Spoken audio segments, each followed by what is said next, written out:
Outside of these walls, it's just food, but inside, it's all medicine. That's life-changing medicine at UPMC. Drive the 2027 Kia Telluride S all-wheel drive, just $349 a month. Or the 2026 Kia Sportage LX all-wheel drive, only $249 a month. Inventory is here and ready to roll, and they're making deals every day. 24-month leases, $3,999 due at signing, 10,000 miles per year, plus tax and title. First payment due at signing. Not all qualify. No security deposit required. Offer ends August 31st, 2026. South Hills Kia. Go get it before it's gone. Visit southhillskia.net for more details. Carpal tunnel syndrome, heart failure that doesn't improve with common medicines. These are some signs and symptoms associated with ATTR-CM, or the cardiomyopathy of ATTR amyloidosis, a serious heart condition with symptoms that get worse over time. Amvuttra, vutrisiran, is a prescription medicine given by a healthcare provider that treats ATTR-CM in adults to reduce heart-related death, hospital stays, and urgent visits. In a clinical study, Amvuttra was proven to help people live longer and have fewer heart-related hospital stays and urgent visits over 3 years compared to placebo. Amvuttra lowers the amount of vitamin A in your blood, which can affect vision.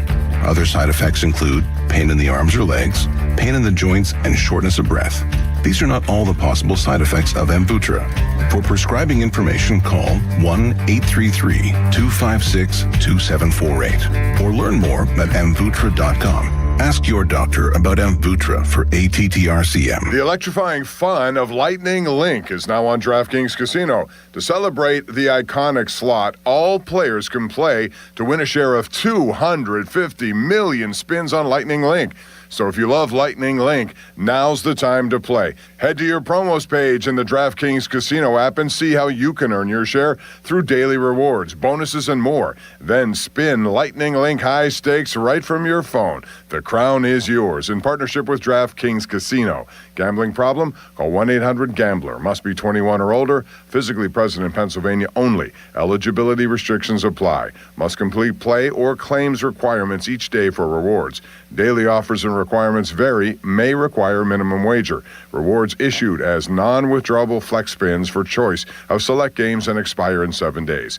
Reward amounts vary. Terms, casino.draftkings.com/promos. Ends August 23rd at 11:59 p.m. Eastern Time. Fan Weather is brought to you by Secure Money Advisors. Looking to retire soon? Let Secure Money Advisors get your retirement on track. Fog advisory in effect until 9 o'clock this morning. Otherwise, temperatures in the low 80s. HD1 Pittsburgh. An Odyssey Sports Station. Live from the Jim Shorkey Mitsubishi.com studios. North Huntington and North Hills. Always live and free on the Odyssey app.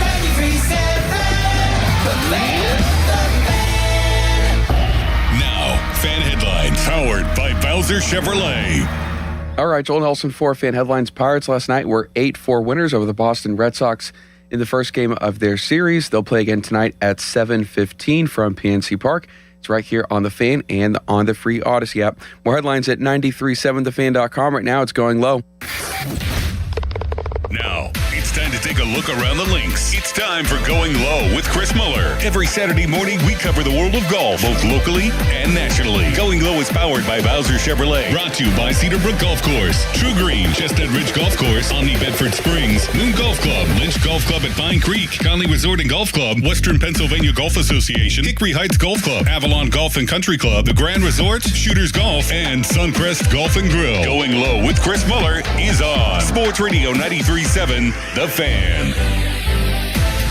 Good morning, good Saturday morning, good foggy Saturday morning, and welcome in to the Going Low show. He across from me is Craig Mankins, PGA professional, resplendent in the blue, the baby blue Laurel Valley hat. Chris Muller, our friend Joel Nelson, Nelly, on the ones and twos today. Got the whole crew together in studio. No worries about connection issues. We are loud, we are clear, we are good to go. We just got to make sure our mics are on, I think. That's the only thing. I cannot decide. Is his mic on, Nelly, or am I just hearing things here? Let's try it again. No, now we got you. Yeah. No, it wasn't there. It wasn't there at first, and I thought I was hearing things. I thought I was hallucinating. So we've got a lot to do today. We've got a very special treat. I'm going to pretend like I'm Joe Starkey, the substitute teacher. Now, I was given word when little baby Marlo was newborn and when I was on parental leave that Starkey filled in a couple of times. Yep. And it was a very much when dad is away, the kids will play. And he was opening up. He was doing two things is what I was told. Hey, Joe had the people calling in. Joe wanted people talking about golf, like calling and everything else. Unlike how you do it, Mullsy, was just different. And Joe was also just asking Craig for golf tips the entire show. So I'm not going to do that. That's very shameless. I announced when I'm going to do that. But we will be taking some calls today on our kind of big subject of the day, which is this. You ever find it funny in golf? And this is like a creation of the last, I guess, 20 years or so. I'm thinking about it. Golf is weird in one very specific way. They have the playoffs now, the FedEx Cup playoffs. And there's a lot of money for sure involved in these small field events. And Tommy Fleetwood, for example, is the reigning FedEx Cup champion, won the Tour Championship, won the big prize, finally got a win on tour doing this all last year, right? It's the playoffs. But for the sicko golf fan, it's like I would say an afterthought to some extent. It's a weird calendar. Everything in every other sport, you love basketball, I love basketball, all builds in college and the NBA to either the NCAA tournament or the NBA playoffs, Stanley Cup playoffs, MLB playoffs, NFL playoffs, and everyone gets more and more excited. Yep. In golf, it's like, no, it's the Masters first. Yes. That's like the, you know what it is? It's like NASCAR. The Daytona 500 starts the year, and then everything kind of trickles away down from there a little bit. So we have the FedEx Cup playoffs going. It does sort of signify the end of the real season. Right. And so with that in mind, I thought you and I, my mom, the English teacher, if she's listening, would be very upset with that first part, go over our biggest couple of stories from a golf season that's already kind of winding down and heading towards the fall swing where guys try to keep their status, frankly, on tour. Yep. Our buddy Neil Shipley is going to have to try to do that, maybe pick off a few high finishes. Biggest, I put this out there to you so you knew this was coming. In your opinion, 2026, biggest story in golf for the year. I'll go second here. I'm going to let you hit leadoff. The thing like you think about this past year in golf and you think that's the one thing that sticks out. Because last year for me, it was probably Rory winning the Masters and getting the career Grand Slam. Mm-hmm. He does it again this year. It's not nearly as fun the second time around. Yep. No big emotional swing on the green. So what was the big one for you this year? Because I've got like two right at the top of my head. Do you? And mine might be different than yours. My biggest one's probably all the people asking what's wrong with Scotty Scheffler, but yet is there anybody else that's had a better year on the PGA Tour than Scotty? If you look at it, who's going to be player of the year? Because I know he hasn't won as many times, and I think people constantly compare Scotty to Tiger, to where, the Tiger only played X amount of tournaments, but he won, he won a lot of them. Won a lot of them. Won a lot of them, correct. And Scotty's finished, I mean, you've done this multiple times. Done the old, hey, let's see how Scotty's done this year. Yeah, third, second, fifth, 15th. He's never out of the top 20, and here he is this week.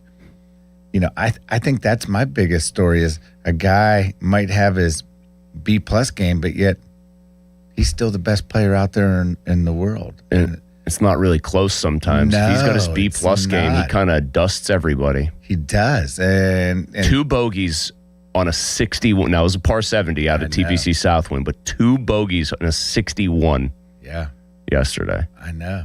It's and I mean, let's wait and see. There's a couple other stories that I like this year. That one was. I'll jump in right there though to start. That was like my biggest individual golfer story. Yeah.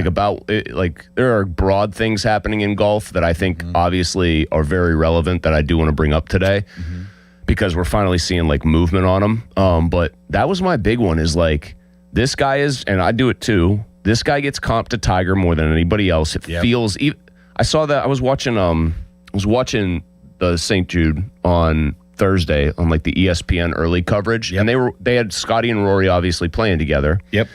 So they're talking about how Rory is the most talented player on tour. And I said that does probably track, hits the driver so much further than everyone. Like when his A-plus game is there, it is tough to beat him. Mm-hmm. But like most talented and best to me are two very different things. Yes. And Rory's game, I wouldn't say deserts him. He's still Rory McIlroy. But like when it's not quite there, it looks a lot more rickety than Scotty's. So I was laughing at that thought. But I did have the same initial biggest story, was just this dude gets comped to Tiger so much. Mm-hmm. No one's probably ever going to be Tiger again, partly because competition's better now. I think a lot of these guys are just better players. Like they're not coming up with like a fear factor of, remember Tim Lumpy Heron? Oh, yeah. That's the name I always use, is like the dudes Tiger was dusting. Bob May is like known for being early on the only guy to ever stand up to him and force him to make the shots and hit the shots to win a big tournament, win at Valhalla. There's a lot more guys like that with Scotty around. Scotty's coming onto the scene. Brooks Koepka was already a 5-time major winner when Scotty was getting going. Rory was already well established, etc. It is wild how good this guy has been, while people have said he's having a down year. And he looks like he's going to win this tournament because I think he's a pretty good front runner. Yep. He should have shot probably 59 yesterday. Yeah. And I don't know. He didn't win a major, and I almost want to call it a failure of a season. Yet it's like, no, the guy went out there and still looks. It honestly looks like, is his putter going to work today? Because if it does, you have no chance. Well, and that's the funny part about golf. And I saw this when we were watching the Open. You know, and you and I, that's one of our favorites. It's number one. Yeah, it's number one. I probably between that and the Masters, those are my two favorite. But you know, they said stat-wise, he's actually putting the ball better this year, which blew my mind only because eye test doesn't match that. No, eye test doesn't match that. And we don't see all the shots, right? But no, they've got all the data. That's why I try not to question it. But it's Rory. It gets called a great putter, and I've watched him biff a bunch of short putts. I have the same thought. And they basically said that, you know, Scotty's not hitting his irons, you know, as close as he normally has, and he's arguably the best iron player probably since Tiger. Oh yes, absolutely. Yeah, and never miss it. Like never would hit it to the wrong spot. Would go flag hunting, and maybe even better than Tiger in a sense that, I mean, I when Scotty last year was, you know, hitting it good, it was dumbfounding to watch him put him in there. The proximity was just crazy. Well, and he also never ever, for being so good at it, I always thought the weird thing was he never got overly aggressive. He would just take, I'm going to hit this 29 feet away and probably make par, and everybody else would hit it and try to go chasing the stick and make bogey. And I'm like, well, that's a superpower. Yeah, he was definitely a very, very smart golfer, and his management's unbelievable. But, you know, and then, hey, to get off subject a little bit, you know, the other thing, I would say one of the big things on the for the golf this year is, you know, the potential demise of the LIV Tour. You know, I think there's a lot of shuffling and a lot of scuffling with, you know, people. This investor thing, which is really just Bryson's agent. So you and I, okay, so maybe, you know how they always say, like, they say, I've always heard these jokes, married couples start to look like each other after so many years. They start to randomly resemble each other. People who work together start to get the same brain. You and I have worked together now for a lot of Saturdays, which means it's very odd that we talked about this topic, but we did not give our answers to each other. Guess what? Those are my two big ones. Scotty still dominant without a major. Yeah. And I think here's what I would say. Live as we know it is dead. Like, as we're pumping $6 billion into this thing, we've got these crazy purses. I know Scott O'Neill's the CEO there. They've got this apparent investment that they do not want to give, like, too many details about. But for me, that tour is toast. I mean, as far as being a force to be reckoned with. And now I think it comes down to one guy. Right. What does not Bryson, because he's going to be Mr. YouTube or whatever. What does Jon Rahm do here? Because I think if Jon Rahm gets out of there, I think a lot of whatever they're going to try to build it back into is just predicated on, like, that guy staying around. They've lost all their mini tour ability. I don't know if you saw this. The DP World Tour kind of said, hey, we played nice for a while, and we let you guys sort of get your way back in or still play DP World Tour events, but that's kind of ending. No kidding. Yeah, so it seems like all the other tours are, the PGA Tour definitely did, but all the other tours are smelling blood and saying, we're going to kick the legs out from under this thing while you guys are wobbling. Yeah. So that was my broad state of golf is blasting club music. They stopped playing 54 holes because their guys were doing so bad in majors, blowing leads. I think that's done, and it's going to go back to a lot of more of what we kind of were expecting to see week in, week out. Yeah, you can just tell, the shuffling of everybody. Plus, I have ties, talking with Mark Getz and those guys, and the funny part was Jeffrey, my son, and Mark were all over that last year, and they smelled it coming, and it's just like anything. The insiders of the Steelers, they know what's going on in the NFL, and these guys knew what was going on, and it's kind of interesting.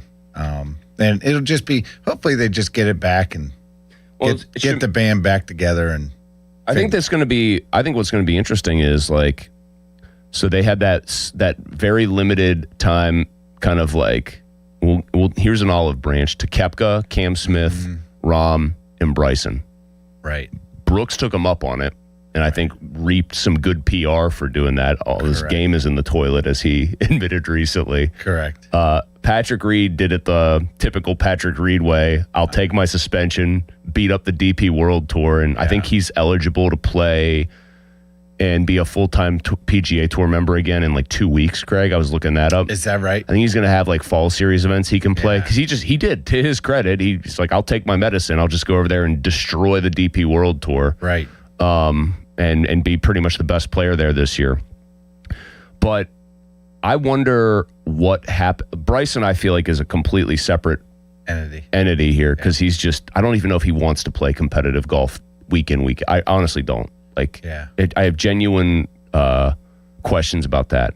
I think how they punish Rahm or don't punish Rahm is going to because Brian Rolap, we know he's coming from the NFL where they dispense harsh discipline, all the time.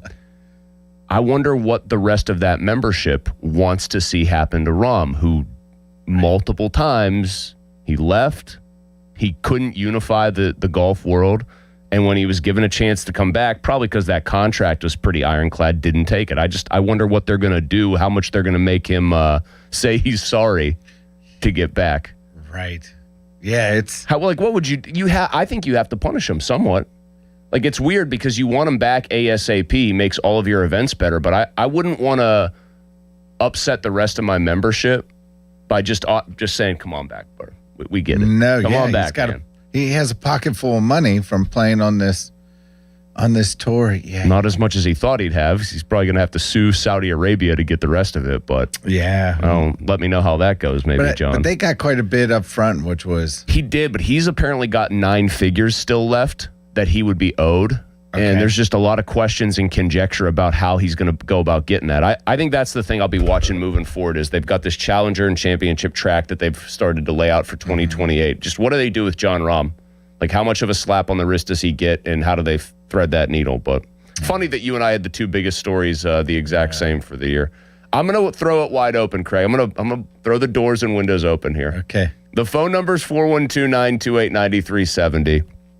The biggest story in golf in 2026. That is what we are covering today. It's FedEx Cup playoffs. Scotty Scheffler is fresh off shooting 61 in the lead at TPC Southwind. Jordan Spieth is in contention, which means he's going to be hitting from behind various outhouses today, trying to make par. You can pretty much bank on that. They've turned him into a meme that just is hey, let's see where Jordan Spieth is right now.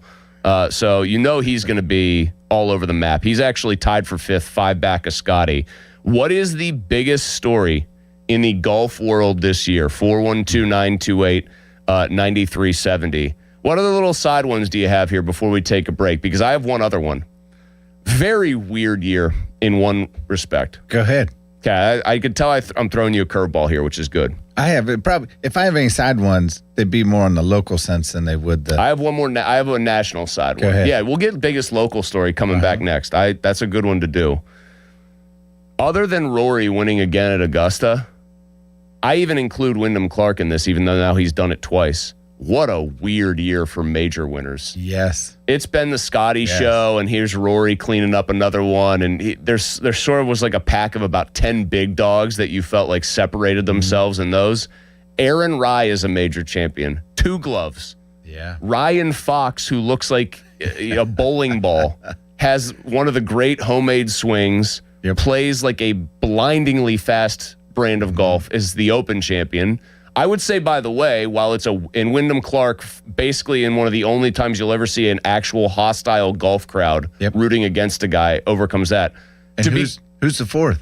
Rory. I'm saying other than Rory winning back-to-back, it's like 3 other very weird years, weird winners. Yep. I'll give them all credit. I thought all very deserving. I don't think anything fluky. Rye hit the shots. Wyndham Clark played basically a road game and won.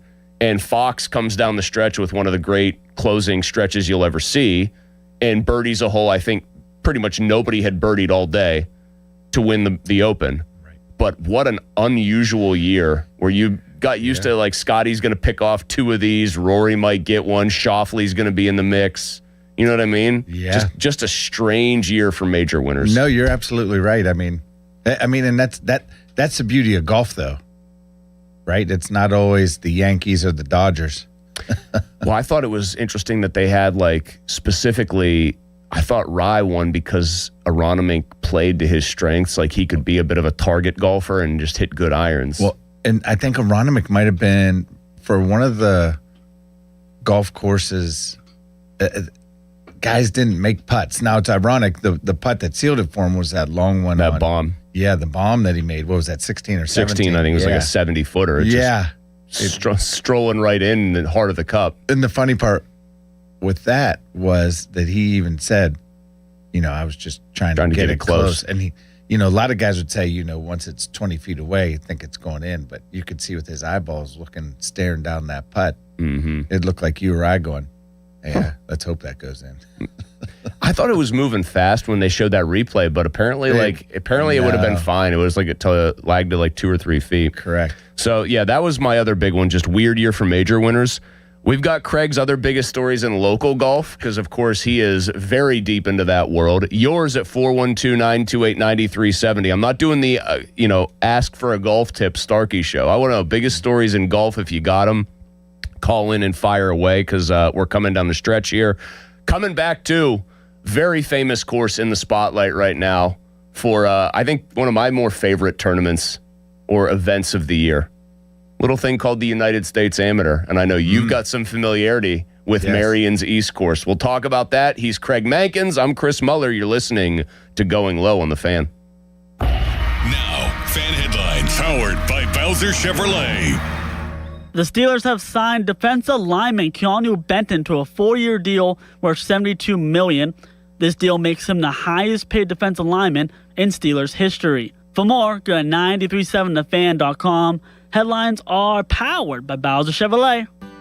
Before the first tee time and before the sun comes up, the Cedarbrook Golf Grounds crew is mowing and rolling greens. At Cedarbrook Golf Club, they believe public golf should feel just as good as a private golf club. Cedarbrook Golf Club works hard every day to keep the greens smooth and fast and fairways nicely mowed.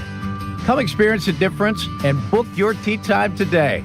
Check it out at cedarbrookgolfcourse.com. That's cedarbrookgolfcourse.com. Hey, it's Malsey. Let's talk about the roof on your home. A lot of you will need to replace your roof this summer, but be forewarned. There are roofing companies out there that skip over the most important part of the process, the attic ventilation. You see, if your attic doesn't have proper air circulation, it can cause problems such as mold and wood rot, leaks in the winter, not to mention higher AC bills in the summer. This is one of the reasons I recommend MHI Roofing to my listeners. Their process begins with a free 21-point roof inspection that includes a thorough inspection of your attic. They know that if the ventilation isn't right, the roof will be built on a shaky foundation. Every MHI roof comes with a well-thought-out attic ventilation plan, and that's why they can offer a 50-year leak-free guarantee on every roof they install. Money-saving discounts and financing incentives are available. Call for your free 21-point roof inspection and estimate today. 412-998-8864 or book an appointment online at mhiroof.com. golfroof.com. Tired of not getting the tee time you want? Endless searching just to get one that works for you? How about planning your rounds for the whole summer? Conley Resort and Golf now has a virtual wait list. Get notified when your desired tee time is available. Booked up? Get notified even when there's a cancellation. Just visit ConleyResort.com and enter the favorite times to play. They'll notify you when it's ready to book. All from your mobile device. Just golf and relax and beat your buddies and let Conley's handle the tee time searches. Visit ConleyResort.com and get notified of your next tee time today. Dick's House of Sport is now open in your community, Greensburg, at Westmoreland Mall and has you covered for all your back-to-school needs. We're more than a store, featuring a rock wall, hit tracks, multi-sport cage, golf hitting bays, and a collector's clubhouse. Plus, shop the best brands and over 2,000 shoe styles, all in one place. For on and off the field, Dick's has the gear to help you perform your best. Welcome to Dick's House of Sport, now open at the Westmoreland Mall. I'm Piera Palazzolo, VP of Digital Marketing for the American Management Association, a company focused on the management training skills needed to enhance the careers of business professionals. We did our research when it came to the best companies for website development and chose AmericanEagle.com. And we couldn't be happier. AmericanEagle.com worked closely with us to understand the front and back end requirements needed to launch an e-commerce website that could handle the complexities of running thousands of seminars nationwide. Our robust new website and improved SEO saw immediate increases in site traffic and web revenue. If you're in need of managerial effectiveness and success, visit our website at amanet.org. If you're in need of a website that provides an unparalleled consumer experience, I highly recommend AmericanEagle.com. Transform your business today. Dial 877-WebNow1 for a free digital consultation with AmericanEagle.com. SchultzFord.com. SchultzFord.com. SchultzFord.com. SchultzFord.com. If you're looking to take your golf game to the next level, or if you just want to join a community of nearly 40,000 other players in the region, be sure to check out the WPGA. Hey friends, Josh Roundtree here to tell you about the Western Pennsylvania Golf Association. For the last 125 years, the WPGA has been the resource for local golfers of all skill levels in Western PA. To learn more about all of the resources that the WPGA has to offer, including an affordable membership program and competitions, check out WPGA.org or find the WPGA on Twitter and Instagram at the WPGA. Julian Gray Associates has the most certified elder law attorneys of any law firm in the nation, right here in Pittsburgh. They also have experienced social workers so that you can prepare a plan to age with dignity that you can afford. Visit grayelderlaw.com. Hop in a John Deere Gator XUV for a day's work. Let's see what's on the to-do list. There goes the tree. And the fence. Not a problem. Because you've got a cargo box filled with solutions. Up to 4,000 pounds of towing capacity. And you're ready to roll. The power's out! Here we go again. The Gator XUV, built for every kind of workday. Learn more at johndeere.com/Gator XUV. Nothing runs like a deer. It's Memorial Day all month long at Jim Shorkey Mitsubishi North Hills. Stand proud and save big with stars, stripes, and offers you can't miss on our lineup of new Outlanders. Featuring premium interior, advanced safety technology, and affordable third row seating, like the new 2026 Mitsubishi Outlander. Drive one home today for 0% APR for 72 months. And every new Mitsubishi includes 2 years of limited maintenance standard. Your deal. Your way. What a great day. At Jim Shorkey Mitsubishi in the North Hills. Call 412-453-8035 for offer details. That's the sound we like to hear. It's time to book your trip to the Grand Resort in Warren, Ohio, and play your choice of 4 of the best courses you'll find anywhere. Our stay and play deals are unmatched. The most popular is our 3-round, 2-night stay and play, which starts at $549 per person during the week and $647 on the weekends. And ask about our off-season rates too. Visit thegrandresort.com or call 330-856-8825 and book the golf trip of a lifetime. Golf at the Grand Resort in Warren, Ohio. Live from the ShorkeyMitsubishy.com studios, North Huntington and North Hills. Yeah! There you go. Good shot. If you like golf, you're in the right spot. Thanks to T.O. This is the Going Low Show, powered by Bowser Chevrolet on Sports Radio 93.7, The Fan. It is Going Low. Craig Mankins, Chris Muller. If you are golfing today, chances are you're going to deal with some sort of fog delay for those early tee times. And play today, don't play tomorrow. Oh. They're calling for 1.8 inches of rain, I saw. would you say? I'd say it's been a good summer for superintendents because it hasn't been. There was the July heat. Now, I was down at the beach. I didn't experience that up here where it was like 102 on the heat index. But I don't feel like many of these rainy days have been followed by those blasts of like 93 and humid that kill grass and get disease going. We had a week. But was it. Yeah, where you had the dollar spot where, and the way you'll know when it's tough, it's the humid nights where it doesn't get cool enough. Correct. Because we were talking actually at Cedar Brook a couple weeks ago with John Stawovi, and he said it's the nights got to get down to like into the 50s or low 60s, and if you can get them down, you're good. Yep. We were doing biggest golf stories of the year. I said we'd take your calls. We've got Bill on the road here. So right, before Bill. we go to any of our stuff, what's up, Bill? Good morning.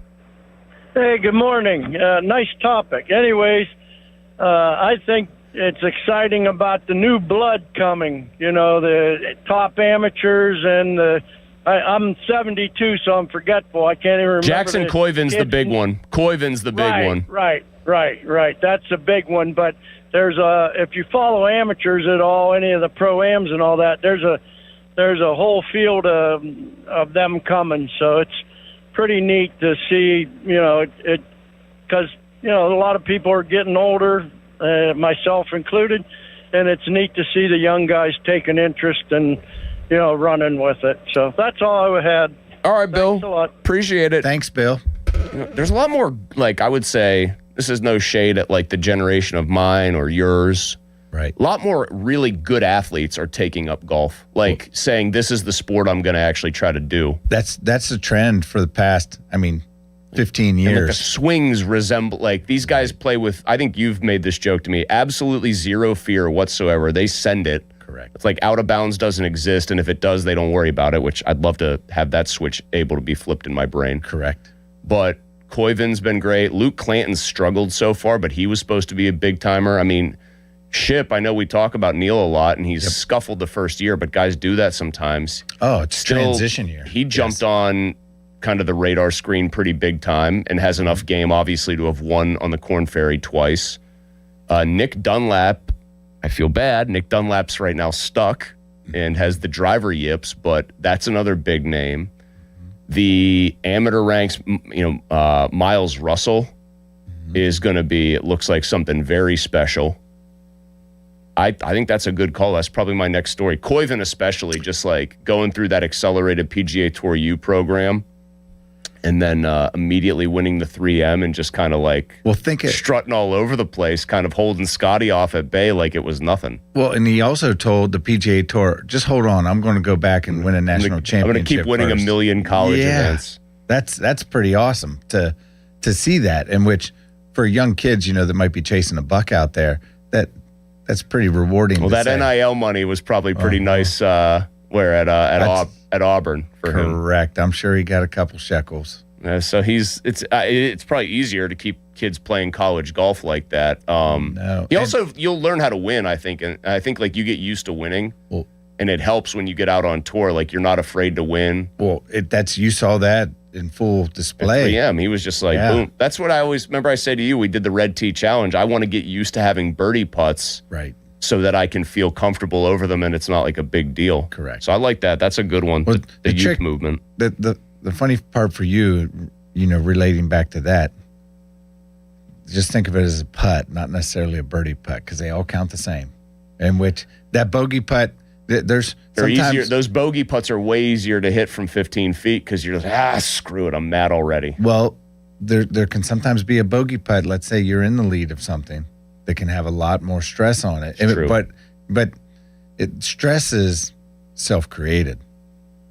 Well, that sounds like something Confucius would say. Confucius he might have said he liked to hit the 6-iron. Yes, he did. I believe Bill Murray talked about caddying for the Dalai Lama, of course. Yes, absolutely. Very astute observer of human nature. Total consciousness. So I got that going for me, which is nice. We got Travis and Clinton, biggest golf story of the year. Good morning, Travis. What's up, man? Good morning. I think for me, it's the downfall of the LIV investment, as well as the restructuring of the PGA Tour in 2028, how they're going to recategorize the players. I mean, you're already seeing with Brooks, Patrick Reed coming back from Live, what's going to happen with John Rahm. I think that's going to be the most intriguing thing of how this structure is going to work with getting those players back on tour if they want to come back. I think everybody but Bryson probably wants to. I think even Cam Smith is discovering he misses competing. Thanks, Travis. Thanks, Travis. I like that they're doing the Challenger and Champion, and there's not going to be any cross-pollination. It's just like, hey, they basically have created a glorified, slightly elevated Korn Ferry Tour, the Challenger track. But I'm fine with that because I think it's going to help some of those smaller events feel like bigger ones. You know how there's like those filler ones on tour? Mm-hmm. There's going to be enough recognizable good players who aren't in that top championship track that'll make those events interesting. And, hey, can you build up and level up here? By the way, we had a Sports Sharp.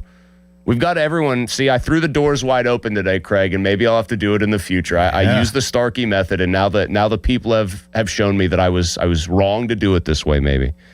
Sports Sharp on YouTube said, "How much does the Live stuff hurt Rahm's legacy? Just being there even for a couple of years, taking that huge bag, and we know it hurt his game. Mm-hmm. He couldn't finish in majors when he was contending. Then he just wasn't really a factor in some others. What do you think about that one?" I agree, and I'm not. I guess we're all partial to our favorites, our guys that we like on tour. Who we were talking off air about guys we root for, and not necessarily. Well, a guy I don't root for, Rory. I give credit for sticking around. He probably kept the tour together. Correct. I mean, I don't root for Rory. I'm not like the biggest Rory fan in the world. I'm definitely more of a Scotty fan, but you do like what Rory stood for. Yeah, and I don't lie. I would say I look at Rahm differently now after it than before it. I mean, I always thought Bryson was kind of out there in his own, on Planet Bryson, population one. But I think there was a lot of hubris from John Rahm thinking if I do this, it's going to force them to reunify. And brother, these are businessmen trying to spend and make a lot of money.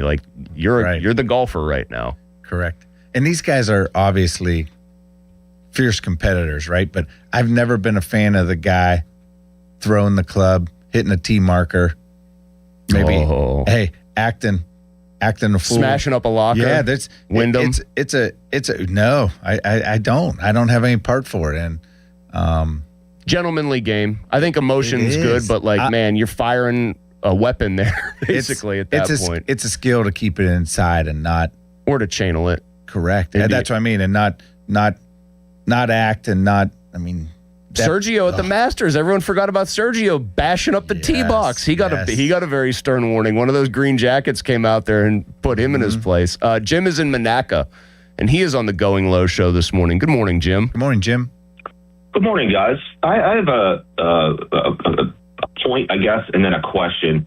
And I believe it was Jim Nance who was the lead play-by-play for most of the major tournaments from NBC, and he called it with the Live Tour. And basically, he said there's only three things that need to happen for that tour to remain permanently, and he hit it on the head. Number one, they had to get every PGA player to go over to eliminate the PGA, otherwise it would bounce back. Number two was they were going to have to find a way to play these tournaments to where the U.S. viewership would have prime time locks where they could watch it and get that TV revenue. And three was they would have to find a way to play some tournaments in the U.S. that didn't happen, and now the PGA is back on course. The irony, Jim, is I agree with the TV viewing windows. The problem for them was on that front. I think that's an interesting part Craig and I have never really discussed. Their biggest events that did the best, as far as actually drawing real crowds and getting something approaching real enthusiasm, where it was the people there seemed like they were thrilled that Live Golf was there and it didn't feel like this weird party that nobody was really going to. They were in, and thanks for the phone call, they were in Australia and South Africa. That's where they did the best, the best actual numbers. Good luck putting a tournament in Australia on TV here when you already have a very limited audience. Good luck putting one in South Africa, and I might turn on a DP World Tour event because I'm a complete sicko and watch it. Right. But these are events where they were trying to say, we're going to shake up the tour. Right. And you're getting 80,000 viewers. You're putting them on something other than the main Fox network. You're putting them on FS1 or FS2. That's not going to work. No. That business model doesn't hold. No, and he's absolutely right though. I mean, to get the the North American audience. You have to, and he was right. He get them. He said you would have to get like pretty much every PGA Tour player. I would say you had to get every big star. Correct. If you get Scotty, Rory, and all of them to keep coming over, then you got a shot at it. Right. But he was right to say if you didn't pick off every single one, the tour, because I think more guys were going to say, well, wait, yeah, there's a bottomless pit of money, but not really, because they're not just going to throw $70 billion at this to get everyone over there. Correct. And so if you have a couple of the top names stick around, the name recognition of the tour is going to carry the day. Well, and the interesting part about that is, too, the money aspect, that the LIV Tour essentially kind of saved the PGA Tour in the sheer fact, because the original complaint was not enough prize money. Not enough prize money, correct. In which, who was keeping that prize money? Or where was it going? Was it going? Yeah. I mean, that was... They got him to boost the signature event model and create that, and then, Rory championed that, and I thought it was funny. He said, everybody should be playing these. Then he started taking them off. But they've got bigger purses. The funny thing you read about that now is, though, all these tour players seem to realize that, the time for the money grab is now gone. Yep. It's we probably got to get back to normal. Right. So, in a way, it injected a bunch of cash into the sport, but I would say at what cost becomes, my main rebuttal to that. Right. All right, I'm going to take one more phone call. This man is calling from the barbershop. Now, we call him on the PM team, my regular show, Craig, the leader of our lunatic fringe. That's because we have no idea where any one of his phone calls might take us. Oh. That's a man named Johnny the Barber. All right, Johnny. Mr. Gentlemen, Barber. Good morning. Yes, good Saturday morning, Good Mr. morning. Barber. Sir, you're a great, you both are great hosts, and you make me want to be great at golf, which will never happen. My question is for Mulsey. How bad would Will Howard beat you in a round of golf? Would he have to spot you at least double digits in strokes? He would, in the front nine, he would act like it was the college football playoff his last year. But then on the back nine, Johnny, I would stir the echoes. I would channel Bo Schembechler, and I would beat him. I would come back to beat him straight up, Johnny. I think he would kick you like a locker at Oakmont. Johnny, anything else you'd like to say on this very special Going Low? OHIO. Oh, Ohio guy. His gimmick is he is a massive Ohio State fan. Is he? Which is why he thinks that I am very unfair to Will Howard. Oh. So that you got some cross-pollination here between the PM team and Going Low. That's pretty... I like it. That's interesting. I'm really doubting myself now because we've had all these pleasant calls. Everyone's happy on a Saturday morning. Everyone's being polite. Now I'm thinking maybe I should have done it Starkey's way. It's the first time in my life I've ever thought that about anything. By the way, as a sidebar, we'll get to the U.S. Amateur and some local stories here to finish up next. Our guy Joe is starting to sneak down. And he's playing a lot at Moon, and I had a great time at the Moon Open. Everybody there, they're doing a great job running their events. If you're hitting it straight, I think everyone that plays Moon knows you can make some numbers out there. You can score, but you can get into big trouble. Our guy is sneaking down towards that magical number of 7-9. Really? He sent me a series of texts, and it was a series of rounds progressively lower, culminating with an 83 at Moon, including a 39 on the front. Oh, wow. He went double, 11, 12, 13. He doesn't do that. He probably shoots 79. Starkey. Yeah. He's playing good.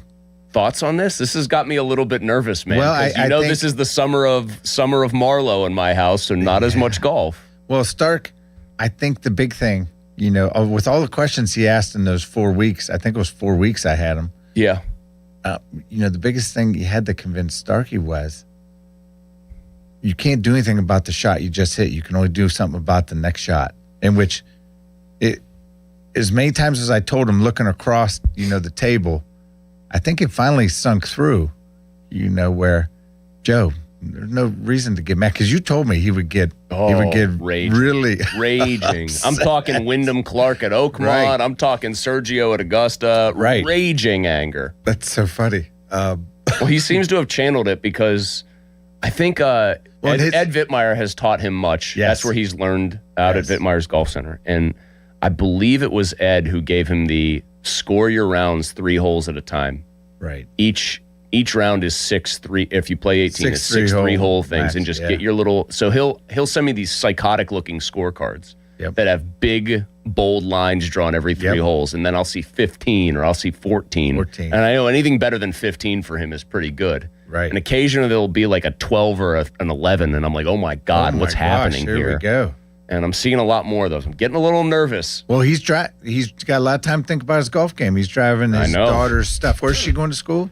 I think she's down at College of Charleston, I want to say. Oh, nice. So, good golf play. I mean, he's going to go play Charleston Muni. That's a Seth Rayner who did Fox Chapel. Yeah. That's a nice Muni. My high school teammate, we went to the Ohio State Championships for Joe the Barber at Johnny the Barber, at the Scarlet and Gray course. Oh. That's where we played our high school state championships. But he's at Daniel Island down there, that's beautiful down in Charleston. Never played it. Never played down there. That's on the list. Yeah, I hate to say it, I haven't either, and Kyle keeps beating on me. I'm telling you, if you go down there, try to get on Charleston Municipal Golf Course. I'm not kidding. You'll recognize it. You'll be like, this kind of reminds me of not quite conditions-wise, although the conditions are really good. Seth Rayner did that course. It is got the squared off greens. It's got the Biarritz hole. It's got all that stuff. Well, Daniel Island has hosted some big USGA events. They had the junior there, and they had something else, but they have 36 holes. It's really good.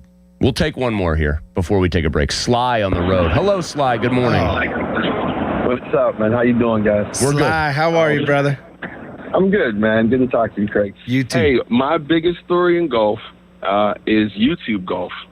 I don't think anyone has ever predicted that guys would actually rather be on YouTube than on the PGA Tour. I saw Bryson DeChambeau's feed come up, and in an hour he had 250,000 views. In 3 hours he had 1 million. Is he though? Is that like a trend? Because I think there's room for like one like that, where he's the dude on that front, Sly. I just don't think that's a model where everybody can go and do it. I think he kind of got there first, and he put his flag on the moon, so to speak. And I'm not sure that that's gonna blossom into anything more than this dude dominates YouTube golf. That's fine for him, but my son's a junior golfer, and he watches more YouTube golf than he does PGA Tour golf, and so does all of his friends. They could tell you who Grant Horvath is before they could tell you who Jason Day is. So you're talking about like the Your Golf Tour, specifically the YGT? No, I'm talking about just straight all up YouTube. golf. Oh, okay. So you okay? In general. So okay, I think that's different. Like I watch No Laying Up, which is podcast stuff, and they do like golf trips. If you're talking about like the broad spectrum of golf content, I think that's 2026 has been a continued explosion. Thanks, Sly. And Bryson leads that charge in terms of views, breaking 50. Everyone's seen those, even if you're a casual. Like Barstool has foreplay. Yep. I do. That is a good point. Like I feel like it's more saturated now than ever, but also the production values have gotten so much better. Like it's easy to fall down the well and watch these videos for 2 hours at a time because they're very well done. They are. Well, I think what Sly's saying also there's the younger generation. Yeah. How And, do you capture them? And a few of them, all you need is a couple of them to be watching it, and the way they communicate with one another, like he said, it went spreads. Correct so fast. Where you and I like listening to Jim Nantz, and that's a generational thing. But I do think it's interesting because it's any business, like any business. The PGA Tour constantly wants to create a new audience. Like you always want to turn that over. Right. How do you do that? Well, you better be paying attention. Well, that gets a last thought here because we got to take a break and come back with our little finish. But do you try to get Bryson to come back? Yeah. He sued the tour, remember. How do you thread these needles? Yeah. I don't think the tour's going anywhere, but I think they're going to have to continue to beef up their own YouTube presence. I'll tell you here, free idea for Brian Rolap. One tournament a year on the Challenger Tour, or maybe one on the Champion. Make it a YouTube event. Make it like, run it like a PGA Tour event so it looks like a PGA Tour event. Carry it on YouTube. Stream it. Just like the NFL does. That's what I was just going to say. And where did Brian Rolap come from? Yeah. The NFL. We're coming back. One of the, I think, best venues in all of golf. Now, in my opinion, it can only be the second best course in Pennsylvania. We got a place called Oakmont here that we're pretty proud of. Marion's East Course hosting the United States Amateur. And the man sitting across from me has looped on that very unique, very tough And at times when it's hot out, very demanding track. We got to get Craig's take on the USAM and the Cathedral of Golf, Marion East, where it is being contested. That is coming up next on Going Low. Now, fan headlines powered by Bowser Chevrolet. The Steelers have signed defensive lineman Keanu Benton to a 4-year deal worth $72 million. This deal makes him the highest-paid defensive lineman in Steelers history. For more, go to 937thefan.com. Headlines are powered by Bowser Chevrolet. Chestnut Ridge Golf Resort in Blairsville has 2 18-hole golf courses, driving range, and a full pro shop with a variety of golf equipment and apparel. Chestnut Ridge also offers stay-and-play packages with on-site hotel, easy-to-book golf outings, 4 event spaces that are indoor and outdoor, and the famous Spike Bar for food and drinks. Chestnut Ridge Resort also is equipped for banquets and catering for weddings and events. To book a tee time, call 724-459-7191. Lynch Golf Sales at Pine Creek and Allison Park is the #1 golf club fitter in the area. Not only do they have the best 2 fitters, Jim Lynch and Zach Stein, they only do their fitting outdoors on their driving range. If you get fit indoors, you're not being fit. You must see ball flight to be fit properly. They also do fitting the day of purchase, so there is never a fitting fee. So when you're ready for the best club fitting experience, set up your appointment today. Lynch Golf Sales, 412-492-9990. Hockey is a passion for fans of the sport, but also for the youth who fall in love with the game. With the ever-increasing cost of participating in hockey, many families face financial challenges. The Assisted Goals Foundation was founded to remove financial barriers and to create lasting growth in the sport for current and future players of all backgrounds and communities. Help the Assisted Goals Foundation make the game of hockey available and accessible to anyone, anywhere, at any time. You too can provide an assist. Donate today at assistedgoals.org. If you dread dealing with your insurance company more than you dread build-it-yourself furniture, that came in 47 different pieces. Why do I have 6 extra screws? With extremely vague instructions. What are these? Hieroglyphics? Then you might have Insuranoia. And if you have Insuranoia, then you should get NJM. They go to great lengths to do what's best for their policyholders. No jingles or mascots, just great insurance. NJM. Insurance underwritten by NJM Insurance Company and its subsidiaries. Exciting news from Hickory Heights Golf Club. Check out their brand new all-inclusive memberships designed to fit your lifestyle. Whether you're a weekend warrior, a frequent player, or just looking to enjoy the perks, they have the perfect membership for you. Every membership includes unlimited golf, range balls, discounts on merchandise, plus savings on food and drinks at their full-service restaurant. Not a golfer? No problem. Enjoy the clubhouse, book private events, or enjoy the best view in the city on the patio. Find the perfect membership at hickoryheights.golf. Text us on the Edgar Snyder and Associates text line at 412-928-9370. Edgar Snyder and Associates reminds you to text responsibly. Before the first tee time and before the sun comes up, the Cedarbrook Golf Grounds crew is mowing and rolling greens. At Cedarbrook Golf Club, they believe public golf should feel just as good as a private golf club. Cedarbrook Golf Club works hard every day to keep the greens smooth and fast and fairways nicely mowed. Come experience the difference and book your tee time today. Check it out at cedarbrookgolfcourse.com. That's cedarbrookgolfcourse.com. This is the story of the one who keeps multiple buildings running smoothly day after day. Plumbing that flows, HVAC that hums, cleaning supplies that keep surfaces sparkling. That's why she counts on Grainger. With easy reordering online and 24/7 support, Grainger helps her keep the products she needs on hand.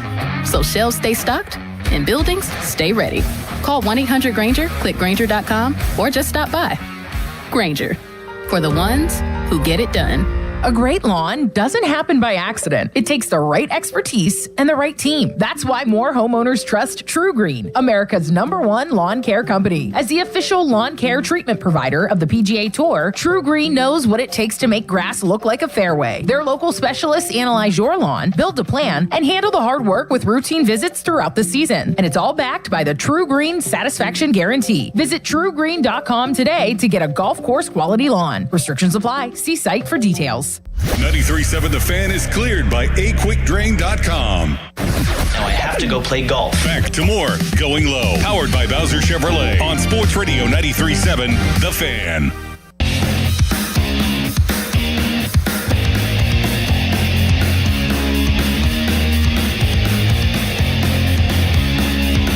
Hey, Nelly. Tell them about fan weather before we finish up here.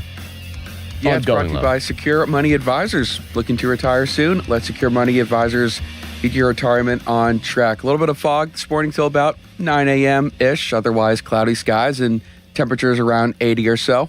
2 inches of rain tomorrow, according to... Yeah, Nelly. Yeah, Nelly, do you see the same thing? Is it saying 2 inches of rain tomorrow? Tomorrow, yeah, it's going to be like a lot in the morning, a lot in the evening. Maybe there's a gap in the afternoon for the Pirate game, but... if it rains a ton in the morning and a ton in the evening, guess what? You're not golfing. So, good luck. Yikes. We had somebody on YouTube in the comments say, Craig, when you ever have played just fun matches with your buddies and you beat them badly, do you ever say you just got a spankins from your pal Mankins? No, but I've had guys had that little jingle before. But no, I never did that. Never said that to one of your buddies? Okay. You caddied, though. I want to get to this because I love the U.S. Amateur. I've come to love that as an event. I love seeing like a big high-stakes match play event. Obviously, it was fun when Ship got all the way to the final at Cherry Hills, hit that crazy shot, ripped it back, punched his ticket to Augusta, beat Tiger in their grouping together, which kind of launched him a little bit to some stardom because of his marketability and everything else. So I love it. And Marion is a course I would love to walk because anybody that knows anything about how you have to route these places, Oakmont's considered a pretty big ballpark, as they say. Marion is not. No. And you've been on property. Can you kind of just give people the lay of the land and how wild it is that they squeeze that course into that tiny spot? Well, think about this. We'll start with the driving range. So my son qualified for the state amateur. And believe it or not, who he played with, the first 2 rounds was Neil Shipley. Okay, which we knew he was at James Madison at the time, had not gone yet to Ohio State, for his final year. But we went to the driving range, and obviously there's a lot of local guys. Mark Getz had qualified. There were, I'm trying to remember, go back through my head here, who I saw on the range, and I'll spit it out as it comes back to me. But anyways, we're hitting balls on the range. So the property there, the range is not that big. They have a massive fence at the other end of the range. Now, you know how far guys hit it now. Getz bombs it. Well, they all do. They all do. I just think of Getz who, but this fence, they would rip it and it would just sail right over. Yeah, I think it might have been, it was 200, 220 yards out. They had the fence so high. It was funny. It sounds like a Topgolf fence. It was huge. And they could hit it into it. They basically, and that's where the tour would warm up too. So I thought, wow, this is interesting. And it was also interesting because my great-grandparents grew up there, and my grandfather had caddied multiple places. We had talked about that before. So just having some family ties. But anyway, so we go to number 1 to go play there, and it's a dogleg right par 4. And it's a layup. It's a hybrid or an iron, long iron off the tee, then a wedge into the green. And I'm going, man, you just plot your way. And it's definitely a golf course to plot yourself around. Seems like it. And Chris, you have to have your lines there. Oh, John Aber. That's who. John Aber was there. I believe his son was playing. And Johnny said, Craig, on number... and I think it's 4 or 5, the par 5 down the hill. I forget if there's only 2 par 5s, and number 4 is the last one, which is a strange thing. Yeah, number 4 is? Yeah, 4 is the last par 5 on that course. When they set it up for at least the USAM, maybe they might have one that the members use as something else, but there are 2 par 5s and they're gone by the 4th hole. Yes. So number 4, there's towers out there in the distance. And Johnny told us which tower. You're aiming at towers. And when I say a tower, it's just like one single. Is it pretty hilly, by the way? It seems like there's some elevation on the one side. A little bit. Like number 4 is a downhill. It's a downhill slide to the right, hit it across a little creek at the bottom. Yeah. Well bunkered. Lots of bunkers. I love the baskets, too, instead of flags. I love that. It's tough, too. It's because you can't see which way the wind's going. Those baskets are heavy. That's one of the funny things. Like when you pull I'm surprised you would put it on the green. You wouldn't want something super heavy. It's I mean, not that. Okay, it's just but it is. It's way heavier than it's a challenge too. It makes it tougher. Can't tell what the wind's doing up at the green. You also have with Merion, you have the Philadelphia Heat, which you hear people talk about it until you experience it. It's hotter than it is here. It's a hotter climate. It is. It's like, oh man, and the humidity was brutal. Oh, let's just say swamp shorts were a real thing out there for a lot of guys. Everybody was Lucas Glover. Woo. So anyways, but so we made our way around. Jeffrey hated it because he played bad.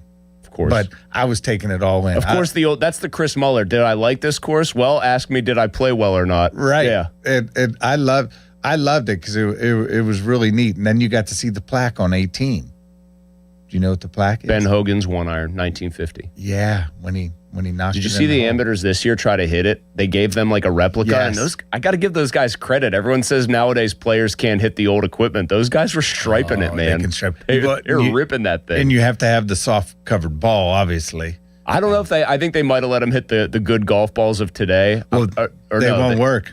Didn't work? No, they don't. They must have found some They're too hard. They'll actually break the clubs. Yeah, you have anytime you do one of those old time tournaments, you gotta have the old Bellata You have balls. to have it's or a replica of some sort of it because it's soft. By the way, speaking of golf balls, now this guy did not. He eventually got bounced, but Ryder Cowan, who I think showed out pretty well at the U.S. Open, if memory serves, he's a college golfer. He beat Miles Russell on Wednesday in this because the U.S. Amateur concludes tomorrow, so they're in the semifinals now. Quote, literally forgot golf balls in his hotel room for his match.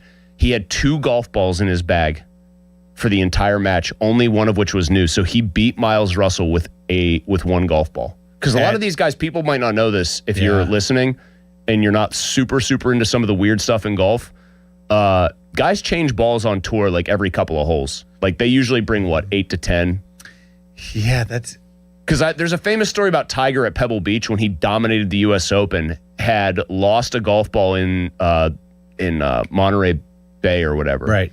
And Stevie Williams has told this story where he only had 1 golf ball left, and he's trying to get Tiger to just hit iron because he knows that he'll have 5 minutes to run to the hotel room and get the rest of his golf balls, or else if he puts another one in the ocean, he could be DQ'd with a huge lead. Right. And Tiger goes, "Give me the driver, give me the bleeping driver, and give me the ball." And Stevie has to, and he hit it in play, obviously, and finished, but he would have been DQ'd from his signature dominant win. So anyway, Ryder Cowan did that. Craig, we're way out of time. We had too much material today. That's good. I got to thank all of our callers. We'll maybe do this again. It might have been the last Going Low. It might not have been. I guess you'll have to wait till next week to find out. Who'd we have? Sly, Bill, and John. We had Jim and Monaca. We had Bill. We had Johnny the Barber. And we had Sly. Thanks to everybody for chiming in. Enjoy the USAM if you watch it. If you play today, hit them straight. And watch Scotty Scheffler probably run away from the pack. Panther Insider Show with Pat Bostic. It's next on The Fan. I'm Ultima Morgan of Morgan & Morgan. Every time one of my children started driving, it was terrifying. I am quite aware of the dangers being on the road. Thousands of accidents happen across the country. We see it every day. These families' lives will be changed in an instant. We fight for these families as if they were our own. We've become America's largest injury law firm by winning cases just like these. If you've been injured in a car accident, call us. Injured? Dial Pound Law or visit forthepeople.com for an office near you. If you owe the IRS, have years of unfiled tax returns, received a levy notice, or just want to know your options, Republic Tax Relief is here to help. I started getting letters from the IRS telling me that I owed over $35,000 in back taxes, seeming absolutely hopeless to me. Their experienced team will review your situation, explain your options, and work toward the best resolution possible. Republic Tax Relief has absolutely done something for me that is so amazing. As a veteran-owned company with an A+ Better Business Bureau rating, Republic Tax Relief has helped thousands of people resolve their tax problems. I get an email from Mark M, and he says my case is solved with the IRS, and they saved me $35,000 in back taxes. It just absolutely blew my mind. Call Republic Tax Relief now for a free consultation at 800-888 800-885-4033. That's 800-885-4033. Or visit republictaxrelief.com. And I'm so grateful that I trusted Republic Tax Relief. Results vary based on each individual's tax situation. Your hometown building partner since 1956. 84 Lumber. Visit 84lumber.com. Finding great candidates to hire can be like, well, trying to find a needle in a haystack, but not with ZipRecruiter. Its powerful technology actively finds and invites qualified candidates to apply to your job. So while other companies might deliver a lot of hay, ZipRecruiter finds you the needle in the haystack. See why 4 out of 5 employers who post a job on ZipRecruiter get a quality candidate within the first day. Try ZipRecruiter for free at ZipRecruiter.com/team. That's ZipRecruiter.com/team. ZipRecruiter. Back to school season is here, and Dollar General has everything you need to start the school year strong. Don't forget to grab a pair of bright yellow sunglasses from the Yellow Glasses Project for just $2. Every purchase makes a difference, with 100% of proceeds helping support teachers, classrooms, and nonprofit organizations working to improve reading and literacy skills across the country. Stop by Dollar General today and shine bright with the Yellow Glasses Project, available now at Dollar General. The Yellow Glasses Project is a program of the Dollar General Literacy Foundation. If you're looking for a fun round and a new spot in your rotation without spending all day on the course, Suncrest Golf and Grill is the place to play. North of Pittsburgh and just minutes from downtown Butler, Suncrest offers a fun, challenging course that's perfect for after-work rounds, weekend games with the guys, or settling a few bragging rights. When the round is over, stick around for cold drinks and the perfect place to relive every shot. Want to play 36? Don't forget our sister course, Conley Resort and Golf, and make your weekend complete. SuncrestGolf.com. Grab your buddies. Book a tee time today. At Bobby Ray Hall Motor Car Company in Wexford and Mercedes-Benz of Pittsburgh on Baum Boulevard, the 2027 models are arriving, and they need to clear out the 26 inventory. During a year-end sales event August 13th through the 22nd, every new in-stock 26 Mercedes-Benz is tagged with its best price of the year. Take advantage of the model year-end change. It's absolutely the best time to buy. But don't wait. These offers will not be replicated. Visit Bobby Ray Hall Motor Car Company in Wexford or Mercedes-Benz of Pittsburgh on Baum Boulevard, August 13th through the 22nd. Heartburn. Quick, Alka-Seltzer. Because nothing is worse than heartburn after a long day. When you're finally off the clock, dinner's done, feet kicked up, kids asleep, and boom, heartburn tries to steal the moment. Quick, Alka-Seltzer. Because nothing works faster for heartburn relief. The effervescent tablets start neutralizing acid in seconds, so you can sit back, relax, and unwind from your day. Next time heartburn hits, quick, Alka-Seltzer. Use as directed. Unlock the savings at Boost Mobile and save up to $600 a year. I've been scouting these big carriers for a minute now, and I've seen them pull the same play 1,000 times. They promise you the world, then hit you with a price hike right when the game gets tight. But Boost Mobile, their $25 a month unlimited wireless plan is the most consistent player on the floor. No contracts and no price hikes. Unlock the savings today at boostmobile.com/unlock. Based on average annual single line payment of AT&T, Verizon, and T-Mobile customers compared to 12 months of the Boost Mobile unlimited wireless plan as of January 2026. For full offer details, visit boostmobile.com. HD1 Pittsburgh, an Odyssey Sports Station. Live from the Jim Shorkey Mitsubishi.com studios, North Huntington and North Hills. Always live and free on the Odyssey app.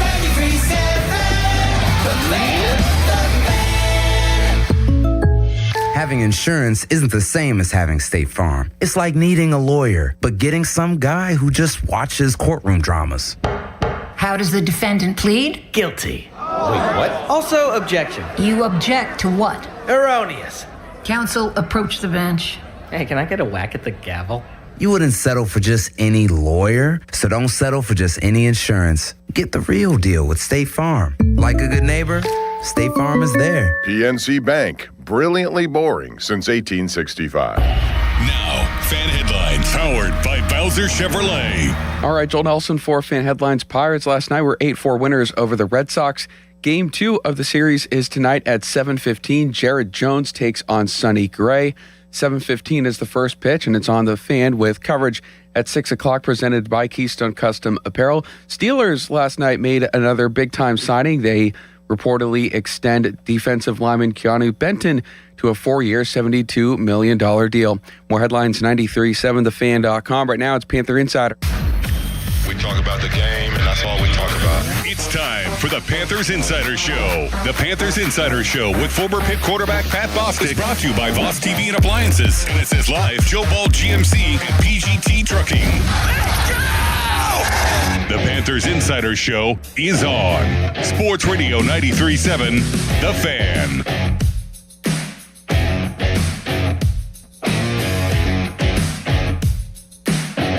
It is the Panthers Insider Show, and I am Pat Bostic.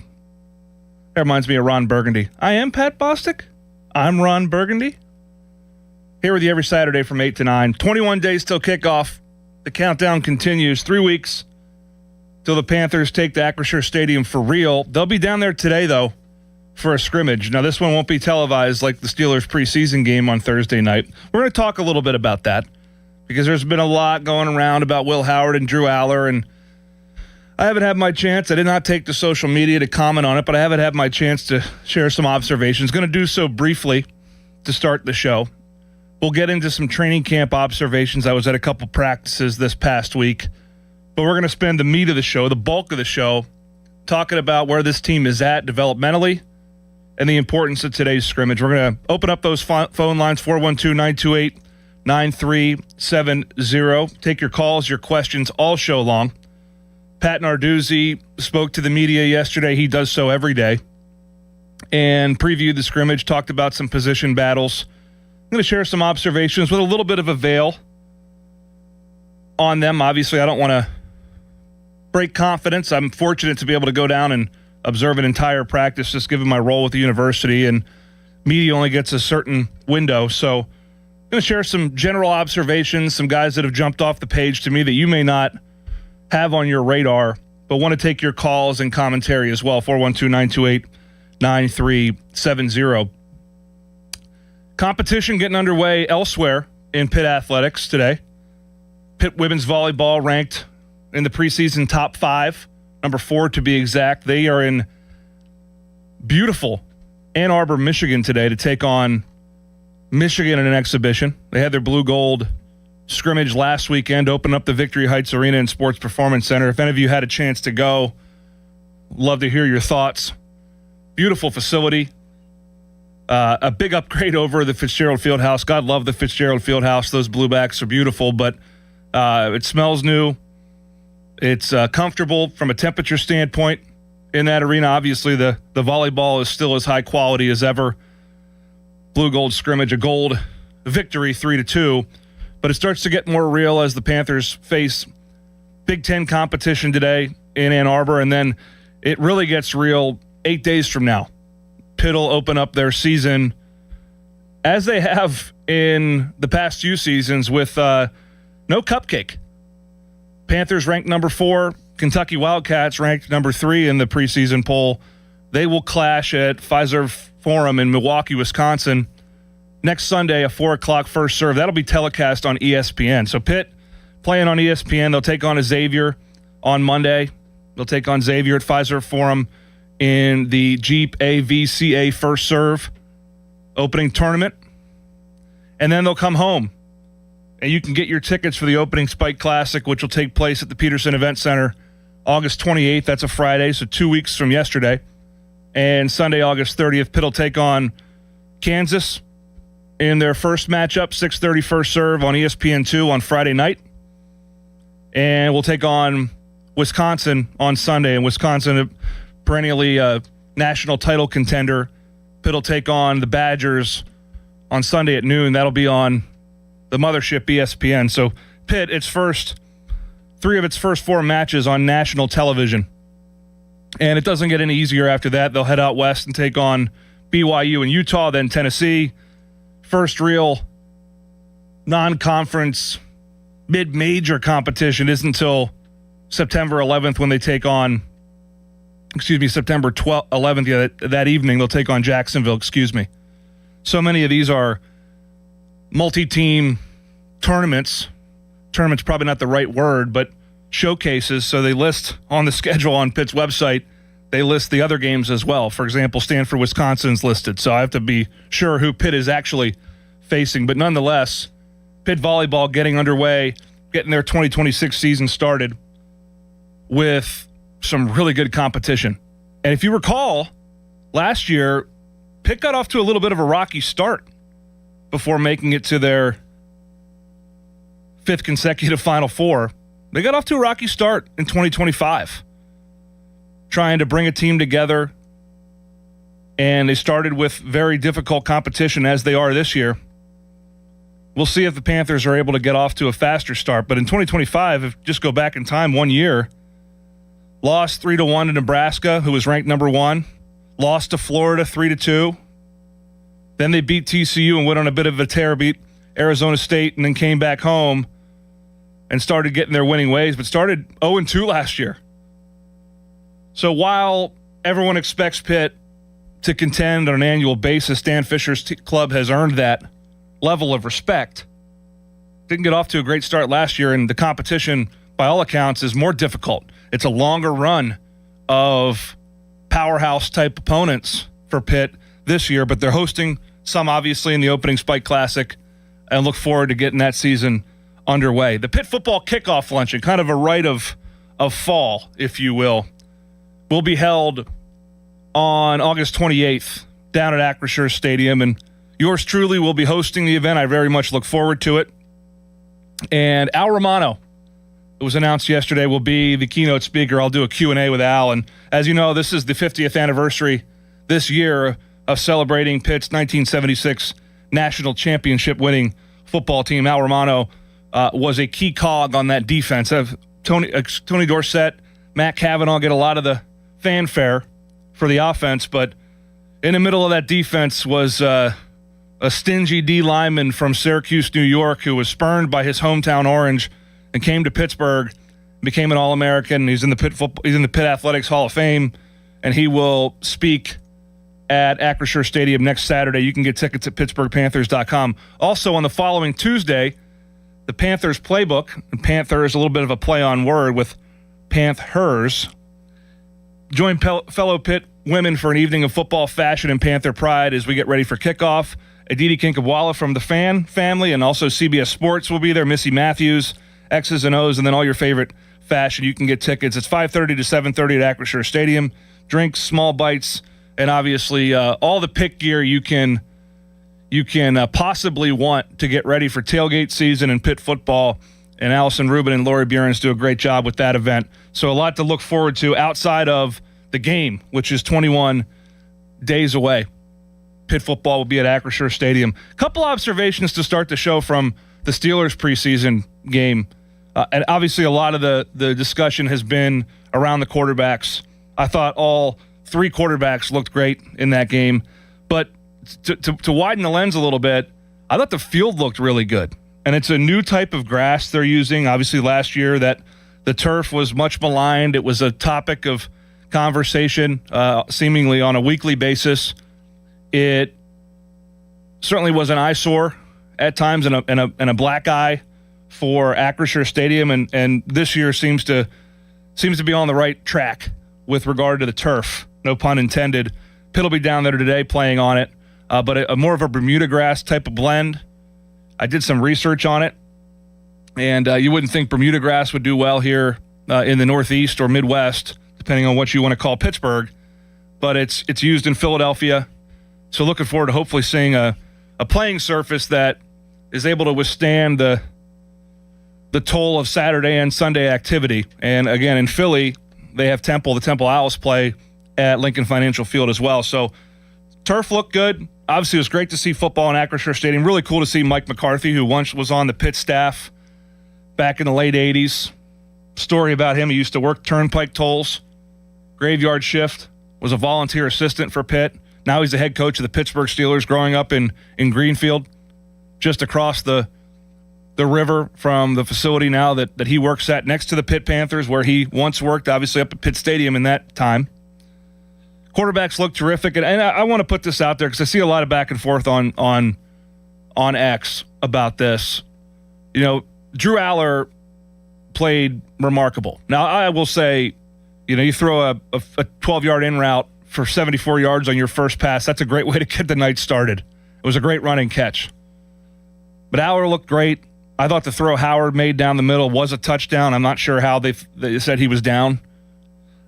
Great step up in the pocket. You saw the presence from him. You saw the arm strength and arm talent from Aller. Lost in the shuffle, though, is Mason Rudolph. What a great situation for the Steelers to have four quarterbacks. Will they keep all four? I think in some form or fashion, potentially. Will Howard and or Aller have the opportunity to unseat Rudolph? Man, it's tough to see that happening here this year, given how confident they are in the roster and how good they could be. To have a guy like Mason Rudolph around, if something were to happen to Aaron Rodgers, I don't know. But Mike McCarthy working his wonders again with the quarterback position, and I'm all for it. I said on Thursday on the Fan Morning Show that if I could pick one to be a franchise quarterback out of that group, between Howard and Aller, it would be Drew Aller. And I said that not because I don't like Will Howard. I think Will Howard's a great player, and he showed flashes of the athleticism and toughness in that preseason game. But Aller's arm talent is elite. And if he continues to develop and is able to absorb the knowledge and tutelage of Mike McCarthy, I think Steelers fans will be in for a treat with that one. And despite my Pitt allegiance and him being a Penn State quarterback, I hope the young man does really well. Coming back after break, we'll hear from Pat Narduzzi, who met briefly with the media yesterday to preview today's scrimmage. And then we're going to dive into this roster, soup to nuts. Competitions, young players that are emerging, what we hope to see or hear today from the scrimmage. Your calls at 412-928-9370. It's football talk. It's football season. It's Panthers Insider on Sports Radio 93.7 The Fan. Now, Fan Headlines, powered by Bowser Chevrolet. Pirates have peppered the ball lately. 8 runs last night after their 13-run outburst from Thursday. They took down the Red Sox 8-4 last night and have Game 2 of the series tonight at 7:15. Jared Jones on the mound against Sonny Gray. Coverage on the Fan at 6 o'clock. Steelers last night reportedly signed defensive lineman Keanu Benton to a 4-year, $72 million deal, the highest by a Steeler defensive lineman in franchise history. More headlines at 937thefan.com. Fan headlines are powered by Bowser Chevrolet. Here's a World Soccer Championship recap. Brought to you by Lowe's. Members get more at Lowe's. And by the first ever Infiniti QX65. The final between Spain and Argentina delivered a matchup between the top 2 teams in the world. Spain's strong defense that did not allow Argentina a single shot on goal to produce their 7th clean sheet of the tournament, along with their ability to dominate possession and a game-winning goal in extra time, is all La Roja needed to win 1-0 for their 2nd World Championship. I'm Fernando Carlos. Do you remember 1981? MTV was launched. Dan Marino was the quarterback for our Pitt Panthers, and PGT Trucking was established in Beaver County. It's hard to believe that was 45 years ago. Since 1981, PGT Trucking has been an industry leader in flatbed transportation, providing quality jobs for drivers, diesel technicians, and office staff in Western Pennsylvania. Join the PGT Proud Professionals today. Find out more at pgttrucking.com. Long live the king. Return to the magic and mystique of the Renaissance. The Pittsburgh Renaissance Festival, just southeast of Pittsburgh, is back. August 22nd and 23rd is opening weekend.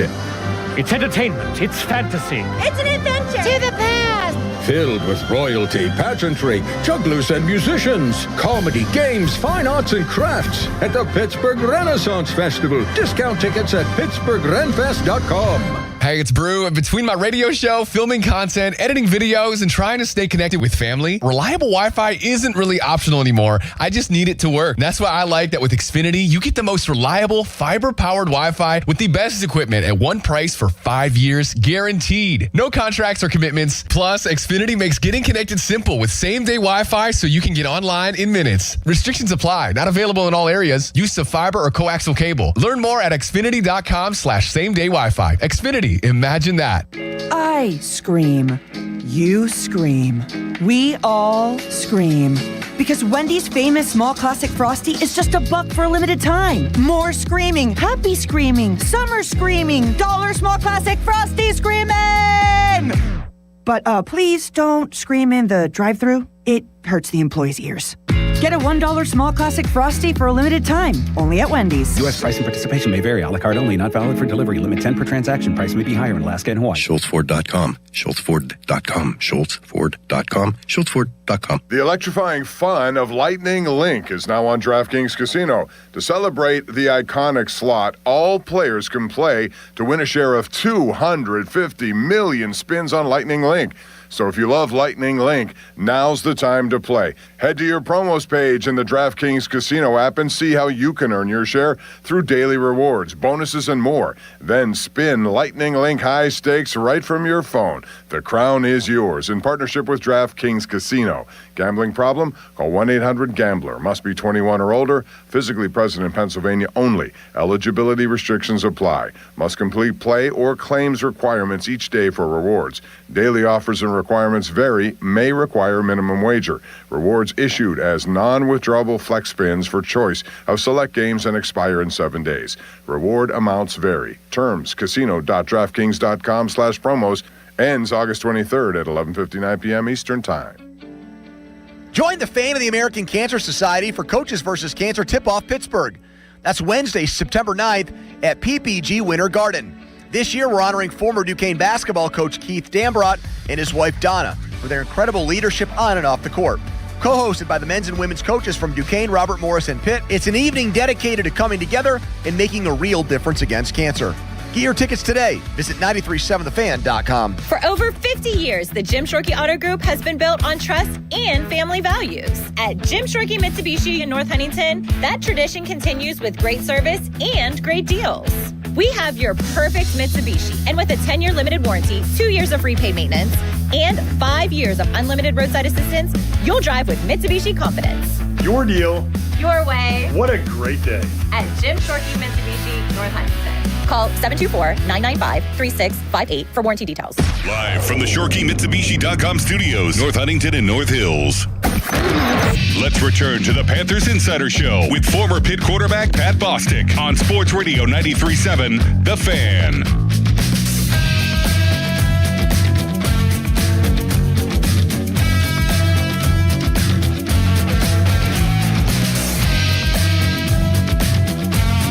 So I hope we get some rain. We need a little wet ball drills, but we had a solid day yesterday. I wasn't as excited as the day before.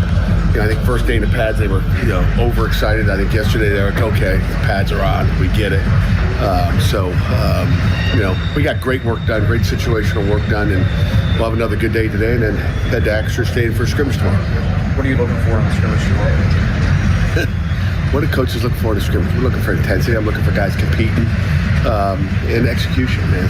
That's what it all comes down to, execution and to see some separation somewhere, I guess maybe I don't want separation. I'd like to see someone say, hey, I'm the guy, and take it over. But if two guys do that, then there is no separation. Where are you still seeing the most competition? I think there's competition all over the place. I think corner, I think linebacker, I think safety, I think running back for sure. There's a lot of guys there, and then that receiver spot, there's still competition. How is the special teams install and competition going? And anyone in those various departments kind of separating themselves at this point? You know what? Really, no. I wish I could tell you yes. I think we'll get some clarity tomorrow. But like I said, we may not know till game day. We may not know till the first kick. We'll try to figure that out, but we'll see. I think they're all giving us our field goals, we've been probably hitting 85, 90% field goals, so that's a good thing. And again, the punters are doing well. We got to get them under pressure a little bit more, which we will tomorrow. But it's been solid so far. You talk about the competition at linebacker. Who's pushing there? It's just a lot of good players. I don't know if it's pushing or we get to rotate 6 guys and name all 6 of them starters, but Cam Lindsey, you guys talked to yesterday. Bruton's getting better every single day. DeMarco Ward, you got that, with guys that are, then you got Sanford and Lovelace. So there's a lot of good players in that group that, we got to find a way to get on the field too. You talked about some of the young guys already, like Tony Forney and Damon Ferguson, but has any young freshman come in and surprised you so far at camp? there's no surprises. I mean, you talk about Damon Ferguson and the other guy I mentioned, I don't know if I've mentioned much of him, was Kentrell McRae. Have I talked about him much? But he's a young corner, number 25. Check him out today. Like, he's a football player. He's tough. He's detailed. For a young guy, he's mature too. So, I mean, there's no, we wouldn't recruit them if they were going to come surprises, right? I mean, I think any of them that can come in and compete, those are the surprises. The ones that are ready right now, those are, because we expect them all to be ready, but like, who's really, really ready to step into that competition? We've got a few. How do you see Josh Pittman's development? It's another one. I think that guy's a beast. I think he's twitchy. He continues to get better every day. Mentally, we got to get him on the same page all the time. That's probably the biggest. But physically, I just watched him one-on-one pass rush this morning. He's violent with his hands, and he does a nice job. And he's going against Bear, and he does a nice job. Holds his own. How will you go about evaluating the quarterbacks tomorrow? What are you looking for? Looking for execution. Guys make plays. Don't turn the ball over. That's what it's going to come down to. They got a pretty good idea who Mason is, but with Holden and Corey and Angelo Renda, you're just looking for guys in Bo. You're looking for guys that are going to, operation. It's got to be critical, getting everybody in the right play, and don't turn the ball over. A couple more. With Cam Lindsey, is the knowledge catching up to the talent? Oh yeah, no question about it. His knowledge is pretty darn good. Again, there's a lot of, when you talk install offensively and defensively, there's a ton of install in. Like, we've got a lot of stuff installed, so it can pile up on you, and that's where some of the freshmen, I think, have piled up on him yesterday. Is that what kind of needs to click for him? It seems like he's got that ability. Yeah, he's a playmaker. He's got, I just think it's, I think he's pretty good mentally as far as just what we do. So, I think you guys practice. Just being consistency. I think consistency probably would be more than anything if I had to say, Cam, just, doing it every day. Mm-hmm. You guys, the players wear the Guardian caps during practice. Do you anticipate them wearing them during the games this season? I saw that's still allowed this year. No? Yeah, I'm sure it's still allowed, but no, we don't anticipate that at all. I'm not sure, it's good for games either. So, but if someone needs it and someone wants it, we'll entertain that. But whatever they need for their safety. But I'm not sure. We've talked about it in the past with a couple guys that had concussions, but I don't know if I don't know if that's good for the game or could cause a problem. I don't know. I have no idea. That was Pat Narduzzi at the Pitt football facility, which is down on the south side. Old steel mill site across the Hot Metal Bridge. You can hear the train in the background, which I think is so cool. That's so Pittsburgh. It's so football. Hear it in the background of Pat Narduzzi's remarks prior to practice yesterday.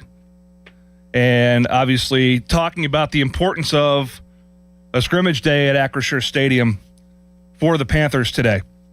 And I wanted to dive in to some newer names and faces that I noticed during my couple practices this week that I was down on the south side. We know the household names. Heinzel's looked terrific. The left tackle, Olivieri, has been as advertised. Jacarian Turner has made a ton of plays and has put on about 10 or 15 pounds. Looks really good back there. Talked about C.J. Lee. We talked about Blue Hicks. They've been terrific. Defensively, Fitzsimmons and James inside. Jaden Moore. Ghost Neal on the perimeter. Jimmy Scott in his senior season. Bruce Brookins on the back end. Sean Lee. There's names we know. But then there's competition. And what competition brings out is what kind of depth do you have? And who's going to step up when the lights turn on? And today's that first opportunity for Pitt. Down at the stadium, game-like environment, coaches in the booth. Similar to a preseason game. You don't have those opportunities in college football. When you play, it's for real.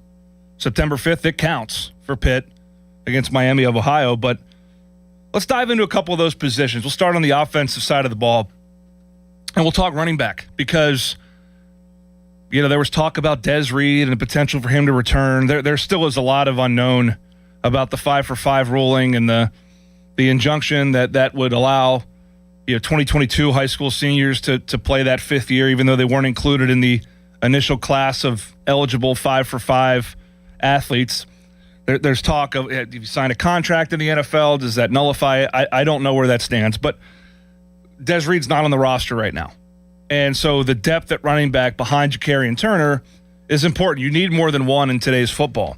And the Panthers have more than one, they have more than two, they have more than three, they have more than four. There are 5 or 6 backs that can play and have all done special things throughout training camp. The first one that I've been excited about is Pitt's kind of lacked a bigger back since Daniel Carter's departure a couple years ago. We saw what he was able to do in short yardage situations, and even when he became a primary ball carrier, having played fullback for a couple years. But I really like Lavelle Wright. He'll wear number 29. He's a Louisville kid, started at Kentucky, ended up at Western Kentucky, 5'11", 215, moves well. He's got a good stiff arm, plays with low pads, even though he's a taller guy at 5'11". Really a thunder to the lightning that Cade Bell really likes to have. And then 2 young backs have been just special, flat out. Really 3 of them have been really good. 3 of them have been really good. I mean, I think lost in the conversation for the Panthers is Jaylen Brown, who is another bigger back at 5'10", 210. He is a Daniel Carter type back.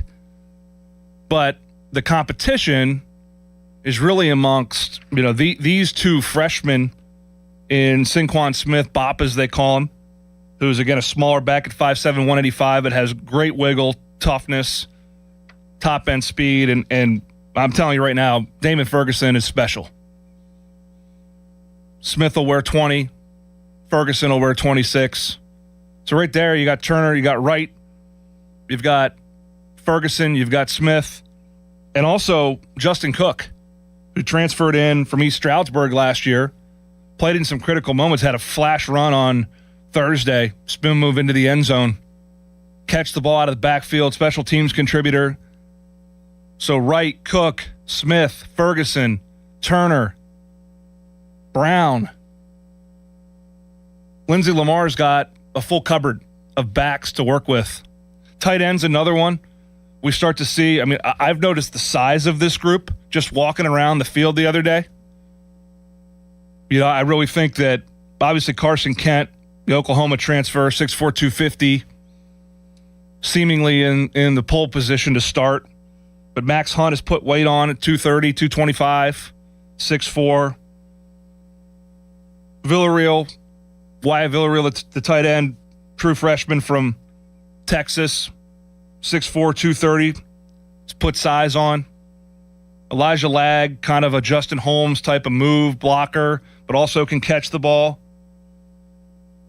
Like that group. Receiver depth. We've talked a lot about the O-line and where they're at, but receiver depth, some improvement from Tony Kinsler, factoring to be that third receiver. Malik Knight has made play after play. We know Blue Hicks. We know Sincere Lee. We know what Bryce Yates can do. He's played in big moments for Pitt. But then you heard Pat Narduzzi talk about Kentrell McCray, but how about Demetrius McCray, a true freshman, 6', 205, from Claremont, Florida. I've seen this guy catch a lot of touchdowns in practice that I've been able to see. Going with the 2s, he'll wear 87. Like the development of that group. Defensively, Guaranteed Picks are brought to you by Voss TV and Appliance. Family owned for over 60 years and the lowest prices in town guaranteed. Pat Narduzzi talked about the corner position and competition. You've got Shadarian Harrison. You've got Sean Lee. You've got Rashawn Murray. But then there's Rayon Strader. There's Kentrell McCray.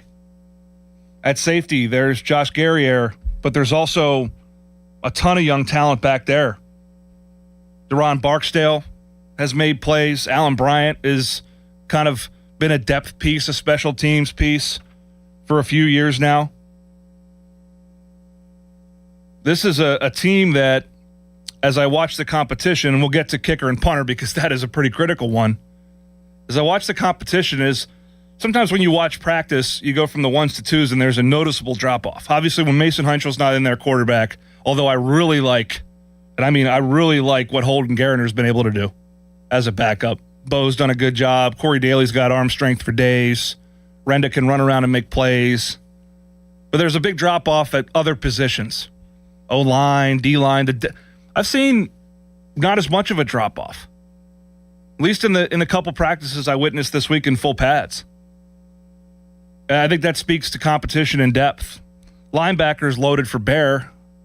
Obviously, you got a new defensive coordinator in Corey Sanders, probably going to run similar stuff to what Randy Bates has called. It's Pat Narduzzi's defense, but what kind of changes will we see schematically? But with Joe Bowen, a former defensive coordinator, run game coordinator defensively for Pitt,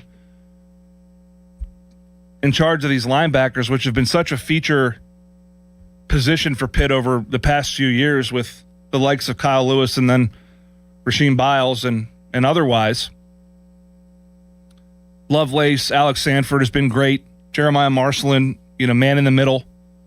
But guys like Davin Bruton, Cam Lindsey, making progress.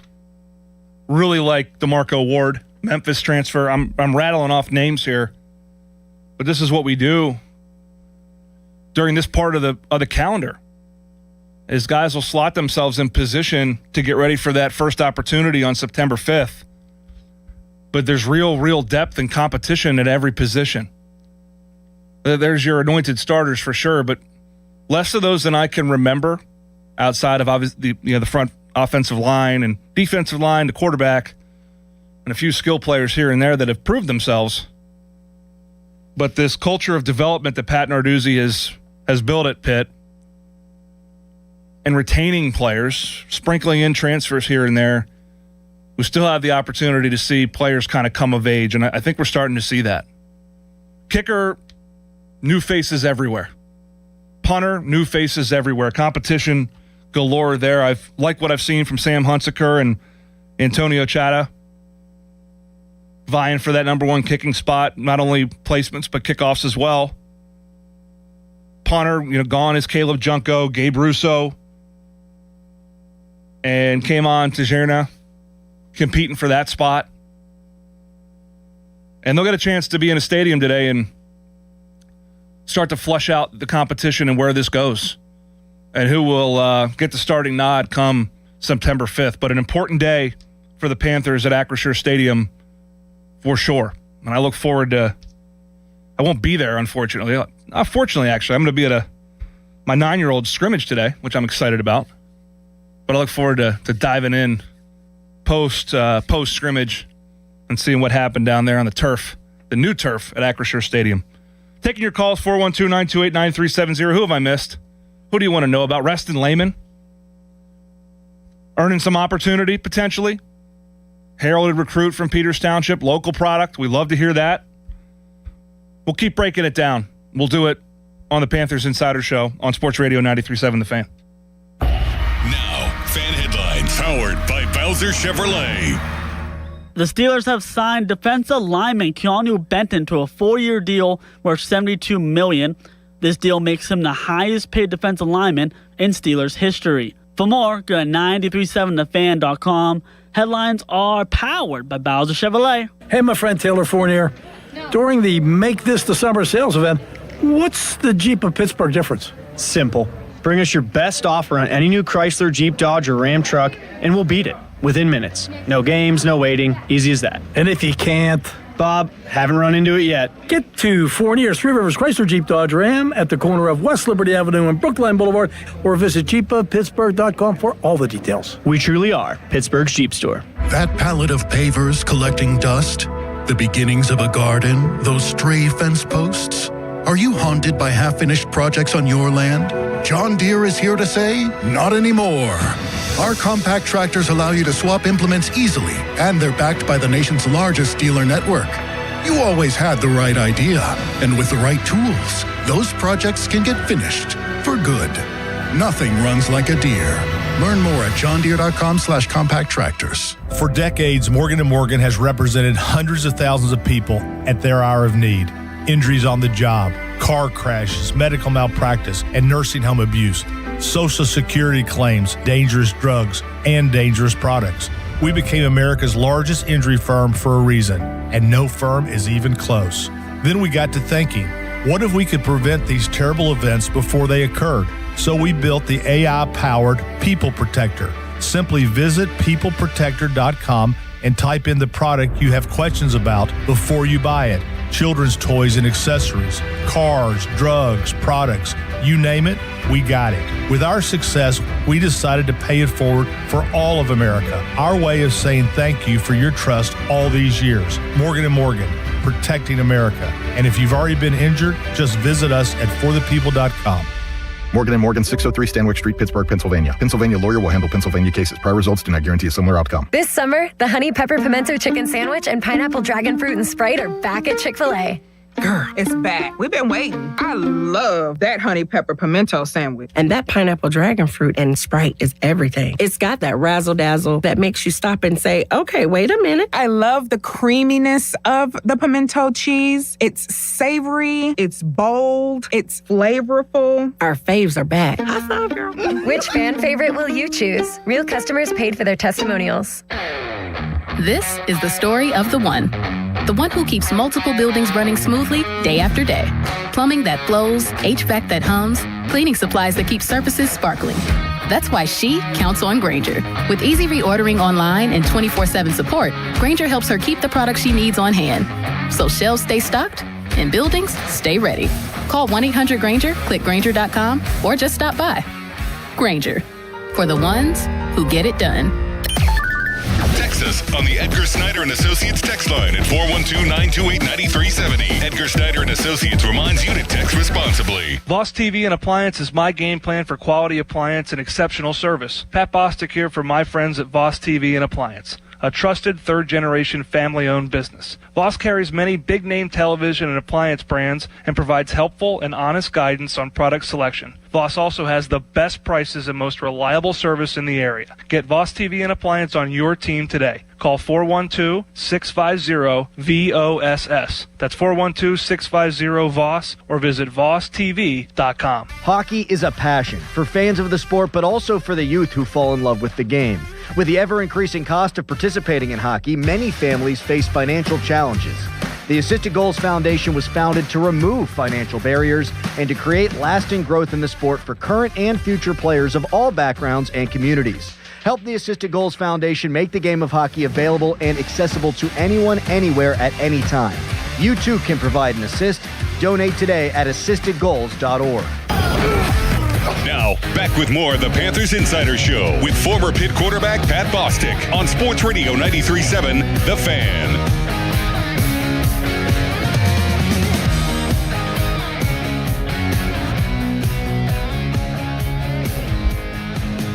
Welcome back to the Panthers Insider Show.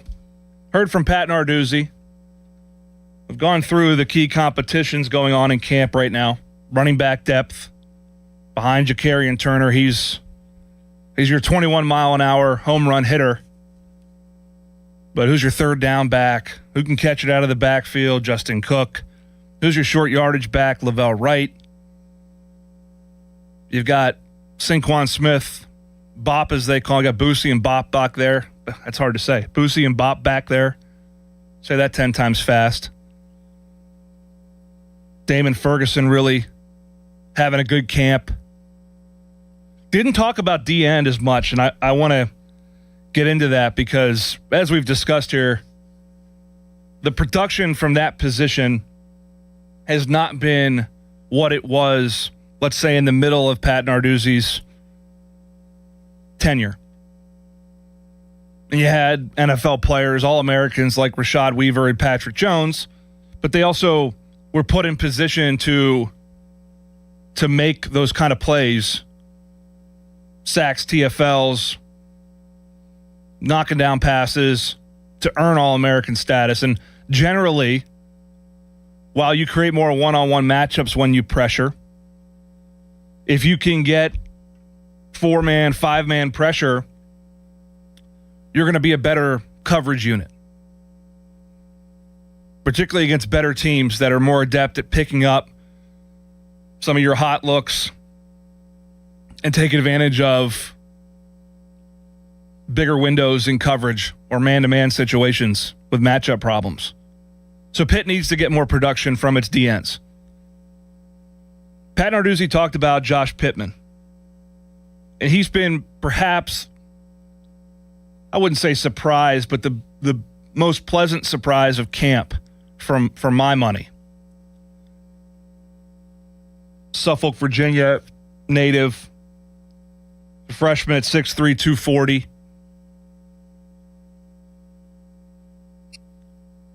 He's twitchy, as Pat Narduzzi said. He's going up against starters at times. And certainly Jaden Moore's had a really good camp. And you know what I think is Zach Carruthers. He was listed at 6'4". I think he's closer to 6'5", 265. Coming off of a leg injury. But when he's been out there, it's different.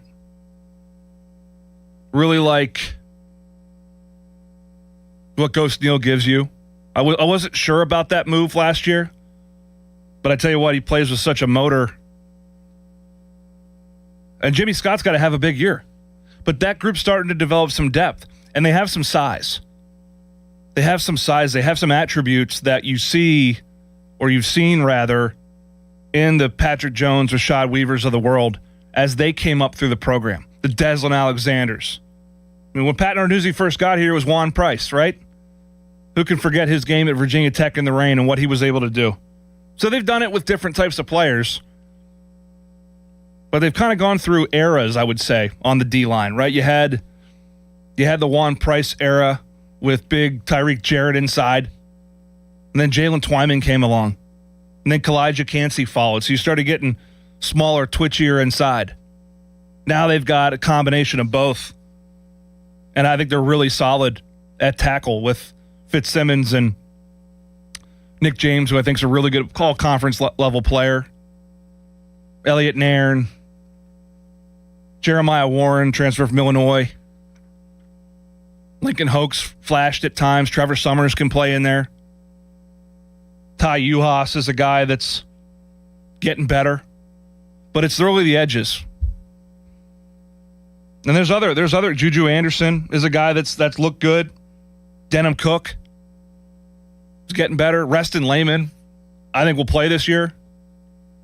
Talk about a motor and athleticism. Watching him run down and chase the ball down from the backside. It's probably the number one thing I was watching. And I said it a couple weeks ago. I feel like Jaden Moore and Zach Carruthers are maybe the two most important players on this defense in terms of their level of improvement and consistency. But adding a Josh Pittman to that mix, adding a Reston Layman to that mix, or a Denham Cook to that mix, excites me. You know, linebacker, Jaden Bonsu is another one that, you know, injury-plagued kind of early part of his career, started at Ohio State, but consensus 4-star recruit, looks the part, man, cut up, ripped. And he's factored into the depth at linebacker at 6'2", 215. So you got pieces you could move around there. Who says you can't put Lovelace back in the middle or Sanford in the middle? Sanford, Purdue transfer, has been as consistent as anyone all camp at any position. So it's a really intriguing time in the development of this Pitt football team. And today is a milestone for sure. Today is absolutely a milestone. We'll hear from Pat Narduzzi on his next media availability. Well, he'll get pretty honest about his thoughts on the scrimmage. It's a tough spot. The two practices I went to this week were polar opposites, I would say, in terms of who would you say won the scrimmage or won the day, offense or defense.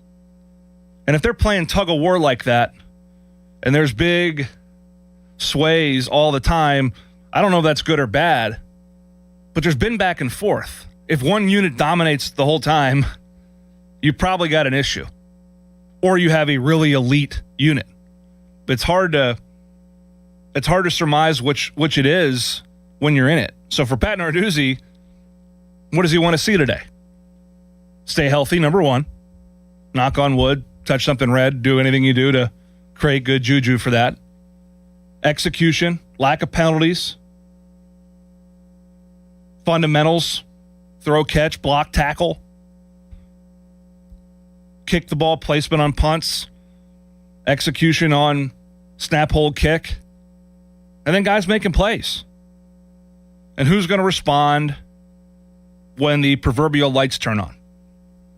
And at those various positions, just like a preseason game, while it isn't the ultimate determinant, just like a test or a final exam isn't 100% of your grade, it's weighted more heavily because you're out there by yourself. There's no do-overs. You're not re-racking and running the play again. There's down, there's distance, there's time, there's play clock, there's all of it. So it's a big, big moment for the Panthers. But the good news is there's a lot that can be gained. There's a lot of action going on at every single position up and down this roster. Fan weather brought to you by Secure Money Advisors. Looking to retire soon?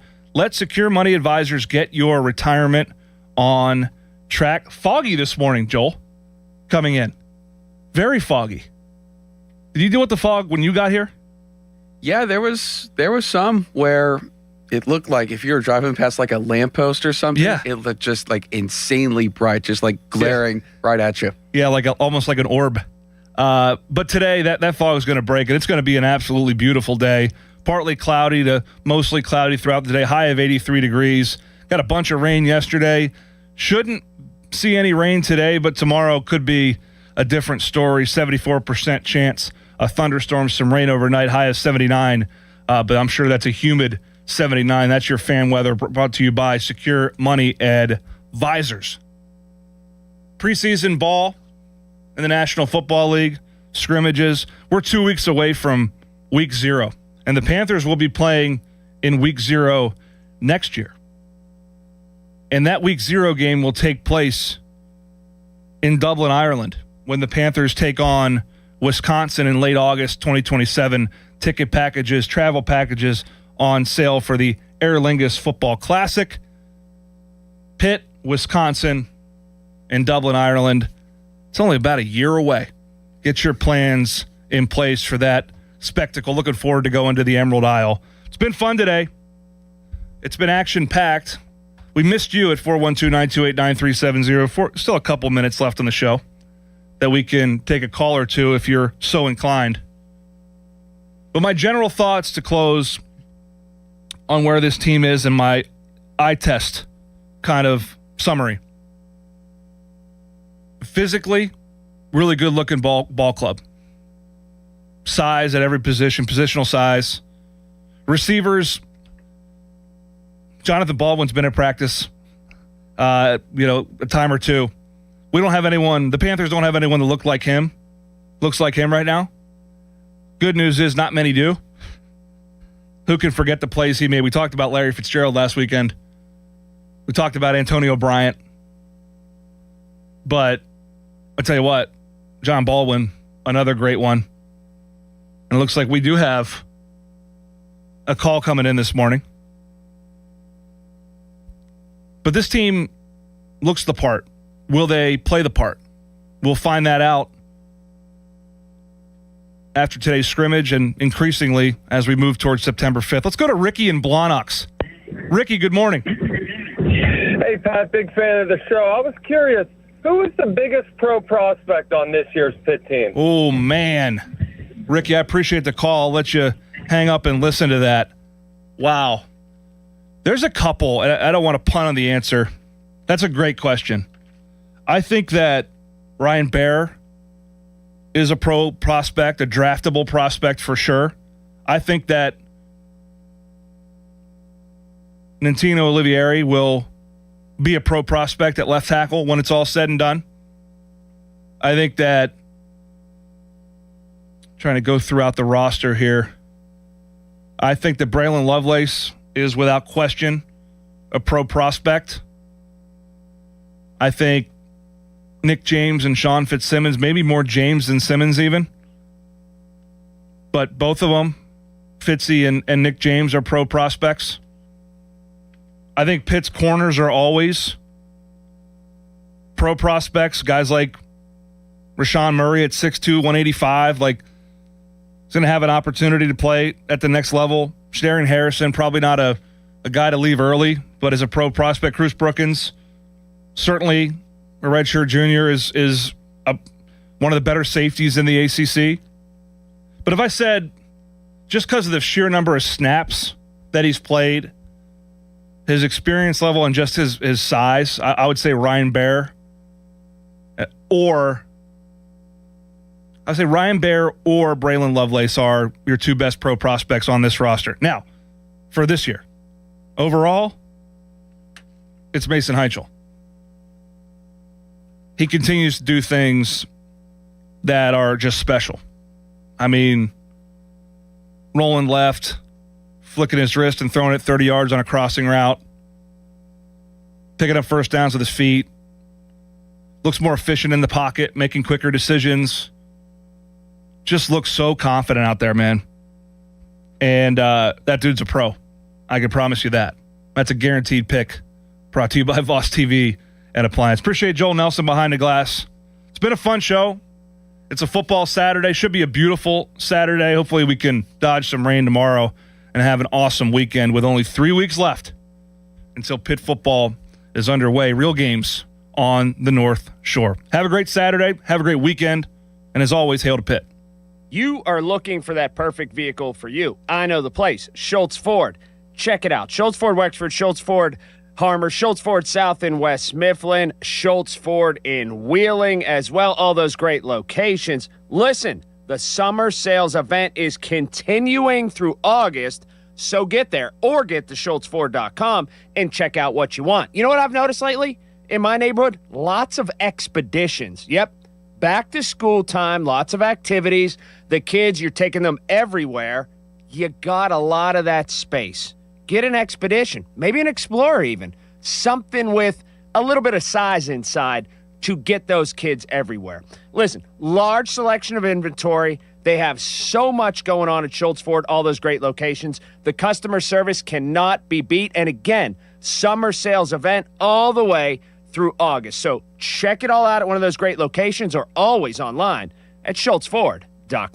Your hometown building partner since 1956. 84 Lumber. Visit 84lumber.com. If you owe the IRS, have years of unfiled tax returns, received a levy notice, or just want to know your options, Republic Tax Relief is here to help. I started getting letters from the IRS telling me that I owed over $35,000 in back taxes, seeming absolutely hopeless to me. Their experienced team will review your situation, explain your options, and work toward the best resolution possible. Republic Tax Relief has absolutely done something for me that is so amazing. As a veteran-owned company with an A-plus Better Business Bureau rating, Republic Tax Relief has helped thousands of people resolve their tax problems. I get an email from Mark M, and he says my case is solved with the IRS, and they saved me $35,000 in back taxes. It just absolutely blew my mind. Call Republic Tax Relief now for a free consultation at 800-885-4033. That's 800-885-4033. Or visit RepublicTaxRelief.com.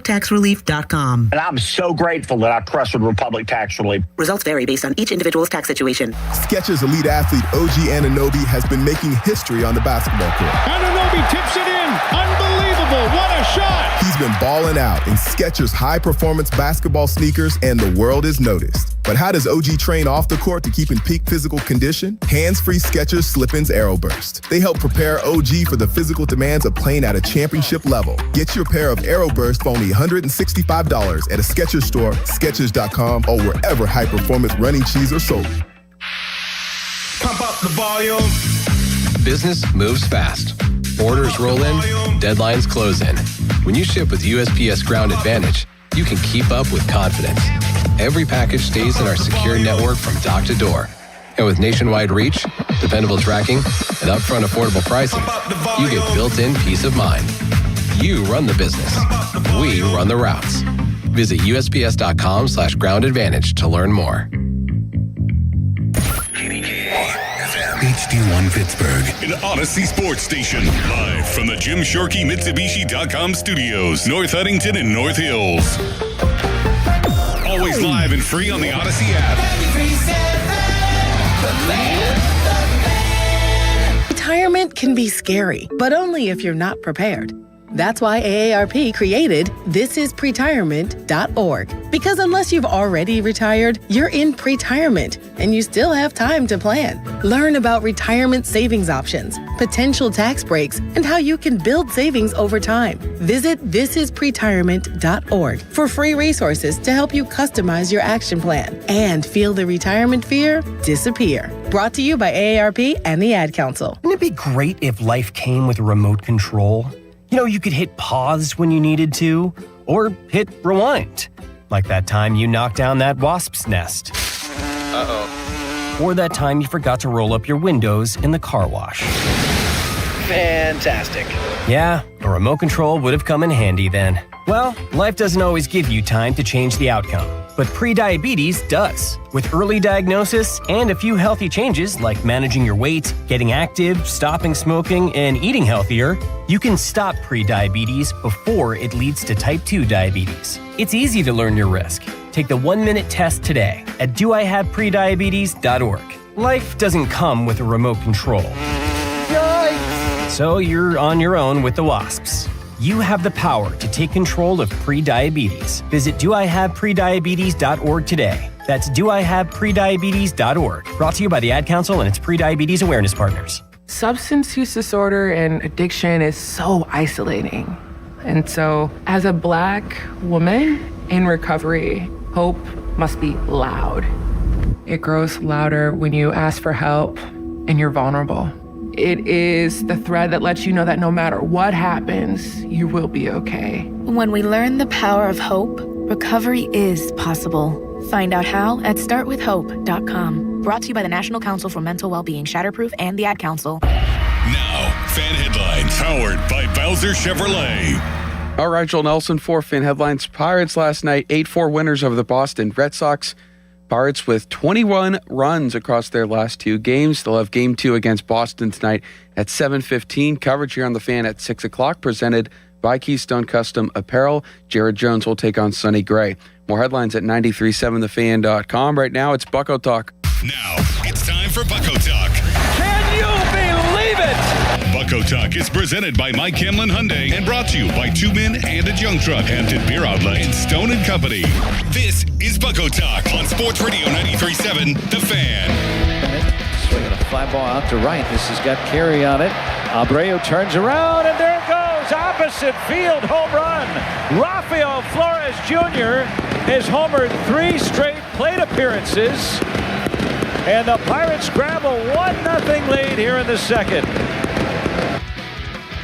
Pitch is swung on and belted. Deep to right field. Brandon Lau strikes a 3-run homer. Lau hits a 3-run shot off the lefty. And the Pirates are up 7-2 over the Red Sox. The Pirates are waking up here in the dog days of August. And good morning. Good morning. Good morning. It was a fun night at PNC Park last night, and hopefully it'll be a fun morning with all of you here over the next couple of hours. Talking all things Pirates before the middle game of the 3-game set against the Boston Red Sox, one of the hottest teams in baseball.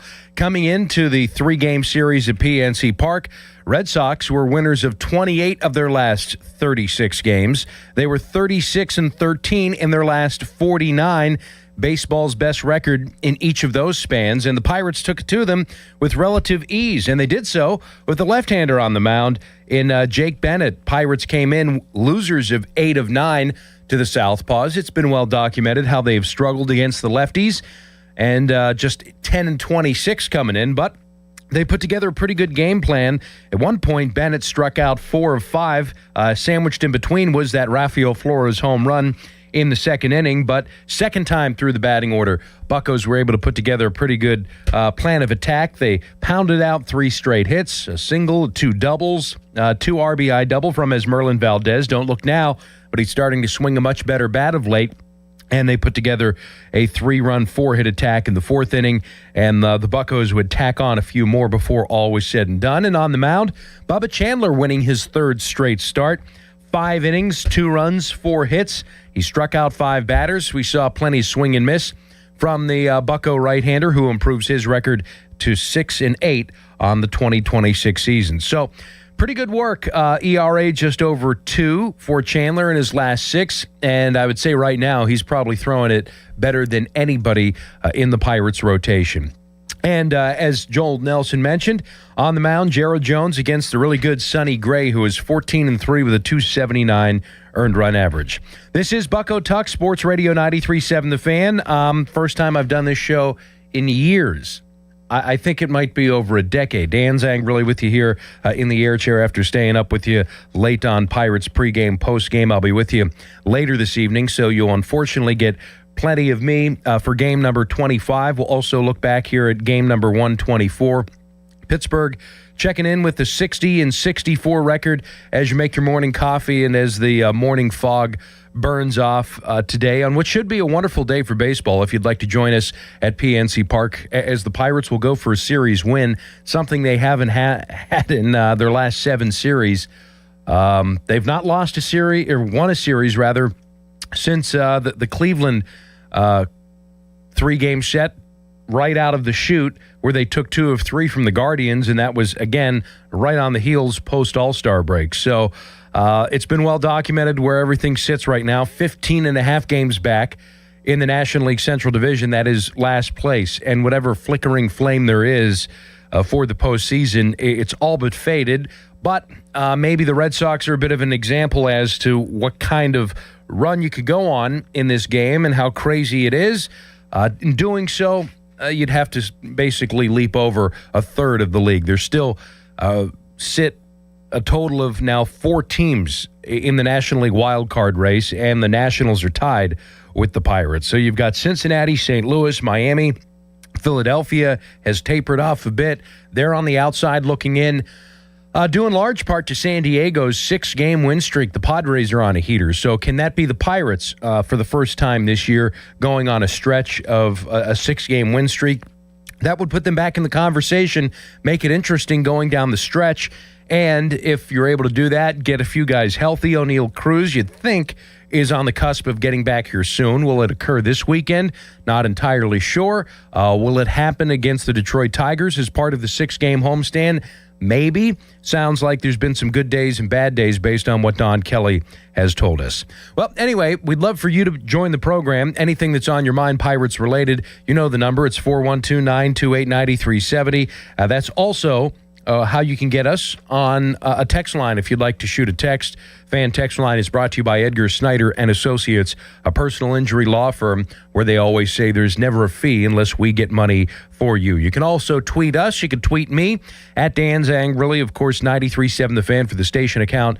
Thanks to our friends at South Hills Chrysler Dodge Jeep Ram Route 19 in Peters Township. So again, 412-928-9370. Bubba Chandler, good. Offense, better.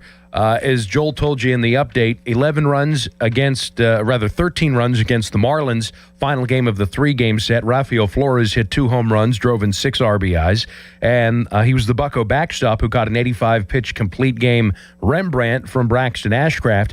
He turns around, and he starts at first base yesterday against the left-hander Jake Bennett, hitting 6th in the lineup, and he takes a changeup, lifting it opposite field. Really impressive work for Rafael Flores.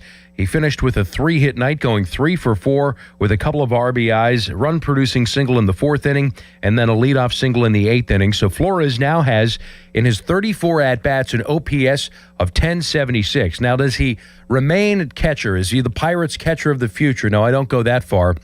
No, not at all. But is he, I think, a right-handed platoon bat that could bounce around, offensive-minded? Sure, does he catch in a pinch?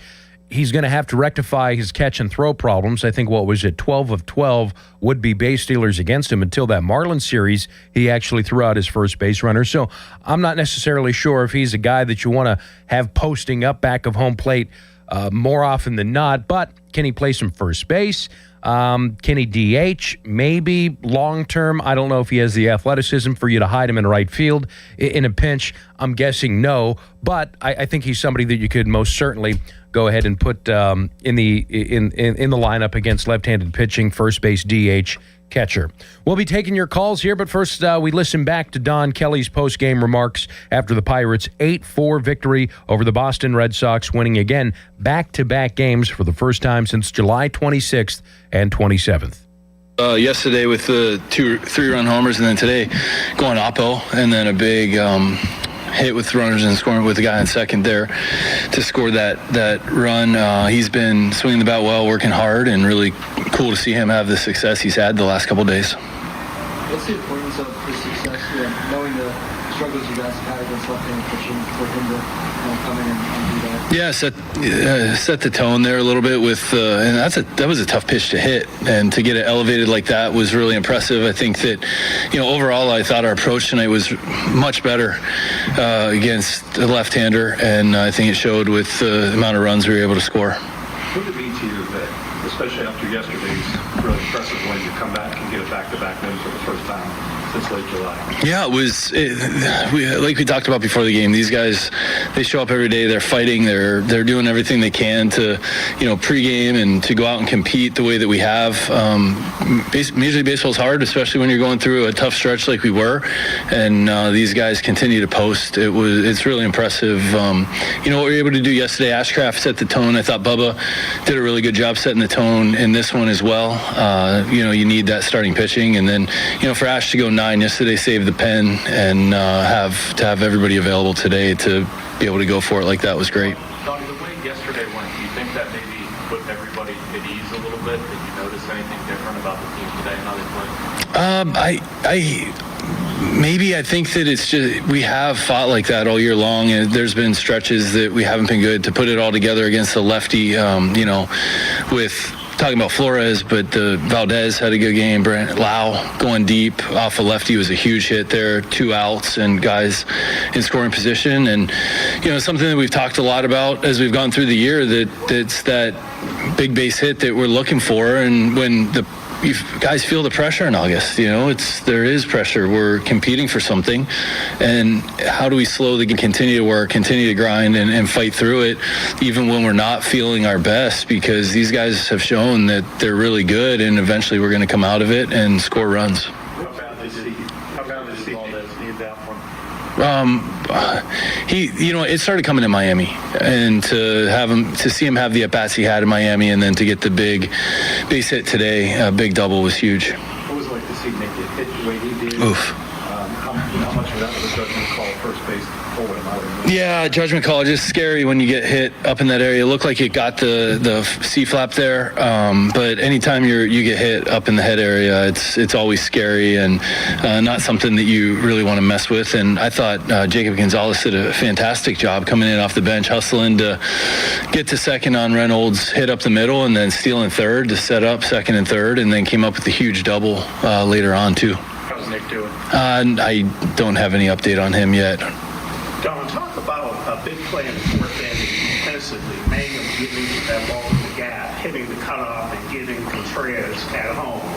And do you feel as though that sparked a rally in the fourth? You all scored 3 runs. Yeah, it was a big momentum swing there, and for Mang to play it like that, barehanded, get it to Tree. Tree unleashed a great throw, and Henry with a heck of a pick and tag there. He looked like a middle infielder making that play. He made it look a lot easier than it was, but for all 3 of those guys, it took every piece of effort to be able to get him at home. Did the bubble lose a little bit of rhythm with that longer fourth inning? He might have. Really impressed with Bubba to have that longer inning.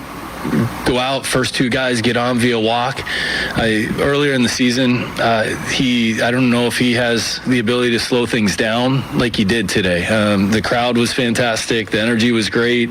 A lot of emotion in that, and for him to be able to slow it down in that moment in the 5th inning and get through that inning with only 2 runs scoring, I thought he did a fantastic job. All right, so there's Pirates manager Don Kelly after the 8-4 victory over the Boston Red Sox. And again, one thing to follow going into Game 2 today is the health of Nick Gonzalez.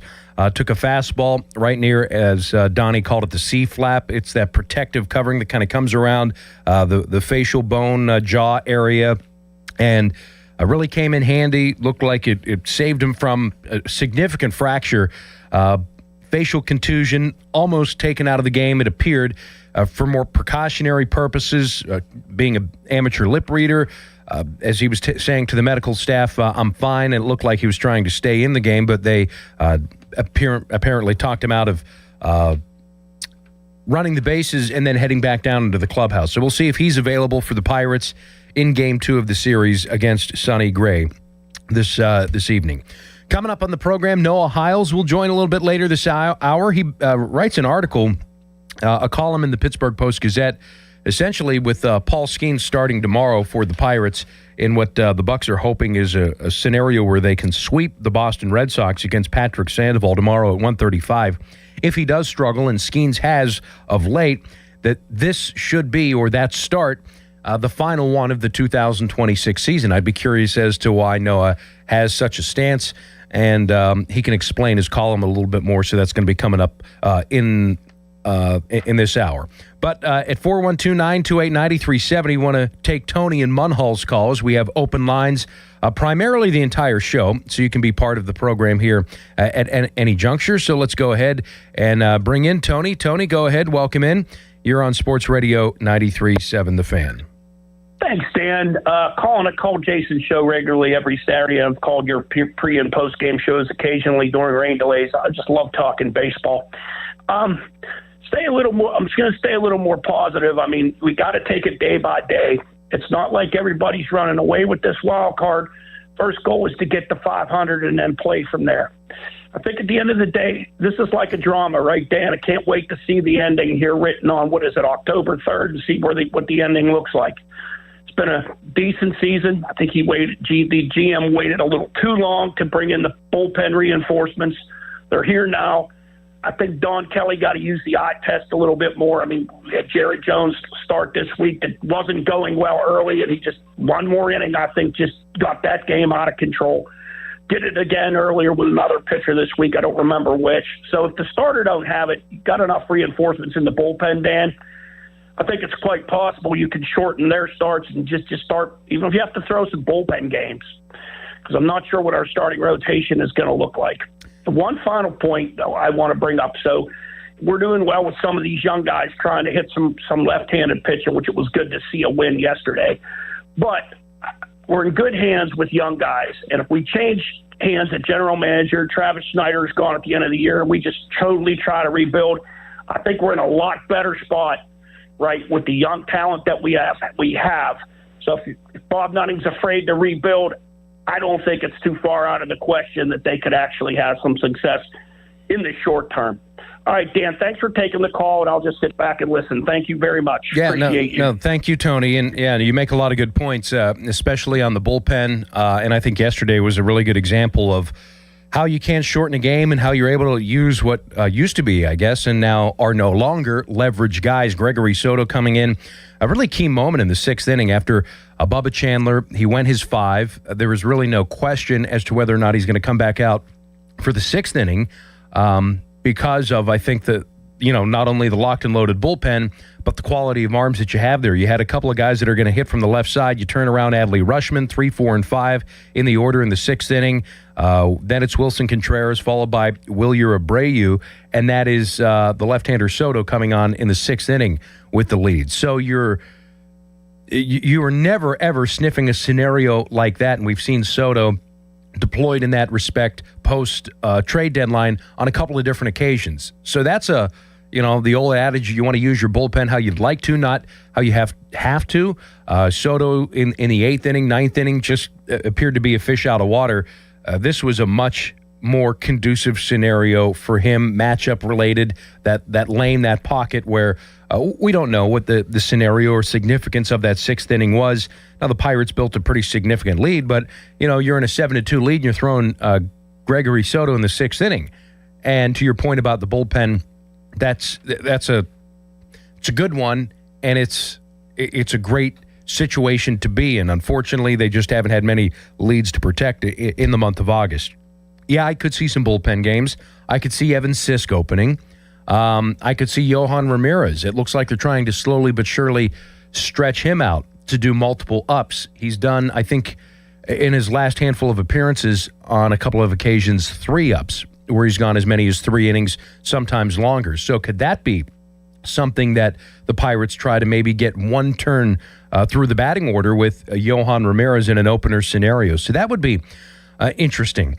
Now, as far as what you do at the end of the year, I think obviously you make those decisions at the end of the year, and the team performance here over the next 40 or so games that remains. This is going to be game 125, less than 40 games. In fact, it's going to tell a lot, and I think the position in the standings is going to tell a lot. Now, whether they do make a move, whether they don't make a move, I think the organization is maybe not necessarily better than how you found it. Perhaps in some young, controllable talent, yes. There were pieces that were inherited after the 2019 season. But, you'd hope and think and pray, really, that the Skeen struggles this year are very much an anomaly, that he's going to be able to make an adjustment going into the offseason next year for 2027. But when you have Connor Griffin, Seth Hernandez, some real building blocks, I think that's real. So again, whether or not that occurs and you turn the page, I would agree. I would feel, if you're a new general manager coming in, that there's not this big teardown and overhaul of a farm system and of your major league roster that needs to take place.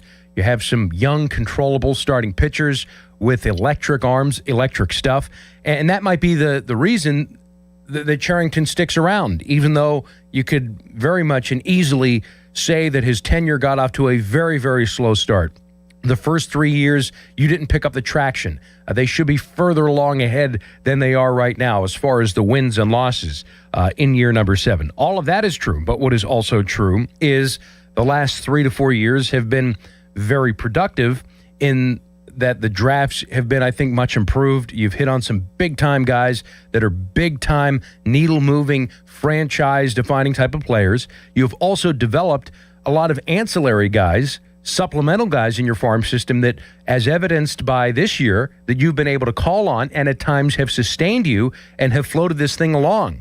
For as many injuries as the organization has sustained this year, you can make a compelling argument that it was buoyed by Tyler Callahan to Jake Mangum to Esmerlin Valdez and most recently Rafael Flores. Guys that really weren't even on the radar, things that you never had dreamed up of on a bingo card at any point in time. So there's a case to be made for him to stick around. But I think what is obviously going to sway this decision one way or the other is and what should be the most important thing in that is the record. That is the standings. That is what did you do amongst your peers, which you should and need to be judged on. And if they are in the basement, if they are 15 games back, if they have 5 clubs ahead of them for that wild card spot, and you find yourself towards the bottom of the National League as opposed to the middle of or towards the top of the pack, well, that's going to be damning and that's going to be hard to overcome, I think. Because, listen, to get in the dance, you have to get a D on the test.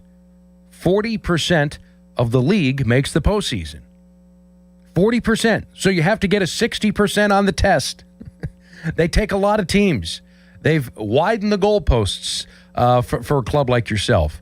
So to get in the dance, to score a 60%, a D on the test, that it's never been easier. So I'll end the segment on that. Coming up next, we take more of your phone calls at 412-928-9370. Rafael Flores had a chance to join me on last night's postgame show, an 8-4 Pirates win over the Boston Red Sox, so perhaps we'll run through that. Plus, should Paul Skeens be shut down if his start tomorrow does not go well? Noah Hiles wrote about that in the Post-Gazette.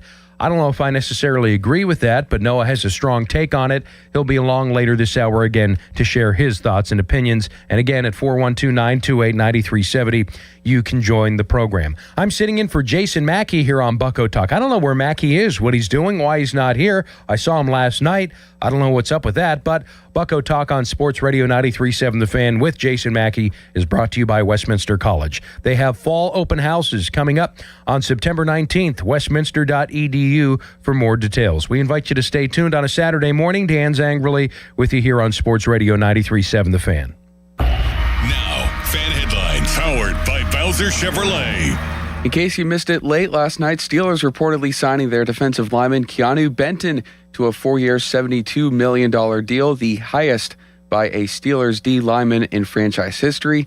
Pirates last night, 8-4 winners over Boston. Game 2 of the series is tonight at 7:15. Coverage on the Fan beginning at 6 o'clock, presented by Keystone Custom Apparel. More headlines, 937thefan.com. Headlines are powered by Bowser Chevrolet.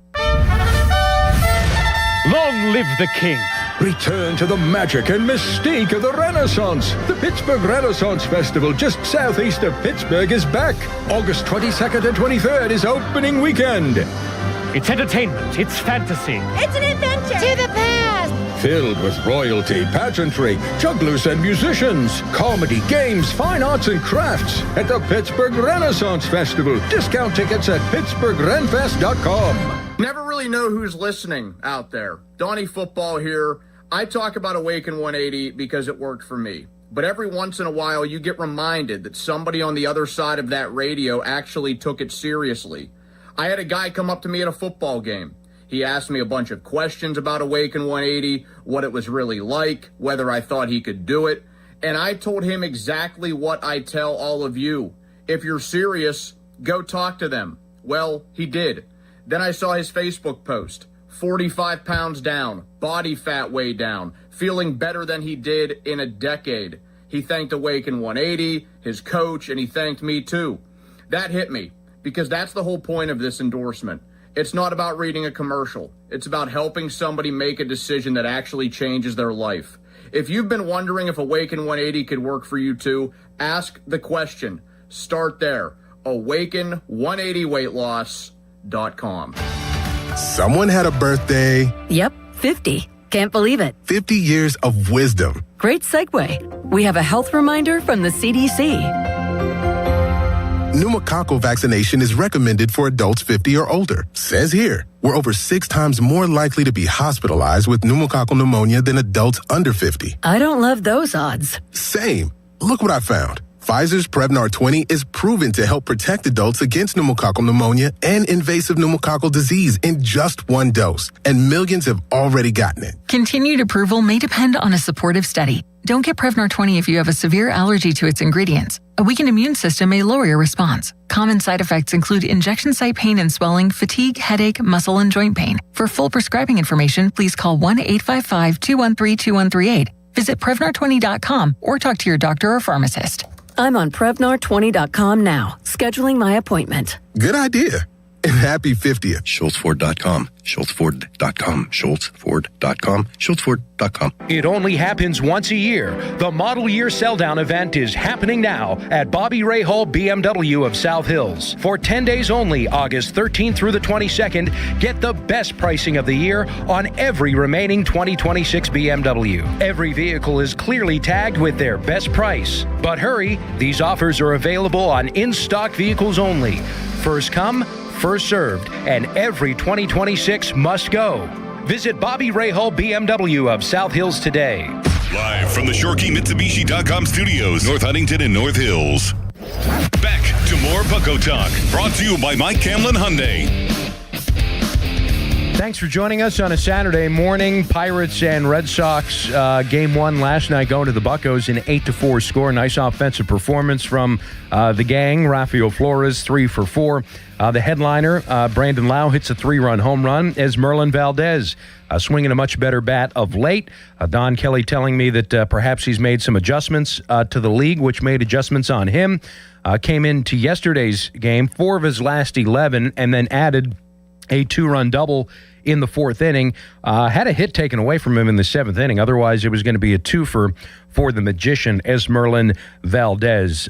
So maybe some bigger things to come from Valdez, and he'll be more of a factor in the middle of that lineup as the Buccos pound out 9 hits. They got some good work from Bubba Chandler over his 5 innings. Little shaky 5th inning there, 4 scoreless before he walked the first 2 hitters of the frame.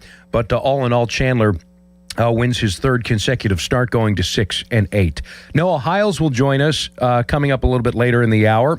He wrote in the Post-Gazette of what he's looking to see from Paul Skeens coming up tomorrow, and what the Pirates hope is an opportunity to sweep one of the hottest teams in baseball, the Boston Red Sox. Before that, however, Jared Jones has to do what he has to do today against Sonny Gray. Gray has thrown it extremely well, even deep into his career. 14-3. The right-hander, former Cincinnati Red, is at 279 with his earned run average. But Noah's coming by, in about 10 minutes or so, live on our 937thefan.com video stream that you can watch on Twitter or on YouTube, as the Buccos back-to-back victories yesterday. And by the way, Brian Reynolds posting up for the 133rd consecutive game yesterday. That is the most since Jason Bay rolled up in over 300 consecutive games back in 2004 through 2006. So it's been a long time since anybody has put together a stretch of consecutive games like Reynolds has. In fact, he passed McCutcheon's 2011 mark of 132 consecutive games played. So he has been Mr. Steady for the Pirates, having a really good year. Brian Reynolds busted out, by the way, of an 0-for-14 slump with a couple of hits, 3 runs scored yesterday. Chuck in Uniontown on this Saturday morning is with us. Chuck, thanks for joining us on Bucco Talk. Good morning, and thanks once again, Dave. My feeling is this. No postseason play for this administration. No further employment either. It's time to clean house. The object is to make postseason play to win a world championship 7 years, and you don't even get a D to make the playoffs. It's time to just tell them to go down the road. And I personally would like to see the Pirates go outside the organization for replacements and to go to organizations that have been successful, particularly small market organizations, and when they evaluate the people, evaluate what those people have done on their own merits, not what they inherit from somebody else. And I think you know what I'm getting at. I'm getting at the Ben Sherrington situation. The only thing he won was with somebody else. No, they need to hire people who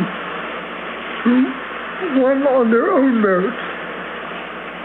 Well, I think that's gonna be tough, Chuck, from the standpoint of taking a sitting general manager that has done substantial things and disrupting their employment. You would otherwise be looking to get, and I'm not sure if this would be acceptable for you, an underling, an understudy, an assistant general manager, which again, that might be going against what you'd like.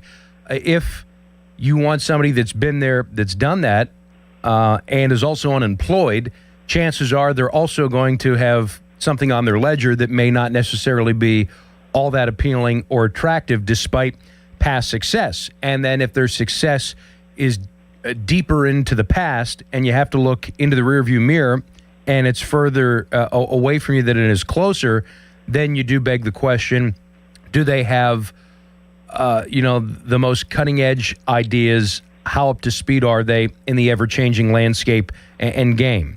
And I'm not necessarily advocating or not advocating for change here, but I am just bringing those points of what your wish list is to the table because of what you otherwise would want.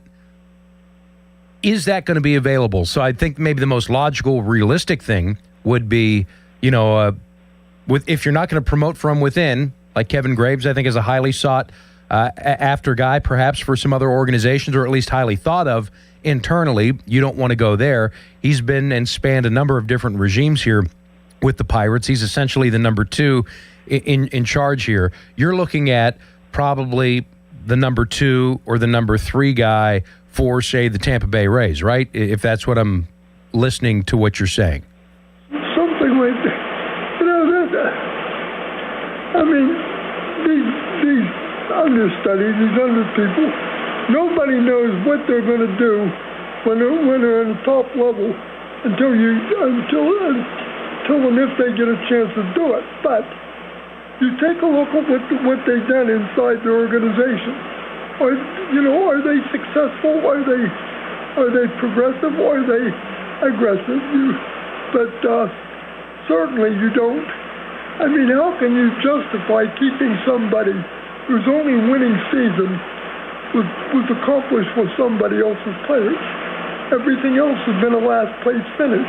How can you justify that after 7 years? Yeah, no, I mean, listen, and I'm not going to sit here and defend that or advocate for any of that. And thanks for the call, Chuck. You have compiled, I think, kind of the profile, the candidate that you'd like. I just wanted to kind of offer that, well, somebody who's been there, done that, is probably gainfully employed, not necessarily sure if they're going to be jumping at the opportunity to take on what is always going to be, a project type of job, to do a job with one hand tied behind your back, unless there are sweeping changes to the game coming up here over the next 12 months. If you are in a good situation, you're not going to leave that situation. Let's go to Tim in the North Hills before we chat with Noah Hiles. Tim? Hello. Yes. Thanks for taking my call to start with. And anyways, I don't want to throw in the towel quite yet on the Pirates season. Again, if they can potentially run off 4, 5, 6, 8 games, they can at least be in the hunt.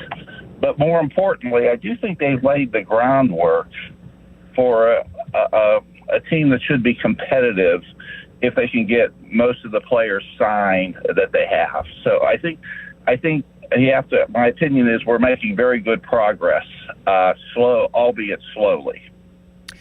And that's, I think, the tough part, because it feels as if things are kind of picking up traction, at least from the infrastructure and the bones of the organization and the personnel that is coming through.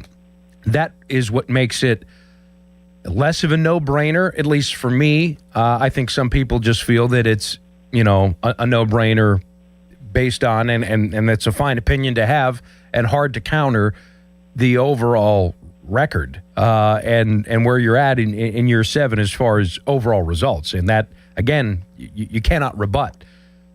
However... Let me try again. I think you only get people like, players like Skeens and Connor Griffin.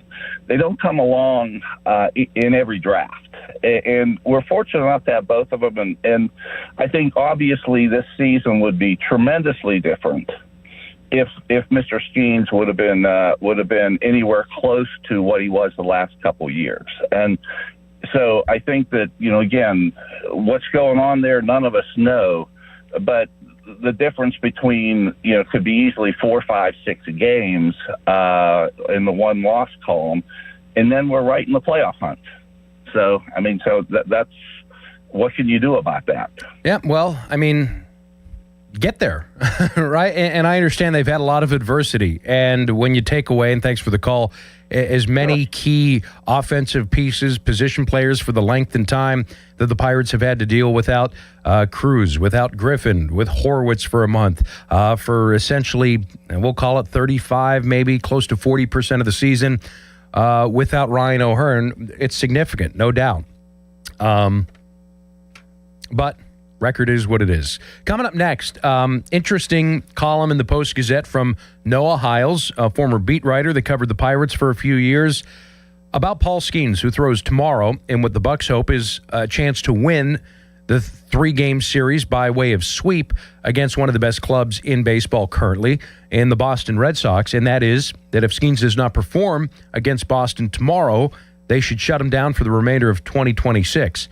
How and why? We'll discuss all of that with Noah Hiles as we continue on with Bucko Talk on a Saturday morning. We've learned that Jason Mackey is at a Miracle League event up in Cranberry Township. He and a number of Pirates players like Connor Griffin, Paul Skeens, Nick Gonzalez, Don Kelly, Brandon Lau, among others, at the Miracle League event, the fantasy camp at Graham Park in Cranberry Township. So that's where Jason Mackey is, and that's why I'm here with you, filling in Dan Zangerly. Bucko Talk on Sports Radio 93.7 The Fan. Noah Hiles coming up next. Now, fan headlines powered by Bowser Chevrolet. Pirates with another offensive outburst last night after their 13-run performance on Thursday against the Marlins. Pirates put up 8 against Boston last night and win 8-4. Game 2 is tonight. Jared Jones gets the ball against Sonny Gray. 7:15 is the first pitch. It's right here on the Fan coverage at 6 o'clock with the North Shore Tavern leadoff show. More headlines at 937thefan.com. Fan headlines are powered by Bowser Chevrolet. Before the first tee time and before the sun comes up, the Cedarbrook Golf Grounds crew is mowing and rolling greens. At Cedarbrook Golf Club, they believe public golf should feel just as good as a private golf club. Cedarbrook Golf Club works hard every day to keep the greens smooth and fast and fairways nicely mowed. Come experience the difference and book your tee time today. Check it out at cedarbrookgolfcourse.com. That's cedarbrookgolfcourse.com. Jane is a small business owner. Tell them what that's like, Jane. Yeah, well, it's like a roller coaster with a lot of ups and downs, and some days things can feel like they're flying off the rails. Yep, it's a lot. But the Total Solutions Advantage only from Comcast Business can help you manage it all. With the largest, fastest fiber-powered network designed for 100% reliability with business internet and wireless connect. Nice. So everything stays on track. The Total Solutions Advantage. No one does business like Comcast Business.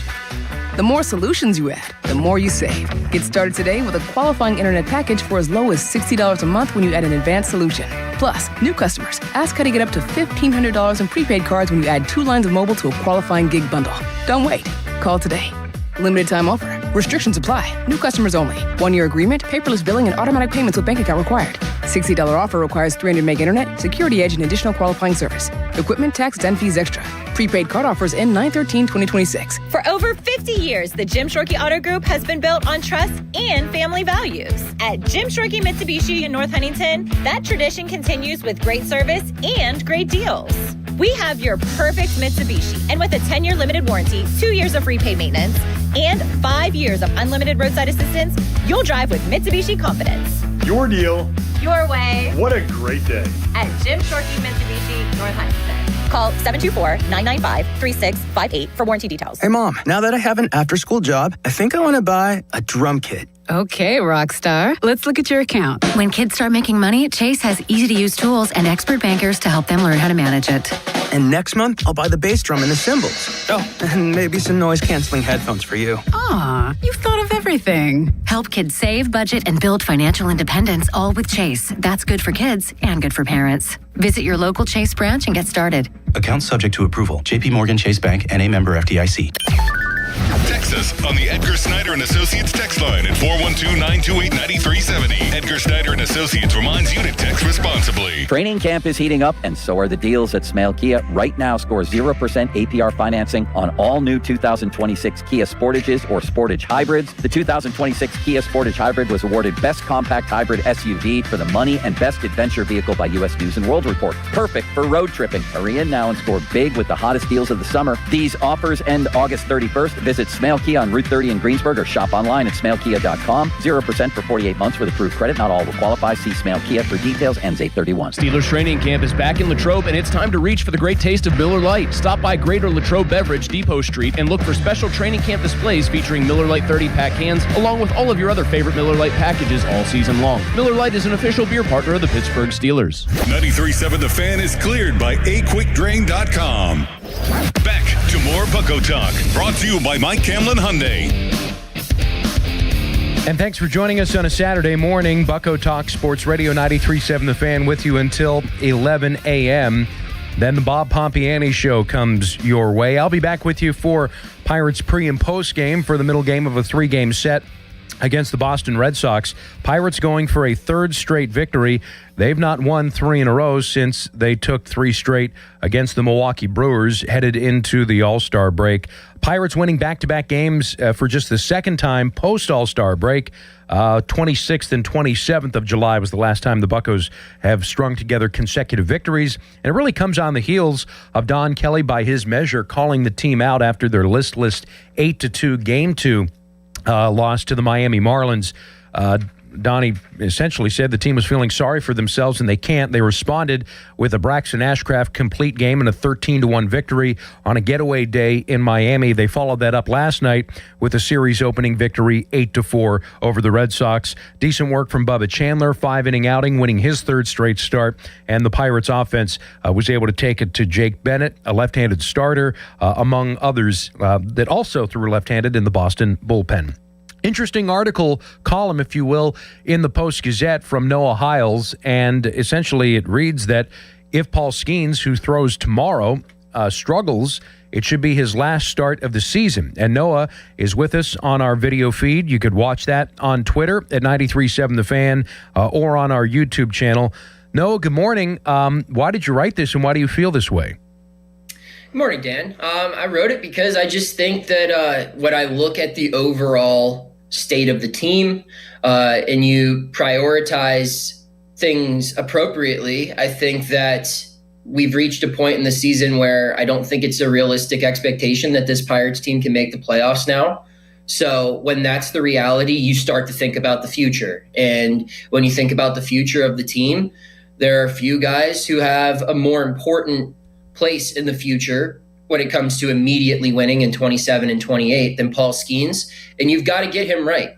And as I said in the column, something's clearly wrong. I don't think Paul Skeens knows what it is. I don't think the Pirates know what it is. And I think that if you continue to trot him out there and continue to see him struggle and get worse and worse, it's only going to continue to make the problem worse. And if it's injury, if it's fatigue, if it's a mental issue, whatever it is, you can't allow this to snowball and roll into next year. So tomorrow, his start against the Boston Red Sox, if it looks anything like his last start against Miami or just really any of his starts in this second half of the season, I think it's in everyone's best interest to pull the plug, send him to Bradenton, and let him kind of figure this out in private so he can get right for 2027. If it was fatigue-related or health-related, why is he still pitching? That's what makes me believe that Noah, it is not. And then I guess the counterpoint I would bring up to your point is,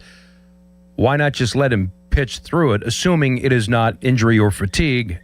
And again, wouldn't they have, you think, proactively shut that down had it been? Or if it is? I mean, I would think so, right? I mean, but that goes back to the original point where I don't think anyone knows yet what this is. Like, if it is an injury, I don't know if they have identified the injury yet. If it is fatigue, I mean, I think fatigue is the clear one to me, right? Like that is the one that makes the most sense out of all possible options. And if he's fatigued, then I think then that's the easy answer, shut him down. But if it's not one of those two things, yes, you could make the argument to allow him to work it out. But even if it's a mental thing, Dan, allowing him to keep working it out could lead him to maybe press too hard. And then you risk him getting too fatigued and getting injured. And the last thing they need is Paul Skeens overdoing it in a meaningless game and ruining himself for next season after what has already been a disappointing 2026 campaign. Post-Gazette columnist Noah Hiles writes this morning, if Paul Skeens struggles again tomorrow, it should be his last start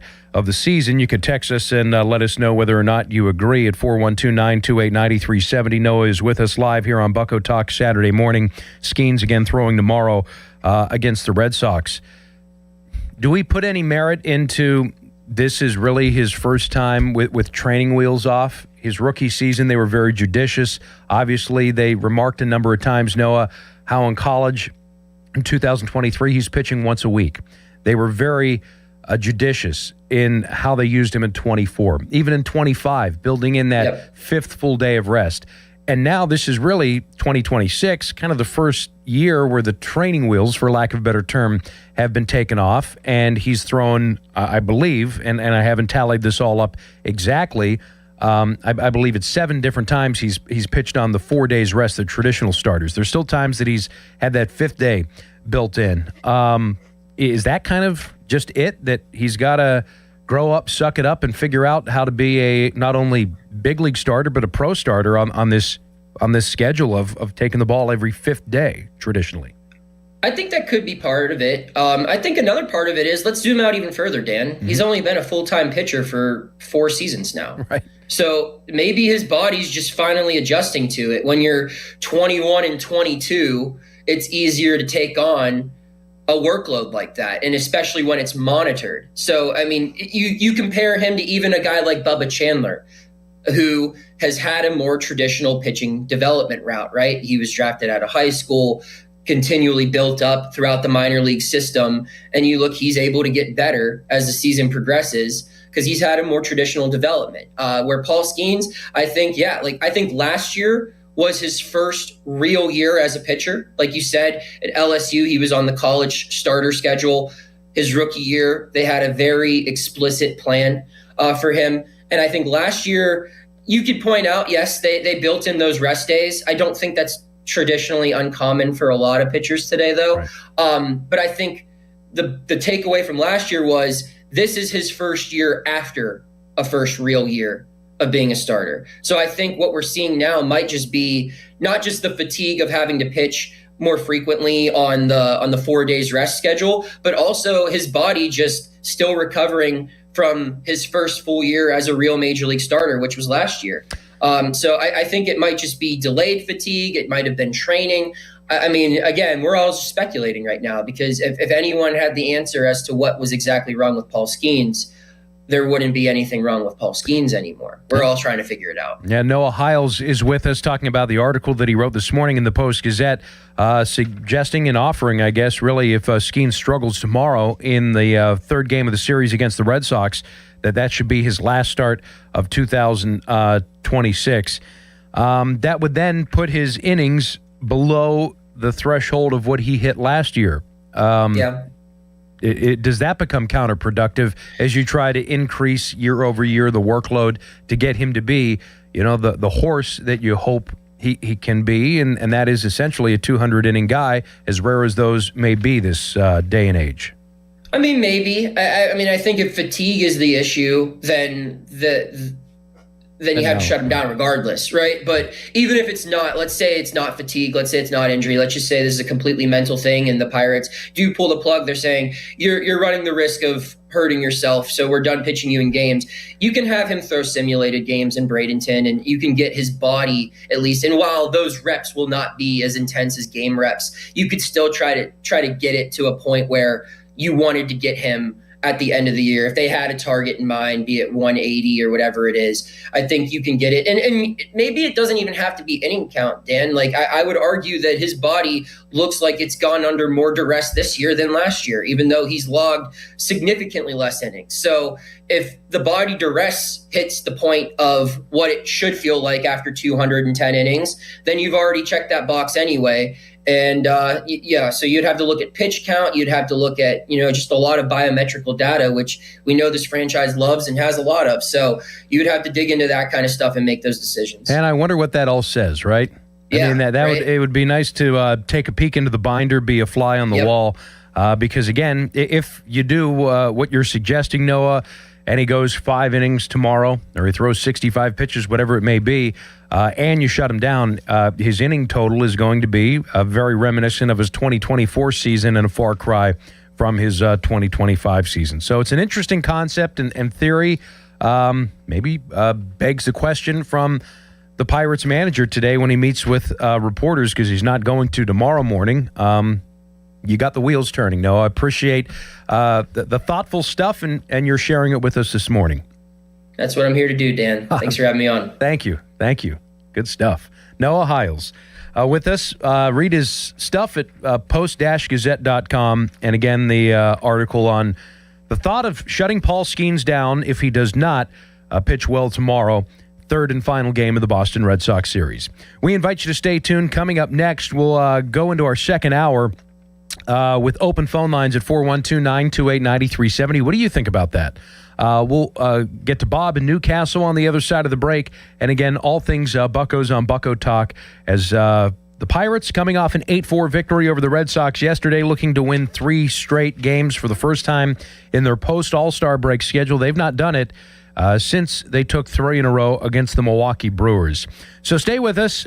We remind you fan weather is brought to you by Secure Money Advisors. Looking to retire soon? Let Secure Money Advisors get your retirement on track. We'll have cloudy skies, temperatures in the 80s. Rain, though, tomorrow is expected in the morning and then into the evening. Could complicate that skiing start that we were just speaking of. But the morning fog, I believe, is kind of burned off, and we're shaping up to have a good morning turning afternoon. A lot of phone calls on the other side of Bucko Talk. Saturday morning, Dan Zang really sitting in for Jason Mackey this morning on Sports Radio 93.7 The Fan. Shop the Sherwin-Williams sale and get 30% off Duration, Superdeck, and Woodscapes products August 14th through the 24th. Whether you're refreshing your interior or exterior, we've got the colors to bring your vision to life. And with delivery, getting everything to your door is easier than ever. Shop online to have it delivered or visit your neighborhood Sherwin-Williams store. Retail sales only. Some exclusions apply. See store for details. Delivery available on qualifying orders. When I hit my 50s, I felt like things were slowing down. This is Sandra's Metamucil story. I started taking Metamucil for digestion, but had no idea it would impact so much more. Not only did Metamucil help me feel more regular, but my heart health saw the benefits too. Metamucil. One simple routine, 4 health benefits.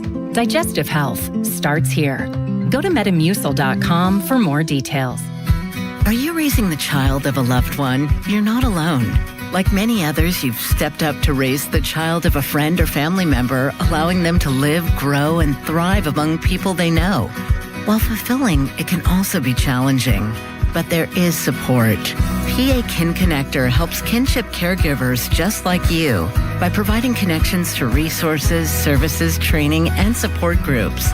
Don't navigate the journey alone. Paid for with Pennsylvania taxpayer dollars. Your hometown building partner since 1956. 84 Lumber. Visit 84lumber.com. Here's Sports Radio 93.7 The Fan's Fan About Town. Family-owned D'Amelio Heating and Cooling. D'Amelio's services heating, cooling, commercial refrigeration, and tap beer systems. They service all brands and provide 24-hour service. D'Amelio's is a Carrier Factory certified dealer. D'Amelio's Heating and Cooling. Call 724-838-9360.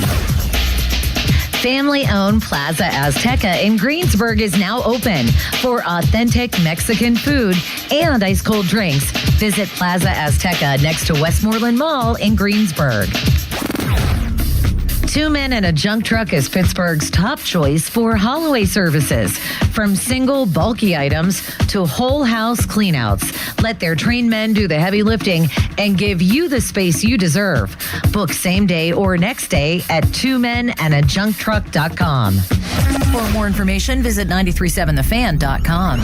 This is the story of the one. As a maintenance engineer at a beverage manufacturing plant, he starts his day knowing every line is ready to run because Grainger delivers the industrial-grade products he needs to keep mixers, conveyors, and packaging equipment moving. With Grainger's vast selection of bearings, belts, and motors, he keeps operations running smoothly, so nothing grinds to a halt. Call 1-800-GRAINGER, click Grainger.com, or just stop by. Grainger, for the ones who get it done. Did you know Skechers makes high-performance footwear for almost every sport you play? Here's what our athletes are saying. Hi, I'm pro basketball player OG Anunoby. I dominate in Skechers basketball. Skechers delivers championship-level performance. I'm WNBA star Jackie Young. Skechers keeps me quick, comfortable, and ready for anything. And you can get high-performance Skechers and hands-free slip-ins technology. Just step in and perform. I'm pro golfer Matt Fitzpatrick. I play in hands-free Skechers golf slip-ins. Find yours at a Skechers store, Skechers.com, or whatever high-performance sports shoes are sold. Hey, it's Pony for Xfinity. What if you had the most reliable fiber-powered Wi-Fi and the price didn't change for 5 years guaranteed? Well, thanks to Xfinity, you don't have to worry about that part of your future. Now through August 24th, get their best price on gig Wi-Fi this summer before it disappears. Just $50 a month for 5 years. And get online in minutes with same-day Wi-Fi. You're guaranteed 5 years of super intelligent Wi-Fi that keeps you protected from online threats and finds and fixes issues before you even notice them. No annual contracts or commitments, no hidden fees, and the best equipment included. Plus, Get Peacock Premium included for 2 years. Lock in your price and unlock the possibilities.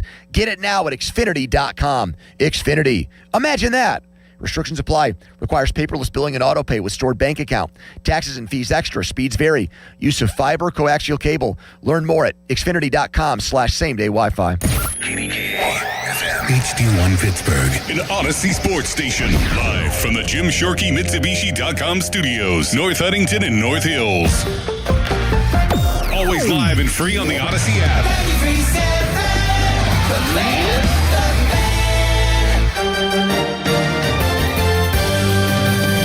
A foggy start to our Saturday morning, then becoming mostly sunny with high temperatures in the mid to upper 80s. Mostly cloudy overnight with lows around 70 degrees. Heavy rain moves in on Sunday with high temperatures in the low to mid 80s, and showers continue Sunday night through early Monday with lows near 70. I'm meteorologist Mary Hours in the KDK First Alert Weather Center. Now, fan headlines powered by Bowser Chevrolet. All right, Joel Nelson for Fan Headlines. Pirates last night were 8-4 winners over the Boston Red Sox. They've got Game 2 this evening at 7:15 from PNC Park, and it's right here on the Fan. Coverage at 6 o'clock presented by Keystone Custom Apparel as Jared Jones will take on Sonny Gray. More headlines at 937thefan.com. Fan Headlines are powered by Bowser Chevrolet. Back to more Bucko Talk, brought to you by Mike Camlin Hyundai.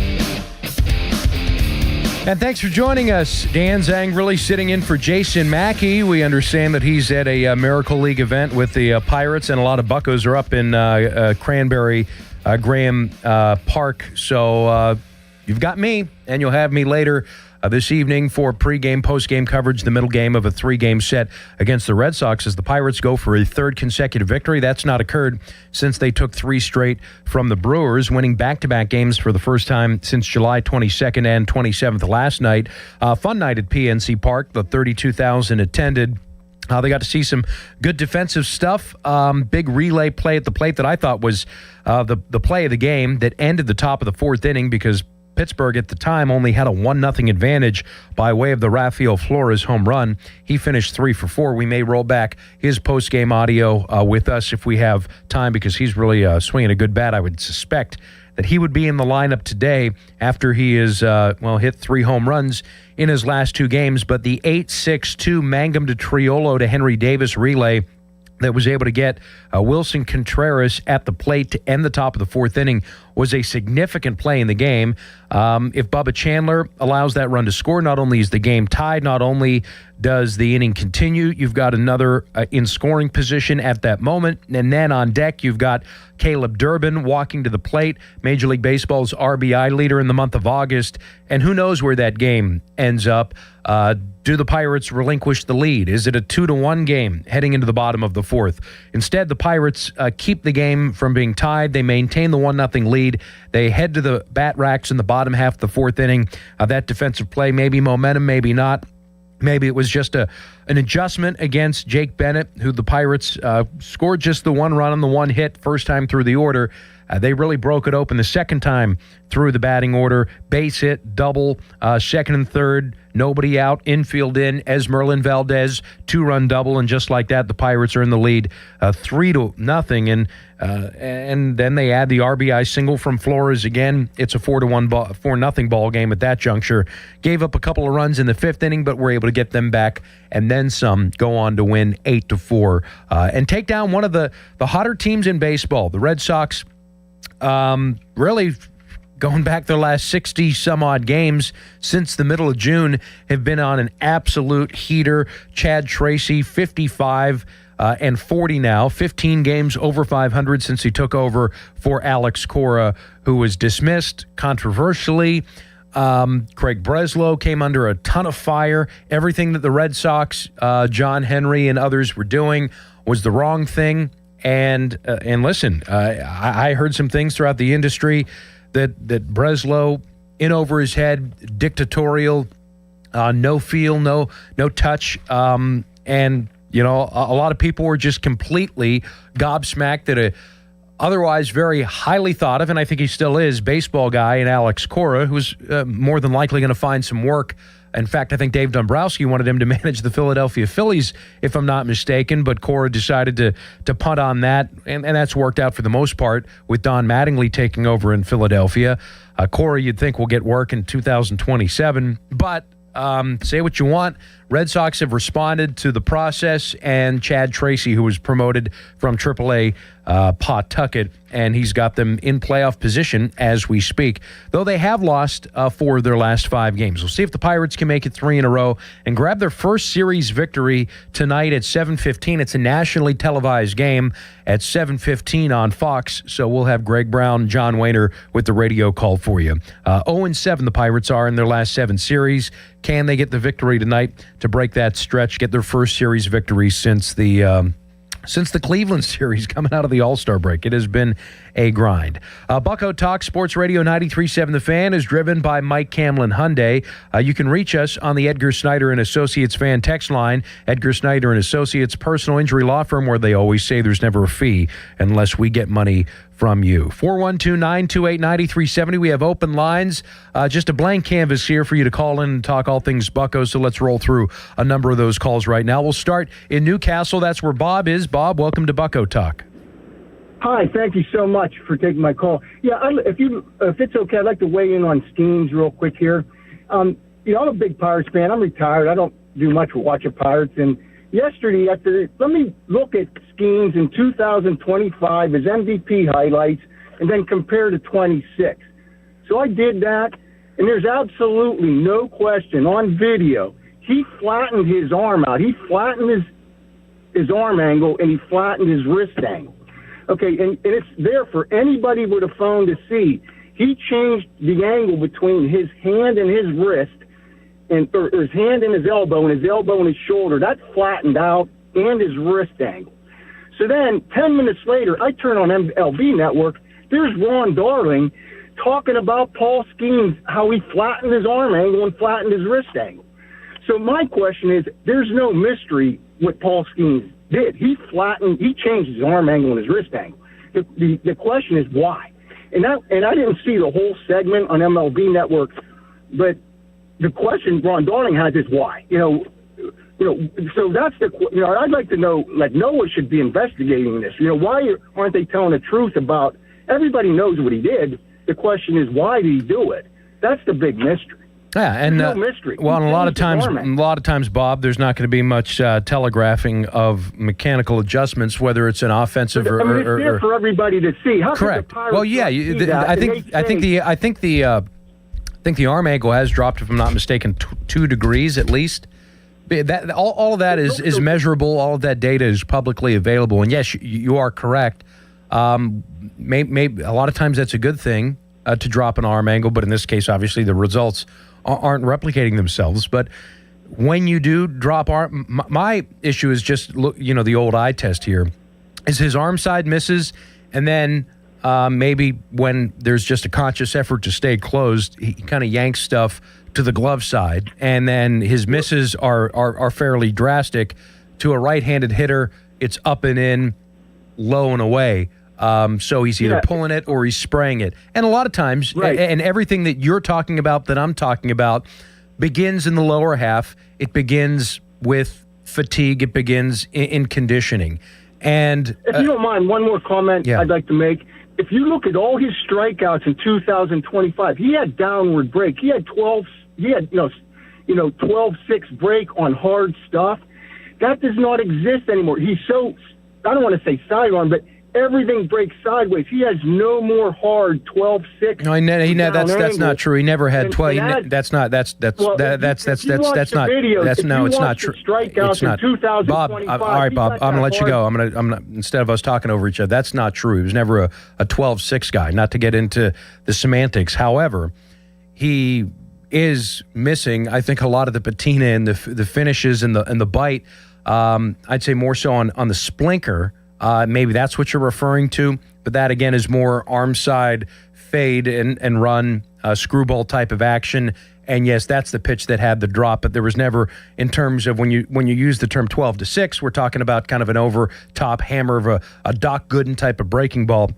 That was never, at any point in his career, something that existed. But as we talk about the splinter, the devastation of it, that being massively important to his arsenal, that pitch is essentially extinct now. Having him get that back, I think, would be massively important. Now, as you accurately pointed out, the arm angle dropping, are those two married together? Very well could be.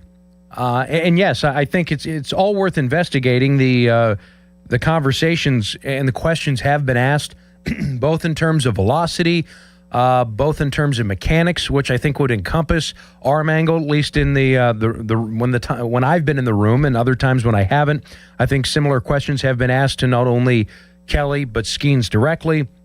And again, nobody's going to come out here and reveal any sort of game plan, mechanical adjustments one way or the other, the why and the why not. That's just and listen, I would love for all of that information to be available and for them to speak freely about it, but they don't. Nobody does. Frustrating. So we are left with speculation, and that's what we do. And I think that you're on the right track. And what you're sniffing around and what you're watching obviously is very astute and mostly accurate. Steve is in Latrobe and is on Bucko Talk as the Pirates look to make it 3 in a row later this evening against the Red Sox tonight. Steve, what's going on, man? Hey, bud. How you doing, Dan? Good. All right, few things if you'll give me the minute or so. First one is, Carrington, no way, no how is going to get removed this year because that's not Nutting's MO. I mean, we don't even know if we're going to have baseball next year, so I don't see Nutting ever paying a buyout for a GM that he had to let go, then paying another GM. He paid. Oh wait, hold on. He paid Huntington for 2 years to not work, at least, maybe even 3 potentially. I'm not certain on that, but when they pulled the trigger, both Hurdle and Huntington had dollars and years left on their contract. So I mean, that's just historically not factual. So I just wanted to. Well, I got to check you on that. Sorry. No, dude, you're fine. I mean, that would blow my mind if that's the case. It is. I mean, that's just that's a statement of fact that I made. I'm just saying if he would do it again, especially since he said they would put payroll on it, the trade deadline, and they didn't. They took cash considerations. Yeah, but, I mean, now hold on. There's a scenario, and I think Andrew mentioned this on his show. There could be a stay of execution, I think was the term that he used. Now, to pay 2 general managers to not work, in other words, if Charrington has another year, I don't know. I would assume he does. I would assume he does. I would assume this is not some sort of lame duck year. So I'm just operating under an assumption, not necessarily a matter of fact here. Let's say that he's under contract for 2027 here, Steve. Give me a second. And then you want to go ahead, not pay him, then bring on another general manager, and there is no baseball, and 2 guys are essentially not working for you, then that may be a deterrent. I'm not saying that would be the case one way or the other, but that would be, I think, a different set of circumstances than I suppose in 2020 we didn't have baseball for 3 months. So maybe I've just blown my theory, my own theory out of the water. That's what I was trying to get at, Dan. And then secondly, since the dumpster fire the last 25 games, what I'm looking forward to at this point, unfortunately, is I want to see Cruz come back. Can he hit left-handers the way he did earlier in the year before he went on the IL? I would love to see Connor get back and get some more MLB at bats before next year. And then 2 things real quick. Last, number 1, Skeens. If he's throwing 93, 94 again tomorrow, just shut him down. Just be done for the year. And then if they're going to keep throwing stuff against the wall and see what sticks, heck, bring Murph Gray up for September and get rid of Billy Cook. I'd rather see what Murph Gray has than Billy Cook, man. Well, Billy Cook has a defined specific role on a 26-man roster. I don't think anybody fancies him as a futuristic guy, but he actually is a important tool in a toolbox, and that is late inning defense, pinch running. He serves as the 26th man should, and that is a particular set of skills for particular scenarios off the bench, and I see no problem with carrying Billy Cook. I don't know if I want to bring Murph Gray. Started the year in A-ball. He's just drafted last year, and while I think he's already on a pretty aggressive developmental timeline, I don't know if that warrants a September call-up. Maybe a spring training invite. Maybe you keep an open mind, allow him to break camp with you next year. Even that would be, I think, over your skis type of aggressive. This time next year, midway through, you'd like to think that there might be some AAA at-bats in his near future. If you're going to do that, if you're going to be aggressive with them, give them the at-bats in AAA, which I believe their season, and thanks for the call, Steve, extends a week or two longer than the AA season. But I think that's a little too aggressive, even for my liking. Joe in Orlando is on Bucko Talk on a Saturday morning as the Pirates tonight will try to win a third straight. They haven't done that in over a month. Hey, how you doing, Dan? Good. Hey, I always call Jason and give some multiple thoughts. I try to make them coherent. First thing, everybody in Pittsburgh likes to sort of trash Cherington. I think Cherington's done a pretty good job. If he's at fault for anything, I think he waited too long to pull the trigger, and it's easy to say on a couple relievers because I think they could have saved themselves. Well, let me ask you this, Joe, and then this is a hypothetical, and I typically don't like these, but what if the Pirates finish in last place again this year? Well, are you suggesting if he'd have got the relievers early and we still? No, I'm asking you just this straightforward. What if in 2026 the Pirates are in the basement of the National League Central Division as they sit currently? What if this is the case on October 1st? Yeah, to be quite honest with you, anybody that could pull off the trade he did with Tampa. I mean, he brought in 3 quality players for Mike Burrows. That alone, and the other thing, he operates on a less than ideal budget, and he somehow has seemingly fielded a team that offensively can be quite dynamic, something that we haven't seen in Pittsburgh in quite some time. I guess my point being is the scapegoat is always the owner who had saved keeping the Pirates in Pittsburgh, which I'm thankful for, and then Cherington, who being a GM is very difficult. What I think it is, it's on the field play. I could give you a couple of examples, and to me it falls on Don Kelly. But yesterday, Mangum makes a beautiful play off the wall. Him barehanded it, getting it to Triolo, created distance at the plate to lay down the tag. That's how good that play was. Then he turns around, fields a shallow left ball at center field, and proceeds to throw the ball. It's a nice throw. It was on line, but it's so high you can't cut it, right? So you didn't get the guy at the plate, and the first baseman can't cut the ball, so then the next guy gets in the scoring position. They do that repeatedly, okay? You can't do things like that. Majinski, who I like, by the way, ball's hit to the first baseman deep on the right side of the line, and he's watching the play, right? As soon as that ball's hit the right side, you got to take off. No, absolutely. I understood, Joe. I mean, I don't know what particular play you're pulling that from on a Majinski start, but it's fairly routine, unfortunately, where pitchers have lapses that they don't cover first. The Mangum throw yesterday, I mean, that's intended to go to home plate. You're trying to get the run. That's important, and I understand you want it to be low enough at times to try to cut, but in that particular scenario, you're going all out trying to get the man at home plate because you're not going to have a cut down to second in that scenario. Tom in Penn Township, you're on Sports Radio 93.7 The Fan. Hey, good morning. Thanks for taking the call. There's a lot of things that went wrong. It's the typical mistakes that a Pirate team could make. I think they sort of quit on Kelly a little bit here, but really the whole thing boils down to you sustained way too many injuries. And just hear me out real quick. 24% of our run productivity came from O'Neal Cruz prior to injury. The guy hit 264, which everybody he strikes out a lot.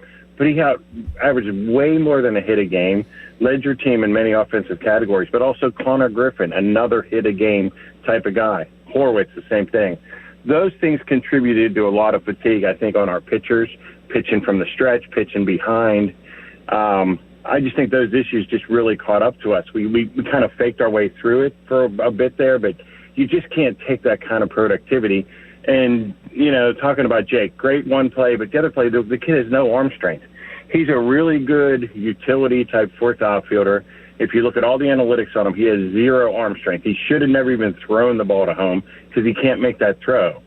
I just wish that they would have, and all the other callers have been saying the same thing, bring in some of these other pitchers a little bit sooner, might have been able to save the season. And I haven't quit. I still feel like there's a little run. And if it happens, it's all because of Jared Triola's home run. He hit off the center fielder's glove in the day game on Thursday. All right, so Jared Triolo saves the season. So that is the that's your moment. Joke. That's your seminal moment. Well, obviously Ashcraft lit him up. Yeah, I mean, know. like, he was just on fire. But it's funny because that was a game-winning run, and it was a home run off his glove, and then we exploded for runs after that. Wouldn't it be funny, though, if you kind of remember that moment at the end of the season and we sneak in and get the last wild card spot? That would be really crazy. Yeah, and again, you have to leap over almost a third of the league to get there. I think what are the playoff chances? They're at about 3%, and it's August 15th, so... 4.4, yeah. Yeah. 4.4 this morning. But yeah, I mean, but think about it. You took Cruz out, and that just took, you deplete too much there because the guy just did everything. We stopped stealing bases. Like, we stole 2 last night on a double steal. That was great. But it's like, and then why do you let your pitching coach go? The new guy's no good. Throw him out and go with whoever else you got because it obviously wasn't working with the new guy. Yeah, I mean, the sell was there's this level that we can attain and new heights never before seen, and that was the sell. And boy, you better deliver if you're going to make a change like that and upset the apple cart. And also the infrastructure pitching group really changed hands quite a bit. Jeremy Bleish goes to the Arizona Diamondbacks. He was, I guess, the coach of the coaches, kind of running the pitching department now, as I understand it. And maybe I'm wrong here as far as the pecking order. It all kind of runs through Bill Murphy, and there is no more checks and balances from that standpoint in that Murphy, from a pitching side of things, reports to anybody. Obviously, Don Kelly is the manager, but I think losing Jeremy Bleish was an underrated, underreported situation. All right, 412-928-9370, taking your phone calls. Let's go to Sean in California, PA. You're on Bucko Talk as the Pirates, an 8-4 victory last night. They'll try to make it 3 in a row tonight with Jared Jones on the mound. What do you have, Sean? Hey, thank you so much. And that one guy took it when he brought up about Cherington. There's a lot of positive things that I still see out of this, but unfortunately, when you have 7 years of struggling, Cherington, I don't think is going to make it, even though I thought he's done some good things. Obviously, you don't think the pitching staff is going to go tanking like it did. You don't think you're going to have injuries, but again, when you don't get it done, you don't get it done. The one thing I wish they would have done this year, and maybe you'll probably disagree with me, but I would have loved to have seen them go after a veteran manager, a respected veteran manager that knows how to work with younger guys.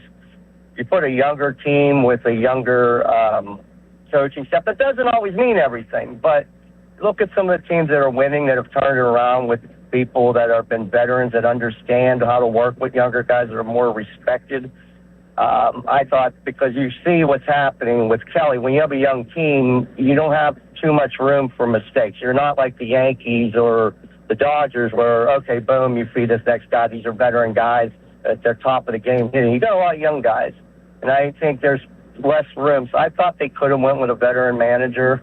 I liked some of the moves. I heard one person saying, "Oh, they were dumping money, cash consideration." I honestly thought he upgraded the bullpen. I thought he did a great job.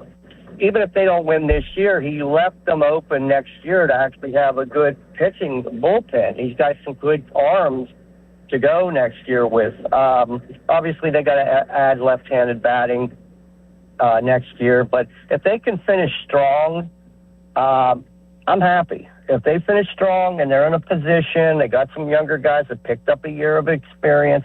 But let's be honest, nobody thought that the pitching staff was going to sink, and nobody thought that the bullpen was going to sink this year.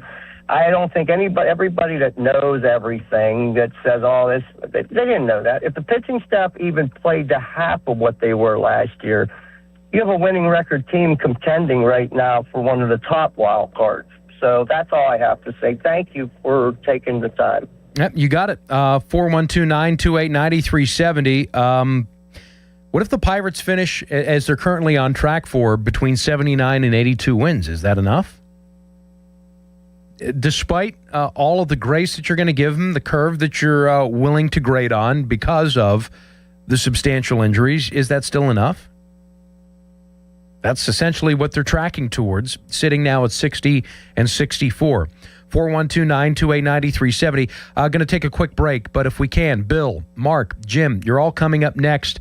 Bucko Talk, do stay with us. Saturday morning, Dan Zangrelli sitting in for Jason Mackey, who's at a Miracle League event, Cranberry Township, with a number of members of the Pirates organization and players. So do stay with us. We're coming back with more of your phone calls, open forum, talking Buccos here on Sports Radio 93.7 The Fan. Now, Fan Headlines, powered by Bowser Chevrolet. 8-4 was last night's score. Pirates were winners over the Red Sox. Game 2 is this evening. 7:15 is the scheduled first pitch. Jared Jones will take on Sonny Gray of Boston. It's right here on The Fan. 6 o'clock will be the North Shore Tavern leadoff show. More headlines at 937thefan.com. Fan Headlines are powered by Bowser Chevrolet. Hey, it's Jason Mackey, Westminster College, class of 2006. I wouldn't trade my time at Westminster for anything. I had great professors, and I was a student athlete on the Titan baseball team. But most importantly, I didn't just graduate with a degree. I graduated with the hands-on experiences I needed for a career in the media. At Westminster College, it's an exceptional education that is genuinely affordable. Every accepted student is guaranteed a scholarship. I'm living proof that real experiences lead to real success. Visit westminster.edu to learn more. Someone had a birthday. Yep, 50. Can't believe it. 50 years of wisdom. Great segue. We have a health reminder from the CDC. Pneumococcal vaccination is recommended for adults 50 or older. Says here, we're over 6 times more likely to be hospitalized with pneumococcal pneumonia than adults under 50. I don't love those odds. Same. Look what I found. Pfizer's Prevnar 20 is proven to help protect adults against pneumococcal pneumonia and invasive pneumococcal disease in just 1 dose, and millions have already gotten it. Continued approval may depend on a supportive study. Don't get Prevnar 20 if you have a severe allergy to its ingredients. A weakened immune system may lower your response. Common side effects include injection site pain and swelling, fatigue, headache, muscle, and joint pain. For full prescribing information, please call 1-855-213-2138. Visit Prevnar20.com or talk to your doctor or pharmacist. I'm on Prevnar20.com now, scheduling my appointment. Good idea. And happy 50th. Pittsburgh, are you ready to relive the magic? Almost Queen. A tribute to Queen is taking the stage at Rivers Casino on Friday, September 18th. Experience the look, the power, and all the legendary hits all in one place. From Bohemian Rhapsody to Another One Bites the Dust, you'll be dancing all night long. Visit riverscasino.com for tickets and don't miss Almost Queen, a tribute to Queen, live.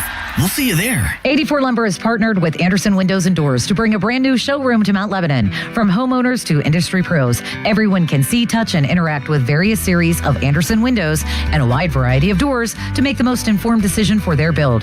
84 Lumber experts are on site to demonstrate product features, answer your questions, and even schedule a visit to the job site for measuring and installation. Your budget matters and flexible financing options are available. Call today to schedule a personal consultation at 570-507-8015. Receiving Medicaid and Medicare from different companies can feel confusing. PA Health and Wellness Medicare is called WellCare.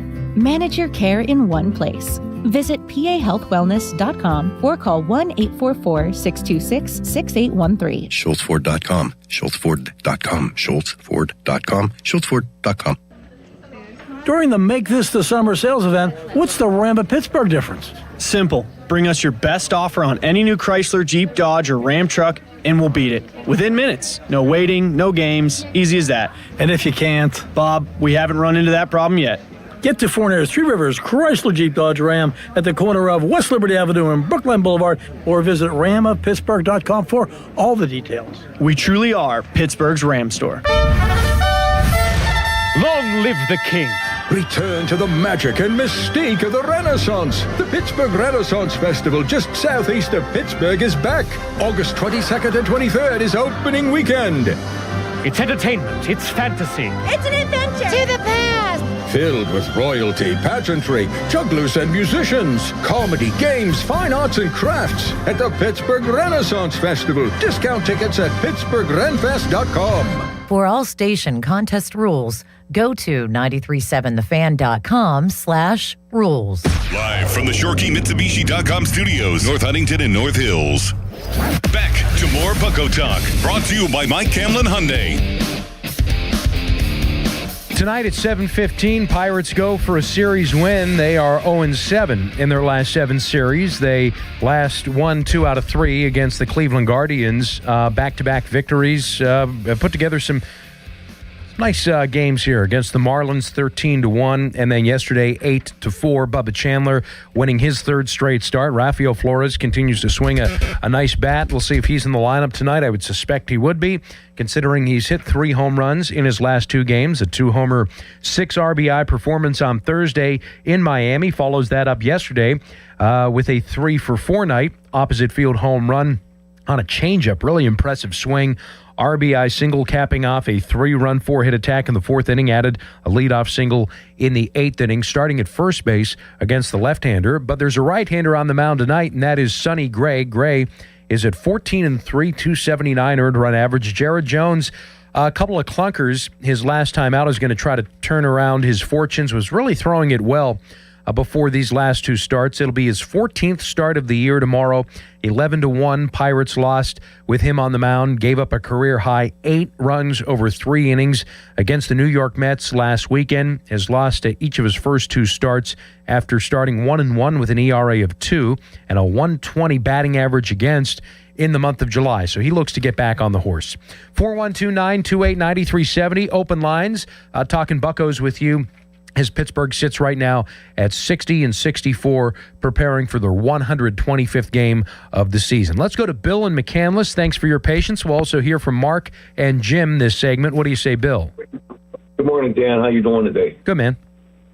Hey, so my wife and I, we're in our 70s, and we made it down to the stadium. We sat in Section 114 with the Mets game that had the rain delay with the lightning and everything. So what I want to say is, you got all these guys that they do know their baseball, and with the cutoffs and the delivery points and all the statistics and everything. But my wife and I are really disappointed because you follow the season and you have all these high expectations and you're all excited, and we actually watch as much as we can. We stream when we need to. We make our way down the stadium with 2 knee replacements, all that stuff, blah, blah, blah. However, I'm just trying to tell you that it's very, very disappointing that they just, I might use the word fooled.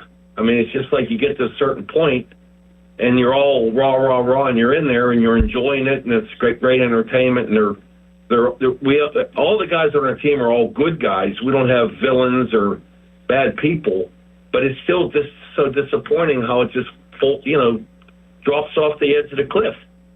They were supposed to make some significant strides in 2026, Bill, no doubt. And I guess the biggest frustration, and there's a lot of things that you can control, there's some things that you cannot control. And I think a little bit of both have occurred and have the Pirates, sitting in the basement of their division on August 15th again. The things that they cannot control or sustain, and especially small market clubs with not infinite depth. There's always going to be depth issues with small market clubs to a certain extent, but the injuries, right? We're going to talk about that quite a bit, and it is a factor. It's a storyline, not to be used as an excuse, no doubt.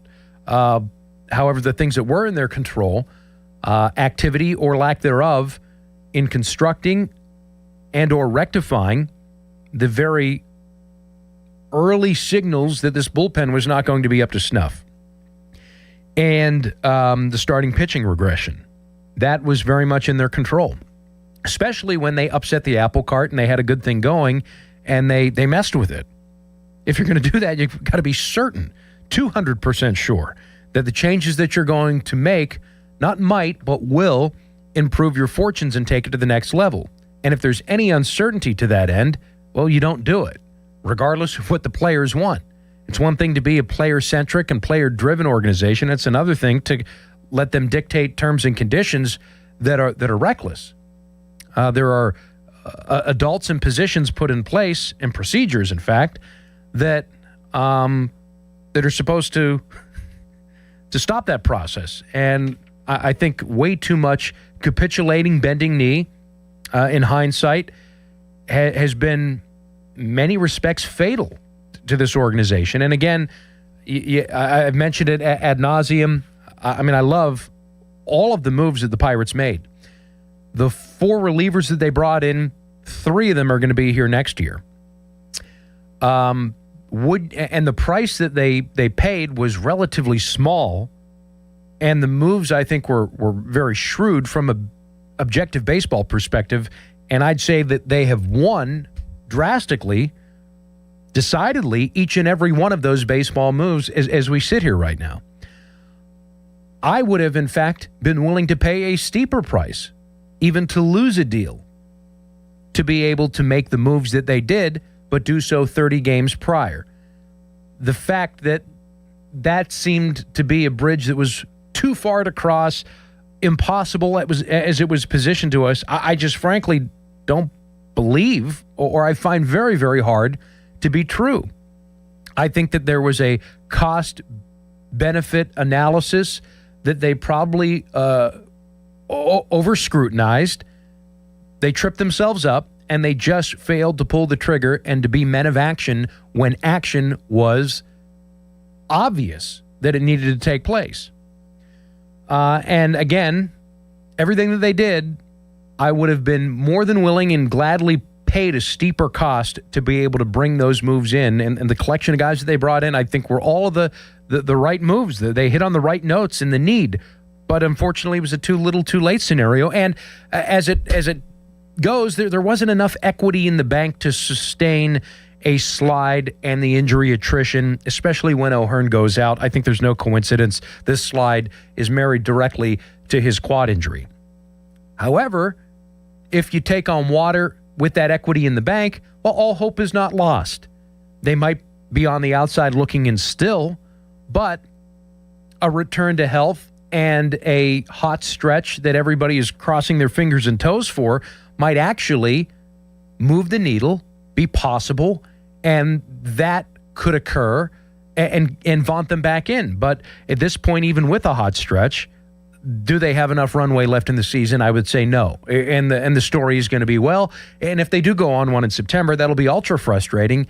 And we'll say, well, if they had a 182-game season as opposed to a 162-game season, well, then maybe they would have eventually got in. Well, that's a silly thing to entertain, number one. But that I think just illustrates my point that being swift, decisive, bold earlier, as the Chicago Cubs were, you talk about a club that identified their issues early, addressed them far before the market was convenient for them to do so. That's the difference to me, and the fatal flaw in 2026. To Fort Lauderdale we go. Mark, thanks for your patience. You're on Bucko Talk. Good morning. It's always it's great to talk to the top baseball guy in Pittsburgh. Always. Jeez, thank you very much. Appreciate that. No, I mean that. I listen to a lot of guys around this country, Steven Strom, Chris Walls in Tampa, the score guys in Chicago, the WLWIs in Cincinnati. I think you know it as good as anybody. But moving on to today. Today, I want to say this. When Ben Cherington and Don Kelly put the keys in their car back in February in Pirate City, I'm sure they never worried about the starting pitching. So it's been a kind of a bizarre year. I mean, you got the owner. He wrote a $180 million check for Connor Griffin. O'Neal Cruz got hurt.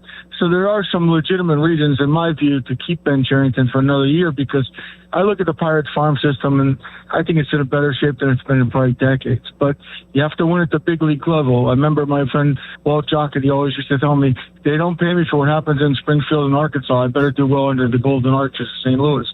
So the big league club really determines it. It's going to be a tough decision, but like Paul Skeens' issue is to me is this: if the Pirates fall mathematically out of contention, yeah, you have to shut them down. I talked to Donnie Baseball, who pinch hit the other day for you, and that was one of the conversations. I mean, the guy played in the World Baseball Classic. I mean, it's like playing in a World Series in January. I mean, you just got to understand that it's been that kind of year, and he's an investment, and you have to take care of it and be protective of it.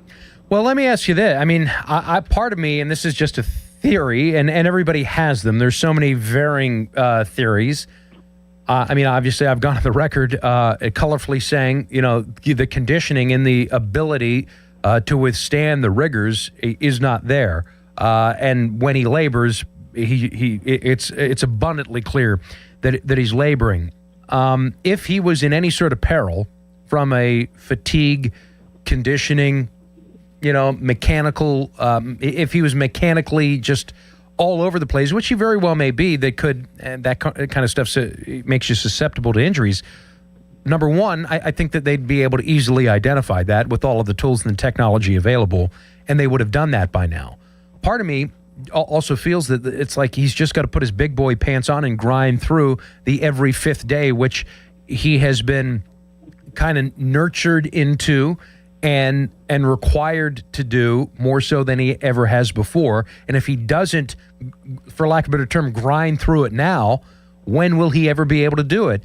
I would just contend, not necessarily that I completely disagree with the notion of it, unless he's in really some danger of injury and being vulnerable to it, keep running this out and make him grind through this and grin and bear it, because if not now, then when? At what point do you take the kit gloves off? He has to be that horse. And for him to throw 187 innings last year, as he did, and then, as Noah Hiles is suggesting in his column today in the Post-Gazette, to shut him down if tomorrow doesn't go particularly well, well, then his body of work resembles his rookie season in 2024. And does that, in the long term, do him or the team any good? That's what I would contend, Mark. It's funny because about 3 months ago, I was fortunate to go to a charitable event with Lou Piniella, and he was there. He's 81, and he should be in the Hall of Fame, in my opinion, him and Cito Gaston. But Lou was talking about when he was a ball player, and he had a long career. He played 20 years as a player, and of course, he managed 20 years. And he was saying that when the season was over for 3 months, in his generation, guys, all they did was drink beer and play golf and take it easy, not just only physically, but mentally to get away from it. And I know Paul Skeens bought a place here in Palm Beach County with Hunter Barco, and he trains rigorously, and I admire his effort, but maybe he overtrained coming into the season. And then you had the WBC. I mean, Bill Murphy, I can tell you, is one of the most respected pitching coaches in the game, even for his days with the Astros and Rutgers University. So, I mean, if anybody could get it, it's not a problem that Bill's there. I mean, some people said that, but it's totally inaccurate. I would back Bill Murphy to the wall. But interesting. Well, hold on, let me stop you there, because that in and of itself is a take. How and why? Well, I think Bill's proven himself with the Astros. I mean, if you talk to the guys that he pitched with, has he proven himself with the Has he proven himself with the Pirates, Mark, being the number one guy in charge? It's like this, Dan. Sometimes a guy has a good his program in place, but hold on, let me counter that, because this is a great conversation here, Mark, and I really do respect your opinion, and I believe you to be the only one with this type of opinion.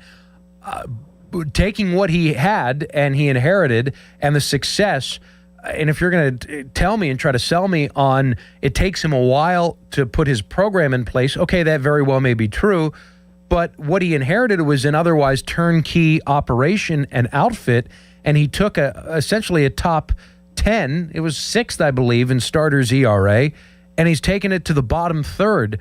I need a clear and very, very convincing argument for me to be illuminated to see how this is somehow, some way better, that he's taken a good thing and made it worse. So what's the... I judge a man by his body of work. And when he was with the Astros, so do I. People like Brian Abreu and others that performed for him had told me that he was really, really good and solid. And remember, he also worked under Brent Strom, who had a lot of success last year with the Pirates and other teams. I mean, just to go show you how coaches can go for one time the high prize. 3 years ago, Brent Strom was awarded top. And Strom wanted nothing. And Strom was here last year, and he wanted nothing to do with the direction in which the Pirates are going. So he ventured off into retirement as he was relegated and pushed to the side. Right. And so, I mean, you got to understand, I think you have to give the guy a little time. I know it's fans don't want to hear it. I thought that going into the season they were an 84 ball club, but I didn't think the pitching was the issue. But what concerns me more about all of this, Dan, is I think the National League Central might be the best division in baseball right now. Today you're going to see a kid named Joshua Baez come up with the Cardinals, hit 33 home runs this year in minor league baseball, out of Boston area, Dominican Republic, tremendous young player. The Brewers have the number one prospect in all of baseball, Jesus Mott, tearing it apart in Biloxi. It's not going to get easier next year in the Central Division, and I think people just got to realize that. And Alfredo Duno is a tremendous young ball player with the Reds. So, I mean, it's not going to get easier in this division, and it's a matter of inches and right calls. Well, and then thanks for the call, Mark. And I usually agree with most of what you said. To me, I mean, I don't see any. So, and I wasn't convinced at all that you provided anything as it pertains to, the body of Murphy's work. Again, considering the state of the Pirates pitching and what's happened, I might be able to see your point and your pathway. If some guys are getting better, individual success stories, where are they? The outliers to the collective regression. Okay, I can point to that. All right, that's where he's going with that. I can see it, and if that's replicated to others, I can maybe get on board with some regression of other guys, but just across the board, a collective, massive step backwards to the otherwise strength of the organization. That's two facets of the organization in the three-facet game, right? We're talking about offense, bullpen, starting rotation. If you got to take a massive step backward to take a step forward, then aren't we just back to where we were last year? That to me, again, I'm willing to keep an open mind, but you've got to show me the forest through the trees. Right now, I see complete darkness. Let's go to Jim in Monaca. Jim, thanks for your patience. You're on Bucko Talk. Good morning, Dan. I appreciate you taking my call, and I much more appreciate your takes and the honesty behind them, and sometimes when needed, the brutally honest takes. So thank you for that. I'd like to touch on a couple components of the team, and then I have a question for you to end.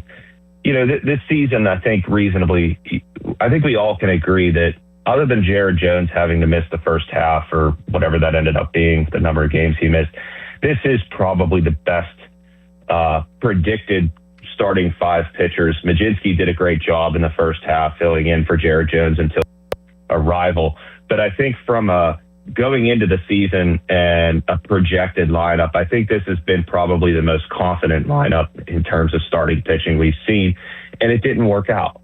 And there are certain things that you can take from this. I think there may be a strength and conditioning issue going on, whether some guys like a Mitch Keller, who typically fall off in the latter half of the year, maybe under-conditioned, whereas Paul Skeens, the international, what was the term? The World Baseball Classic. Yeah, World Baseball Classic. That one there, that puts extra throws on his arm. And he's rigorous, right? He's almost like a Chris Letang. Chris Letang got into trouble with over-conditioning and setting himself up for fatigue in the middle part of his career, and he had to dial that back and pick and choose. And, maybe there's a bit of both sides of the extreme there for the starting pitching.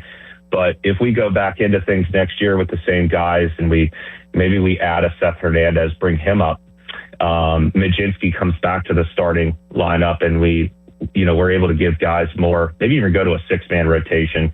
I don't really care for that, but if that's what's needed to win, I'm open to it. And then on to the hitting, I think what you saw here in the first half was when we have a complete lineup with the people that are intended to be in the lineup, you have very minimal holes, very minimal sure outs. And that's a big deal because as you can see right now with Cruz and Griffin and O'Hearn, and Horowitz missed a good amount of time, and now Endy, there seems to be something up with Endy. Even though we've had guys come in, Valdez, right now, Rafael Flores Jr., very hot. The password has given us stuff. I'm glad we had the guys to fill in, but still, if you're going to compete and you're going to be a routine constant run-producing offense, you can't have but maybe one or two holes in your lineup. You have to have that threat where pitchers aren't pitching around your talent, but pitching against your talent. And thirdly, the defense, with Griffin missing, double plays up the middle, especially the ones that are starting on the left side of the infield. My God, it's been a train wreck. It's been a train derailment, to be honest. And I can't wait to see him back. And I'm just, again, this is all purview for next year. And if you're able to bring these guys back, I think with what you've learned from this season, if you can, add the strength and conditioning element, if you can make sure that you go out this off season, add a couple more bats, add maybe another starting pitcher, beef up that bullpen even more a bit, you may be poised to see better things, better results, and not be so headstrong as to leaving an Ozuna in for as long as they did while leaving a gaping wide hole. And the question I have for you, because I've gotten a lot of mixed results on my research, is what happens if there is a total lockout in terms of contracts, both free agents, arbitration eligible players, rookie contracts? Do those contracts just get pushed a year as if 27 never happened? I think it depends on what is I think they don't get paid and no, unless that is negotiated in, which I think almost always is. The owners will typically concede, the service time for the time missed during the strike. So, for example, Horowitz has 2 years of arbitration eligibility after this season. Correct. They would give they would likely give the service time. Yep, they would likely give the service time in the lockout. That's if it's negotiated. It may not be this time around. Okay. But otherwise, no. You put a pause on it. They're not paid during this time, during the lockout. So whether or not that's all, again, negotiated, it could or could not be. Maybe they are paid, and then it could be a combination of the two. They'll get their salary, but not their service time, or maybe it's a do-over of the contractual control. Maybe it's salary and service time, but not control. And would teams be able to negotiate with players? Like, if I'm think of I doubt it. No, I don't think that there would be any So if you're suggesting maybe they work out a contract extension for Carmen Majinski or somebody else while they're in lockout. No, during a lockout they are locked out and they are not conversing with either side, doing side deals, if you will, while they don't have a CBA. They don't have the CBA has essentially expired, so there's really nothing to work from. So. And that essentially hurts the players that are entering their prime or in the midst of their prime the most. And that's been is their cash cow. Sure. That they need to be, pushing the Bryce Harpers. Bryce Harper. And that's Jim what Manfred was trying to do during that tour. And thanks for the call. I had to move along. Doing these tours, essentially saying that, hey, there's kind of the 10%, the 1% of the top earners, and it's a very top-heavy system, and all of you 0 to 6 guys, how much money you're leaving on the table. And that was his appeal, his pitch, to the point where Bryce Harper, was it this year or last year, got into his face and essentially cussed him out right in the middle of the clubhouse. So, yeah, I mean, there really is a compelling argument to make for that. Because a lot of guys don't see the light of day or beyond their 6 years of service time and hit the free agent market. I don't know what percentage it is. I'd have to look that up. Bucko Talk on Sports Radio 93.7 The Fan. Join us, Fan Twitter, brought to you by South Hills Chrysler Dodge Jeep, Route 19 in Peters Township. Let's go to Carl, New Kensington. You've been on hold for a while, so let's sneak you in here. Hey, Dan. How's it going? Good. Hey, I just had a question so we're probably going to have that lockout next year. And I saw an article on MLB on July 31st. They were talking about what the proposed floor and cap would be. And they said the cap would be $245 million and the floor would be $171 million. Right. Now, do you think Nutting would actually spend up to the floor, or do you think he might actually... Well, he would have to. I mean, he would have to. But under the system, if the owners get their way... It would create a lot more cash flow moving in and around the league, and there'd be so much more sharing of revenue.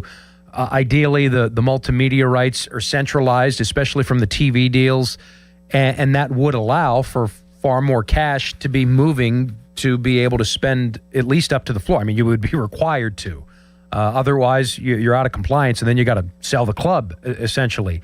But under the system, that new system with fixed costs and the cap and the floor, so much more cash would be moving in and amongst the 30 teams in a more equitable manner that, yes, floors like that would indeed be attainable. All right, yeah, I just was curious if he would, spend up to the floor. I guess that would mean probably no more local TV revenue, I suppose. Right, it would all be sort of centralized. All of that would be said, whether it's, a platform, digital-only platform that we're not thinking of, where almost all stuff is taken in-house, like a Russian news network or something along those lines, and all the, it's all subscription-based models, and instead of splitting that with your TV, providers or your regional sports network, or whether it's through Netflix or whether it's through Apple or maybe Peacock is in the mix, and they have kind of one landing hub, or maybe there's a couple of them, and all of that is shared equally, as opposed to the Yes Network, as opposed to the Marquee Network. These big market clubs where you can create your own regional network and keep all of that revenue in-house. What a strategic disadvantage that is for clubs like the Pirates and many other markets. You have your 5 to 6 that carry their own network, whether it's and what the Dodgers have done, filing through bankruptcy and the tax shields, the tax code. I mean, everything that they have, the criminal stuff that they have done in Los Angeles is awful. To put them in a league, in a class all by themselves, and they hybrid that with the most sophisticated player development, analytical models, and player development, has taken this thing to a place. I mean, they're paying more in the tax penalty than the Pirates have in total payroll. Sam and Cranberry, let's sneak you in here as we reach the top of the hour. Then we'll get to Jim and Jefferson to close out the show. Go ahead, Sam, if you could be brief, please. Hey, Dan, thanks for taking my call. I just want to say I stopped at Grant Park there. I'm going on a walk and see the Pirates out here. It's great to see them. Yeah, they're at the Miracle League event. There's a bunch of guys there right now. Skeens, Griffin, Don Kelly, most all the good guys are there for sure. Yeah, but also, real quick, I just want to say, everyone's talking about Skeens being over-conditioned. Then you also hear 2 weeks ago, they're like, Skeens too big and he's put on too much weight. I mean, can we pick a lane here? Right. Like, what are we going with? Yeah, either way, he looks like, when he's laboring, especially on the hot days. Jim and Jefferson, go ahead, Jim. I just have a quick question of what's Don Kelly's reasoning. But with Valdez, again last night, he gets a double. So on second base, we got 2 outs. I think it was the 7th inning. And he pulls him for a pinch runner. What is the reasoning? If that game gets tied, there goes part of our offense out the door. What is it? Why do they do that? I can't understand it. Valdez isn't a bad runner. He's pretty fast. No, he's not. He's out in right field. Somebody explain that to me. Yeah, I got so worked up last night again. Oh, sorry, Jim, and no need to get your blood pressure up over it, as Merlin Valdez is not fast. They bring in Billy Cook to pinch run because he's going to come in and play defense, and at the time you're up by, I believe it was an 8-3 score, so you have a 5-run lead. You're out of slam range, meaning the game cannot be tied in one swing. So you get you're going to bring Cook in for the last 6 outs defensively anyway. Now is no better time than the present to run for him, because he would be an intentional potential insurance run to go up by 6 to score on a base hit by Brandon Lau. So it was absolutely the right move to do that, to run for him, because again, you're going to bring in your defensive alignment for those final 6 outs to try to protect a 5-run lead, and why not better your chances to make it on a base hit a 6-run lead? So absolutely, it was the right move. All of this stuff can be discussed coming up on our pre- and post-game shows, which I'll join you for at around 6 o'clock coming up. So we invite you to join us for Game 2 of the 3-game series, Pirates and Red Sox. Buccos winning back-to-back games for the first time since July 26 and 27. They go for a 3-game win streak. That hasn't occurred since before the All-Star break, as they went into the All-Star break with 3 consecutive victories over the Milwaukee Brewers. It's been fun filling in for Jason Mackey. Coming up next, Bob Pompiani. Bucco Talk, driven by Mike Hamlin Hyundai, is brought to you by Mike Hamlin Hyundai, among others as well. And we remind you, fan weather, Secure Money Advisors, if you're looking to retire soon, I wish I could. Let Secure Money Advisors get your retirement on track. Cloudy skies, temperatures into the 80s. Should be nice afternoon and evening for baseball at PNC Park, so we invite you to join us then. I'll be back with you later on this evening for the North Shore Tavern Leadoff Show. Talk to you then on Sports Radio 93.7 The Fan. Now, Fan Headlines, powered by Bowser Chevrolet. And in case you missed it from last night, the Steelers reportedly have signed defensive lineman Keanu Benton to a 4-year, $72 million deal, the highest by a Steeler defensive lineman in franchise history. More headlines, 937thefan.com. Fan Headlines are powered by Bowser Chevrolet. Shopping for replacement windows? Metropolitan Window Company elevates your shopping experience. John, Maggie, and Justin Schmutzer here from Metropolitan Window Company, Pittsburgh's locally owned and family-operated window and door company for over 47 years. When you choose Metropolitan Window Company, you'll experience personalized knowledge, expertise, and professionalism from our first visit to your home until our craftsmen complete your installation. We're the window company that people want in their homes, and our exclusive Infinity by Marvin 100% fiberglass windows are the windows people love. They're built for life. They are the strongest, longest lasting windows you can buy. And we have a great selection of colors and finishes.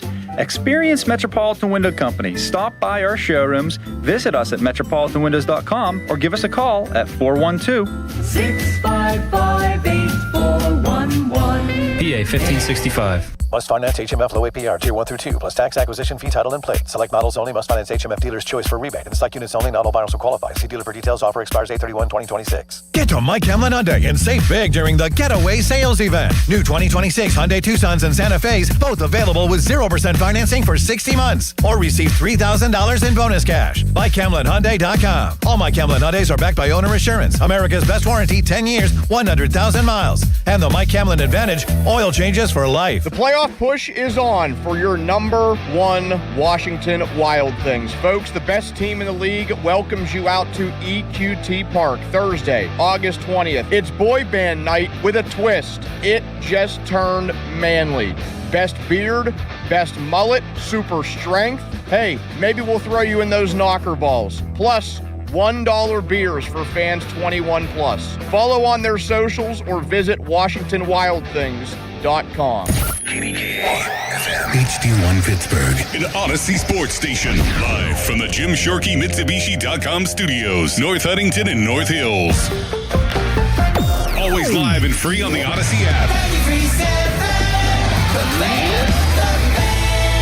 This summer, the Honey Pepper Pimento Chicken Sandwich and Pineapple Dragon Fruit and Sprite are back at Chick-fil-A. Let me tell you about the Pineapple Dragon Fruit and Sprite. It's bright, it's bubbly, it's back. The Honey Pepper Pimento Chicken Sandwich, it's so rich, and you can choose between the original or the spicy filet. Ooh, boy. And then you got those pickled jalapenos tucked right under the filet, and then just to top it all off, you've got a little honey drizzle right on top. Okay, now I'm a pimento fan. And I'm feeling the dragon fruit. Which fan favorite will you choose? Real customers paid for their testimonials. This is the story of the one who keeps multiple buildings running smoothly day after day. Plumbing that flows, HVAC that hums, cleaning supplies that keep surfaces sparkling. That's why she counts on Grainger. With easy reordering online and 24/7 support, Grainger helps her keep the products she needs on hand. So shelves stay stocked and buildings stay ready. Call 1-800-GRAINGER, click Grainger.com, or just stop by. Grainger, for the ones who get it done. Text us on the Edgar Snyder and Associates text line at 412-928-9370. Edgar Snyder and Associates reminds you to text responsibly. The first ever Infiniti QX65 feels unstoppable. In a world that is frozen in its ways, this sporty fastback SUV never stops moving forward. Turbocharged performance, intelligent all-wheel drive standard, ProPilot Assist 2.1. This is a ride beyond the expected. This is unstoppable progress. Discover the first ever Infiniti QX65 at InfinityUSA.com. 2027 QX65 expected early summer 2026. You are looking for that perfect vehicle for you. I know the place, Schultz Ford. Check it out. Schultz Ford Wexford, Schultz Ford Harmer, Schultz Ford South in West Mifflin, Schultz Ford in Wheeling as well. All those great locations. Listen, the summer sales event is continuing through August, so get there or get to SchultzFord.com and check out what you want. You know what I've noticed lately in my neighborhood? Lots of expeditions. Yep, back to school time, lots of activities. The kids, you're taking them everywhere. You got a lot of that space. Get an Expedition, maybe an Explorer even, something with a little bit of size inside to get those kids everywhere. Listen, large selection of inventory. They have so much going on at Schultz Ford, all those great locations. The customer service cannot be beat. And again, summer sales event all the way through August. So check it all out at one of those great locations or always online at SchultzFord.com. Our veterans and their families make great sacrifices to protect our nation. Now it's time for them to receive assistance in their time of need as they age. If you are a veteran or the spouse of a veteran, contact Julian Gray Associates to speak with one of their VA-accredited attorneys to find out how you can receive compensation for the costs of care you are receiving in your home or a long-term care facility. Visit grayelderlaw.com.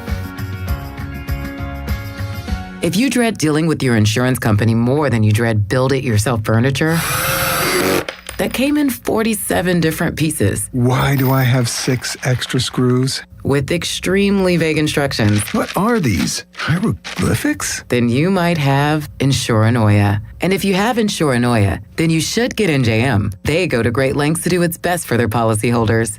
No jingles or mascots, just great insurance. NJM. Insurance underwritten by NJM Insurance Company and its subsidiaries. Your hometown building partner since 1956. 84 Lumber. Visit 84lumber.com. Life doesn't slow down, and Spitzer knows you need a vehicle that keeps up. That's why prices are going down during the big price drop event at Spitzer Toyota. Lease a new 2026 Toyota Corolla LE for $249 per month. Plus, get our lifetime warranty, complimentary maintenance, and Spitzer VIP points. Whack more. Spend less at Spitzer Toyota Monroeville. At Spitzer, our world revolves around you.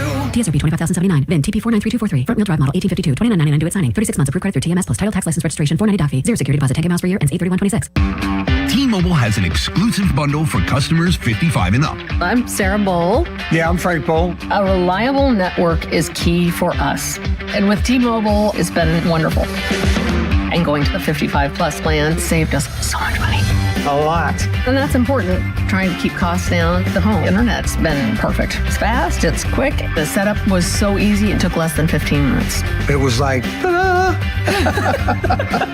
If you want simplicity, coverage, reliability, you want the whole package, T-Mobile has it. Right now, T-Mobile customers 55 and up can get 2 phone lines on America's best network, plus America's fastest 5G home internet for just $30 each. $30 per month each line with autopay plus taxes and fees. Minimum age 55. Pricing for home internet rely on 2 lines of essentials. Choice 55. $35 connection charge per line required. Best mobile network and fastest 5G home internet based on analysis by Oak Cliff Speed Test Intelligence Data 2H 2025. All rights reserved. Now, fan headlines powered by Bowser Chevrolet. All right, Joel Nelson for Fan Headlines. Pirates last night were 8-4 winners over the Boston Red Sox. They've won 2 in a row after their 13-1 win against Miami on Thursday. Pirates aim for 3 in a row tonight. Jared Jones on the mound up against Sonny Gray, 7:15 the first pitch from PNC Park. Dan Sangrilli has the North Shore Tavern leadoff show at 6 o'clock. And the Steelers last night reportedly signed defensive lineman Keanu Benton to a 4-year, $72 million deal, the highest by a Steelers defensive lineman in franchise history. More headlines, 937thefan.com. Right now, it's the Bob Pompiani Show. 93.7 The Fan is cleared by aquickdrain.com. Sports Radio 93.7 The Fan. It's time for the Bob Pompiani Show, an in-depth look at local sports with KDKA TV's own Bob Pompiani. Presented by Number One Cockroach, Shenderovich and Fishman, PNC Bank. See how PNC Bank can make a difference for you. The Bob Pompiani Show on Sports Radio 93.7 The Fan. Good morning, everyone. Welcome inside Sports Radio 93.7 The Fan. Bob Pompiani with you today, along with Joel Nelson. Call us 412-928-9370 on social. It's at KD Pomp. We have a lot to get into today, as always, as the Steelers are coming off their first preseason game, and once again, optimism runs high after preseason games, and totally understand it. People see guys for the very first time in these kinds of situations. We're going to break down what the quarterbacks did, your thoughts on the quarterbacks, your thoughts on some of the other positions that were on display, and what it may mean when you put together your 53-man roster by the end of this preseason when they take on Buffalo in their new Highmark Stadium. Call us at 412-928-9370. The Fan text line is brought to you by Edgar Steiner & Associates, a personal injury law firm where they always say there's never a fee unless they get money for you. Fan Twitter brought to you by Southwest Chrysler Dodge Jeep Ram, Route 19 in Peters Township. So that's where we're going to start today. I know Dan Zangrilli did a lot of Pirate talk. We'll continue that along the way as well, as the Pirates won 2 in a row for the first time since July. That's how bad it's been, but they've lost 7 series in a row, which has put them into a terrible place in that they're 5.5 out of the final wild card, which right now belongs to Arizona. The Philadelphia Phillies have been knocked out of that position. So it's Cubs 1, Padres have been hot. They go up to number 2, and then Arizona. Philadelphia is technically tied with them, but they lose the tiebreaker. Marlins are 3 back, Cardinals 3.5 back. Reds have overtaken the Pirates again, and the Pirates are 5.5, but they have to go over 1, 2, 3, 4, 5 teams just to get back there, which is highly unlikely, which is why their percentage chance of making it to the postseason is just around 4% right now. But they've won 2 in a row. And last night, the Boston Red Sox, who once won 15 in a row and then 9 in a row, have lost some games now. This is what it is in Major League Baseball, streaks. I've said last couple of weeks, the Pirates just apparently aren't built for 162 games. They show spurts where they can continue to do well and keep you interested, and then there are times when they just, have problems. And yes, the injuries have been problems, but every team has injuries.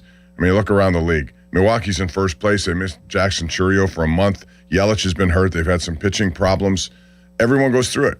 It's how you're built, how deep you are, and the Pirates don't appear to be in that 162 game ability to get to a playoff spot, and that's what it takes. It's a long grind. No one's denying that. There are going to be ups and downs, but more downs than ups. Let's see if they can win a series here against the Boston Red Sox. As you heard, Dan Zangrilli will complete his day-night doubleheader a little later when he comes in here for the North Shore Tavern leadoff show. In the meantime, let's talk some football, what you saw in Game 1. And before I do that, I'm certainly aware of how preseasons have gone in the past.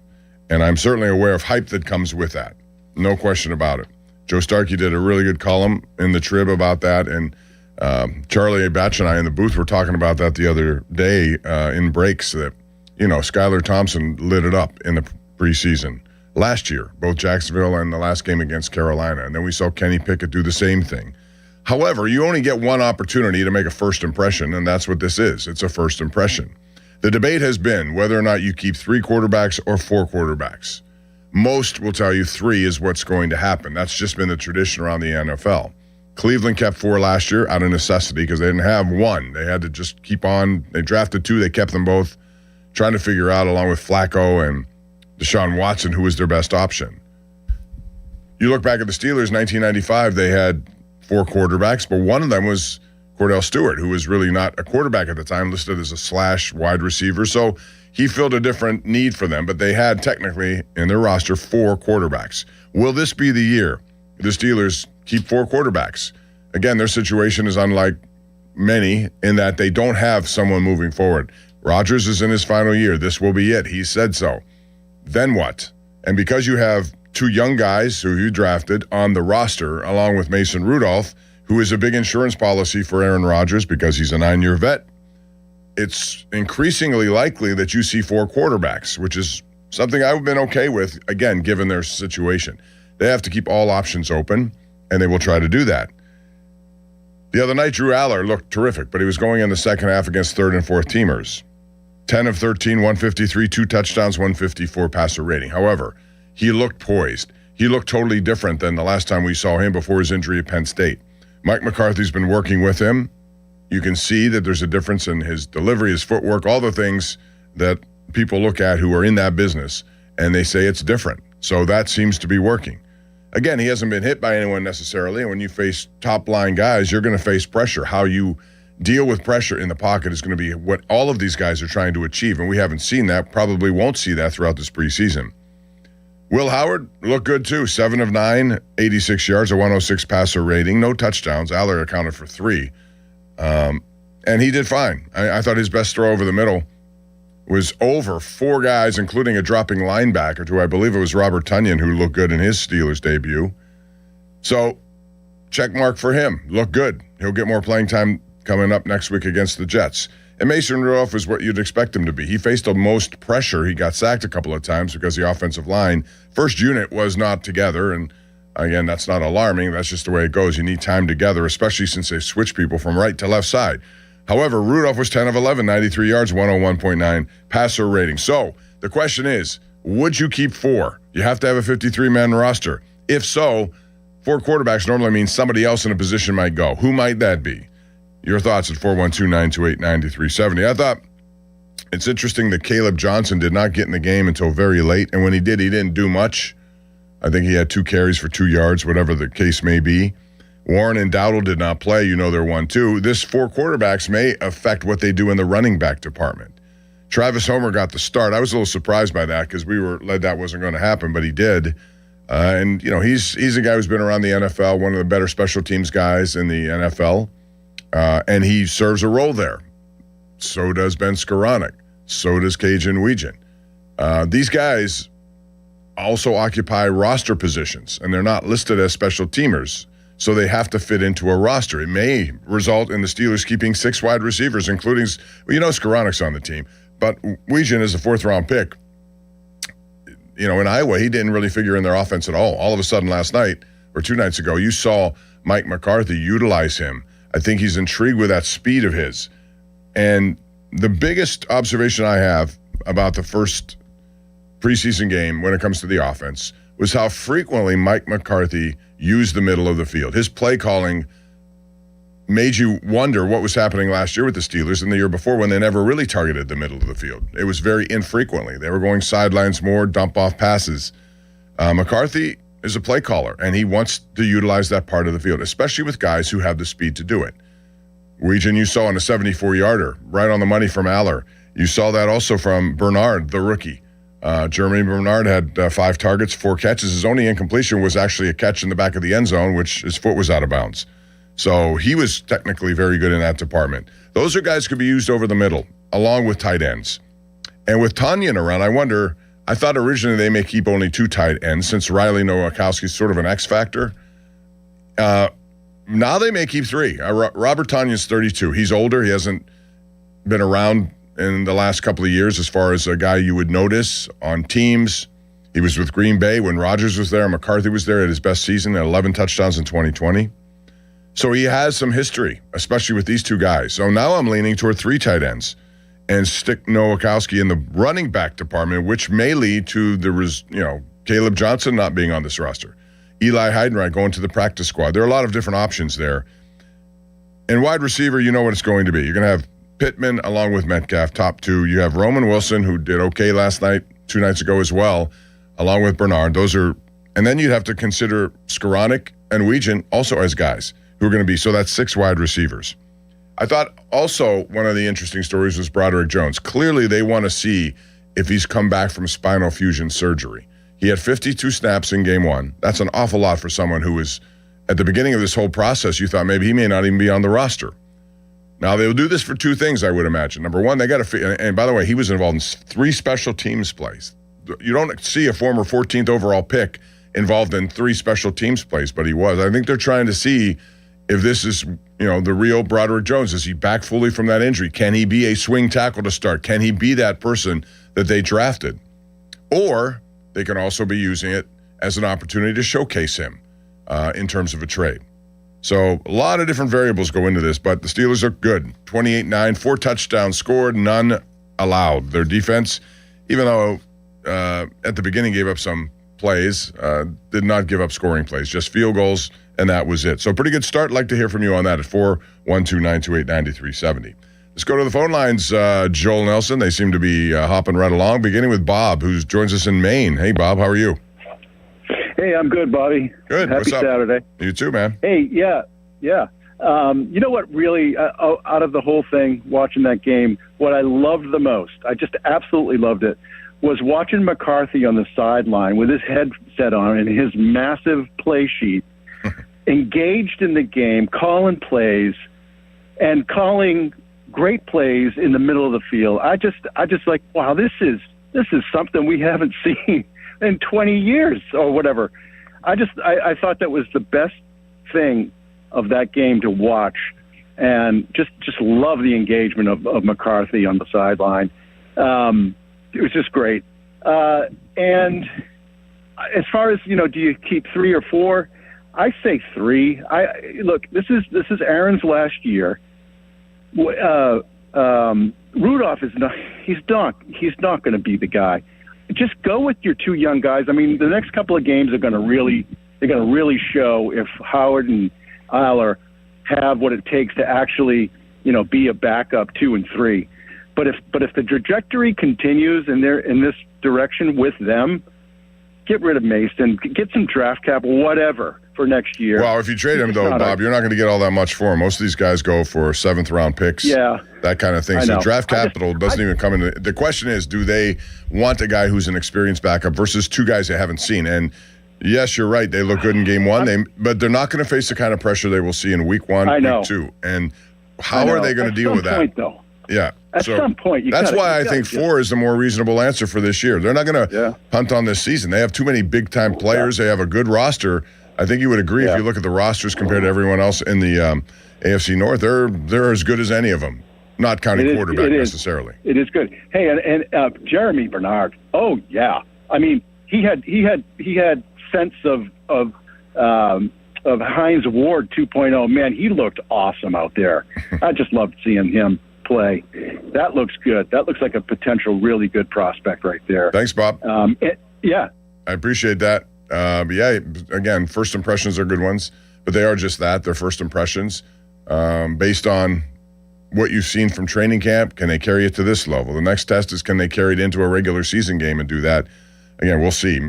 The battle still believes, if they keep 6, which I think they will, a wide receiver, it's still going to be the battle between Roman Wilson and Jeremy Bernard about who would be the guy who is out there with Pittman and Metcalf. Not necessarily one loses his job. I think both are going to make the roster because I think Roman Wilson has advanced a little bit. So, therefore, I think it's still going to be 6. Gary is in Cleveland, Ohio, and now he joins us here on The Fan. Hey, Gary. Hey, Bob. How you doing? Good morning. Good morning, Gary. to you. I was your tech manager for the Steelers broadcast. It was great to work with you. Oh, it was good to me. Yeah, thanks, Gary. I appreciate that. Are you wearing those big guy yellow shoes today? I don't have the yellow shoes on today, no. Those were game day shoes. I have green ones on today, of all things. All right, good call. Hey, one thing I wanted to touch on was your level of concern with Porter not practicing, and it seems like they're kind of at an impasse on his contract. And also, I think a very shrewd, under-the-radar signing was bringing back a Landon Roberts on the defense. That guy's a thumper, and it seems like Malik Harrison's probably now on the bubble. What's your thoughts on that? Yeah, Gary, I would agree with that. I think somebody's going to lose that battle in there, and Roberts coming back because he has a history now with Graham, who was the DC in Vegas where he played last year. You know what he is. I still remember that Dallas Cowboy game where he could have won the game with a jarring hit that, the ball was loose. Dak Prescott fumbled, recovery, and then he threw a touchdown pass. But Roberts has that kind of ability. He's not one of those guys who's a glamour guy. He goes in those trenches. He does great things. Somebody's going to lose their job. And I would imagine same thing. Malik Harrison, who costs much more at $5 million, he costs just vet minimum. So that's a good observation there. For sure. And I think, him inside with Holcomb inside, and then, you've got some speed with Queen and Peyton Wilson. I think that's a really solid inside linebacker core right now. You asked about Porter, and that is, I think it becomes more interesting now that Keanu Benton has signed. A lot of people didn't think this is a good signing, but I'll tell you what, from the class of 2023, normally you look for draft picks who get second contracts, and now they have 3 of them with, I think, Herbig, Darnell Washington, and him. They see in him, he's only 25 years old. He's got a long way to go. He is a future replacement for Cam Hayward. He is a guy who showed you last year that he had his best year. He had 5.5 sacks. He had 50-some tackles, tackles for losses. I think he grew up, and they're betting on his future at a rate that may look good in 2 years. Just like Herbert. I think Herbert is another pick they signed at $100 million. Seems like, well, that's a lot of money.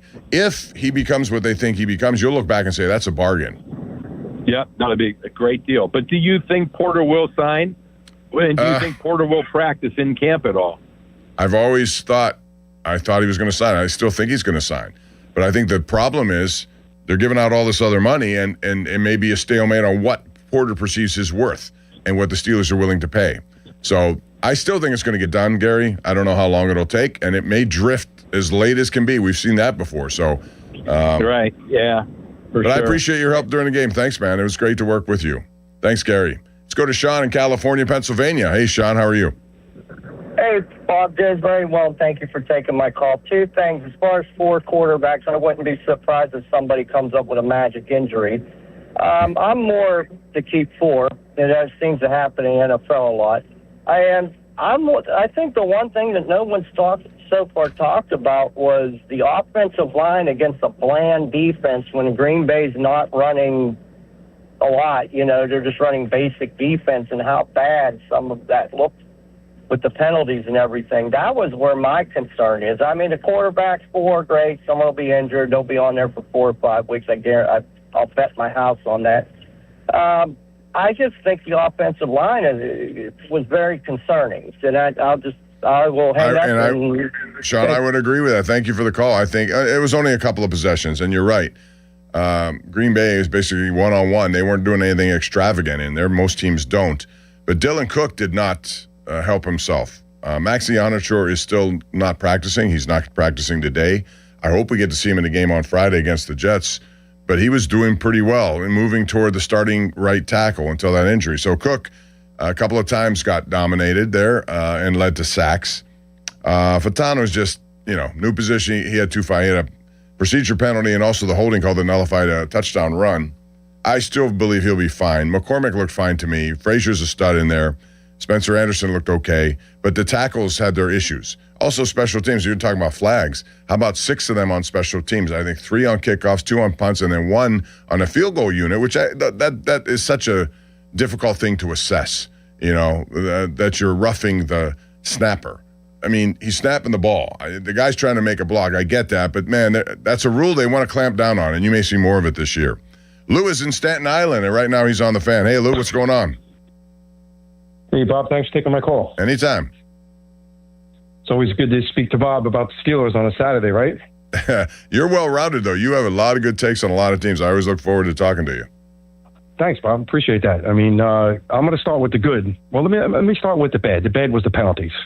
They got to clean that up for sure. But there was a Danny lot more Crossman's a special teams coach. He's got to have to get better than that, and I'm sure they were not happy with that. Yeah, especially when you're not overly talented. You can't be making penalties that during regular season. They will come back to make you lose football games. So it's just early, but that was the one thing I did catch that I didn't like. But as far as the good, I was telling Pony and Chris during the week that I was looking forward to seeing Al play. Only because this is the first time we've had McCarthy's regime running our offense. And I think the previous caller was trying to say how happy he was seeing him with the play sheet. And it's just, that's what I was looking forward to the most. And his ability to take Aller and perhaps change all these things we keep hearing, his footwork, right?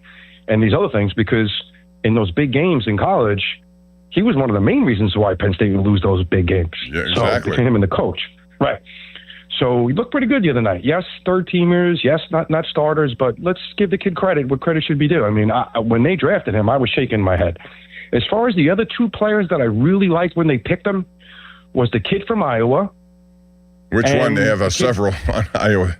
You got. Was it? It's Weegan, right? Yeah, Weegan. Receiver. Yeah. And then who's the other guy? There was another kid from Iowa. Was he the running back / special teamer? Yes. Okay, those guys are football players. When you watch that team play, they just were players. So when they drafted them, I love the fact that sometimes, it's not always about what you run in the 40 and what you do this and that. When you watch the games, they were football players. Same thing with the kid from Air Force, the local kid that they got in the 7th round. Eli Heidenreich. Right? You're talking about the other one was Jennings Dunker, the offensive lineman. Is that who you're talking about? I think so, yeah. He's been getting a lot of good reviews in camp, right? Yeah, he's not going to play a lot unless there's an injury, but he's a guy who's, they like what they've seen from him, and he will certainly be more featured in the next coming games. You'll see more of him. Yeah, and as far as that third wide receiver battle, I've been following it like everybody else. I think it's going to come down to Rodgers. Whoever he feels most comfortable with, that's probably what they're going to go with. But Wilson didn't really, get a little bit of a raw deal with the Tomlin regime. So I'm thinking perhaps maybe he might have a slight edge, but the kid Bernard looked fantastic as well. So would you keep three tight ends? Originally, I think most people I talked to said 2 would be the number, but now that Tanyan, he's an older guy, but you can tell he knows how to get open. And he has a he deals with Rodgers and McCarthy. They were together once, so that has a big advantage for him. Yeah, and I know it's only one game, but I think he literally made the team off that game the other day. I mean, it's going to be really hard to cut him. How much stock do you put in this, Lou, with these quarterbacks? Again, we've seen this happen before. I don't need to go back and tell you all the instances with Pickett and Skylar Thompson and others, but how much do you put in one game? My take on that, before I get yours, is that I think you only have one opportunity. There's nothing you can control other than that opportunity. And how you do with it is where you start and move forward from. I agree with you completely, but then you gotta say, well, look what happened with Kenny Pickett, right? It looked like he was going to be Dan Marino, and look how that turned out, right? Was he 4-0 in the preseason, lighting it up, led the league into preseason, and then so it's like what you said is true, but then you also have to keep the other part of it in mind. But as far as the quarterbacks, to me, this is one of the easiest decisions you can make. And hear me out for a second. I know they can't admit this, but I think we all know if anything happens to Aaron Rodgers, the season is over. Okay? And it's probably we're limited on where we can go even with Aaron Rodgers. So the fact that what I just said is true, they can admit that to themselves behind the scenes. There is no chance, Bob, and I mean no chance, that Mason Rudolph will be able to take the team and win a playoff game with. I'm sorry. I just don't believe that, and I think most people feel that way. So being that that's the case, you get a 5th or 6th or even a 7th, probably get a 5th or 6th for him. I would get rid of Rudolph. Let the other 2 kids manage the 2 quarterbacks. Take those other 2 roster spots. Do not hold 3 quarterbacks. Use that 3rd spot for some special team or somebody else that you really don't want to cut, right? And if something happens to Rodgers, okay, not good, but let's put the young kids in there and at least see what they have. Whereas if you keep Rudolph, they're going to put him in there, and then you're looking at the same old thing, 8-9, 7-10, and the other kids don't get a chance to play. Yeah, hey, Lou, I think that's probably the way that it will go if those 2 continue to do it. Thanks for the call. I always look forward to talking to you. We're up against a break here. But, yeah, it could very well go that way. Or it could go that there is some sort of injury. I mean, if you put these 2, one of those 2, Aller will make the team. I don't think there's any question about that. It's a question of what you do with Howard. If you believe Rudolph needs to stay, if you're risking him on a practice squad, he could be plucked anywhere, especially if he looks good in the preseason. And how many teams need backup quarterbacks or young quarterbacks? They're still in that. They have to be mindful of 2027 as well as this season. They do, because they don't have it. All options are available. So it's going to be a very tricky one. And you're right. There are guys on this roster who need to stay, and you may lose if you decide to keep 4 quarterbacks. 412-928-9370. Also want to remind you tonight, Riverhounds taking on Charleston Battery over at FNB Stadium. This is a night where they give their championship rings. They won the USL Championship. Tuffy Schallenberger, their owner, has done something that most teams don't do over there, and goes out and gets rings for everybody who was a part of that. So that'll be good. That'll take place before, I believe, the game tonight with Charleston. Also, golf I want to get into when I come back to, just to give you a leaderboard. I know you don't want to talk about it necessarily. We have Jim, Vincent, Michael, Dave on the line. Hang on, we're going to get those calls next. But first, I want to remind you about West Shore Home, because for 20 years, West Shore Home has been proud to call Pennsylvania home. Founded right here by a Johnstown native, their headquarters are still in state, and today, their Pittsburgh area team has grown every single year, now more than 70 local employees who dedicated to taking care of homeowners right here in this area. 2 decades in, they've completed more than 25,000 projects right here in Pittsburgh. Beautiful full bathroom remodels, convenient tub-to-shower conversions. They have a perfect option for you, whatever it may be. And their installs are backed by thousands of 5-star reviews. Get started, and it's simple. All you got to do is head on over to westshorehome.com/fan or call 1-800-WEST-SHORE, and they do answer on a Saturday, to schedule your free no-obligation design consultation. And this week, the summer sale continues. It means big savings on your next project. Buy a full bath remodel. You'll get a second shower for free. Plus, as a fan listener, you can unlock even more savings at westshorehome.com/fan. That's westshorehome.com/fan. Extra $500 off your project. Call them at 1-800-WEST-SHORE to learn more. See the website for details. Now, Fan Headlines, powered by Bowser Chevrolet. Pirates last night took down Boston 8-4. Game 2 of the series will be tonight at 7:15 from PNC Park. It's right here on the Fan. Coverage beginning at 6 o'clock, presented by Keystone Custom Apparel, as Jared Jones will take on Sonny Gray. More headlines at 937thefan.com. Fan Headlines are powered by Bowser Chevrolet. Life-changing is happening every day at UPMC. With the work that we do here at UPMC and Environmental Services, we are here to make everyone's work possible. With cleaning an operating room and keeping it sterile, it's not just one person, it's 5, 6 of us coming into the room. Being part of the environmental services that keeps the hospital clean and up and running is a beautiful thing. That's life-changing medicine at UPMC. State Fair food is getting smaller and pricier. We'll have room for fried cookies. Okay, you never overspend on food. What's your deal? What's his deal? He went to Metro and got $450 in value on the new Samsung Galaxy A37 5G for free and no activation fees. Free phone? Oh, sign me up. Get that more for your money feeling. Only on Metro by T-Mobile. For your number and activate $40 period plan. $450 based on device discount, waived activation fee. Not available if with Metro T-Mobile in the past 180 days. Sprained wrist, ankle twist. Broken thumb, can't make a fist. Busted knee, surgery. That patch of ice you didn't see. Where pain starts, Jernavix suzetrigine begins. Jernavix is a non-opioid 50 milligram prescription tablet for adults with moderate to severe acute pain that reduces pain signals before they reach the brain. Tendon tear, nose repair, tripping on that broken stair, dislocation, operation, moped crash while on vacation. Do not take Jernavix with CYP3A inhibitors. Avoid use with grapefruit or liver problems, as these may increase side effects. Tell your doctor about all your medicines if you are pregnant or breastfeeding. Jernavix may make certain medicines and birth control less effective. Side effects include itching, muscle spasms, rash, and elevated muscle enzymes. Joint displacement, knee replacement, fell on marbles in the basement, ladder slip, broken hip, that rock climb where you lost your grip. To learn more about Jernavix, ask your doctor. Call 1-833-589-PAIN or visit jernavix.com. It's Norm Dickerson for PJ Fitzpatrick. Are you tired of climbing over that dirty, old, slippery tub? Your bathroom should be beautiful, functional, and safe. PJ Fitzpatrick is pleased to offer the jacuzzi shower system installed in just one day, featuring low entry thresholds and designer walls and fixtures. You'll step right into luxury. Plus, PJ is offering a free shower, seat, and safety bars for all customers this month. Schedule your free design consultation at trustpj.com. This is the story of the one. As a maintenance engineer at a beverage manufacturing plant, he starts his day knowing every line is ready to run because Grainger delivers the industrial-grade products he needs to keep mixers, conveyors, and packaging equipment moving.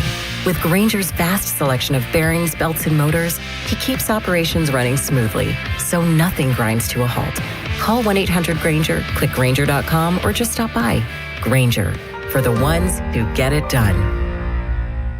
Skechers elite athlete OG Anunoby has been making history on the basketball court. Anunoby tips it in. Unbelievable. What a shot. He's been balling out in Skechers high-performance basketball sneakers, and the world is noticed. But how does OG train off the court to keep in peak physical condition? Hands-free Skechers Slip-ins Aeroburst. They help prepare OG for the physical demands of playing at a championship level. Get your pair of Aeroburst for only $165 at a Skechers store, Skechers.com, or wherever high-performance running shoes are sold. SchultzFord.com, SchultzFord.com, SchultzFord.com, SchultzFord.com. Hey everyone, Bob Pompiani here. I want to take you on a trip that'll totally blow your mind. CarStock is back at #1 Cochrane locations, where you're going to find peace, love, and pricing power. The markdowns on more than 1,500 pre-owned vehicles are out of sight, and the new car savings are totally boss. Get a minimum of $5,000 off overstock new inventory, plus the absolute lowest lease specials and APRs of the summer. CarStock, 35 locations, thousands of vehicles, far out price cuts. Take a trip to a #1 Cochrane location near you or shop now at Cochrane.com. Limited time only. Featured savings may include manufacturer offers available to select customers only.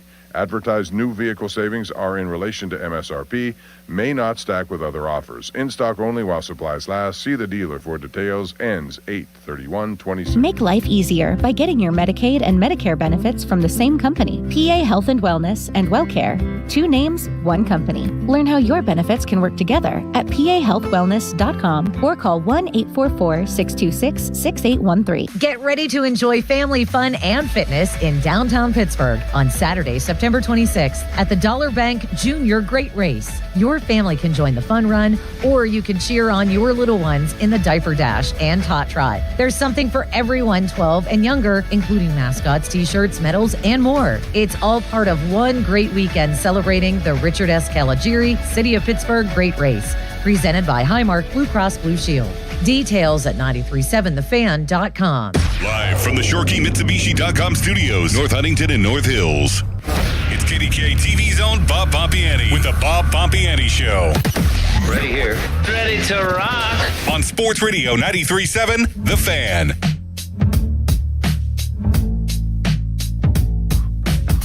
All right. Joe Nelson informs me we have some breaking news which could impact and will impact what happens with Joey Porter Jr. 412-928-9370. Call us, air your opinions. Devon Witherspoon. Witherspoon's one of these guys who you knew was going to get paid. He plays for Seattle. Well, he just got what he wanted, which was the highest paid contract to any cornerback in NFL history. So if you look at the numbers here, 4 years, $132 million. That's 101 guaranteed. It averages 33 per season, 33 million. Sometimes in this game of signing players, you wait a little bit too long, it costs you more money, which is probably why the Steelers wanted to jumpstart guys like Herbig and Keanu Benton as they did last night. You know, you're betting they're going to be better than they've been. You've seen some evidence, and that's what you go by. It seems like an overpay maybe now, but down the road, you look back and you say, man, that's a good contract. Certainly it's risky. But in the case of Porter Jr., they haven't done that. It's taken a while. Maybe he wants to be the highest paid. Well, that's going to be harder to do now. And the Steelers, I mean, I'd like to know what the odds are right now. What do you think at 412-928-9370? Will they sign him? Are they just, here's the play. If they do sign him, it's going to probably be over 30. I don't know if they want to go over 30 with Joey Porter Jr., just because while he was very good and hasn't given up a touchdown, and that all means something, they can also come back and say, hey, you haven't been a first-team All-Pro. Hey, you haven't done this, or Pro Bowl, or whatever. They know how important he is. He's a really good player. He's diminished the number of holding calls and pass interference calls. So, and he covers people like a blanket. You need that. But they also have a pretty deep core of players back there right now, with Asante Samuel Jr. emerging to complement Jamel Dean and other young guys. So I think this is going to go right down to the wire. Is he worth $30 million plus a year? Is he worth being the highest paid guy, over 33? I mean, that now it's getting dicey. Here's the play the Steelers could make if they don't come to agreement. And again, it goes all the way to the start of the season, so there's plenty of time. But if they don't, he has to play out his contract, and then they still can franchise tag him. The Steelers have used the franchise tag before on certain players. The one with Le'Veon Bell didn't work so well, although the hold-in policy has taken over the hold-out. Le'Veon Bell promised he would, and he did, and it screwed up everybody, including him. So what happens with Joey Porter Jr.? Make that part of what you'd like to talk about here, including 4 quarterbacks or 3 quarterbacks at 412-928-9370. Michael's in North Carolina. Go ahead, Michael. How are you? Good, Bob. How you doing, buddy? Doing good, thank you. Hey, last Thursday morning, woke up before the alarm went off. Before I left for work, kissed the wife goodbye, told her I loved her, and told her there was a Steeler game that night. Pretty excited. I think the biggest problem they're going to have is that roster. I don't know how they're going to get 53 guys without letting somebody, get on that practice squad. That tight end, I mean, you got three good ones there. You got to keep your linemen. You got to keep your defensive backfield intact. I don't know how that's going to work, but good luck to them. And I got one question for you. Go ahead. Oh, I was watching a game, and old Charlie Batch, he said, made a reference to Swiss Navy knife. Mm-hmm. Now, I haven't been up in Pennsylvania for a couple of years, but is that something new, or did he bend to stay Swiss No, Army we've been saying no. It's the Swiss Army knife is what everyone says. He's from the Naval Academy, so we kind of augmented that and changed it to Swiss Navy knife. So you'll hear us say it more and more. Michael, thanks for the call. I'm glad you're into the preseason games. We've got another one coming up on Friday against the Jets. Jim is in the car, and now he's on the fan. Hey, Jim, what's up? Hey, Jim, Bob, how are you? I'm good. How are you? Good. You mind if I give a quick shout-out to the Pirates players real quick? Sure. So today they were up at the Miracle League field up in Cranberry playing ball with all the kids in the Miracle League, which, kids with disabilities. And I just wanted to give them a shout-out and say thank you to them for everything they did. I mean, he was Paul Skeens himself was playing catch with my nephew who's in a wheelchair, and I'd be lying if I said I didn't have a tear in my eye watching him around the bases with all the players cheering, and even Greg Brown was there calling the play. And it was just really, really awesome to see, especially with everything they've gone through this season and whatnot. Well, I think we separate that. I think you're right. Bob Nutting started that whole thing. They've done a great job, and there's so many people out there who need encouragement, who need opportunities to feel like they are involved. And the Pirates have done that, and kudos to their players for being able, no matter who you are, Cy Young Award winner or not, to show up in this Miracle League field. I think it's awesome, and I appreciate the fact that they continue to do it. Yep. Thanks, Bob. Oh, that's it? Anything else? I guess that's it. All right. Thanks, Jim. Appreciate that. I'm glad your nephew had a great day. That's what it's all about. Let's go to Vincent in Columbus, Ohio. Vincent, how are you? I'm doing good. How are you, Pop? Good, thanks. Awesome. For the Joey Porter stuff, for me, it kind of blows my mind because it's been a long time since the Steelers have hit a home run on drafting a corner. So it doesn't make much sense to me why it's taking this long, especially when you look at the positional value. I mean, edge rusher and corner, those are the most important positions on a defense. And Joey Porter Jr., all the things that he's had wrong in the past, like the holding, the tackling, those are things he's improved on the last couple of years. Absolutely. So he really is a complete corner now. So I don't understand why it's taken this long. Do you think it's going to be a situation where it goes like down to the wire, like maybe back in the day? Didn't they wait till he was on the airplane to sign him to an all extension? the way, right. And it could very well repeat that. I just think the difference is how much money is guaranteed. That's the number one thing. How much will they be willing to guarantee? And now that Devon Witherspoon got 101 guaranteed out of 132, that pushes the bar even higher. So, yeah, again, they have options. He has options. If he doesn't agree, I think they've extended back-and-back negotiations some numbers. I think they have done that, but obviously it's not getting done. Benton signing kind of threw a little wrench into this whole thing. I did not expect that. If you'd asked me at the beginning of this, which of these players heading into their final season would not have gotten a contract, he would have been on my list. But the fact Joey is a top 10 corner, when I look at the tiers, obviously Surtain, Stingley, Gonzalez, Witherspoon, they're ahead of him, but the more I think about it, I would put him in that kind of category of top 10. I think he's emerging to be there, yes. But again, the longer they wait on this, you've seen 3 guys now get new contracts, all of them one better than the next. So I'm sure he's kind of looking at that and saying the same thing. I think I'm worth that. Therein lies your difference, and how much guaranteed money can I get? So I think this will go on all the way to the very end. Vincent, if you paint a picture for me, it's going to be them sitting on the night before the Atlanta Falcons game, maybe morning of the game, you hear about a contract signing. It may go that long. Wow. I mean, as long as they get it done, that's what matters to me. Yeah, they need him. No, there's no question about it. Thanks, Vincent. Appreciate the call at 412-928-9370. We go to Steubenville now. We have Dave joining us. Dave, welcome to the Bob Pompiani Show. How are you? Thanks, Bob. Thanks for taking my call. Hey, so 60 years of being Steeler Nation, I still feel the same, is that Joey Porter's not as important as getting after the quarterback. The two things for our success this year are going to be the same as they always are, which same as other times. I mean, after injuries, of course, but protecting our quarterback, no matter who it is, and getting after the quarterback, which means TJ has to get double-digit sacks, and Nate Herbig has to get double-digit sacks, and Alex has to be nice, even though he's making so much more money less. Can TJ come back, and can Alex play nice with Herbig? That's my question. Well, I think what you're going to see, Dave, and thank you for the call, is that you're going to see all 3 of them on the field from time to time. Alex Highsmith sees what's happened. He has 2 years left on the deal, so they're not going to do anything with him. And Herbig is the bet that eventually, if Highsmith doesn't come back, he could be that guy. So that's why they made that play.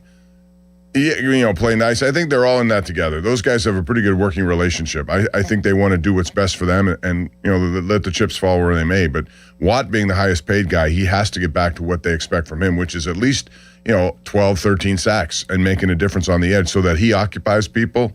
I'm encouraged by Y.A. Black and how big he is and what he could do for everyone, not just outside linebackers, but inside linebackers. He occupies people. He stuffs holes. He'll make Peyton Wilson, Patrick Queen, anyone else, and Landon Roberts, their job a little easier. So, they have a good team here. This is why I said the roster's really good. Porter's a big part of it. I think they got to lock him up.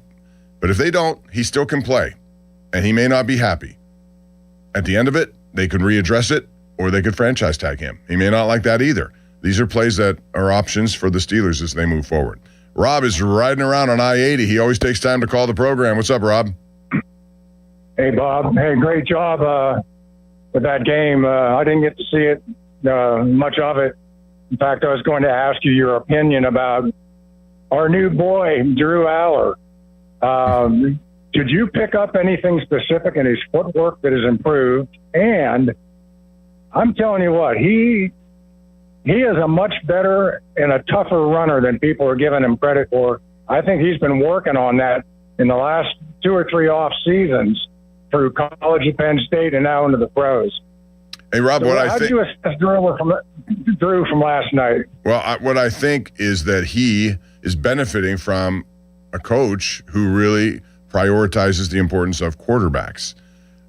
James Franklin, nothing against James Franklin. He had a successful career at Penn State, but he did not develop several people up there who you thought could have. I'm talking about quarterbacks. And all I know is that he didn't look all that good or comfortable in that system. He almost looked like he was afraid to challenge people down the field for fear of an interception. Almost like, Mike Tomlin always preferred not turning the ball over. Sure, you don't want to turn the ball over, but at times you have to take risky throws. You have to throw it in windows.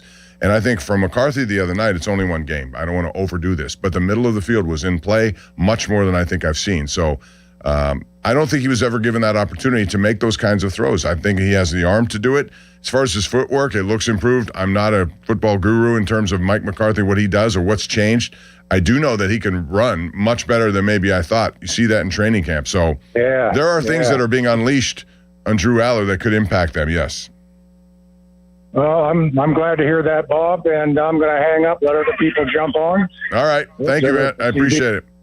Be careful driving around. One more before we go to break. That's Greg in Youngstown. Hey, Greg, what are you doing today? Hey, real good. Hey, you know what? I am so happy. The sun has come out for the Steelers. We're done not having an offense. We're done not having offensive coaches. We're done getting rid of Tomlin and the standard. This team's going to be way better. And that's like when Andy Reid came to Kansas City. He became an offensive-minded coach. They had a defensive coach. Everybody should be happy. Really. It's a whole new team. They're just running this team differently. It's offensive-based. They don't care about, Joey Porter Jr., don't sign. I don't care. We'll find another cornerback. We got to develop the quarterback. We got to have a better offensive system. We have to get modernized, and I think this is the way to go. Thank you, Greg. Well said. I think a lot of those things, it's only one preseason game, but that's all we have to go by at this point. You've seen more of this offensive. The fact that they threw the ball 33 times combined with 27 completions tells you a lot. Because I think in previous preseasons, we see, the emphasis on running a little bit, not passing all that much. But when they did pass, they made some good plays. It just feels differently so this time around. Hey, the Fan wants to showcase your different community achievements Saturday at the Youth Football Showcase with a special visit from members of the Fan staff. If you want 93.7 The Fan to visit your game, just email youthsports@937thefan.com with your group name, your group's main contact information, and potential dates. Details available at 937thefan.com. Fan weather is brought to you by Secure Money Advisors. Looking to retire soon? Let Secure Money Advisors get that retirement on track. Cloudy today, temperatures in the 80s. Rain expected again on Sunday morning and evening. We can't just get sun for a consistent amount of time here. It's unbelievable in this month of August. We're coming back with more. We have Joe, Tom, Starch, Dave, Jay, Steve, and Dante on the line talking Steelers football, Pirate baseball, anything you want to talk about is fine with me at 412-928-9370. Now it's time for Joel Nelson to talk to you about what's going on in sports. Now, Fan Headlines, powered by Bowser Chevrolet. Seahawks reportedly going to extend Devon Witherspoon, their star cornerback, a 4-year, $132 million deal. $101 million guaranteed and $33 million per year makes him the highest paid corner in NFL history. Pirates last night, they had a great showing against the Boston Red Sox. They were 8-4 winners. Game 2 of that series is tonight at 7:15 from PNC Park. It's right here on the Fan. Coverage at 6 o'clock with the North Shore Tavern leadoff show as Jared Jones will take on Sonny Gray. And the Steelers made a signing last night. Keanu Benton signs a 4-year, $72 million extension with the team, highest for a defensive lineman in Steelers history. More headlines at 937thefan.com. Fan headlines are powered by Bowser Chevrolet. Here, Sports Radio 93.7 The Fan's Fan About Town. Family-owned D'Amelio Heating and Cooling. D'Amelio's services heating, cooling, commercial refrigeration, and tap beer systems. They service all brands and provide 24-hour service. D'Amelio's is a Carrier Factory certified dealer. D'Amelio's Heating and Cooling. Call 724-838-9360. Family-owned Plaza Azteca in Greensburg is now open for authentic Mexican food and ice-cold drinks. Visit Plaza Azteca next to Westmoreland Mall in Greensburg. 2 Men and a Junk Truck is Pittsburgh's top choice for haul-away services. From single, bulky items to whole house cleanouts. Let their trained men do the heavy lifting and give you the space you deserve. Book same day or next day at 2menandajuncktruck.com. For more information, visit 937thefan.com. When you enter a place of business, you're owed a legal duty that the place of business is safe for you to shop in. I'm John Morgan of Morgan & Morgan. If you suffered an injury at a place of business, our duty is to protect you after that harm. Morgan & Morgan, for the people.com. At Bobby Ray Hall Motor Car Company in Wexford and Mercedes-Benz of Pittsburgh on Baum Boulevard, the 2027 models are arriving and they need to clear out the 26 inventory. During a year-end sales event August 13th through the 22nd, every new in-stock 26 Mercedes-Benz is tagged with its best price of the year. Take advantage of the model year-end change. It's absolutely the best time to buy. But don't wait. These offers will not be replicated. Visit Bobby Ray Hall Motor Car Company in Wexford or Mercedes-Benz of Pittsburgh on Baum Boulevard, August 13th through the 22nd. If you owe the IRS, have years of unfiled tax returns, received a levy notice, or just want to know your options, Republic Tax Relief is here to help. I started getting letters from the IRS telling me that I owed over $35,000 in back taxes, seeming absolutely hopeless to me. Their experienced team will review your situation, explain your options, and work toward the best resolution possible. Republic Tax Relief has absolutely done something for me that is so amazing. As a veteran-owned company with an A+ Better Business Bureau rating, Republic Tax Relief has helped thousands of people resolve their tax problems. I get an email from Mark M, and he says my case is solved with the IRS, and they saved me $35,000 in back taxes. It just absolutely blew my mind. Call Republic Tax Relief now for a free consultation at 800-885-4033. That's 800-885-4033. Or visit republictaxrelief.com. And I'm so grateful that I trusted Republic Tax Relief. Results vary based on each individual's tax situation. You know that Big Bargain detergent jug is 80% water, right? It doesn't clean as well. 80% water? I thought I was getting a better deal because it's so big. If you want a better clean, Tide Pods are only 12% water. The rest is pure, concentrated cleaning ingredients. Oh, let me make an announcement. Attention shoppers, if you want a real deal, try Tide Pods. Stop paying for watered-down detergents. Pay for clean. If it's got to be clean, it's got to be Tide Pods. Water content based on the leading bargain liquid detergent. Text us on the Edgar Snyder and Associates text line at 412-928-9370. Edgar Snyder and Associates reminds you to text responsibly. Long live the king. Return to the magic and mystique of the Renaissance. The Pittsburgh Renaissance Festival, just southeast of Pittsburgh, is back. August 22nd and 23rd is opening weekend. It's entertainment. It's fantasy. It's an adventure. To the past. Filled with royalty, pageantry, jugglers and musicians, comedy, games, fine arts and crafts at the Pittsburgh Renaissance Festival. Discount tickets at pittsburghrenfest.com. Shop the Sherwin-Williams sale and get 30% off Duration, Super Deck, and Woodscapes products August 14th through the 24th. Whether you're refreshing your interior or exterior, we've got the colors to bring your vision to life. And with delivery, getting everything to your door is easier than ever. Shop online to have it delivered or visit your neighborhood Sherwin-Williams store. Retail sales only. Some exclusions apply. See store for details. Delivery available on qualifying orders. When I hit my 50s, I felt like things were slowing down. This is Sandra's Metamucil story. I started taking Metamucil for digestion, but had no idea it would impact so much more. Not only did Metamucil help me feel more regular, but my heart health saw the benefits too. Metamucil. One simple routine, 4 health benefits. Digestive health starts here. Go to Metamucil.com for more details. State Fair food is getting smaller and pricier. We'll have room for fried cookies. Okay, you never overspend on food. What's your deal? What's his deal? He went to Metro and got $450 in value on the new Samsung Galaxy A37 5G for free and no activation fees. Free phone? Oh, sign me up. Get that more for your money feeling. Only on Metro by T-Mobile. Bring your number and activate $40 period plan. $450 based on device discount, waived activation fee. Not available if with Metro T-Mobile in the past 180 days. It's Memorial Day all month long at Jim Shorkey Mitsubishi North Hills. Stand proud and save big with stars, stripes, and offers you can't miss on our lineup of new Outlanders. Featuring premium interior, advanced safety technology, and affordable third-row seating, like the new 2026 Mitsubishi Outlander. Drive one home today for 0% APR for 72 months. And every new Mitsubishi includes 2 years of limited maintenance standard. Your deal. Your way. What a great day. At Jim Shorkey Mitsubishi in the North Hills. Call 412-453-8035 for offer details. Your hometown building partner since 1956. 84 Lumber. Visit 84lumber.com. For over 60 years, Neophis Insurance Group has proudly partnered with Nationwide Insurance to help protect what matters most. From the car you drive every day, to the home where your family lives, to the business you've worked so hard to build, Neophis Insurance Group offers reliable coverage backed by the strength and stability of Nationwide. With local service and trusted protection, they're here when you need them most. Contact Neophis Insurance Group today and see how their experience can help protect your future. 412-364-3388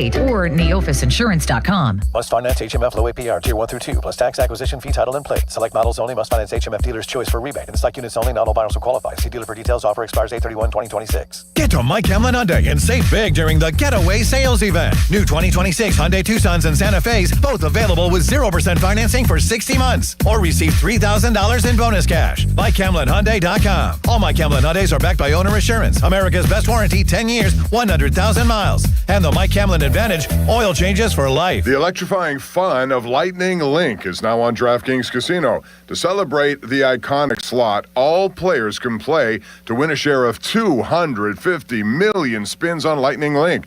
So if you love Lightning Link, now's the time to play. Head to your promos page in the DraftKings Casino app and see how you can earn your share through daily rewards, bonuses, and more. Then spin Lightning Link high stakes right from your phone. The crown is yours in partnership with DraftKings Casino. Gambling problem? Call 1-800-GAMBLER. Must be 21 or older. Physically present in Pennsylvania only. Eligibility restrictions apply. Must complete play or claims requirements each day for rewards. Daily offers and requirements vary, may require minimum wager. Rewards issued as non-withdrawable flex spins for choice of select games and expire in 7 days. Reward amounts vary. Terms, casino.draftkings.com/promos. Ends August 23rd at 11:59 p.m. Eastern Time. The certified elder law attorneys at Julian Gray Associates understand the rules of long-term care and disability. They help families avoid mistakes and protect assets to maintain the best lifestyle options. You don't have to do this alone. Visit grayelderlaw.com. What do parents think of back to school at Staples, where supplies start at just 25 cents? Staples has the latest laptops with up to 40% savings. I may hug the cashier. So embarrassing. It's the most wonderful time of the year. It's a wonderful time at Staples with up to 40% off select tech. Staples. That was easy. Visit Staples today or shop online and in the app. Ends 9/12. Exclusions apply.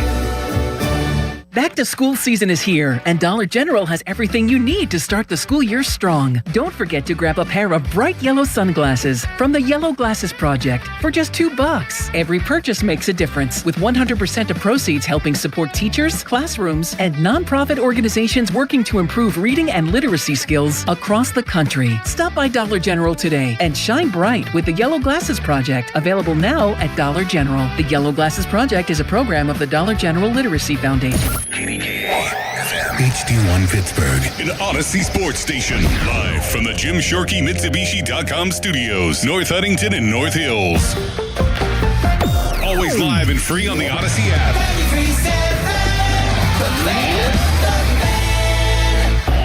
Now, fan headlines powered by Bowser Chevrolet.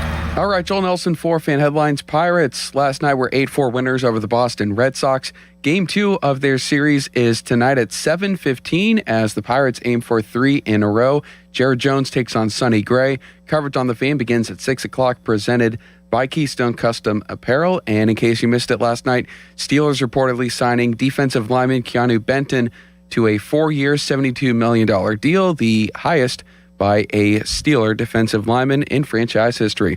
More headlines at 937thefan.com. Headlines are powered by Bowser Chevrolet. 93.7 The Fan is cleared by aquickdrain.com. Sports Radio 93.7 The Fan. It's time for the Bob Pompiani Show, an in-depth look at local sports with KDKA TV's own Bob Pompiani. Presented by Number One Cockroach, Shenderovich and Fishman. PNC Bank. See how PNC Bank can make a difference for you. The Bob Pompiani Show on Sports Radio 93.7 The Fan. All right, welcome back. It's hour number 2 of the program. Thank you to PNC Bank, Number One Cochran, Shenderovich and Fishman being longtime sponsors of the program. Fan Text Line brought to you by Edgar Snyder and Associates, a personal injury law firm where they always say, never a fee unless they get money for you. Fan Twitter is brought to you by South Hills Chrysler, Dodge, Jeep, Ram, Route 19 in Peters Township. Joe, I was just looking at last night, the replay of the Gonzalez took a ball right into the helmet, and he was taken out of the game, and I think he's third in the National League in batting average right now. That sound about right. Good offensive year, but he wanted, it looked like, to stay in the game, and they said no. So hopefully there's no lingering stuff going on there. Officially listed as day-to-day, but anytime you get hit in the head or in the helmet, I mean, that's a scary proposition. 412-928-9370. We've told you some of the big stories. Number one, Keanu Benton gets a 4-year, $72 million deal from the Steelers. It's $18 million a year. Highest paid defensive lineman ever for the Steelers. They're betting on the future with him. That's exactly what it is, much like they did with Nick Herbig, who's not even a starter, and he got $100 million. Part of their 2023 draft class. One guy who does not have a contract extension is Joey Porter Jr., and he is waited.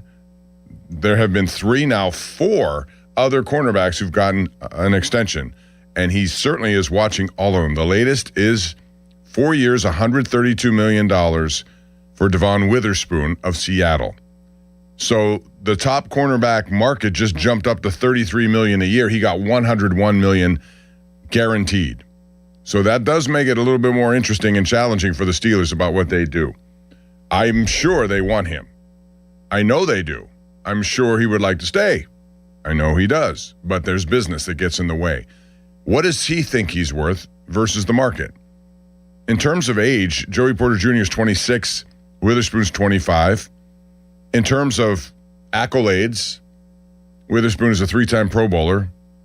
Joey Porter has none of those on the resume so far. But if you look at inside the stats there, the tackles are similar. Pass defenses are similar. Joey has 31 in his career. Witherspoon has 32. Joey Porter actually has more interceptions, believe it or not. He has 3, Witherspoon 2. So he can make a case that I have similar numbers to the guy who's the highest paid guy. How much am I worth? The Steelers may not, they may understand that he is important. They know that. They know his numbers could increase. They know he's cut down on penalties. They know he hasn't given up a touchdown. But how much is too much? We're going to find out at 412-928-9370. Practice continues today. Tomorrow, last day will be Monday. Our next game on KDK will be on Friday. The Jets come to Acrisure Stadium to take on the Steelers, and interest will be growing on a lot of these things as we move forward. Back to the lines we go. Jay in Pittsburgh. Thank you for waiting. Jay, go right ahead. Hey, Bob, I have a couple golf questions for you. Sure. My first one is, do you think Jackson Cloyven is the next big superstar on the PGA Tour? I mean, he could be. He's 21, took on Scotty Scheffler and didn't flinch in winning that 3M Classic. He's a very talented kid out of Auburn. So, yeah, but there are a lot of them coming up. It's hard to win more than once, although I will say that Scotty Scheffler is in control of the first FedEx Cup playoff event, which is St. Jude's down in Memphis. He's 11 under after shooting 61 yesterday. Koivu trying to get into that field, I don't know, it's going to be hard for him to do it. Right. And my second question is, who do you think was the better player in their primes, Phil Mickelson or Arnold Palmer? Arnold Palmer. I would think it's actually Mickelson. I'm never going to go against the king. Yeah. I mean, we could have this debate we did last week with who's the better in their prime, Tiger Woods, Jack Nicklaus. I always side with a guy who's done it more. And I understand the fields are different. I understand the competition is different. But Jack Nicklaus won more majors. By far, he has the most runners-up in major championships. I'm always going to go there. Now, who's more talented? This is the same debate we have with Gretzky and Lemieux. Who's more talented? I think Mario Lemieux is more talented than Wayne Gretzky, but Gretzky has all the numbers. Mario's missed 5 years of his career because of cancer and other things. If he had those 5 years fully healthy, he would have had those numbers, I think. I agree. I think a lot of it has to do with how deep some of the fields were, too, you know. Well, that's all, relative, because all you can deal with, this is like these quarterbacks going out and playing, Jay, I mean, all they can control is what they can control. You either win or you don't. The fields are the fields. They get better, some are worse, depends on, on your point of view, but what do the numbers say? It's a bottom line. Everything's a bottom line business. The Pirates are a bottom line business. It should be about winning. That's the bottom line. No matter what you do, and there have been some good moves and some bad moves. They've waited too long. They should have done this. They should have done this. The bottom line is they're in last place. It's a results-based business. That's how everything is. But I do get the question because different kind of athletes, different kind of players at the time. Okay. Thanks, Jay. Appreciate it. Joe is in Verona. Now he's on the Fan. Hey, Joe, what's going on this Saturday for you? Many times talking to you. Listen, I'm usually the baseball guy, but I do have the Steeler. I enjoyed the exhibition with you guys, Charlie. You guys really bring it to you. You guys should be in a national. Well, thank you. I'll tell you what, those are crazy games to do when you have almost 200 players on it combined. They're really coming good. in. It was really cool because I wanted to see what they had, and I was really impressed with the way the three quarterbacks were running around, and they were really, moving, and that's the way McCarthy likes it. And down the field, down the middle. Now, what I'm worried about, and this is the question I have to you, Rodgers is his age. Last year and the year before, he didn't move much, and he won't throw down the middle. So where's the problem going to lie there, Bob? I think you'll see him throw down the middle, and the hope is that he doesn't have to run too much. He can still move around a little bit, but they don't. Okay, well, that's what I'm just worried about. Like, we'll see when that comes, but I enjoyed it as an exhibition. I know it means nothing, but I still seen some guys that look like they have talent, and it was enjoyable listening to you two guys, and you have a wonderful weekend with you and your family, babe. Thank you, Joe. I appreciate it. Same to you. Yeah, it's fun doing that stuff, but like I said, it's a little complicated when you don't see the other team and you have 90 players that you haven't seen. So that's how that goes. But I think, generally speaking, that it's always fun to watch those games. I know people say they're worth, they don't count, they don't matter. They do matter. They matter to those players who are trying to get on a team. It matters to the fans. They don't get a chance to see these guys in this kind of situation until the preseason. It's been several months since you watched one of those games. So to me, the ratings are always high on it because you're curious. You want to see what guys can do when the bright lights are on. Dante's in Swickley. Hey, Dante, what's going on today? How are you? Hey, I met you in person the other day. At the gym. At the gym, yeah, I remember you said, that's right. Dom is your real name, right? No, it's not. And I thought you said it was Dom, but okay, well.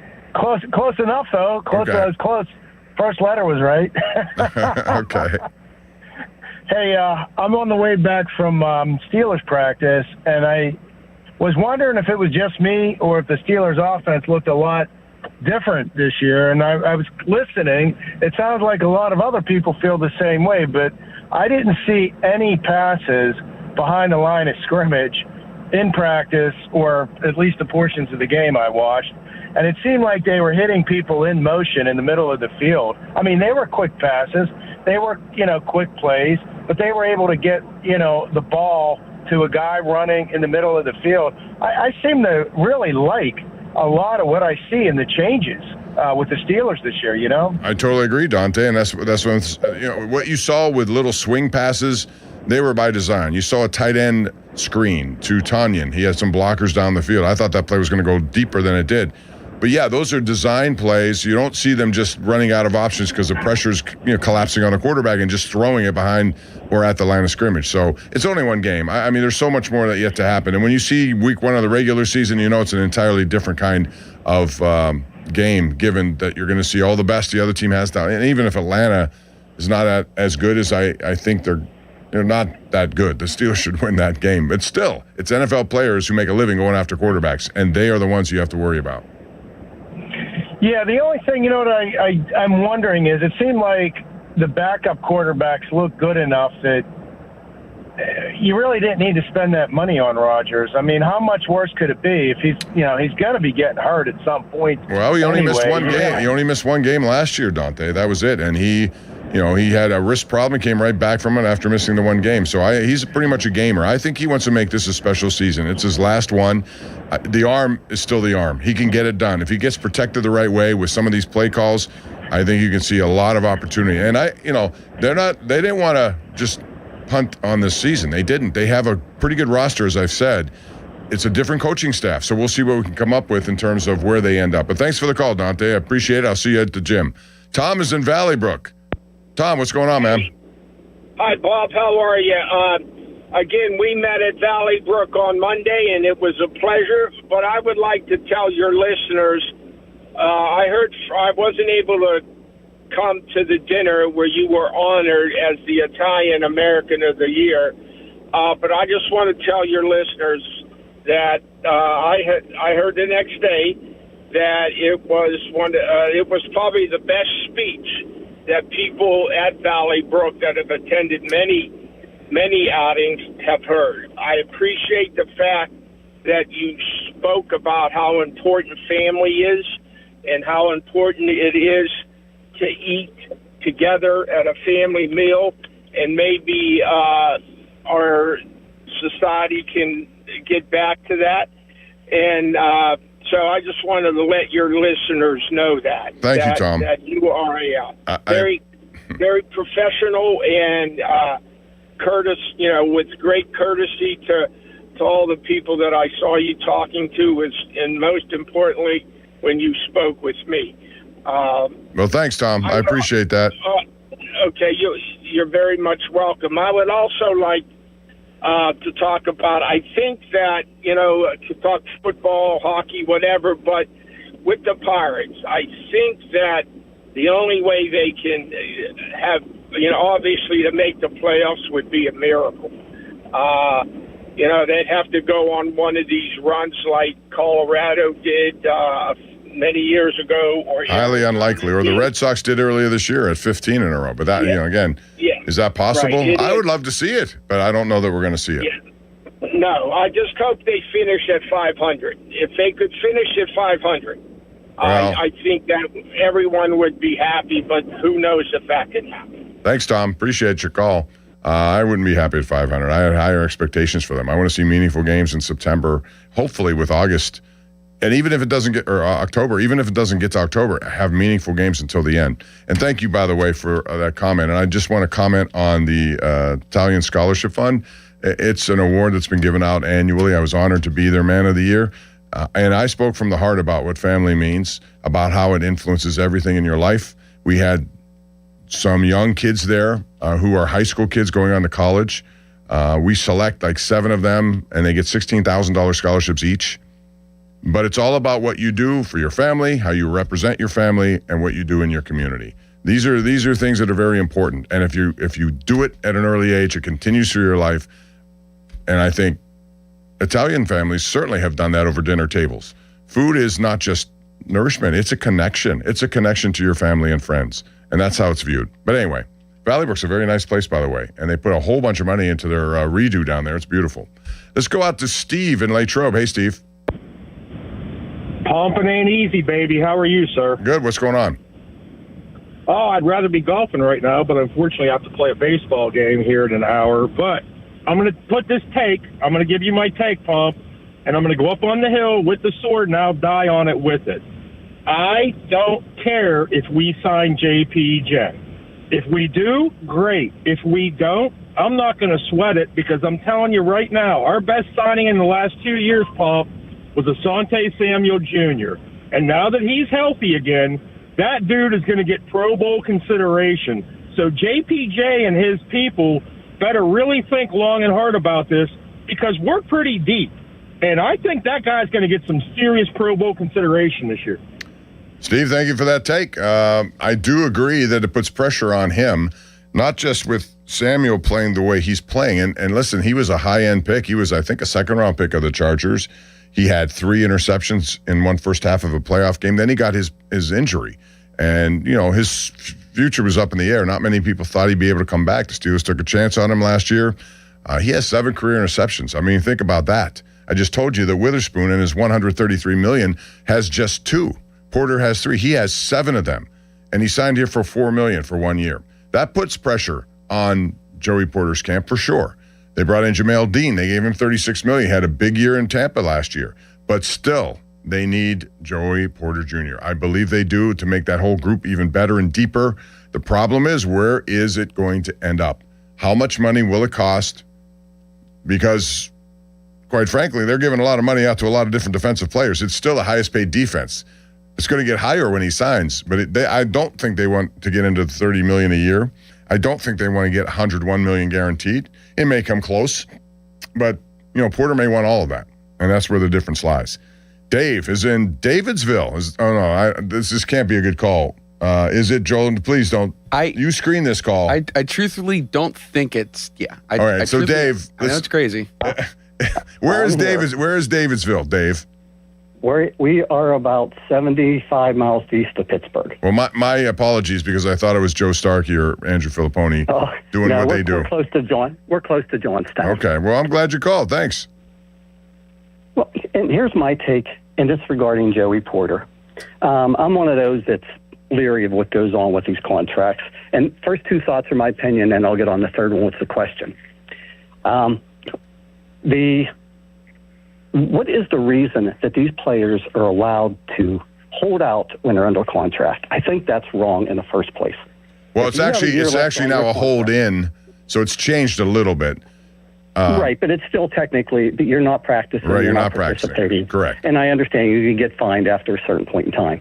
But if you're under contract, you should be there, and you should be living out the terms of your contract. Which leads to question number 2. And this happened like with T.J. Watt. You're paying somebody $40 million a year who had a subpar performance. If these guys want to bet on themselves, why don't they have part of their contract says if you have a subpar year, whether it's injury or you don't have as many sacks or you don't have as many interceptions or you give up too many touchdown passes, your contract's going to get cut by X percent. Well, because they don't do it, the Players Association would never allow it. I understand that, but if you're betting on yourself, that it's a shame something like that can't be there. I know that will never fly. Yeah, so I mean, it is what it is. I think it's going to be interesting to see what happens here now with Porter Jr. moving forward after this Devon Witherspoon.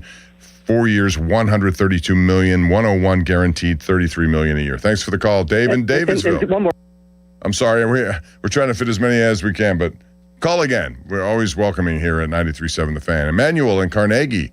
So, Emmanuel, were you bullish? Are you more bullish or not on what you saw from the Steelers? All right, that was the question I was going to ask you. What is your initial depth chart with the quarterback situation? I think, and I've thought for a while that 4 quarterbacks was real. I still think they're going to go into it. They don't want to have 2 unproven rookies or young players as a backup to Aaron Rodgers just in case. And they believe that Mason Rudolph, and he has shown. I mean, people want to make it sound like he hasn't been in these situations. Back in 2023, he did have 3 must-win games, and he kept Kenny Pickett from coming back on the field, which led to the whole Pickett, departure drama that played out. So, yeah, I think they believe he needs to be here if there's an injury to Rodgers. And they want to also keep guys in play for 2027. It's a unique position.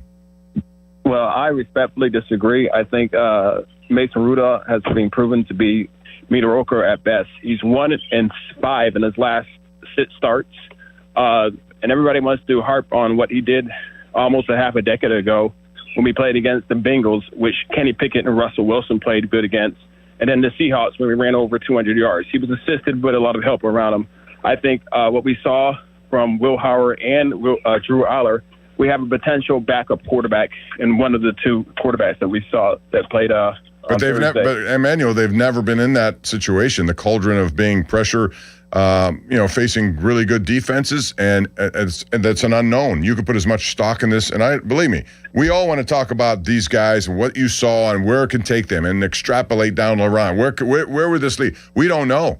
It could be fool's gold. We've seen it with other guys who've come through here and other places where they look great in the preseason and they just do not handle it in the regular season. So they don't want to waste this season based on an inexperienced quarterback who may not be capable of leading him through a couple of injury games. Do you think that Mason Rudolph will be cut if we're signed by another team if he's cut? That's not a guarantee. No, I know that. No, and I'm not going to look at it that way. I'm not going to look at it that way. I'm looking at trying to figure out how to satisfy 2026 with an eye on 2027. That's all. I would go with my young guys like they did in 2019 when Ben got hurt. It was Mason Rudolph and Devlin Hargis as the backups. You got to go all in and just assume that their starter is not going to get hurt. He's going to protect himself, and with the line improving, I think we'll be all right because we're not winning with Mason Rudolph. The line improvement, you didn't see that necessarily. You still have some unknowns there. If Honeyshore doesn't, he didn't practice again today, so hopefully he'll be back so you see him in the preseason and all. He's a big key to this. Dylan Cook had his problems at right tackle, and Fatano just was sloppy over there in one game. There's no guarantee. They have to protect the quarterback regardless who it is, and if you believe that's fait accompli, that they will, I'm not so sure at this point. I want to see more. I just don't know if Mason Rudolph really changes the needle compared to a Will Howard, to be honest. I don't think he's much better. And we're not winning either way with a backup quarterback. That's my point. Okay. Thank you very much. Thank you very much, Emmanuel. Starch is starched up about what's going on here. He's in Butler. Hey, Starch, what's up?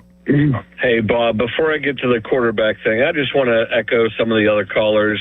You're such a gentleman. You represent Pittsburgh in such a great way. I've met you before, and you're just a class act. So thank you for all you do for all of us sports fans, but also for the city of Pittsburgh. We truly appreciate it. Appreciate your comments, Starch. Thanks. Go right ahead. Yes, sir. So the last caller literally just answered my question because I wanted you to weigh in on Rudolph. Nothing against Mason. I think he's a wonderful human being, but I kind of agree with the last caller that if you cut Mason Rudolph, and I know you said you don't want to play it this way, but if you cut him, I don't see anyone else really picking him up, whereas the young Bucks, I know they're unproven, but I think if you cut one of them, it's like sharks coming to a meal. People are all over them, and they are gone, and you're never going to see them again, especially Will Howard. And when you say they are unproven, I get that. But what about Will Howard going up against some of the best competition in college football, and Drew, for that matter, too? The Big Ten may not be second to the SEC anymore when it comes to talent. So they have faced a lot of pressure and big games before. Do you not give them credit for that? No, I do. And in fact, I said about Howard, which is why when he was taken in the 6th round, people said, wow, he's a 6th round. He's so far down. Don't give him a shot. I believe in you're controlling your destiny, how you work. I also believe that sometimes hard work beats talented people when talented people don't work as hard as others. So I'm not going to rule anything out. He stepped up. He was an MVP of that championship game. He made big throws. He had an unbelievable roster, which good. He utilized it well. He didn't underrepresent there. These are all just projections, is all I'm telling you. And while a lot of people tend to overhype local guys when you see them, just like last year, Skylar Thompson. I sat here, took calls about Skylar Thompson should be on the roster. He was really good in the preseason, both Jacksonville game and Carolina game. Okay, good. But now he didn't have a job.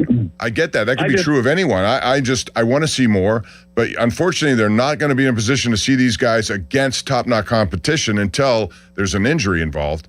And so I think they want to protect themselves behind. They at least know what Mason can do. I agree. I hate to see them use a 4th spot on the roster for a quarterback when you've got guys like Jamin Davis, and Bobby Tonyan at tight end, who are showing that these guys, they're going to be fringe players. And I would love to see them have that depth rather than a fourth quarterback. That's all. Yeah, and that's going to be part of the puzzle, Starch. Thank you for the call, too. Appreciate it. They're going to make decisions based on what they think they need this year, and it could be more special teams guys. Like I said, you have 2 wide receivers going to be on your list who are both more special teams guys than anything else. So we'll see. We got more calls on the way. 412-928-9370. Joel Nelson is about to leave the building. Charlie Bourgeois is here. You don't like when I say that, do you? Or do you? Joel, should I say that? I think it's like a French connect. He has his head backwards. I like it. It's different than what people normally call me, and I can't say Borges, what people normally call me on the air. Borges. All right, Joel, thank you. We have a lot going on today. I want to get to that, but first I want to tell you that West Shore Home, they always have a lot going on. 20 years in the business here, and they are proud to call Pennsylvania home. Founded right here, did you know this, by a Johnstown native. Their headquarters are still in the state.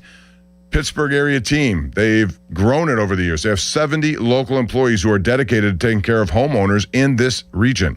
2 decades in, 25,000 projects done right here in Pittsburgh by West Shore Home. From beautiful full bathroom remodels to convenient tub-to-shower conversions, they have a perfect option, whatever you're looking for. Their installs are backed by thousands of 5-star reviews.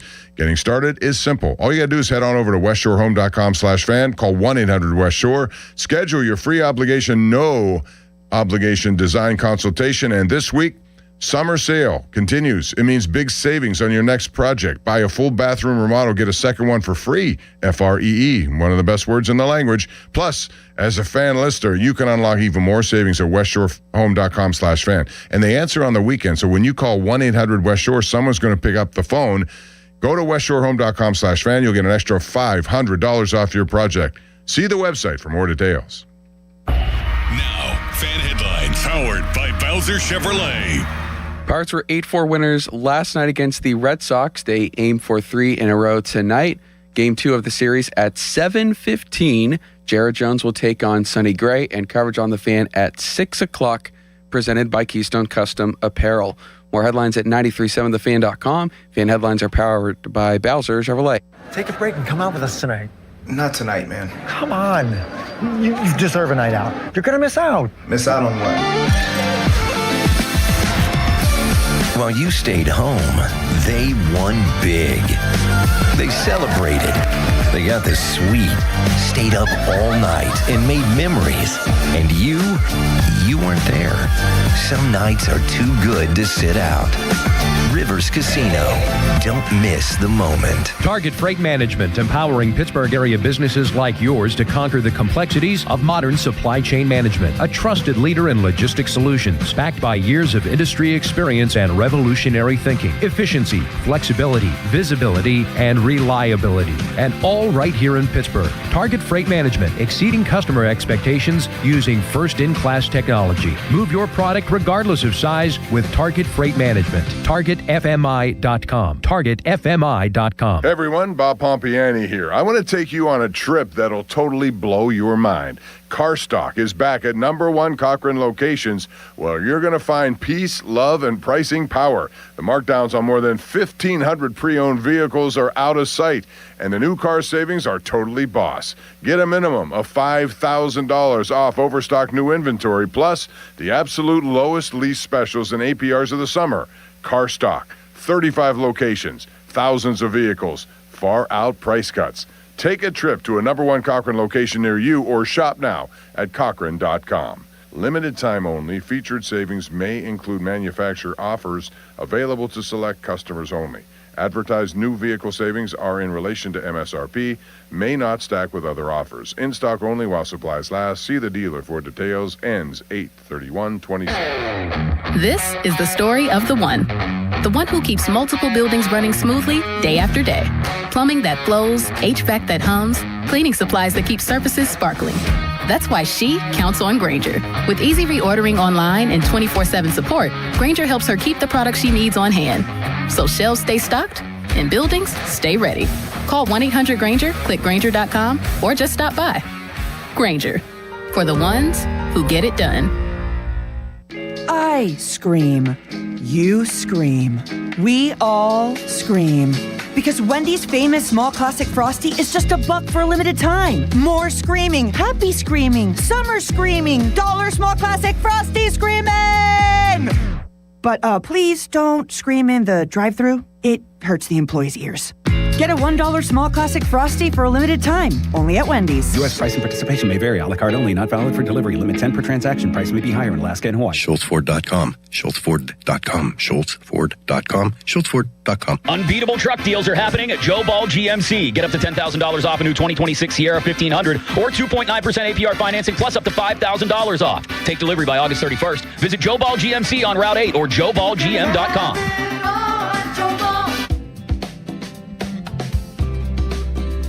When the summer heat hits, the right replacement windows will help your home feel more comfortable. At PJ Fitzpatrick, you get American-made, energy-efficient windows that are beautiful, affordable, and built to last. That's PJ Fitzpatrick. Backed by 40 years of experience, thousands of 5-star reviews, and a lifetime on materials and labor guaranteed. Schedule your free design consultation at trustpj.com.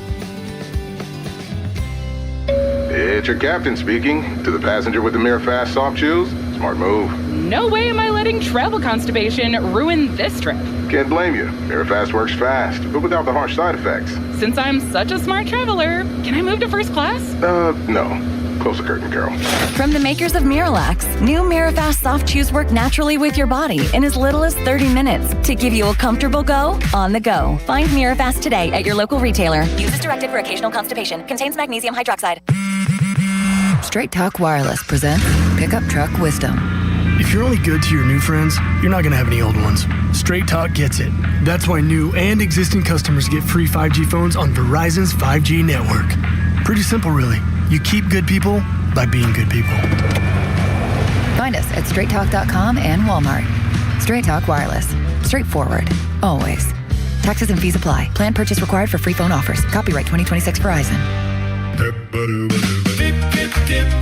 Step right up, America. Got equipment to sell or looking for something ready to work? PurpleWave.com. At Purple Wave Auction, it's as easy as it gets. Easy to sell, easy to buy. Construction, ag, fleet, and government equipment. All no reserve, all online. Register for free. No reserve. Don't wait. Get swinging over to PurpleWave.com. PurpleWave.com. Live from the ShoreKeyMitsubishi.com studios, North Huntington and North Hills. Trust us, he knows sports. Man of distinction, eh? This is the Bob Pompiani Show on Sports Radio 93.7, The Fan.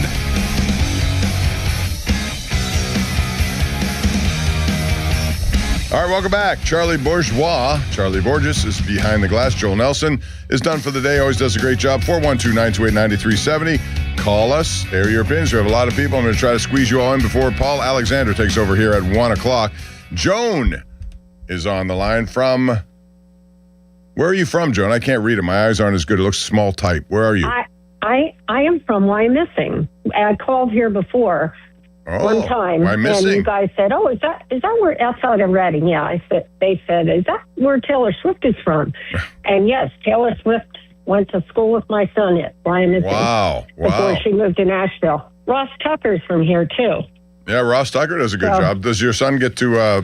They have family reunions. School reunions. Does Taylor come in for those? No, Taylor doesn't. Taylor doesn't come to those, and my son doesn't go to them either. But he's actually out in Pittsburgh. All right. What's up, Joan?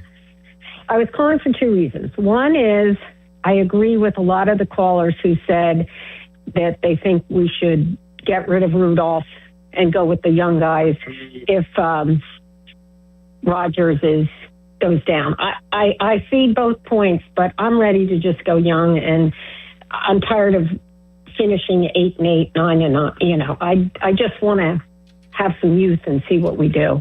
And maybe if we don't do well, we get a better draft pick. That's all true. That's all true. But you also they have a roster that begs to play and compete now. That's what they're trying to do, and that's what they should do. Every year you want to make it your best opportunity to win. I agree. I was definitely impressed with the game. But my main reason for calling is, again, a Wyomissing connection. Max Hurleman is trying for a roster spot. Yeah, he always makes a good impression. Yeah, I wondered what your impression was of Max. I like Max. I He's do. a Wyoming grad. I think he's terrific. He went to Notre Dame. You know, he's had to go through the undrafted status to move into this situation. He was really good last year in preseason, caught a touchdown in one of our games, and I thought he was good. He was targeted, how many times was he targeted? Let me see, like 3 or 4. At least 3 or 4, yeah. And he made a lot of good plays. And over the middle and everything else. Hurleman was 4 targets, 3 completions. So, but he's running against a numbers game, though, Joan. I know. It's going to be a practice squad again for him, I would imagine. I know. I was hoping he might make the 53-man roster, but, you know. Yeah, this is how it goes. But and thanks for the call. And I know that Noah's going to work harder. He seems to do it every time he's in training camp, and he's just doing what he can control. The same will be true of guys like Lou Nichols, the running back. He plays well every time you give him the ball. He's got a great history in college. Eli Heidenreich fighting a numbers game. And if you do keep 4 quarterbacks, all of a sudden, how many running backs are you going to keep? They like Travis Homer. Travis Homer's not really a guy they count on to run the ball, but he does special teams very well. So you have him with Warren and Dowdle. Are they just going to keep 3? Does that mean Caleb Johnson is going to be cut? He may be. He didn't get in the game till late. So it's always a numbers game when putting this all together. But unfortunately for Hurleman, he's going to end up being on the practice squad. But I like him a lot. Kevin is in Vegas. Kevin, how are you? Hey, pretty good, Bob. Kevin via Hawaii. I know. I want Hawaii songs, and we've gone away from that. You should always identify you, Kevin in Hawaii, and we'll cue it up. It's fine. It's been 100+ for a month, so I'm not sure the Hawaiian music's appropriate right now. Hey, I got like 3 quick ones, and then if I can, and then we can talk about them. So I think there's really good chance we're a much better team this year, but still have a worse record, 9-7 say, and get into playoffs, and we get a playoff win, which hasn't happened in a decade, as long as we're not at Buffalo. And then back to your center of the field craziness. From 2018 to last year, we were 25th or worst in the league every year in going to the middle of the field. Just to show you the mindset that Tomlin brought to it nonstop. So what everybody saw in this first preseason game, it's not just an aberration, it's fact. We're actually going to use the whole field and open it up so everybody can't key on behind the line of scrimmage passes, etc. 0 chance I'd give JPJ more than $18 million. That would make him the 15th highest paid cornerback in the league, and no one can convince me that he's a top 20 QB. So wait a minute, you don't even think he'll get more than $18 million a year? If that's the case, then he's not going to get a deal, and he'll have to play out and see what happens. Good, absolutely. There is 0 chance that he is worth what he's asking for. He's trying to play the market. I don't blame him. I don't blame his agents. But JPJ is not that cornerback. He's not a top 20 cornerback. And that's going to play out this year when he has to go up against a healthy Joe Burrow twice and Jackson and some other guys. And he's not playing Josh Allen this year, but Josh isn't the type to go after JPJ anyways. And so, by the way, on the quarterback thing, trust McCarthy. He's a quarterback guy. There might be 2 or 3 guys in the league, McVay, Sean Payton, that are better quarterback guys than McCarthy. He's been doing it for a long time. If he thinks that Howard's a legit career backup quarterback and that he got a diamond in the rough with Aller because Aller was being treated and coached at Penn State like all the quarterbacks that have come through Pittsburgh in the last decade outside of Ben, which that's because Ben was already here and a all-pro. You trade Mason and grab a 3rd or a 4th from a desperate team. No, you won't get that high. And I like Mason. I don't think Mason's been a great player for us on and off over the years. But everybody that's called in and said we're not going, making a run with Mason in the playoffs anyways is 100% right. Kevin, thank you. I appreciate that, and I know that this is going to be the debate that goes all the way to the end. And we'll see what Mike McCarthy thinks of it, because he's ultimately the guy who's going to decide. George is on the road, and now he's on the fan. Hey, George, what's going on? Hey, Bob. Always nice to hear you. Hey, thanks. A couple of things. One, Mason Rudolph, I think he's the Rodney Dangerfield of the Steelers. It's like he's never gotten any respect. Number 2, I don't know. I'm with you. I think they should keep 4. But, and the third thing, I think it was Thursday, maybe Wednesday, you guys were batting around the best quarterbacks of all time. Mm-hmm. I tried to get through them, but I didn't. My question is, whenever you guys do those, how come no one ever mentions Otto Graham? Well, we did have somebody mention Otto Graham before. Okay. Because they didn't then. Yeah, he played 10 years, 10 championship games, and he won 7 of them. That's pretty impressive. Pretty impressive, yes. Thank you for the call. And we do have these conversations from time to time. On social media, X, Land says it's over for JPJ in Pittsburgh. Not so fast. I don't think that's going to be the case, but that's what he believes. Sam Beckett on Twitter, he says they keep pouring money into a defense that isn't very good. At least they're signing them while they're young, I guess. Well, I think, I look at this as a little differently in that I see when you draft people, the Steelers had gone a long time without really giving too many people second contracts. Already in this class of 2023, we have 3 guys, and there could be more who are signed to second contracts. So I think they're making progress that way, and you do want to bet on the future a little bit with some of these guys. It's risky in that you'll give the money up front, and you'll say, what are you doing? Herbig's a backup. Why is he getting $100 million? Because you believe that he's going to eventually be that next guy. Same with Benton. I think they believe that of him. Are they right or wrong? Time will tell. But you're trying to get ahead of it. This is exactly what they haven't done. TJ Watt, they waited a little too long, I thought, to sign him because they knew he was going to go up and the prices around him kept going up. And now with Porter, Devon Witherspoon just got this deal, $132 million. It will impact where this negotiation goes. Dave in North Huntington is on the air right now. Hello, Dave. What's up? Hey, Bob. I don't understand all these people with the, keep the young guys, get rid of Mason and blah, blah, blah. Did they forget about Kenny Pickett? He looked like an all-pro in the preseason. These people are nuts. You have a great roster. You want to win now.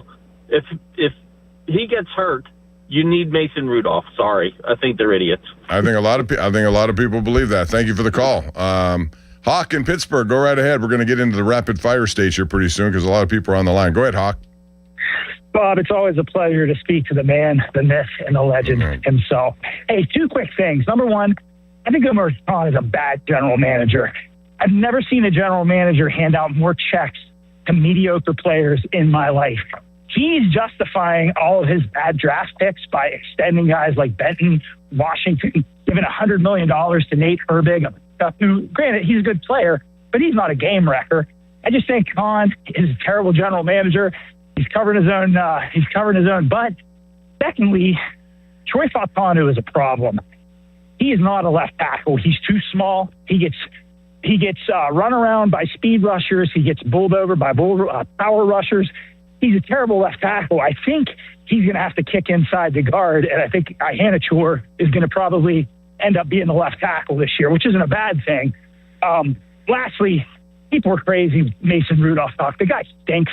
He's always stunk. He had everything handed to him on a silver platter, a playoff ready-made team in 2019, and he lost to the frickin' Browns. A couple years later, he loses to the 0-16 Lions. He's a terrible quarterback. He is what he is. The whole league passed on him. Nobody wants to sign this guy. The Steelers could cut him and sign him back in October off of somebody else's practice squad. Give the 2 young guys a shot, and Mason Rudolph's a bum. We'll see. Have a great day, Bob. You too. Thank you for the call. First of all, you have to look at their mindset when it comes to these future signings. They are trying to get ahead of it. I have no problem with it. It seems alarming that you would give a backup linebacker $100 million. But in the road, they're looking at also other guys. Again, Alex Highsmith has 2 years left. And they may believe that Herbig can do what he does or more. And so they're going to give him that money, and then that money frees up if Highsmith leaves. Because Highsmith's going to want more than that, obviously, but that's undoable. They can't do all this kind of stuff with all this. It's already the highest paid defense in the NFL by far. They can't keep dumping more into it, although they just did with Benton. Again, that's a futures bet. This is a commodities market. Sometimes you look at this and you say, okay, who do I think is going to really emerge? And if I sign him now, how much will that save me if he pans out? Benton's given them every reason to think that he could be one of those guys. He's still young. 51 tackles last year, 5.5 sacks. That's the most he's ever had. Most tackles for losses he's ever had. He started all 17 games. They see something in him. They also see something in Y.A. Black at nose tackle now, and they're moving him around. So it's a big puzzle. They have to decide Will they be wrong? Maybe. Will they be right? Maybe. You don't know. But they're making their bed based on what they think these guys will turn into. We got to take a break, and then we'll wrap up with some rapid fire. Paul Alexander coming your way at 1 o'clock, 412-928-9370. This is the Bob Pompiani Show. Back with more calls right after this. Now, fan headlines powered by Bowser Chevrolet. Pirates and the Red Sox begin tonight at 7:15. I was about to say they began a series, but they already began it. English good. They won last night, the Pirates did, by a final score of 8-3. And tonight's first pitch is 7:15. Jared Jones on the mound for the Pirates. Sonny Gray will go for the Red Sox. For more, go to 937thefan.com. Fan headlines are powered by Bowser Chevrolet. When you hire our firm, you become part of the family. Nobody messes with family. Get the good guys, Goodrich and Geist.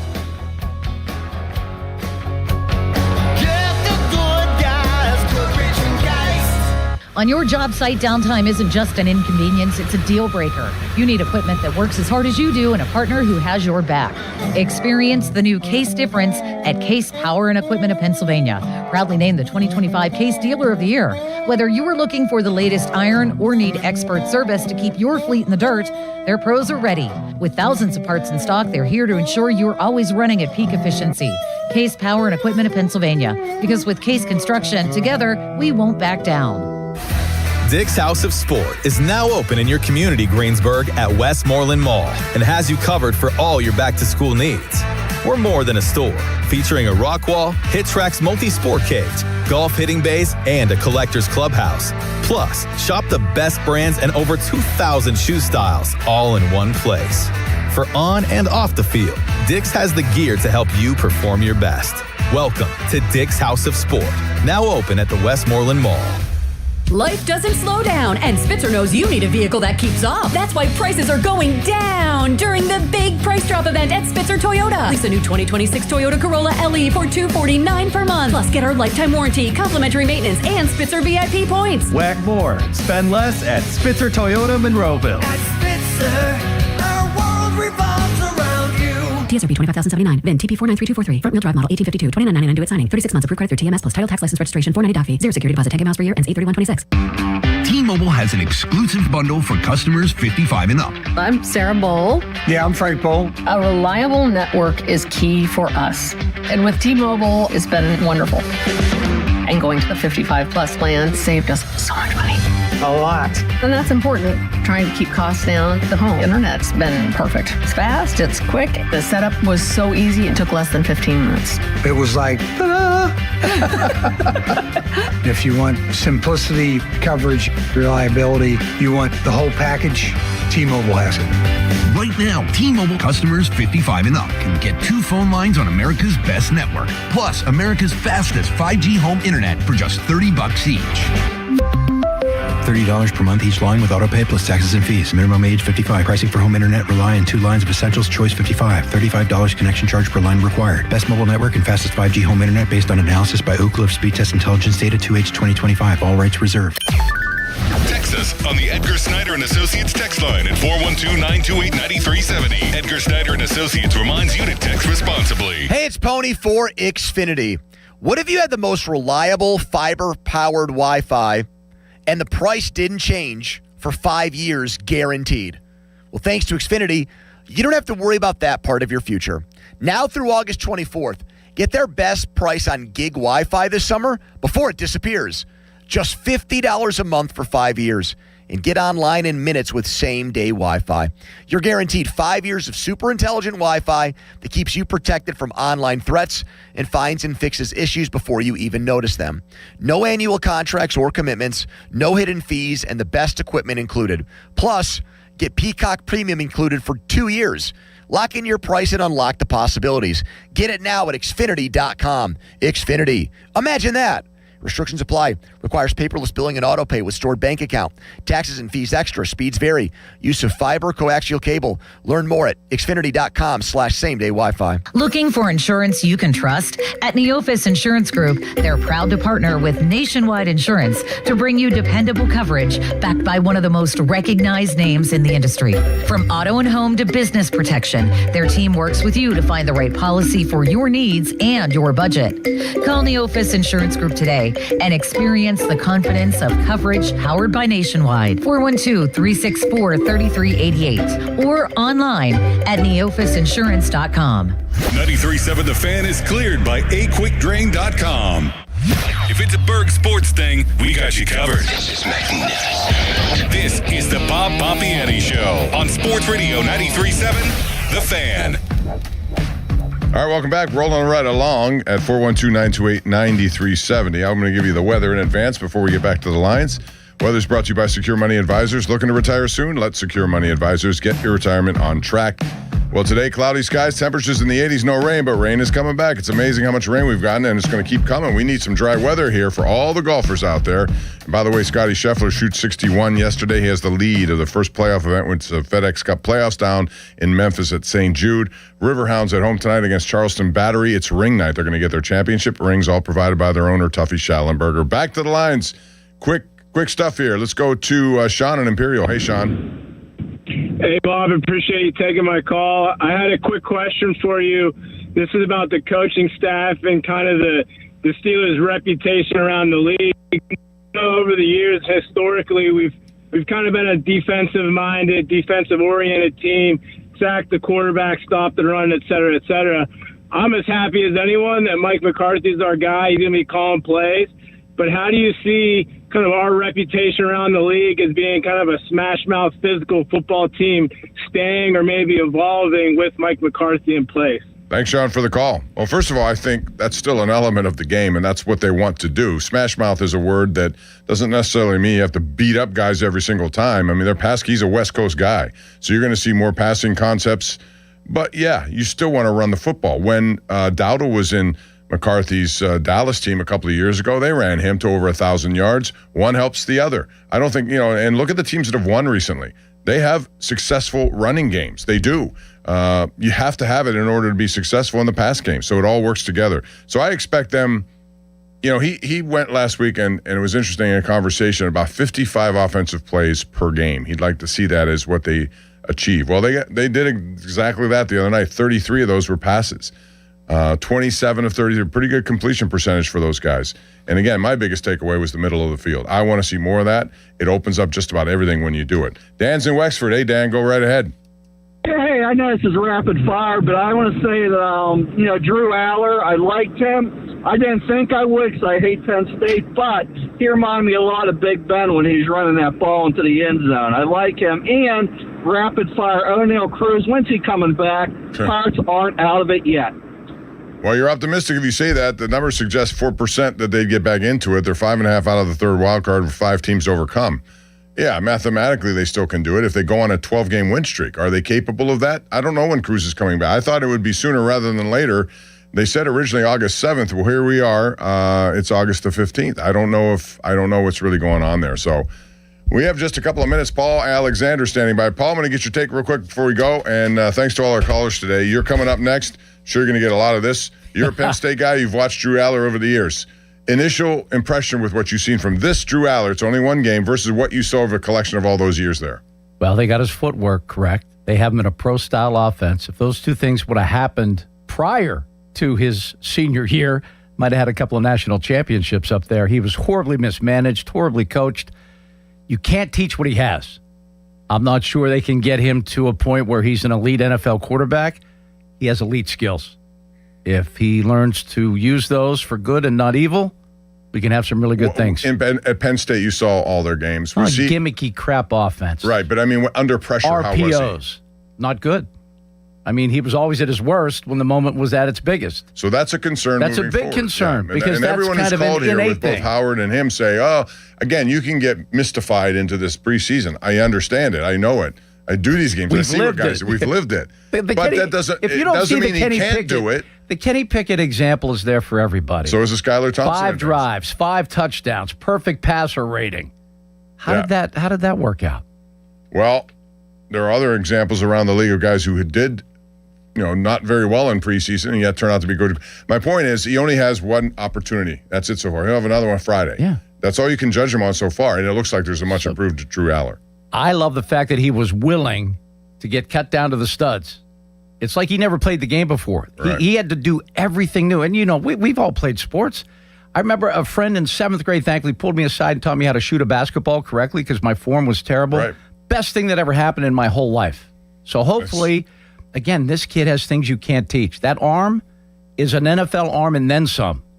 I mean, that Duck was such a fun quarterback to watch. Guess what he didn't have? No, he an arm. couldn't do Guess it. what Will Howard's lacking a little bit? I'm sorry to say it. Yes, he looks when good. compared to Allard, no. No, But he still has a decent arm. I've seen some throws in training it's camp. okay. But game on the line, tight window, it ain't getting there. Yeah, well, we're going to find out more coming up Friday night, KDK-TV, second game. It's going to be the Jets coming to Acrisure Stadium. That's going to do it for me. I appreciate all the calls, all the opinions. Thank you for that. We'll do it every Saturday. And what are you waving on? Do I owe you something, Charlie Bourgeois?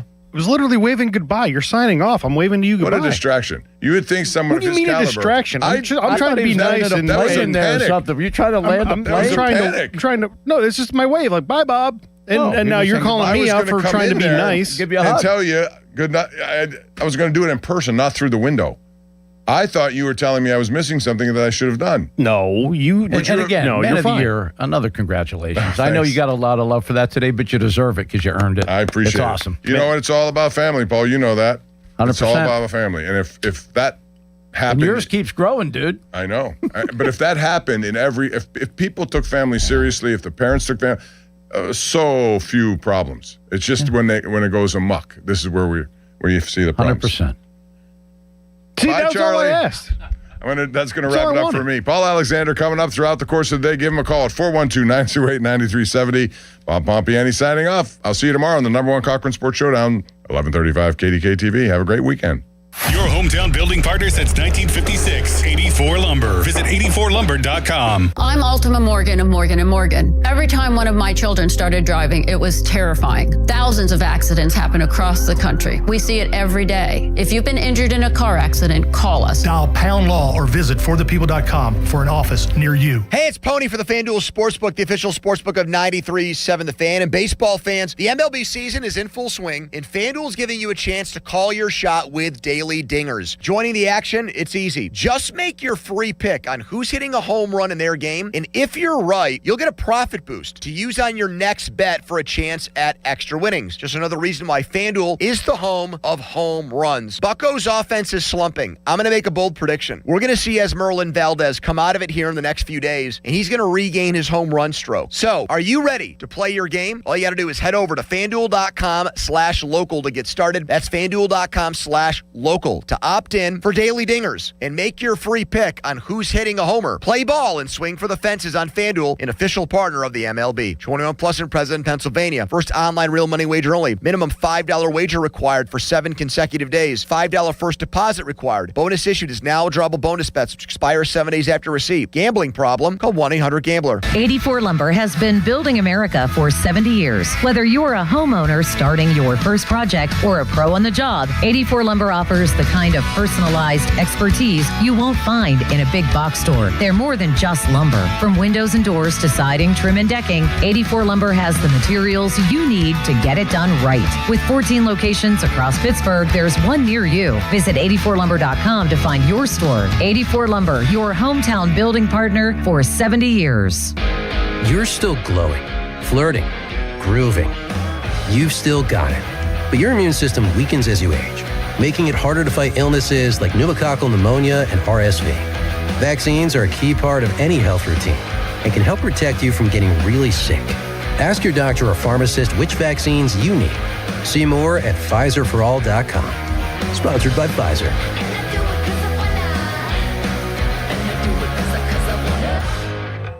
Back to school season is here, and Dollar General has everything you need to start the school year strong. Don't forget to grab a pair of bright yellow sunglasses from the Yellow Glasses Project for just $2. Every purchase makes a difference, with 100% of proceeds helping support teachers, classrooms, and nonprofit organizations working to improve reading and literacy skills across the country. Stop by Dollar General today and shine bright with the Yellow Glasses Project, available now at Dollar General. The Yellow Glasses Project is a program of the Dollar General Literacy Foundation. HD1 Pittsburgh, an Odyssey Sports Station. Live from the Jim Shorkey Mitsubishi.com studios, North Huntington and North Hills.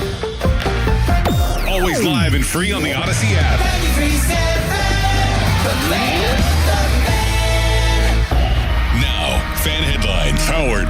Bowser Chevrolet. Pirates Red Sox, 7:15 first pitch tonight. Jared Jones versus Sonny Gray. The Red Sox 65-57 on the year, and the Pirates 4 games under 500. From Oregon 93.7thefan.com. Fan headlines are powered by Bowser Chevrolet. Live and local sports news on the weekends? Imagine that. Sports Radio 93.7 The Fan, Pittsburgh's hometown sports station.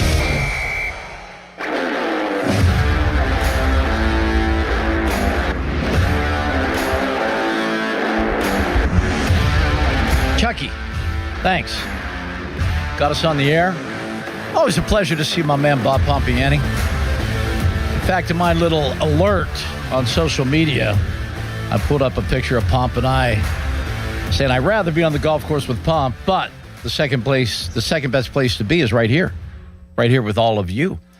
So, being that I'm on until 6 o'clock, which if you guys know me and are familiar, I've always said when you do sports talk radio, 2 hours is not quite enough.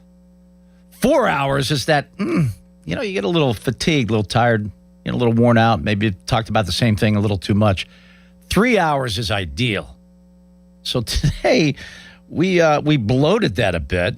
Again, I haven't done this in a while. Once baseball starts, there's not many weekend shows available because the Pirates take up the majority of the time, which is fine. That's what they do. I wish they used their time a little more wisely recently, but that's a whole other story, which we will get into. And my point for this rambling little introduction of our show today is that I've done something that I rarely do. I have stockpiled our show today with great guests. Great guests. Rod Steele at 1:30. Now, Rod Steele. Okay. He's the relatively new second-year head coach at Bishop Canevin. Another venture that I'm a big part of, and I can't wait to be a part of it, is our KDK Kickoff Classic at the Wolf Arena, which is August 28th and 29th. Bishop Canevin is one of our first games. So we want to kind of get the ball rolling on a little high school football. There's a lot of great stories, a lot of great storylines, so we're going to pump that up a little bit at 1:30. At 2 o'clock, David Smith. I did the Going Low show 2 summers ago.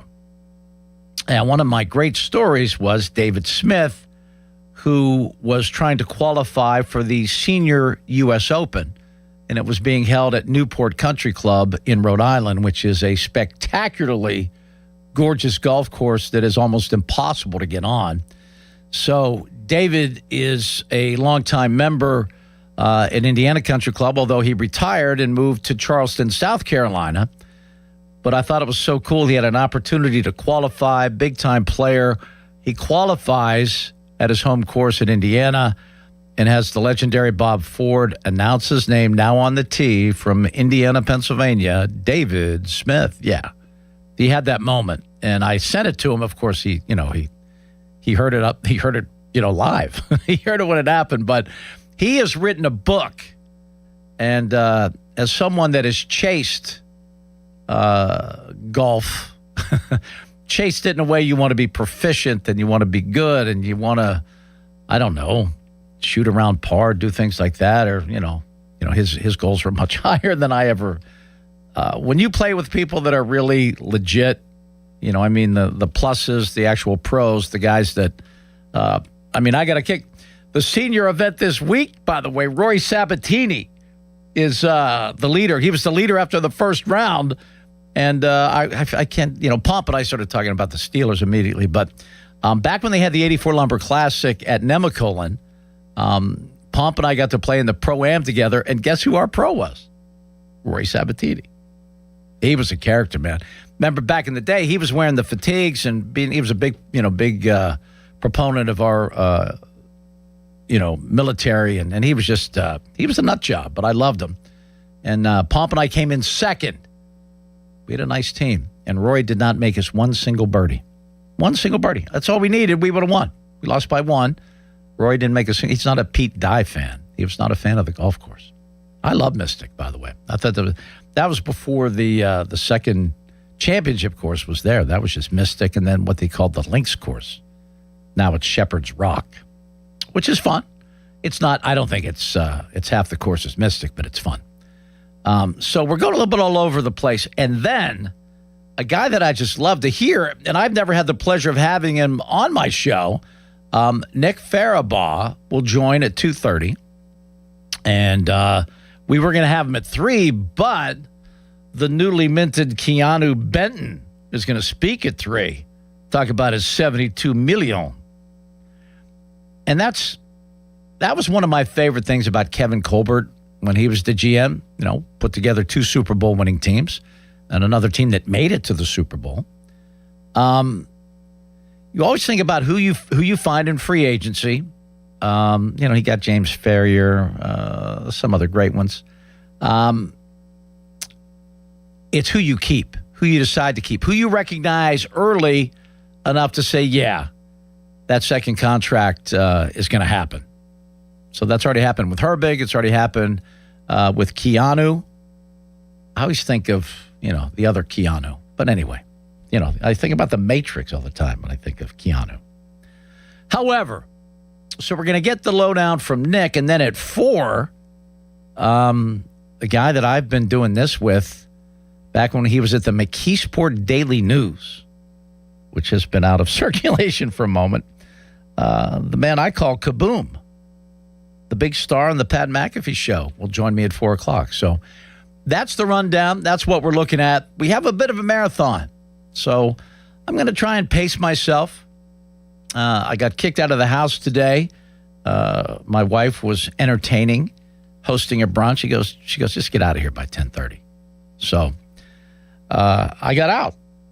I went to the gym, worked out, and I had to take my stuff because I wanted to shower and be presentable when I came in here. And I even told her before I got started in the process, said, I am going to forget something. Because I rarely do the, shower at the gym thing. I mean, I go to the gym a fair amount, but I don't shower there. I come home and shower. But today I wasn't welcome in my own home, which is, that's rough. That's a tough call. But I forgot a belt. That was the one thing I forgot. So that's annoying because you can't really walk around without having your hands in your pocket holding your own pants up. But I think we're caught up for the most part. I listened a lot this morning, and I listened a lot yesterday because I get such a kick out of preseason football, exhibition football.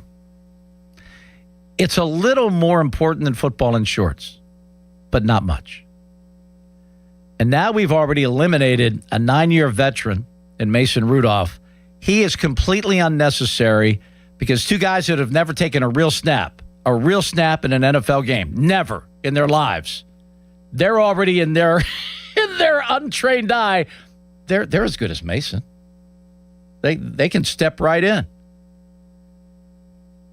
If you were trying to impress, say you thought you could be an NFL scout or an NFL front office guy, and that was your observation when you're interviewing with Omar Khan and you're saying, well, and he says, what's your impression of our quarterback situation currently? And you said, well, I'll tell you what, I'd go ahead and just, jettison Mason and let the 2 young guys fight it out to be the backup. You know what Omar would say? Next. You got to go. And here's where GMs and coaches get fired. And it just happened recently. The guy that won the Super Bowl at the quarterback position with the Seattle Seahawks had been let go the year before by Minnesota. The GM at Minnesota, who let Sam Darnold go, had just gotten a nice, big, fat contract extension. Minnesota was cooking, man. They were looking good. They were so close. They just needed the quarterback, and the guy they had wasn't the guy. So when they got rid of Sam Darnold, and he went to Seattle, and then Seattle won the Super Bowl, you know what they did in Minnesota to that GM? They canned his butt. They were all for it when he did it. Yeah, Sam's probably not working out for us. They all backed the decision. So when he actually is the victim of Darnold figuring it out and winning a Super Bowl, well, he got to go. So you have to understand, folks, that just because, and I heard a caller say, well, you look what Will Howard did at Ohio State. Yeah, he was a nice player, won a national championship, was the MVP of the national championship game. It's not the NFL. Yes, I'd much rather have a guy that had a great college career. That's the guy I want to draft. It is unpredictable how they will do at the next level. What they used to be able to do at the college level, a lot of that is taken away at the next level. If you're playing at, say, Georgia, Alabama, or LSU, Georgia, whatever, whoever has the most NFL talent on their roster in college, and those two teams play together, when you're on the field and the other 11 guys, there's maybe 3 NFL guys that you're going against. Guess what happens at the next level? They're all NFL guys. They're all a little bigger, a little stronger, a little faster, a little smarter. So you project and you pay scouts a lot of money and you look at film and you try like hell to project what is this kid going to look like when they're all that big and that fast. And you do your best. And sometimes you're wrong. And the thing that really bothers me is we blame the kid for being drafted that high. Was he supposed to say no thank you? When you get picked in the first round, all of a sudden you got to perform. You got to be great. You got to start your first year. You got to be this, and this. Not because you said you were that good. The team that picked you decided you were that good. But man, then all of a sudden you're a bust, you're a bum, you're this, you're that. It's brutal. It's brutal. I mean, I don't know what you do for a living, but imagine that each and every year at your job, every April, they have a draft at people that do what you do. How fun would that be? But that's the deal. And I had Bob had a caller.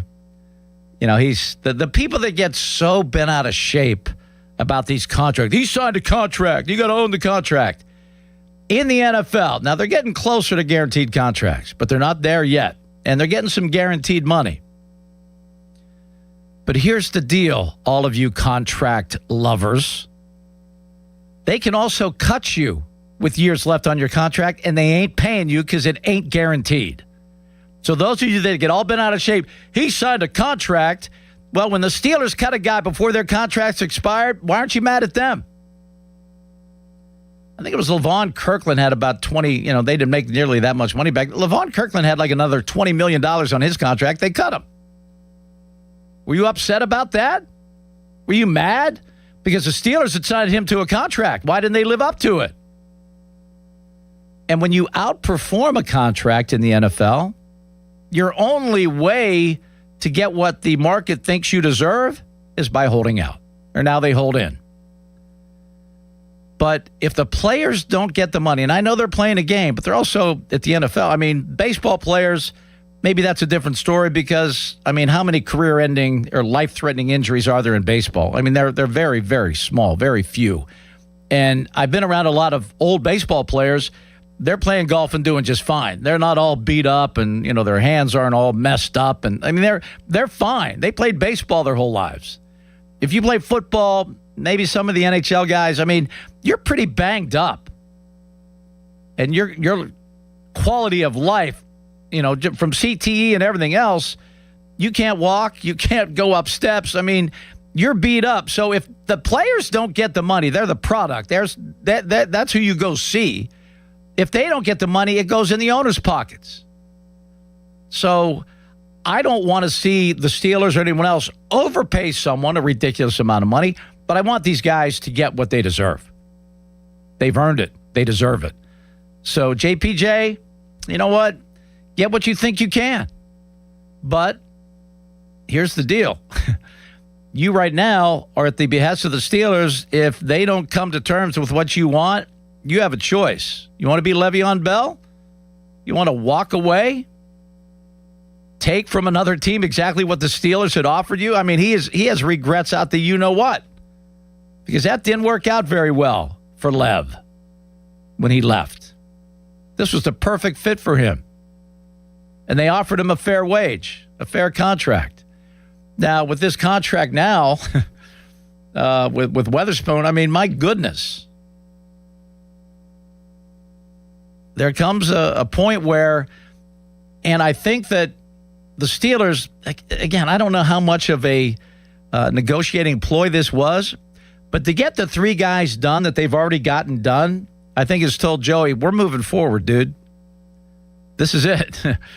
We're going to spend the majority of the money that we have under the cap on the guys that we know we're going to keep and agree with the terms that we set forth. If you are going to price yourself out of our budget, wish you the best. You got to be willing to do that. You really do. But what a day to host a sports talk show in Pittsburgh. We have that first bit of tape. We have that first bit of impression. We have that first bit of a taste of who these Steelers are and what they can be. And we can go a million different directions in that. And that'll be a whole lot of fun. Because it's just a blast. And just so you know, I'm not ready to anoint anyone.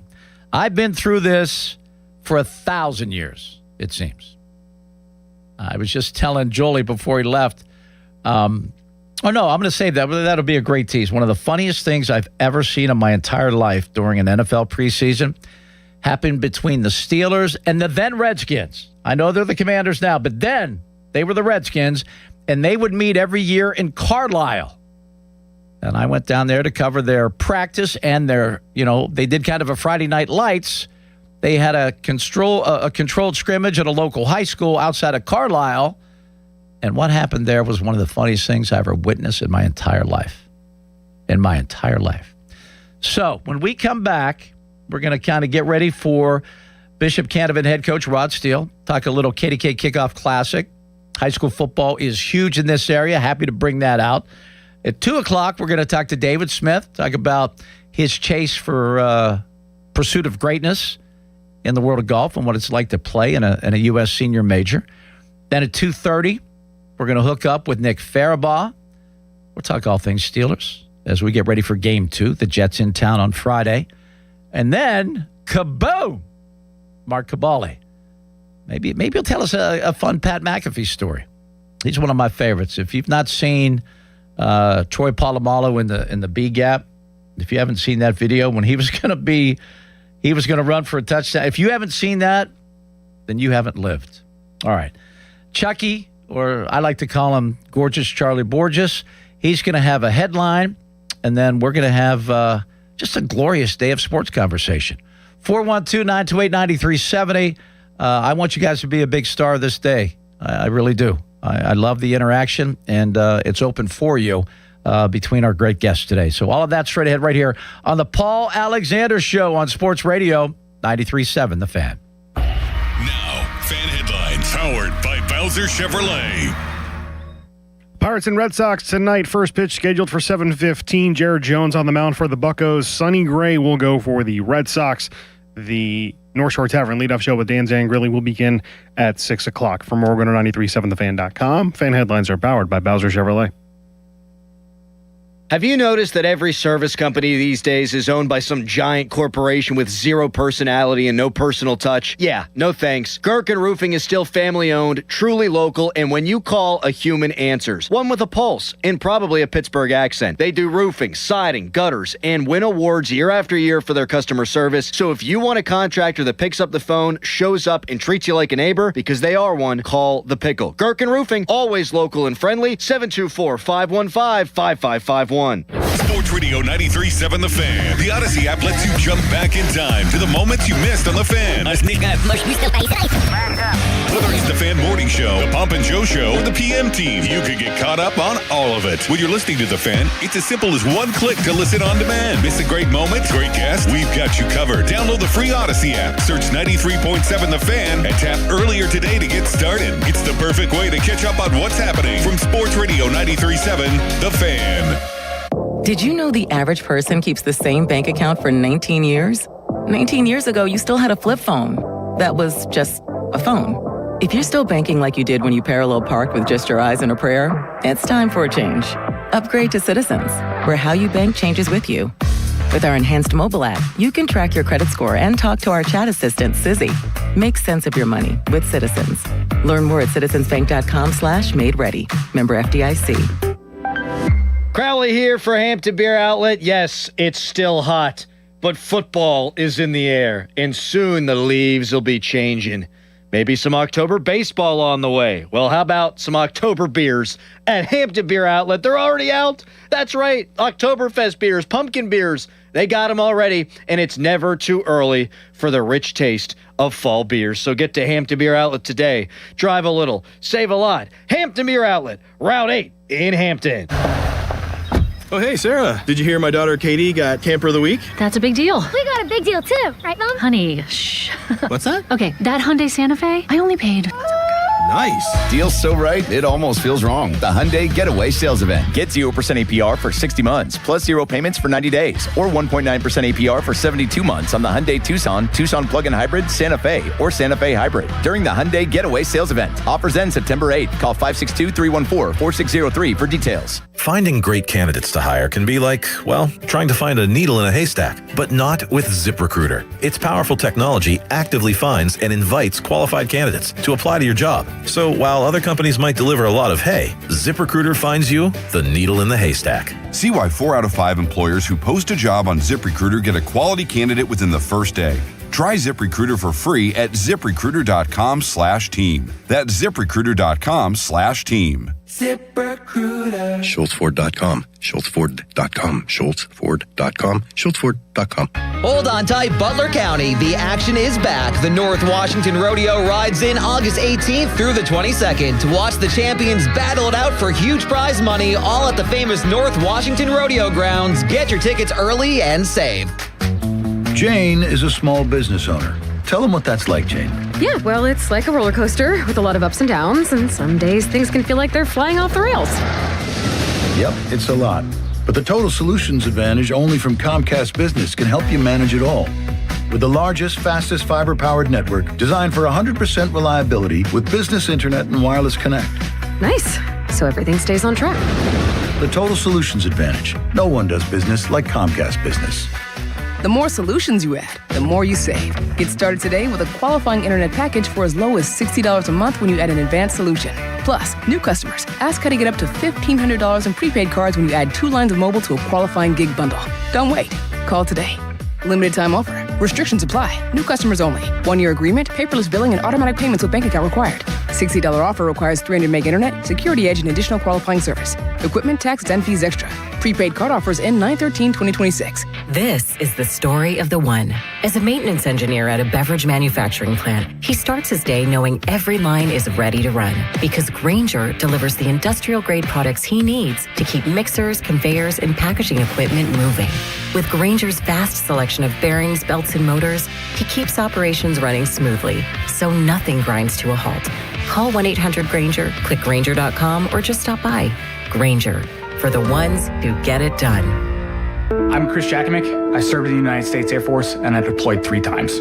Being a veteran, it's interwoven into your DNA. It is really the absence of the connection and the purpose that can really drive a lot of veterans to some negative thoughts. For those who are in a suicidal crisis, the window of time to save somebody's life is very short. Our duty is to protect ourselves and protect our families. And one way you can do that is store your weapons safely. Store all your guns securely. Help stop suicide. Brought to you by End Family Fire and the Ad Council. I'm a pretty great multitasker. I can wash dishes and do laundry. I can roller skate while walking my dog. I can even order lunch while doing my homework. But I can't use my phone while driving. A distracted driver is one of the leading causes of death in the United States. So when it comes to driving, please, don't be a multitasker. Don't drive distracted. A message brought to you by the National Highway Traffic Safety Administration, Project Yellow Light, and the Ad Council. Live from the ShoreKeyMitsubishi.com studios, North Huntington and North Hills.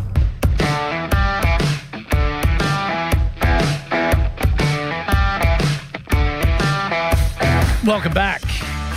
Another guy that I want to wish a very happy birthday to is the Bubster. The great Bubby Brister, birthday today. I had more fun with him. My apologies to all the other, to the Brett Kiesels and all the other guys that I had just such wonderful relationships with back in the day. I think the Bubster was the most fun. And again, apologies to everyone else. Bubby Brister was a blast. No, by the way, he could play a little bit. Let's go to Dave in Delmont. Dave in Delmont, what do you got today? Thank you for taking my call. Sure.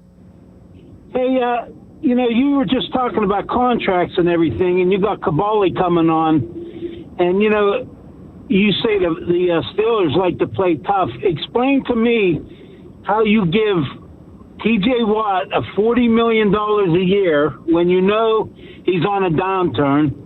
You give Herbig $25 million a year, and yet you're going to play hardball with Joey Porter. Explain to me how that makes any kind of sense.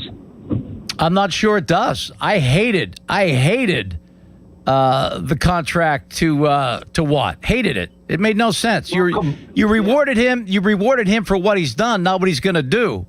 And you're absolutely right. I mean, his skills were diminishing, not improving.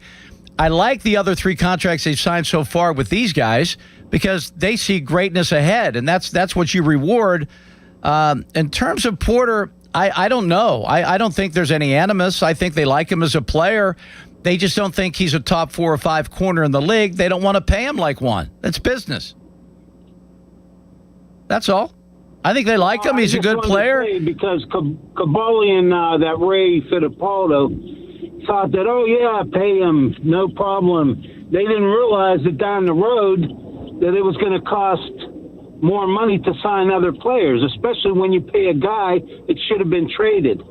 So yeah, I agree with that. But you know where these insiders, and Dave, I don't know about Dave, that. right now the Steelers don't have any real worries in terms of cap space because they don't have a quarterback they're paying. Right now the top quarterbacks in the NFL are going for 50, 60 million a year at least. So they're not paying that right now. So they have some room to make the moves that they've made. I do believe that the contract will get done with Joey Porter Jr. That's going to happen. Thanks a lot. All right, Dave. Thank you. All right, let's go to Bill real quick. We can get to him before we get to my man, Rod Steele. Bill, what's up, brother? I just want to tell you something, Paul. I adore you, man. You're a soldier. You know me. I've seen you do everything. It's just amazing. High school football, news, and you know what? They don't make them like you. I mean, Joe Gordon was unbelievable. I looked Bert Loughton. I know that you and Palm golfed together. I got a chance to sit with you at the Sportscaster's retirement party, and I'm telling you right now, I look up to you. I know you're a good golfer because my kid golfed with Pomp, and you know me. I watched you down at Cal U University. You and Stan. Amazing. Great memories of you, and I'm not going to tell you who, but I know exactly who you are, my friend, and you're a hero. You're a legend. Bob Pompiani isn't anywhere without you. You know that. Well, no, that's not you true. created him. You discovered him. You nurtured him, and you made him. Well, I mean, and Bob took it from there. Okay, you got him to start. You planted the seed, and then he grew into this a sequoia, for heaven's sakes. I mean, he's a sequoia of a tree. Well, just so you know, I was blessed to hire him in Guy, and that's all they're so much better. But here's the thing that I was told, and you'll love this. Okay. Somebody told me once, you're not a decent announcer until you've been fired. And I got fired at Duquesne University after doing the public address. So, I mean, I look up to you, man.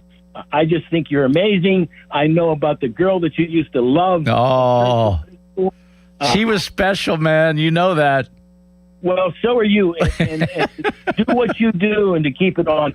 Here's the bottom line. There aren't people like you anymore. You do your homework, and I admire you and always have. And God bless you, man. Oh, Bill, thank you so much. God bless you. How about that? The guy that, this guy's a legend too. He's very humble. He discovered Bob Pompiani and Guy Junker. That's on the resume. That's pretty impressive. Now, let's go to another guy that's a legend. Let's go to Rod Steele, and he's across the border. What the heck are you doing in Ohio today, Rod? Actually, the trip for my son. My son plays up here at Kent State. So. Oh, that's a perfect reason to be there. How's he doing? Good. Redshirt sophomore. battled as an offensive lineman, got moved to a new position at center. So I'll tell you what, stay healthy and There's been some guys come out of Kent State. I immediately think of James Harrison. Immediately, there's been some other great players come out of there. So maybe your son's going to be the next one. Hopefully, just dare to dream. Just stays healthy. Stays healthy, and he's been on the dean's list since he's been in school. He's doing a good job. So can't ask much more as a parent. Well, he was raised right. And we right now are with Rod Steele. He is the head football coach at Bishop Canevin. A part of our big opening salvo over on the AM side when we do the KDK Kickoff Classic. It is going to be big. It's at the Wolverina, one of the great places to play. I played football there, Rob, when I was 8 years old, and it was natural turf. And I remember looking up at those concrete bleachers that seemed to go for a mile in the sky. I'll never forget those days at the Wolverina. But you have University Prep coming up. Just give me a little thumbnail of what your team looks like. I met your big tackle the other day when I saw you on Thursday. He's a mountain of a man over at Bishop Canevin. What kind of squad do you have? What kind of feel do you have for your team coming into this season? I like the team. I think there's a lot of older guys, a lot of younger guys, a good mixture of players. The group is a mature group, got some experience under their belt, but then also got a lot of young athletes that could play too. So I just like like I told them yesterday when we finished seed acclimation, I told them, I appreciate the commitment and the attitude that they come with every day as far as their attention to detail and how they're working, and then also the effort that they give on the field. So also the coaching staff, got some coaches that I'm familiar with that are back in with me that I worked with at Steel Valley that, we sort of know how we operate and go about doing things. So it's been pretty fluid. How does a guy by the name of Rod Steele grow up and be a part of Steel Valley? I mean, it's like a Hollywood script, for heaven's sakes, and you had such great success there. That just has to feel like you're in the right place, I would imagine. Well, God got a path for everybody. He does. I believe this is a journey that he put me on. When I started in WPIL, I started my coaching career with Coach Wabi at Brashear, and then I went to with Art Walker at Central in 2000. And I worked under Art, and when Art left in 2005 to go to NA, I stayed with Coach Totten. And then when Steel Valley called, I took the job to go back home and work with the youth in our community. That's an incredible run. And I would imagine you take a little something from every coach. You've seen how other coaches run their programs. You get to pick and choose. I love the way they did that. I don't think I'd do it that way. And when you have guys like Art Walker and Terry Totten, two of the greats, that has to be a tremendous, mentorship for you just by watching and observing. Yeah, I mean, our state championship title team in 2016 got into the Sports Hall of Fame down at the Sports Museum down the Strip in the winter or spring of 2017, and it was kind of odd for me because I'm only a few years in as a head coach, 6-7 years in as a head coach, and our team's getting inducted into the Hall of Fame with Bob Pelko, Art Walker, and Terry Totten. So I'm up there representing our team, and I'm sitting next to my mentors. And obviously I have to give a shout out to those guys. Oh, heck yeah. I had a great opportunity to work under Art, who's a great offensive mind. And then I had the great opportunity when we transitioned to Coach Totten to work under Coach Todd as a great defensive mind. So I've seen the best of both worlds. And as we talked the other day, I think fans get pretty enamored with the X's and the O's. And, everyone now is an offensive coordinator or a referee when they watch a game. They're no longer just fans. We're all experts here in Pittsburgh. But the thing that, and it's overused because people don't really understand what it means, but you're in year 2 at Bishop Canevin, and your biggest concern and your biggest goal is to develop the culture that you need to win with. And that's what I can tell from just being there. You're already well into the process of developing. And when I think of culture, I immediately think of Bob Palko because what he was able to do at Mount Lebanon in a very, very short amount of time. Granted, he had some pretty good players as well, but that culture is everything, isn't it? yes, again, understanding your place, understanding your situation or where you're at, working back in the diocese, understanding the mission of the church, the mission of the school, making sure that we're putting God first. We have a beautiful chapel as you enter our school that we're able to do a prayer service. Our chaplains come down from Archangel, Father Marlowitz, and also Father Gruber, and they do chapel before every game with the team. And that was something that we did at Central. So I didn't understand why we weren't utilizing, those things there. But, that's part of the culture change, is putting God first and understanding how he wants us to be as people as far as, how to treat others and how to move in our everyday activity. And Rod, I'm sure you share this, and I try to be a big proponent of this every chance I get. Wins and losses are great. Championships are great. You've experienced it. There's nothing like it. That's a bond you'll have forever with those kids and those other coaches, that you can't have that taken away from you ever. But sports, if done correctly, if the adults don't screw it up, every life lesson is available for you during a course of a season. When a referee makes a bad call, maybe you lose the game. You learn that life isn't fair, but you got to keep showing up the next day and deal with it. If you work hard for a common goal, you can achieve it, and you can have unbelievable. You learn how to play for one another. It's not about you. It's about the entire team. You learn that hard work and all those other things that you set your mind to, you can achieve them if you do it the right way. I just love what sports does. That's why I've been such a proponent of it my whole life, and I think coaches like yourself really instill that in the kids, and what you really want to do is develop the next great husband, the next great employee, the next great father, and I know you're doing that for those kids. Yes, I'll tell you, what hit me this year is we went down to West Virginia to play, and one of my players, when I first started as an assistant with Wabi, let's not forget about Wobb's in the Hall of Fame as well. So I have 3 mentors where he belongs. Hall of Fame coaches. That's right. So we have Rasheed Marshall. Now, Rasheed is the director of player personnel for Rich Rod at West Virginia. It hit me a little bit because he come out and he talked to the players. And, I was a young coach at the time. And, Rasheed was born and raised on the Hill District. And we used to pick his teammates up, and we'd go down to Pitt Stadium and train. And they do striders, and they run the steps. And then after that, we throw the ball around a little bit. And, it was, I don't want to say this, it was hard feeling to hear Rasheed talk to the players about, how we were able to play an impact in his life and get him ready for the next level and be the person that he is today. That's what it really is all about.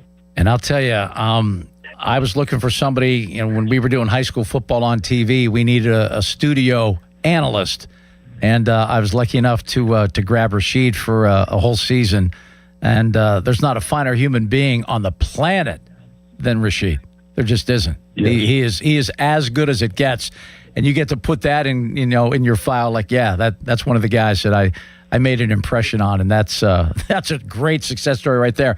Now, tell me about the challenge of a game like this against USO University Prep, heralded team, and you're not going to know much about them when you go square head-to-head with them 7 o'clock, August 28th at the Wolverina. How do you prepare for a game like this when you don't have a lot of information? I just think it's not so much on our opponent as it is ourselves. I think, any coach will tell you, as far as your players understand alignment, assignment, how to execute their assignment to the best of their ability, that's all you can ask for. Then once you get the scout film from the scrimmage and, see what type of schemes they run, and then that's when you play yours to fit theirs, right? So as far as trying to match up with them and to try to take away some things they want to do in a run game, pass game, and things like that. Look at where they're strong, where their strengths at, where their weaknesses at, things like that. But I tell our kids, it's not really about our opponent; it's about us. So if we can line up right and we can execute our assignment and make sure we're fundamentally sound, then we always have a chance to be successful. I think a lot of teams, especially at our level, at the high school level, mostly you could take this all the way up to auto levels. Usually it's a fundamental problem at a position or an alignment problem in a position, whether it's, you're not lined up right, you're out leveraged, or, you're giving leverage away to your opponent, or you're playing high pad level, your footwork's not right. So there's a lot of things that go into it. But, again, our focus is our team, our players, playing their positions to the best of their ability and being fundamentally sound. And, Coach, I know you've been dealing with some health issues. You're in my prayers for that. How are you feeling, and do you have the strength to get through all this that you're doing? I think, my family, obviously my kids, my grandkids, and it's been tough, Paul. At one point being in a wheelchair, handicapped, with Guillain-Barré, and, still got neuropathy through my body. I really don't I don't mind talking to you about it, but, it's something. I have a different look on people that are handicapped because I was handicapped, and they have to have nurses escort me around and teach me how to walk again and things like that, plays a lot on your mind. So, sometimes, I see why people have, could have some mental breakdowns. You really don't know anything like that or what people are going through until you experience it yourself. And I tell you, that was outside of my, I think outside of losing, my brother, all my brothers, and then obviously going through this was an experience that I wouldn't wish on anybody. I'll tell you that. It's a bad disease, and it's an immune disease, and thank God for people like Aaron Rodgers that stand up and speak their mind, because he's a big fan of mine. Wow. Okay. Well, Coach, listen, I am going to see you at the Wolf Arena August 28th, 7 p.m. against University Prep. Can't wait to see you. And prayers sent to your health and everything else. And God bless you. Thanks for being a guest with us today. I appreciate it. I appreciate you, Paul, and look forward to seeing you. And, again, thanks for having us on, and go Canavan. There we go. All right. That is Rod Steele, the KDK Kickoff Classic. 5 games in 2 days. We played 2 on Friday the 28th, 3 on that Saturday the 29th, and we are looking forward to that. Jim, I see you. We're going to get you in a moment. We're going to take another headline with gorgeous Charlie Borges. Top of the hour, we're going to talk a little bit of golf, and then we're going to get deep. We're going to get deep into the Steelers and what's going on with their roster and what's going on with everything else. All of that and plenty more right here on the Paul Alexander Show on Sports Radio 93.7 The Fan. Now, fan headlines powered by Bowser Chevrolet. Jared Jones on the mound for the Pirates tonight when they take on the Boston Red Sox at PNC Park. First pitch scheduled for 7:15. North Shore Tavern leadoff show with Dan Zangrilli begins at 6 o'clock. For more, go to 937thefan.com. Fan headlines are powered by Bowser Chevrolet. Now's the time to register for Pittsburgh's Fall Fitness Classic. Join thousands of runners and walkers crossing the Great Race finish line in downtown Pittsburgh on Sunday, September 27th. Run the 10K from Frick Park, or walk or run the 5K from Oakland, and invite friends and family to join you. It's all part of one great weekend celebrating the Richard S. Caligari City of Pittsburgh Great Race, presented by Highmark Blue Cross Blue Shield and sponsored by AHN and Dollar Bank. Details at 937thefan.com. Someone had a birthday. Yep, 50. Can't believe it. 50 years of wisdom. Great segue. We have a health reminder from the CDC. Pneumococcal vaccination is recommended for adults 50 or older. Says here, we're over 6 times more likely to be hospitalized with pneumococcal pneumonia than adults under 50. I don't love those odds. Same. Look what I found. Pfizer's Prevnar 20 is proven to help protect adults against pneumococcal pneumonia and invasive pneumococcal disease in just 1 dose, and millions have already gotten it. Continued approval may depend on a supportive study. Don't get Prevnar 20 if you have a severe allergy to its ingredients. A weakened immune system may lower your response. Common side effects include injection site pain and swelling, fatigue, headache, muscle, and joint pain. For full prescribing information, please call 1-855-213-2138. Visit Prevnar20.com or talk to your doctor or pharmacist. I'm on Prevnar20.com now, scheduling my appointment. Good idea. And happy 50th. Sports Radio 93.7 The Fan. The Odyssey app lets you jump back in time to the moments you missed on The Fan. Whether it's The Fan Morning Show, The Pomp and Joe Show, or The PM Team, you can get caught up on all of it. When you're listening to The Fan, it's as simple as one click to listen on demand. Miss a great moment, great guest? We've got you covered. Download the free Odyssey app, search 93.7 The Fan, and tap earlier today to get started. It's the perfect way to catch up on what's happening from Sports Radio 93.7 The Fan. The electrifying fun of Lightning Link is now on DraftKings Casino. To celebrate the iconic slot, all players can play to win a share of 250 million spins on Lightning Link.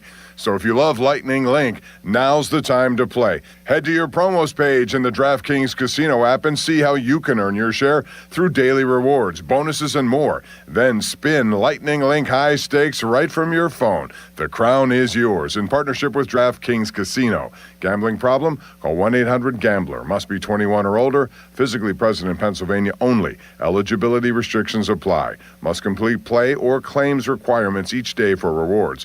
Daily offers and requirements vary, may require minimum wager. Rewards issued as non-withdrawable flex spins for choice of select games and expire in 7 days. Reward amounts vary. Terms, casino.draftkings.com/promos. Ends August 23rd at 11:59 p.m. Eastern Time. Life doesn't slow down, and Spitzer knows you need a vehicle that keeps up. That's why prices are going down during the big price drop event at Spitzer Toyota. Lease a new 2026 Toyota Corolla LE for $249 per month. Plus, get our lifetime warranty, complimentary maintenance, and Spitzer VIP points. Whack more. Spend less at Spitzer Toyota Monroeville. At Spitzer, our world revolves around you. TSRP 25,079. VIN TP 493243. Front wheel drive model 1852. 29.99 due at signing. 36 months approved credit through TMS plus title tax license registration 490 fee. Zero security deposit 10K miles per year. Ends 8/31/26. Straight Talk Wireless presents Pickup Truck Wisdom. If you're only good to your new friends, you're not going to have any old ones. Straight Talk gets it. That's why new and existing customers get free 5G phones on Verizon's 5G network. Pretty simple, really. You keep good people by being good people. Find us at straighttalk.com and Walmart. Straight Talk Wireless. Straightforward. Always. Taxes and fees apply. Plan purchase required for free phone offers. Copyright 2026 Verizon. 84 Lumber has partnered with Anderson Windows and Doors to bring a brand new showroom to Mount Lebanon. From homeowners to industry pros, everyone can see, touch, and interact with various series of Anderson windows and a wide variety of doors to make the most informed decision for their build. 84 Lumber experts are on site to demonstrate product features, answer your questions, and even schedule a visit to the job site for measuring and installation. Your budget matters and flexible financing options are available. Call today to schedule a personal consultation at 570-507-8015. Text us on the Edgar Snyder and Associates text line at 412-928-9370. Edgar Snyder and Associates reminds you to text responsibly. 93.7 The Fan is cleared by aquickdrain.com. We're here so you don't miss a thing. I'm turning it up. Live and local on the weekends. Sports Radio 93.7 The Fan, Pittsburgh's hometown sports station.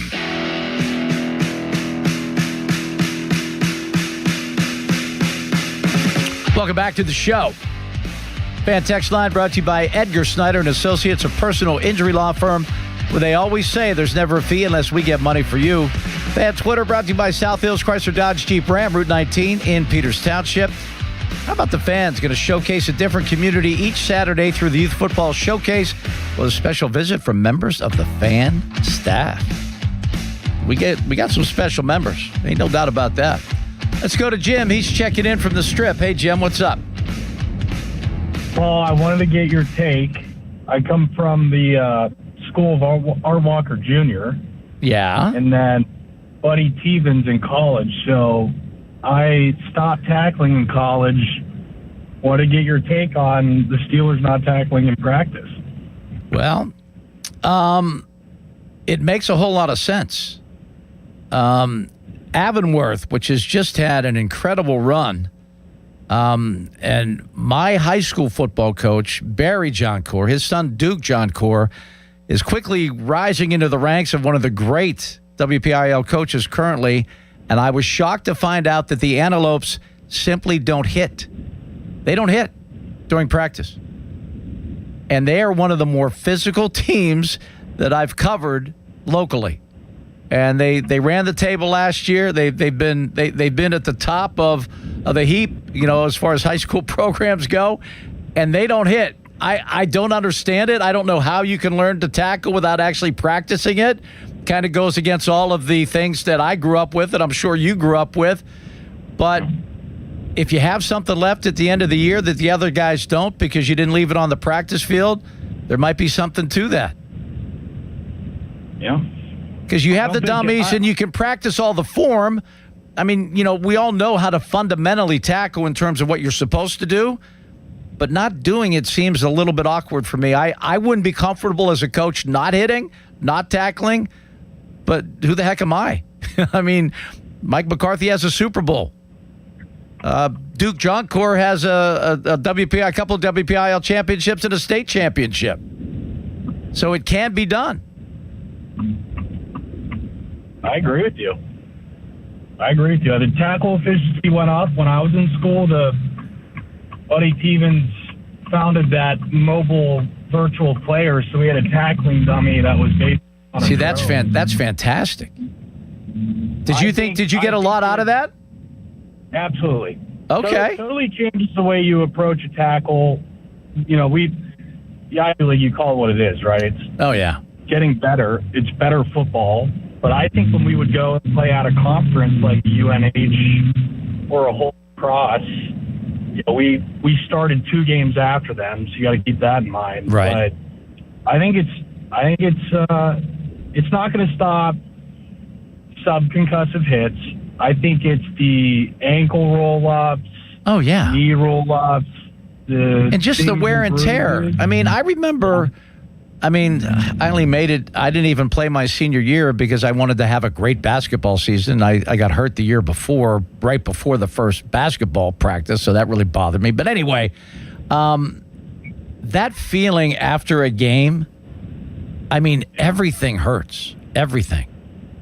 And the less that you experience that during practice, and we did the 2-a-days and every drill, the bull in the ring. We did everything that was really, and again, that was, the mid to late 70s that I was practicing football. It was a different world. And now I think the less, wear and tear and the less real, collisions that you have, the better your collisions will be when they need to happen.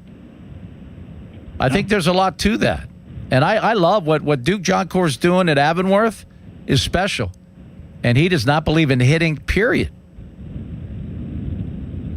That's crazy to me. I was against it when I went to school. I was totally against it. I thought it was ridiculous. And over 4 years, I totally changed how I looked at it. I think it's the way that football survives a little bit when it's competing against other sports. I agree because, as a parent, you're scared to death that your kid's going to play football and get all beat up. Yeah. But at the same time, I appreciate it. All right, Jim, thanks for the call. I appreciate it. Yeah, that's a very interesting discussion. One that I don't really have. When I see teams perform very well, and I will use Avonworth as the greatest example that I have, coming off a WPIL and a state championship, these guys know what they're doing. And they're a physical football team if you see them in person. They play hard, they hit hard. But they don't get that all lost in practice. All right, I gotta pay off a tease here, Chucky. So every year the Steelers used to, and I'm talking back to Chuck Noll, so this is a long time ago. They would go to Carlisle from Latrobe to face the Redskins, who quit training at Carlisle, I don't know how long ago. Right now, there's only 4 teams that still use college campuses. Steelers being one, of course, at St. Vincent. Not St. Vincent's, it's St. Vincent. So, without getting permission from the Steelers, they had a day practice, kind of light, and then they were going to have a scrimmage at a local high school just outside of Carlisle. So the Redskins decided, and I'm calling them Redskins because that's who they were when this all happened. They decided to televise the game without the Steelers' permission. So this is why I love Chuck Noll so much. You know what his guys wore to that controlled scrimmage? Black sweatshirts, no numerals, no numbers, And these guys, Sonny Jurgensen, the legendary Redskin quarterback, was their color guy. He grabs me after he saw the Steelers show up with just black shirts. He said, "You're staying in the booth with me and you're spotting for me." I'm like, $500 or forget about it. He goes, "Get out of here." But hey, think about putting everything on tape for other teams to find and use against you in the preseason. You don't want to do that. The games are enough. But that was Chuck Noll's mentality, and I absolutely could not have loved it anymore. And those poor guys, I mean, I felt badly for the announcers trying to do a game when you have 11 guys on the field at a time without numbers on. You're just guessing. That really cracked me up. And that also goes back to a time when the Bipster was getting it done, I believe. I don't know. I may have mixed those up. Because I know I had a night out with Bubby, with Bibby, without Bubby Brister in Carlisle, which, and again, we can't get into much details there. So there's that. Okay. Fan weather. Cloudy skies, temps in the 80s, rain expected Sunday morning and evening. We've already had, by the way, we have had at least 3/4 of an inch more in August than the monthly average. And today's what, the 15th? We're halfway through the month, and we're already over the monthly average for rainfall in Western Pennsylvania in August. That's wet. And that ain't good. Fan weather is brought to you by Secure Money Advisors. Looking to retire soon? Yeah. Let Secure Money Advisors get your retirement on track. All right. When we come back, we're going to talk a little golf with David Smith. And it's a good story. Can't wait to share that with you right here on the Paul Alexander Show on Sports Radio 93.7 The Fan. Upgrade your drive at Joe Ball GMC. Get up to $3,000 off a brand new 2026 GMC Terrain all-wheel drive. Experience premium comfort and capability for less. Offer ends August 31st on in-stock models. Visit Joe Ball GMC on Route 8 or joeballgm.com today. I'm Ultima Morgan of Morgan & Morgan. Every time one of my children started driving, it was terrifying. Thousands of accidents happen across the country. We see it every day. If you've been injured in a car accident, call us. Dial #law or visit forthepeople.com for an office near you. Join the Fan of the American Cancer Society for Coaches vs. Cancer Tip-Off Pittsburgh. That's Wednesday, September 9th at PPG Winter Garden. This year, we're honoring former Duquesne basketball coach Keith Dambrot and his wife Donna for their incredible leadership on and off the court. Co-hosted by the men's and women's coaches from Duquesne, Robert Morris, and Pitt, it's an evening dedicated to coming together and making a real difference against cancer. Get your tickets today. Visit 937thefan.com. Never really know who's listening out there. Donnie Football here. I talk about Awaken 180 because it worked for me. But every once in a while, you get reminded that somebody on the other side of that radio actually took it seriously. I had a guy come up to me at a football game. He asked me a bunch of questions about Awaken 180, what it was really like, whether I thought he could do it. And I told him exactly what I tell all of you. If you're serious, go talk to them. Well, he did.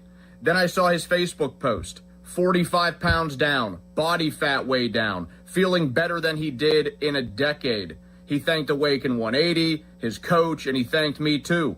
That hit me, because that's the whole point of this endorsement. It's not about reading a commercial. It's about helping somebody make a decision that actually changes their life. If you've been wondering if Awaken 180 could work for you too, ask the question. Start there. Awaken180weightloss.com. State Fair food is getting smaller and pricier. We'll have room for fried cookies. Okay, you'd never overspend on food. What's your deal? What's his deal? He went to Metro and got $450 in value on the new Samsung Galaxy A37 5G for free and no activation fees. Free phone? Oh, sign me up. Get that more for your money feeling. Only on Metro by T-Mobile. For your number and activate $40 period plan. $450 based on device discount, waived activation fee. Not available if with Metro T-Mobile in the past 180 days. Your hometown building partner since 1956, 84 Lumber. Visit 84lumber.com. Law firms come and go, but what law firm has been here in Western Pennsylvania fighting for injury victims for over 40 years? Edgar Snyder and Associates. What firm has a staff of over 130 people who live and work here? Edgar Snyder and Associates. Yep. law firms come and go, but Edgar Snyder and Associates is a name you can always trust. So remember, there's never a fee unless they get money for you. If you've been hurt in an accident, call them at 1-800-94-EDGAR or visit edgarsnyder.com. They're available 24/7. The Amish Outlaws headline Rock the Raceway, Sunday, August 23rd at Jennerstown Speedway, where Pennsylvania's largest Battle of the Bands crowns its winner. You help decide. Save on tickets today at rocktheraceway.com. Life-changing is happening every day at UPMC. I was inspired to become a nurse because I love serving others. I think I've always related best to kids, to build trust with kids. It's making things fun, have everything be less scary. Nursing is definitely a team profession. I cannot imagine doing what I do anywhere else. That's life-changing medicine at UPMC. I'm Bob Burke, founder and chairman of Burke America Parts Group, a family of brands that includes RepairClinic.com, an appliance and HVAC parts solution company that's grown into an international brand. Before AmericanEagle.com, we partially launched a new technology platform developed by another firm.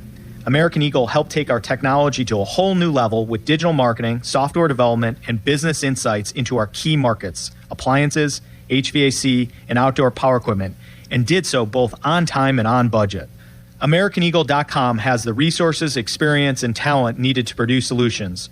Our new technology platform, developed by AmericanEagle.com, has produced tremendous results with higher traffic, conversion, engagement, and online revenue.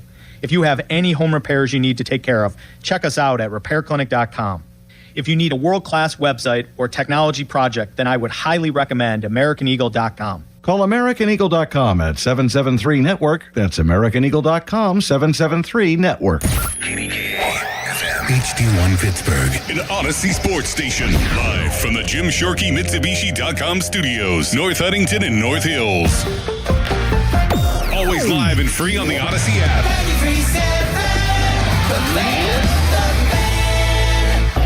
Now, fan headlines powered by Bowser Chevrolet. The Steelers did a little in-house keeping last night. No, not Joey Porter Jr. Keanu Benton agreed to a 4-year, $72 million contract extension. He's going to make the same amount of money as Cam Hayward. For more, go to 937thefan.com. Fan headlines are powered by Bowser Chevrolet. We're talking all things Pittsburgh sports all weekend. You're doing it all weekend, too? Sports Radio 93.7 The Fan, Pittsburgh's hometown sports station. Welcome back to the show. It's a little crazy. It's 2 o'clock, and I still have 4 more hours to go. Little cray-cray. We'll get you right up to Dan the Man Zangrilli with a little North Shore Tavern leadoff show. Which, by the way, Danny filled in admirably on Bucko Talk this morning. The man's doing a he's doing a day-night doubleheader, is Danny. Our next guest is a gentleman by the name of David Smith, who is a great local player, but he's not local anymore. Dave, you got to give me an update on that. Last time we actually chatted for a period of time, you were in the midst of moving to Charleston, South Carolina. Is that now your home base of operations? Yeah, Paul, and we moved down here in July of 24, just about 10 days after, actually June of 24, 10 days after I qualified for the Senior Open. So one of my favorite towns in all of America. I would imagine you've adjusted well? Yeah, the heat, so I played today, and the heat index is supposed to be 117 degrees. Oh. So we got off the course at about 12:30, and it was pretty steamy by then. That is absolutely incredible. So your experience in 24, how perfect that I don't know. I forget how many years. My buddy Josh Roundtree did a great article on your performance in the qualifying, and I forget how many years you were a member at Indiana, but you got to qualify for the U.S. Senior Open at your home course. Just tell me about that experience and what that meant to you.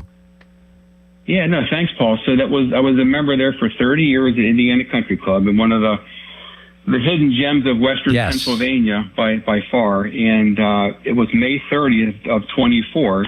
And it was literally going to be my last round as a member after 30 years, but happened to be the qualifying spot for the U.S. Senior Open, one of 33 spots in the country.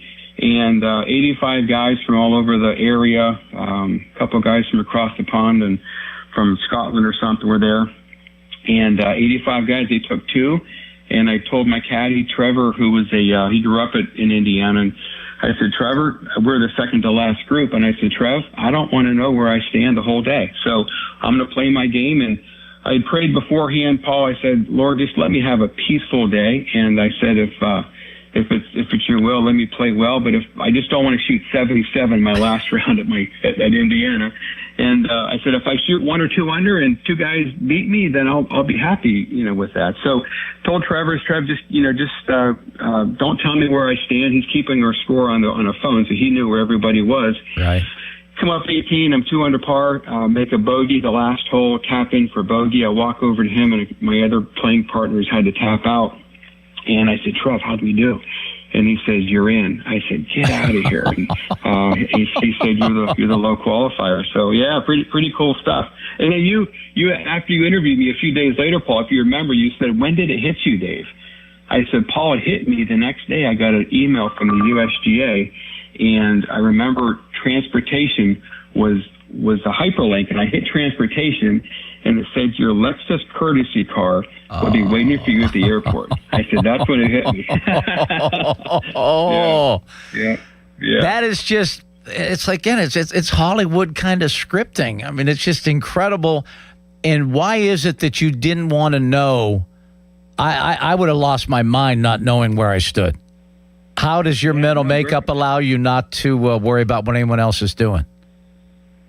Good question. So I just felt I didn't want anybody else to determine how I was going to play the round, Paul. And nice. I made 4 birdies, 8, 9, 10, 11. Got the 3 under par, and just I was at peace. I wasn't nervous. Literally, the good Lord answered my prayer, because there were a couple of times where I could have lost it and I didn't. So it wasn't me. He just kind of guided me around the whole course that day. Now, a bogey on 18, if you would have missed that cut, if you would have missed that opportunity by a stroke, was there something that happened on 18 that would have haunted you for the rest of your life, maybe? Yeah, well, so it's funny because the third shot is the green sits elevated. So right. Our third shot's a par 5. Great finishing hole, by the way. I think it's a really good finishing hole. Really strong. It is.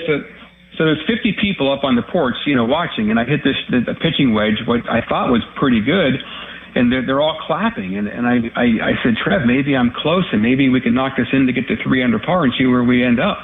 Totally forgetting he knew exactly where we were at the time, and I just forgot.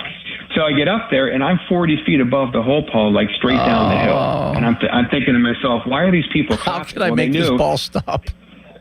Well, they knew I could have 4-putted and still made it, basically. Oh, yeah, which is great. Yes, they knew. Yeah. And the ironic thing is Gordon Wittmeyer finished. He finished second, so Gordon and I both went. And Gordon and I played competitively against each other. I went to Westminster, and he went to Slippery Rock. Oh, my. 40 years earlier, Gordon and I competed against each other back in the day, so that was pretty cool. Those are the golfing Wittmeyers. I got to play with Ed Wittmeyer a couple times. Boy, he's a joy to play with.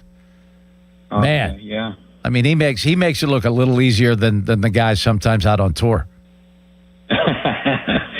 Yeah. So now you've gone. Well, no. We got to get to the experience, and I loved every second of Bob Ford announcing your name on that first tee. And I told you a little story that many years prior, a good friend of mine who did very, very well in the stock market. He was an old NFL guy that really, understood finances. And he rented a house in Newport, the same house every year. He had a string of weddings, and he said, listen, and I saw him at one of the weddings. He goes, I have 2 more weddings in the next 2 weeks. Please go stay at my house. So someone does. I paid a lot of money for it. No one's staying there. I'm like, you know what? I'm in. I mean, why would I say no to that? Yeah. I mean, this house had its own tennis court. I remember the guy showed up the first day. He goes, what temperature would you like the pool? I'm like, what temperature should I like the pool? I don't have a pool. I don't know what temperature. Anyway, it was not very far at all from Newport Country Club. And this is maybe a couple years removed from Tiger winning his 3rd. No, was that his 2nd? I don't know. Mm-hmm. He won a U.S. Amateur at Newport, and the course just looked ridiculous. And I had become pretty close with Bob Ford at this time, and I'm saying, can you get me on there? And he goes, Paulie, Paulie, I really can't. I said, you're Bob Ford. What do you mean you can't? He goes, they're pretty particular about how that goes out there. And I'm like, dang. And I had the guy that the house had a mountain bike, and I would ride around the perimeter of that golf course every single day. Just going, there's no one playing. Why won't they let me play? Anyway, tell me about the golf course and the experience. It's a special place. Yeah, it's par 70, 7,000 yards, and I got there Sunday before the tournament, and I was one of the first guys there because the Champions Tour guys were still finishing up in New York at the time.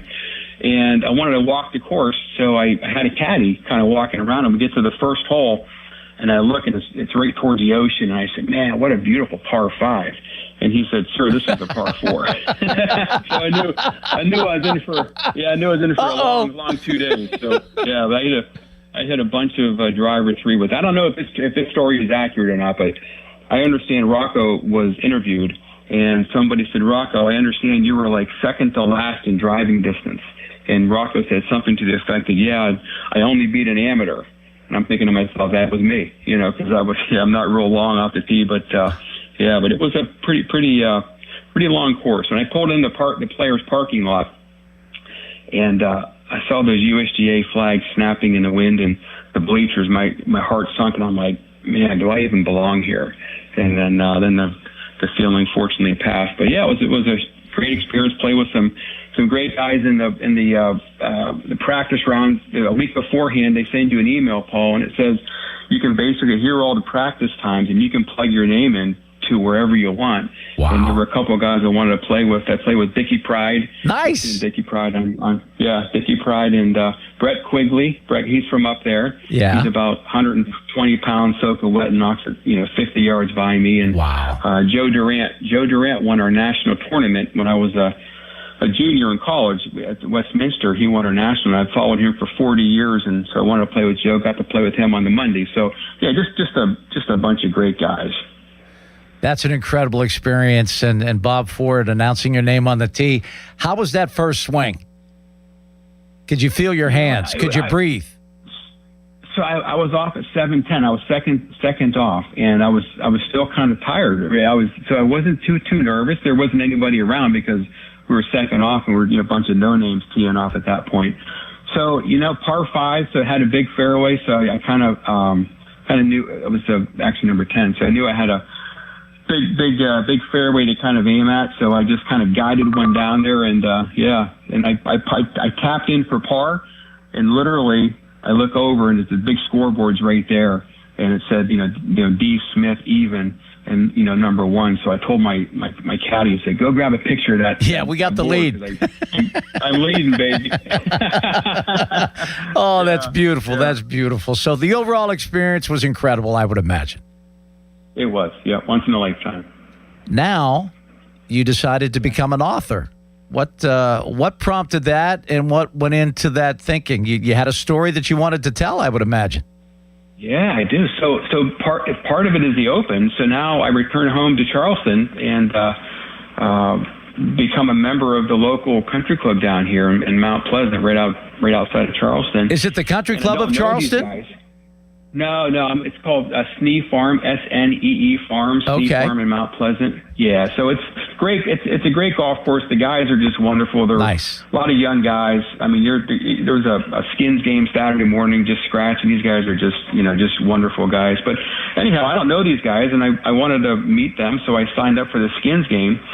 And, this is about, 3 weeks after the Open, and I put this pressure on myself, Paul, to have to perform because I had the, don't you know who I think I am syndrome, if you know what I mean, right? I do. Yeah. So I ended up playing really badly, and I just felt devastated at the fact that I played so poorly in front of these, strangers, because I had this identity that I had to uphold, coming off playing in the U.S. Senior Open. So fast forward 6 months. So I still have my insurance office in Pennsylvania. So I go up every couple months for a few weeks. And I went up in February, 6 months after the skins game. And I'm up there, and IUP, the basketball, Joe Lombardi, the head coach. And one of the Scott best Wigner, guys in America. He's the greatest. And He Scott is. Wigner, I love him. Yep. Scott Wigner was the director of the FCA chapter at IUP, the Fellowship of Christian Athletes. And Joe and Clint Hurdle were buddies.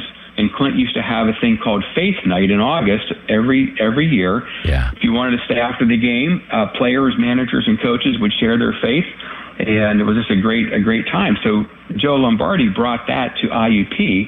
So after a basketball game in February, they have a Faith Night where they have student athletes from IUP just kind of share their faith and what God's doing with whoever wanted to stay after the basketball game. So it just so happened, Faith Night was one of the nights I was up in Pennsylvania in February of 2025, and I sat there, Paul, and I listened to these 5 student athletes, different sports, different backgrounds, different worlds, but all saying the same thing.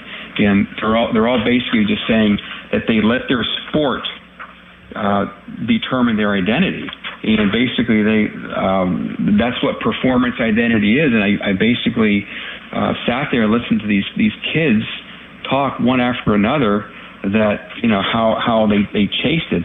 They allowed their sport to identify who they were. Every one of them transferred into IUP for their sport, not to chase Jesus, but to chase their sport. And one after another, man, every athlete told a different version of the same story: chasing success, achieving it, and still feeling empty. And I sat there. The title of your book is Chasing Glory, so I see exactly where this came from. Yeah, so a couple of days later, I'm driving back to South Carolina, and I'm just wrestling with myself. And Scott, the director of SCA, I said, "Hey, do you mind if we talk on my way home?" I have a 12-hour drive home. So we're talking, and I'm just unloading on him. I'm like, "Scott, man, I just I told him about the Skins game. I just feel like I'm putting this pressure on myself." And then I hear these 5 student athletes talk about how they're just chasing it and just still feeling empty. The one girl said, if I just improve my 3-point percentages, or if I just make all conference, I think I'll make it. Yeah. And she did, and still didn't make it, right? So I call Scott, and I unload on him. And he says to me, and these are the first words in my book, he says, "Can I step on your toes?" He says, "Smitty, can I step on your toes?" And I said, "Please do." And he says, "You're chasing glory, and glory can only be found in Christ." And went on, and he said, "If these people that you play skins with, if they think less of you because of a number on a scorecard, those aren't your people." Got that I right. felt this, Paul. I'm in the hills of West Virginia, somewhere on 79, and I felt this weight lifted off my shoulders. Wow. Man, he's right. So right then and there, I said, "Scott, you need to write a book called Chasing Glory." He said, "I'm too busy." I said, "I'm going to write a book then." So I thought to myself, I'm going to, I'm writing this. You told him to write the book. He goes, "No, you write the book." Yeah. Listen, for a guy that got seasoned writing in high school, I did a pretty good job. I think it's real, so it's so that was kind of the reason behind the book. And I thought as I'm writing this on my computer, I'm like, I'm either going to get this thing published or it's going to be a great therapy session. Well, here it ended up being both. So, yeah. That is a fantastic story. Chasing Glory, caught in the trap of performance, identity. And you don't know how many people in this business, in the media business, that allow this to be their lives. This isn't, by the way, as I tell everyone, this isn't who I am. This is what I do. Exactly. This is not who I am. This is what I do.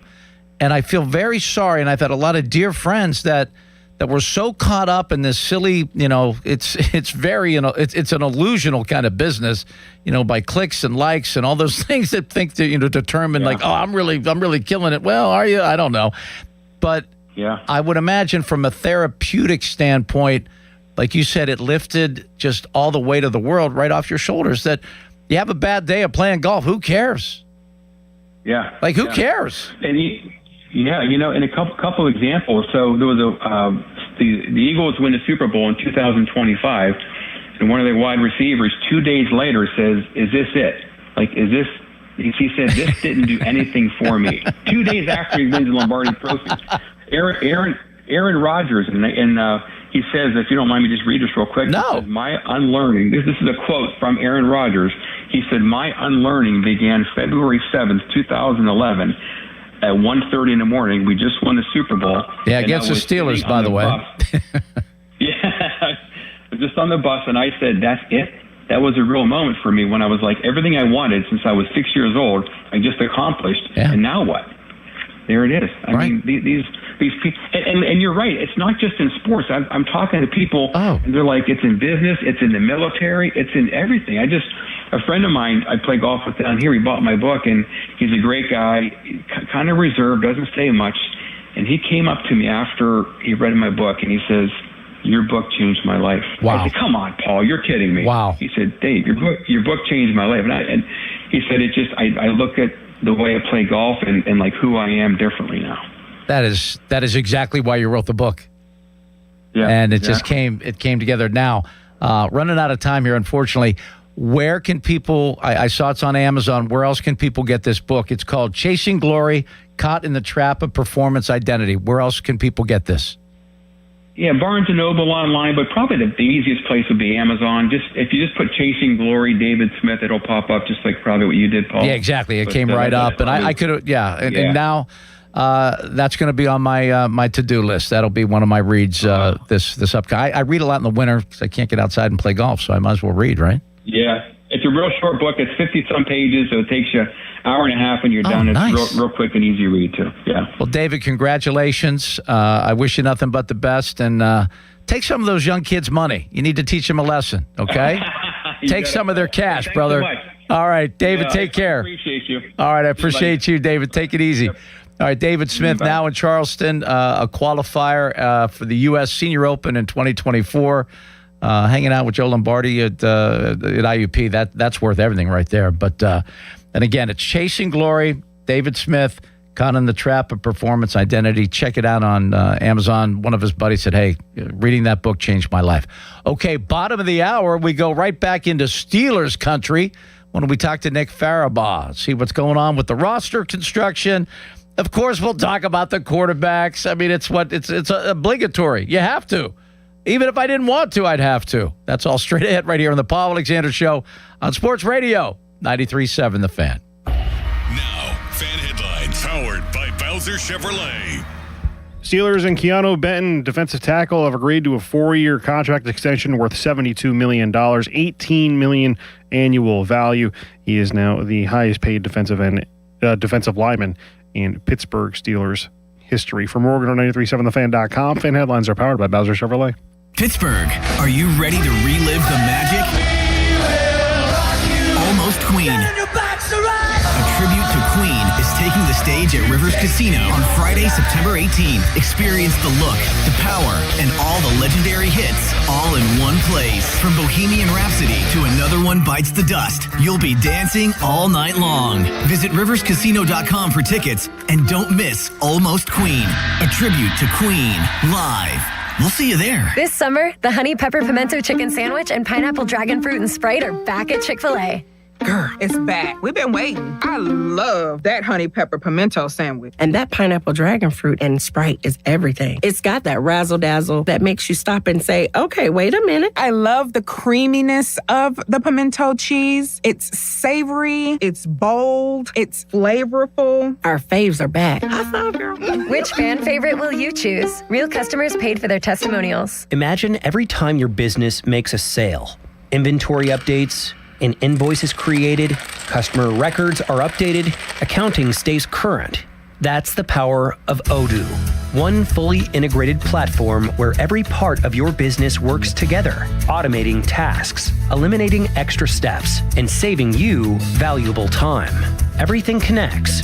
Everything works. Try Odoo free at odoo.com. That's ODOO.com. SchultzFord.com. SchultzFord.com. SchultzFord.com. SchultzFord.com. PNC Bank. Brilliantly boring since 1865. Life doesn't slow down, and Spitzer knows you need a vehicle that keeps up. That's why prices are going down during the big price drop event at Spitzer Toyota. Lease a new 2026 Toyota Corolla LE for $249 per month. Plus, get our lifetime warranty, complimentary maintenance, and Spitzer VIP points. Whack more. Spend less at Spitzer Toyota Monroeville. At Spitzer, our world revolves around you. TSRP 25,079. VIN TP493243. Front wheel drive model 1852. $29.99 due at signing. 36 months approved credit through TMS plus title tax license registration. $490 fee. Zero security deposit. 10K miles per year. Ends 8/31/26. Retirement can be scary, but only if you're not prepared.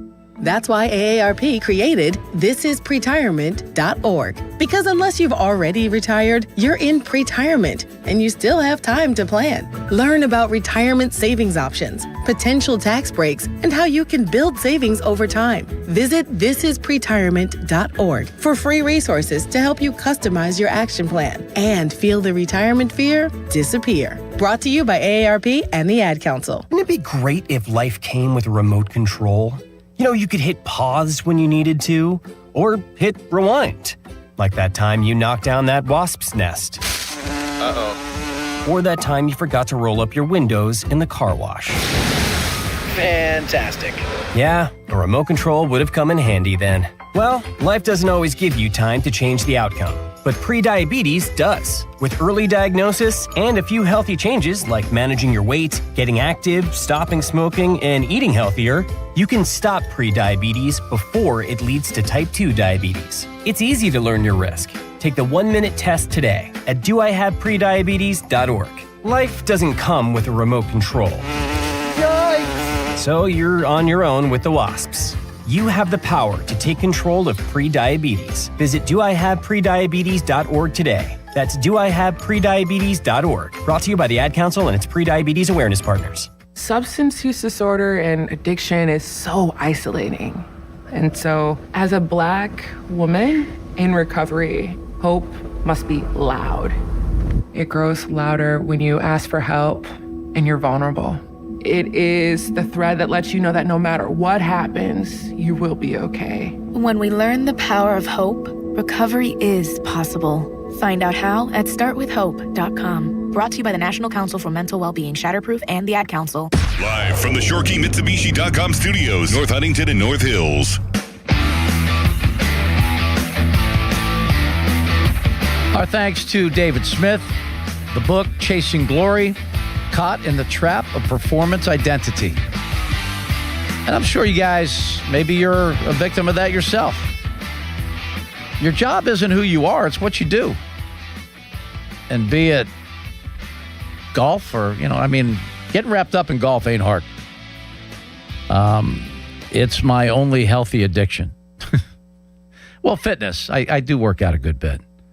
It may not look like it to see me, but I do work out quite a bit just because it's an addiction. It's something that I really feel like I need to do at all times. We're moments away from a Nick Farabaugh conversation. I love his work.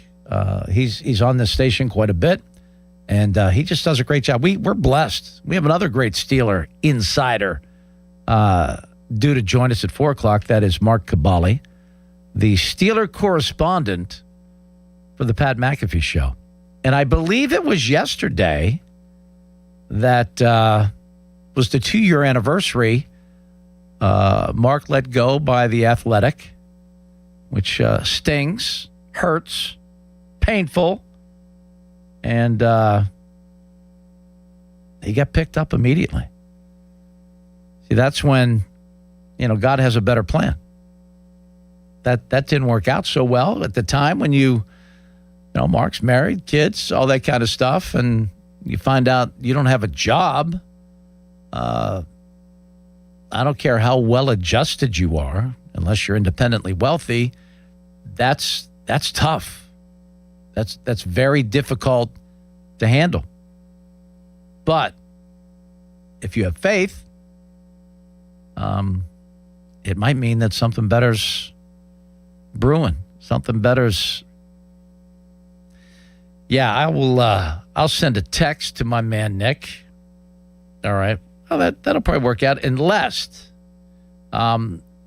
we originally were scheduled for 3 o'clock, but he thought that Keanu Benton was going to speak at 3 o'clock. Maybe he's speaking now, and that's his priority, is his job. This is kind of a bonus for us to tap into his expertise. Guy that's there 24/7 on top of everything. like Ray Fittipaldo is, like Mark is, like all those guys up there. That was probably, people ask, well, what was the most favorite thing you ever got to do or whatever? I think it was like a 5-year period, and it was a nice chunk of change. I mean, it included 2 Super Bowls. So when we were FSN before we became Root or AT&T or whatever, now Pittsburgh Sports Now, I was the Steelers beat guy for like 5 years. So I was at camp every day. I went to every game home and away. And those were the glory days. Speaking of the man, the myth, the legend, Nick Farabod. Nick, what's going on, brother? Are you losing your mind yet, or are you still okay with the goings-on of camp? I've settled into it. This is my 6th rodeo out here, and I think you just kind of understand the dog days of camp are going to come and go, man. It's a thing. It's a grind. Oh, it's a grind. 2 more days of this. There's 2 more days of this, Paul. So. Oh yeah, you're there. I've resigned to it. So. You're 100% there. And I remember during the days when I spent a lot of time in spring training, the word in spring training is every day is Tuesday because nothing changes. Every day is exactly the same.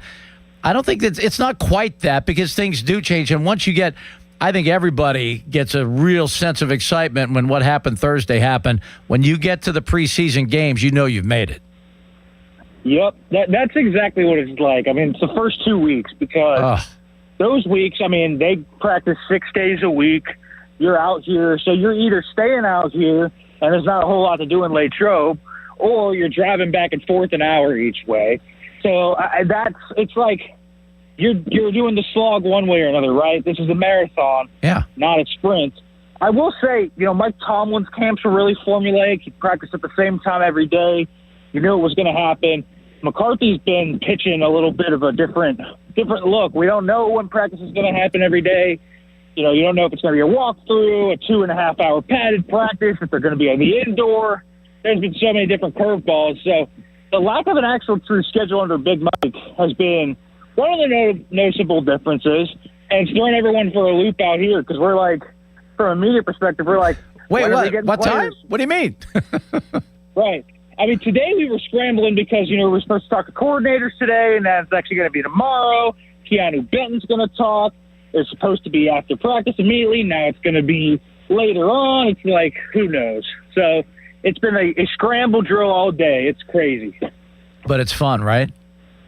It is. I'm in this industry, Paul. I'm not here for the ease and the easy things. We know that things are going to be unpredictable, and that's this.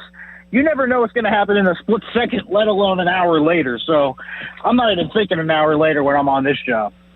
Now, I heard a lot of stuff since, the game happened on Thursday, and all 3 quarterbacks, I think, look really good, and that's obviously a positive thing. But then it gets into the immediacy of, are you going to keep 4? What's going to happen? Who's winning between Aller and Howard? All the silliness of one game, one performance.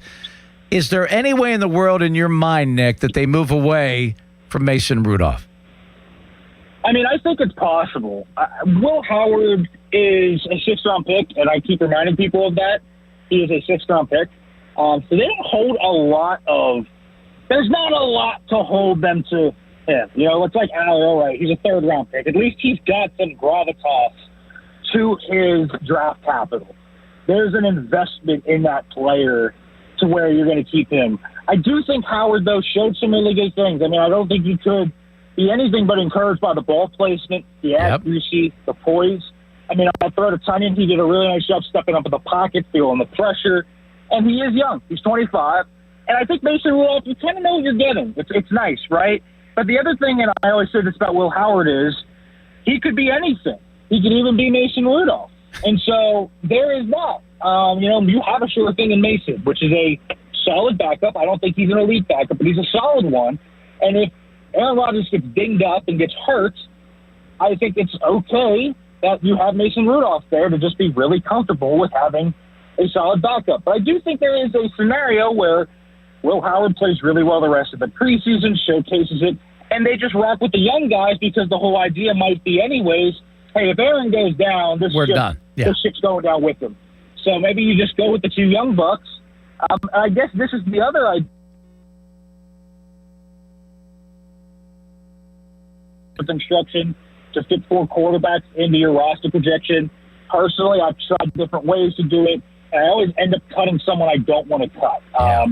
And guys that might not make it through waivers, that's the real issue. You don't want to lose a guy to do that. That's key in your roster building. Because I think the Steelers have built a really nice deep roster this year, and they want to keep as much of that quality depth as they can. So that's the tough part about this. So I do think there's a way, especially if a team comes calling for Rudolph and is willing to offer you a decent pick, a 4th or a 5th round pick for him. I think then you got to really think about that. But I don't think you can be anything but encouraged by all 3 guys and how they performed on Thursday, and we'll see where it goes from here. Now, I understand the Rooneys. They want to treat every season as if it's a potential Super Bowl season, and they want to be as the best team that they could possibly be. And that's rubbed me the wrong way for a long time because, watching the Penguins, they've won 5 cups because they stunk. They got Mario, they stunk, and they got Sid. They won 2 additional Super Bowls after the 70s because they went, 6-11, and they got Ben Roethlisberger. Those are the way things like that actually happen. So to go, 10, see, to me, the whole 8, 9, 9, and 8, they're no different. I don't care about the non-losing. That means nothing to anyone that really cares about, being a contending team at some point, which they haven't been in 10 years. So if you have that philosophy that Art has, you cannot let one of these 2 kids that have never taken a real NFL snap win you a game in October or November if Aaron can't go. So I think the Rooneys are going to oversee, no, we're not. Because as much as I don't care how good that Howard looks. I don't care how good Howard looks. When the bullets actually fly for real, it's a whole different game. That game changes 180%, and the fans don't understand that, and I get that you don't understand that, because what you saw on tape on Thursday, they're playing in an NFL game, they're playing in an NFL stadium, and they look good. Yeah, there's no scheme, they're not coming after you, the starters aren't playing. Wake up, folks, that wasn't a real football game. It's not football in shorts, but it still wasn't real. I don't think Art for 1 second will allow one of those 2 guys to be number 2. They've had this weird thing where I totally see your viewpoint. They've done this weird stuff at points where they say they want to win, and then at random points along the roster, they'll just focus on the future at times. It's very weird. They're somewhat wishy-washy. I think it's a good way to call them. It's like you have 1 foot in, 1 foot out. Like, what are we doing? Yeah. We're doing the hokey pokey. Right. That's what we're doing. That's, I think, the best way to describe the Steelers is they have been they straddle the fence more than any other football team in the National Football League. And so I totally see where you're coming from with that. And that's the argument for 4 quarterbacks, I think, is, all right, you kind of want to get the best of both worlds, right? You want to have that guy that you trust to throw in there if Aaron gets hurt for a game, and that could be Mason, but you also don't want to risk losing Will Howard because you see there's a lot of promise. Okay, that's what you want to do, fine. That can be a thing. That is real. I just think it's hard to fit 4 quarterbacks onto your roster. Yes. And so I think, I think you do hit the nail on the head. Drew Aller was doing this against 3rd stringers and guys that are going to be mechanics in 2 months.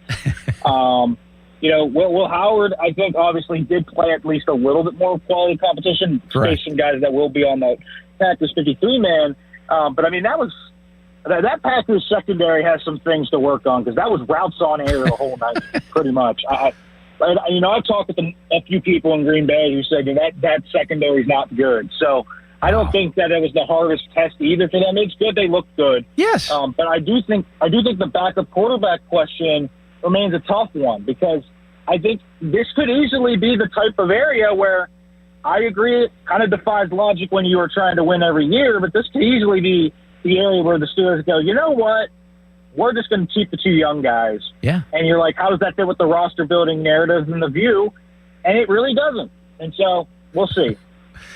Now, happy for Benton. I think he's a great young player. I like the contract. I like the 3 signings they've made, in this offseason. I think those second contracts are very telling, and that is a real move toward the future. This team needs to be a contending team, in the not-too-distant future because this is getting tired. The non-playoff streak is tired. However, what does this mean for Joey Porter Jr.? What's going on with that? these numbers keep going up. The corners, the contract today takes that up a little higher. Are the Steelers going to blink on this one? I don't think so. I think this gets done. So they have a few things they can do with Joey, right? Joey can be tagged next year, so that's a nice little feather in the cap that they'll have. But he also, I think, rightfully wants really good money. We've seen that cornerback market explode this offseason. It started with Derek Stingley getting $30 million back in April, and ever since, it's now climbed up to 33 with Devin Witherspoon. I'm sure Christian Gonzalez isn't far behind. Nope. And so you're going to see that go up. And I just think, you look at $33 million, and all due respect to Joey Porter Jr., he's a good player. He ain't getting $33 million per year. He's not. He's not. So the Steelers and Porter have to find a midpoint here. And my guess is what ends up happening is they end up getting him one of two things. He either gets higher annual value per year, he gets 30 per year but lower guarantees, or he'll take a little bit of a discount in the AAV and get higher guarantees. Corner's not a high guaranteed position. No. I mean, Witherspoon got 76% of his contract guaranteed, which is a lot of money. But look at like Sauce Gardner's deal. Most of his money, I think it's like $40 million of a 3-year extension worth $30.1 a year. So that's less than half of that. That's not a lot of money in the grand scheme of things for a guy like Sauce Gardner. Derek Stingley, I think, got like 53% of his guaranteed. Not a lot of money for a premier corner who's 24 years old and a better player than Joey Porter Jr., mind you. So I think this gets done. I just don't know which side Porter would want. I think the likelihood is he gets more guaranteed money in the percentages than AAV. So something, I threw this out there, I think a realistic kind of contract is 4 years, $120-ish million, and then if you get the high guarantees, it's somewhere around, $80 million guaranteed. That probably gets that across the finish line. And I think with Witherspoon's deal, it's much closer to being done than not. That gave them bullet points, a data point to work off of, and so I don't think it's going to be much longer for this to get done. But I do think, it's been a long wait, and it's probably gone on longer than Porter and his team have wanted. Do you think these 3 extensions were a bit of a negotiation ploy by the Steelers? I think they had a little something going on. They're like, hey, we're going to pay the people that are playing with us. We're making it happen for the people that are going to, work with us. Is that kind of they threw that out there, I think. I really believe that's part of the negotiation for Joey.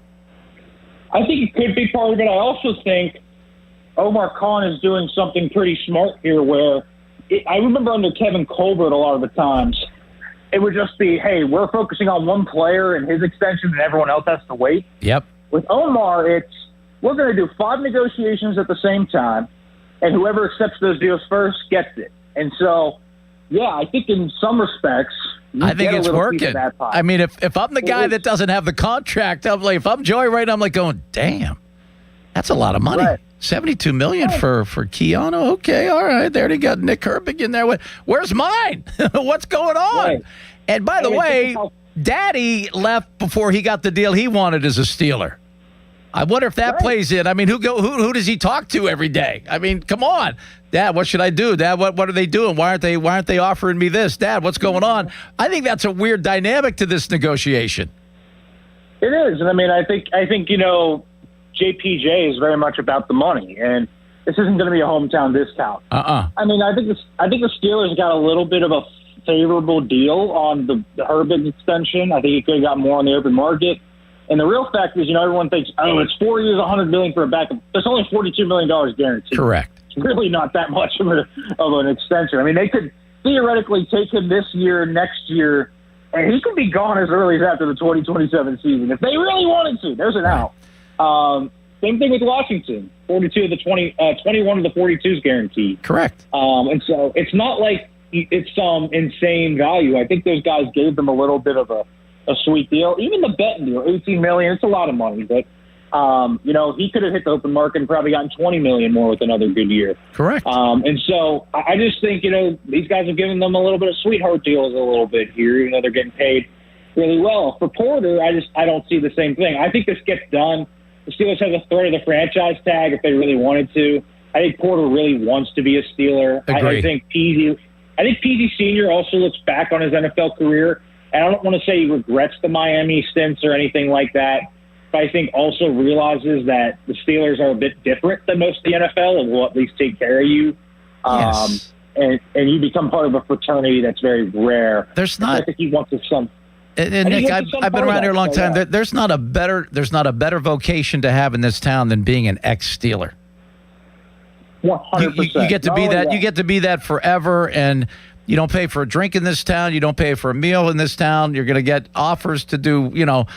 I mean, Brett Kiesel's like he's at every event. I mean, these guys, the guys that I hung out with a good bit, they're still everywhere, and their claim to fame is they're an ex-Steeler. That's who they are, and you're loved forever, and that's fantastic. I love that about this town. Mm-hmm. Yep, and think about JPJ. He's not only he's a legacy Steeler, he's a legacy. He's a Penn State guy, and he's a Whitfield guy. Played at North Allegheny. All of the above. He's got it all. So he can do local. He can do Penn State back at State College. He can do everything. And so I think that helps Joey. He's not going to get endorsement money anywhere else more than Pittsburgh. That's Correct. for sure. Yeah, this he's is kind the of place. a Pittsburgh guy, born and bred. So that deal's going to get done. It's just a matter of when and how. I don't think there's really any doubt in my mind they end up agreeing to something with Joey Porter Jr. I also don't think, despite all the questioning about it, there's not like a menace here about these two. Like, it's not a sour negotiation. Right. I don't think there's any animus. I think they're going to be fine. I think they like each other. I do too. It's an open communication tactic. Andre Odom, who is Joey Porter Jr.'s agent, is a guy that was mentored by David Mulligetta, super agent. Yep. Who's negotiated some really big deals like Micah Parsons' last year. Not surprised he's holding out for the most. This one might go down, straight down to the wire, and he might tie 3 for first pick. But I think it gets done before that ball is kicked off against the Atlanta Falcons. Well, Nick, I was so happy you hopped on with me. I love to hear you when you're on the show, but it's even better when I get to be the one talking to you. I enjoyed the heck out of it, my man. Thank you. Yeah, thanks for having me on. All right. Appreciate it, man. Nick Farabaugh from Penn Live just does an outstanding job. Dave, I got to take a little break because I'm a little bit late, but we'll get right back to you out of the break because Charles, the gorgeous one, has a little something for you right here on Sports Talk Radio, 93.7 The Fan. Now, Fan Headlines, powered by Bowser Chevrolet. North Shore Tavern leadoff show with Dan Zangrilli will begin at 6 o'clock before the Pirates take on the Boston Red Sox. First pitch scheduled for 7:15. Jared Jones goes for the Buccos. Sonny Gray will start for the Red Sox. For more, go to 937thefan.com. Fan Headlines are powered by Bowser Chevrolet. Hey, it's Brew, and I feel like everything in my life depends on being connected. Whether I'm uploading a video, hopping on a call before my show, or video chatting with my family back in Michigan, I never have to think about my Wi-Fi. And that's why Xfinity stands out. You get the most reliable, fiber-powered Wi-Fi with the best equipment at one price for 5 years guaranteed. No contracts or commitments. Plus, you can get online in minutes with same-day Wi-Fi. Restrictions apply. Not available in all areas. Use of fiber or coaxial cable. Learn more at xfinity.com/same-day Wi-Fi. Xfinity, imagine that. Pump up the volume. Business moves fast. Orders roll in, deadlines close in. When you ship with USPS Ground Advantage, you can keep up with confidence. Every package stays in our secure network from dock to door. And with nationwide reach, dependable tracking, and upfront affordable pricing, you get built-in peace of mind. You run the business. We run the routes. Visit USPS.com/Ground Advantage to learn more. Hey, it's Pony for Xfinity. What if you had the most reliable fiber-powered Wi-Fi and the price didn't change for 5 years guaranteed? Well, thanks to Xfinity, you don't have to worry about that part of your future. Now through August 24th, get their best price on gig Wi-Fi this summer before it disappears. Just $50 a month for 5 years. And get online in minutes with same-day Wi-Fi. You're guaranteed 5 years of super intelligent Wi-Fi that keeps you protected from online threats and finds and fixes issues before you even notice them. No annual contracts or commitments, no hidden fees, and the best equipment included. Plus, get Peacock Premium included for 2 years. Lock in your price and unlock the possibilities. Get it now at Xfinity.com. Xfinity. Imagine that. Restrictions apply. Requires paperless billing and auto pay with stored bank account. Taxes and fees extra. Speeds vary. Use of fiber, coaxial cable. Learn more at Xfinity.com/same-day Wi-Fi. At Bobby Ray Hall Motor Car Company in Wexford and Mercedes-Benz of Pittsburgh on Baum Boulevard, the 2027 models are arriving, and they need to clear out the 26 inventory. During a year-end sales event August 13th through the 22nd, every new in-stock 26 Mercedes-Benz is tagged with its best price of the year. Take advantage of the model year-end change. It's absolutely the best time to buy. But don't wait. These offers will not be replicated. Visit Bobby Ray Hall Motor Car Company in Wexford or Mercedes-Benz of Pittsburgh on Baum Boulevard, August 13th through the 22nd. Purple Wave Auction Box. Hey there, folks. If you're buying or selling equipment, ride the wave. Ride the wave. Purple Wave Auction makes it easy to sell. Easy to buy. Construction, ag, fleet, and government equipment. All no reserve. All online. All online. Cruise on over to purplewave.com and get in the groove today. Purplewave.com.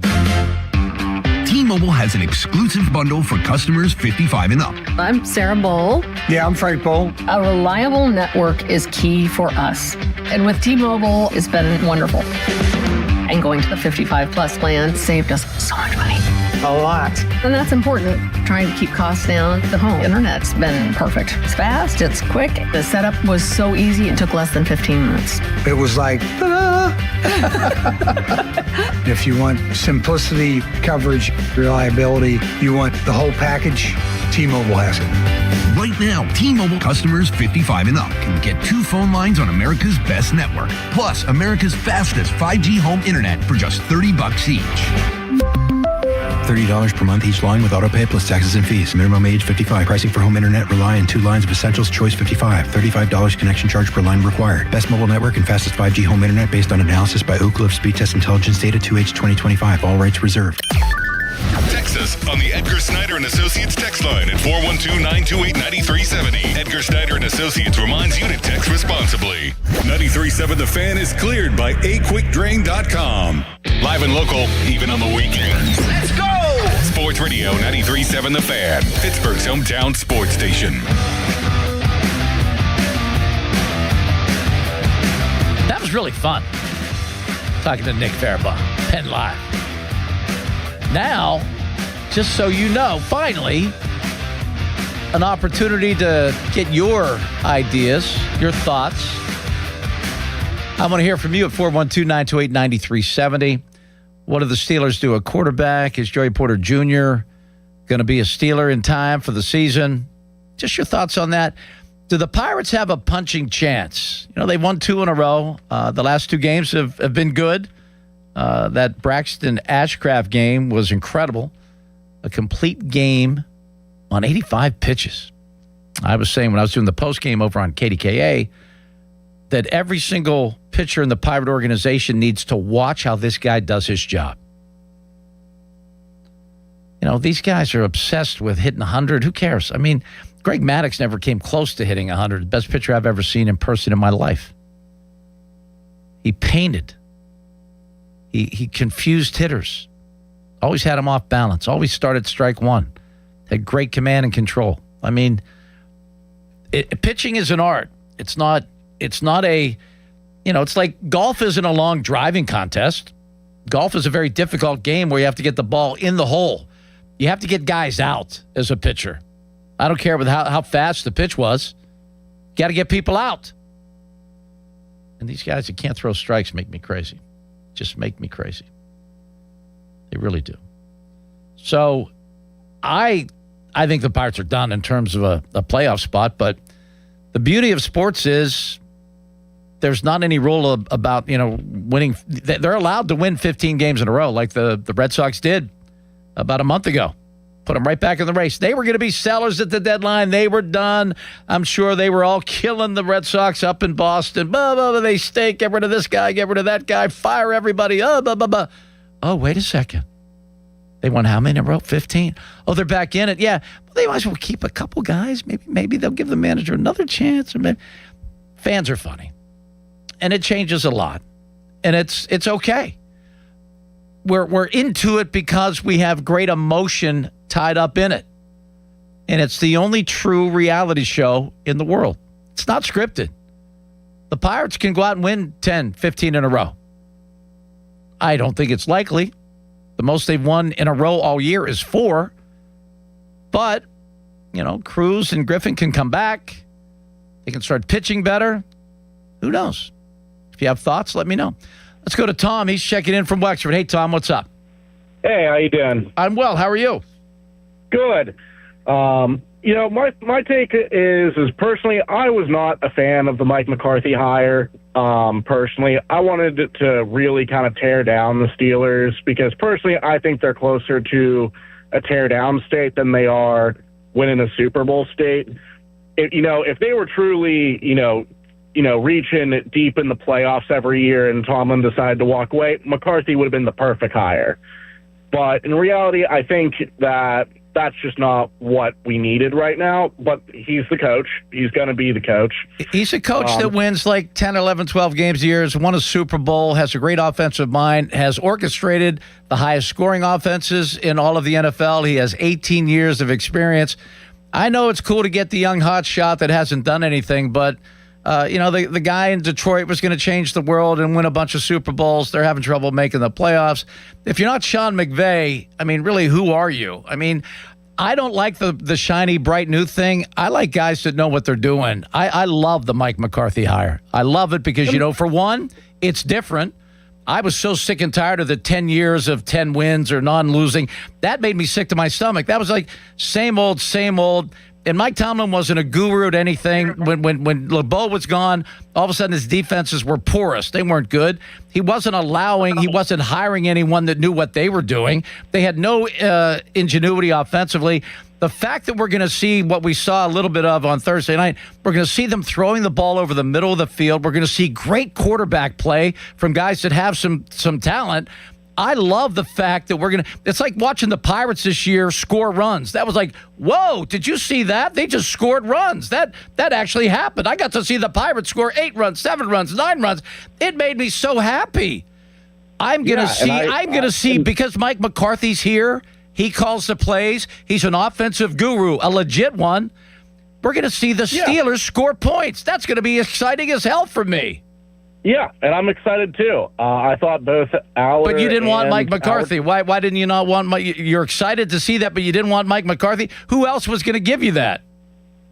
Hey, I'm just saying he wasn't my first choice. He's the coach. That's the reality. So I'm rooting for the guy. You wanted some coordinator that never was a head coach before. Like the people that want that just want something different, and I get that. I wanted something different, but I want someone that's proven that I know can get it done. And this guy's he's gonna help the Steelers score points this year with his coaching, which we haven't seen a coach help a team do anything in the last 10 years. We now have a coach that can help them do things. I love that. Yeah, and that's a fair take. There's nothing wrong with going with a proven guy by any means. Just because he wasn't my first choice doesn't necessarily mean I'm sorry. Maybe I overreacted. I tend to do that because I have a lot of caffeine in my system. No worries. Yeah, I'm not against him by any means. I'm obviously rooting for the Steelers. I'm not, one of these, losers who are just like, oh, Mike McCarthy, the guys that just diet Tomlin. No, I'm not one of those people. He is nothing. Respectable head coach. People that say he's just like Mike Tomlin have no understanding of football at all. None. Like you should have your football card taken away if you think there's any similarities. In fact, the way he runs a practice, when I was saying I haven't been up to camp, I haven't seen any of that, but everyone's telling me that, man, every single second of that practice is planned. And the coaches don't step on the field so they can get every single minute of practice in, because as soon as the coach is on the field, they have a limited amount of time to go forward. I think Mike's going to be a real pleasant surprise for everybody. And I certainly hope so. I'm rooting for the guy. I will say my one big thing is with Joey Porter Jr., I don't want the Steelers to blink. Personally, they're not going to. And in fact, they're running out. They're spending a lot of their cap money. They're not going to be able to. And the Steelers are in control. They can tag them. They can keep them here for another 2 years without blinking an eye. Yeah, and I'm good with that. I'm really excited about Asante Samuel. I think he was a fantastic pickup. Well, now that he's healthy, and how about Dean? Yeah, Dean. Yeah, they're solid there. But I want Joey as well. I don't want him gone. He's a great cover corner. Yeah, I want him here. I don't want him here for $30 million. That's not going to happen. No, if they gave him the, hey, if they let his dad go, they'll let him go. I mean, they're not worried about it. They're not. Yeah, exactly. Tom, I got to run. Top of the hour. I'm sorry. Thanks for the call. I appreciate it. I want to tell you about the Fan Text Line brought to you by Edgar Snyder & Associates, personal injury law firm where they always say never a fee unless we get money for you. Fan Twitter brought to you by Southwest Chrysler Dodge Jeep Ram, Route 19 in Peters Township. And how about fan weather? Going to be beautiful today. Temps in the 80s, but tomorrow might get a little wet. Why? Because it's August. It rains in August for whatever reason this year. Fan weather brought to you by Secure Money Advisors. Looking to retire soon? Yeah.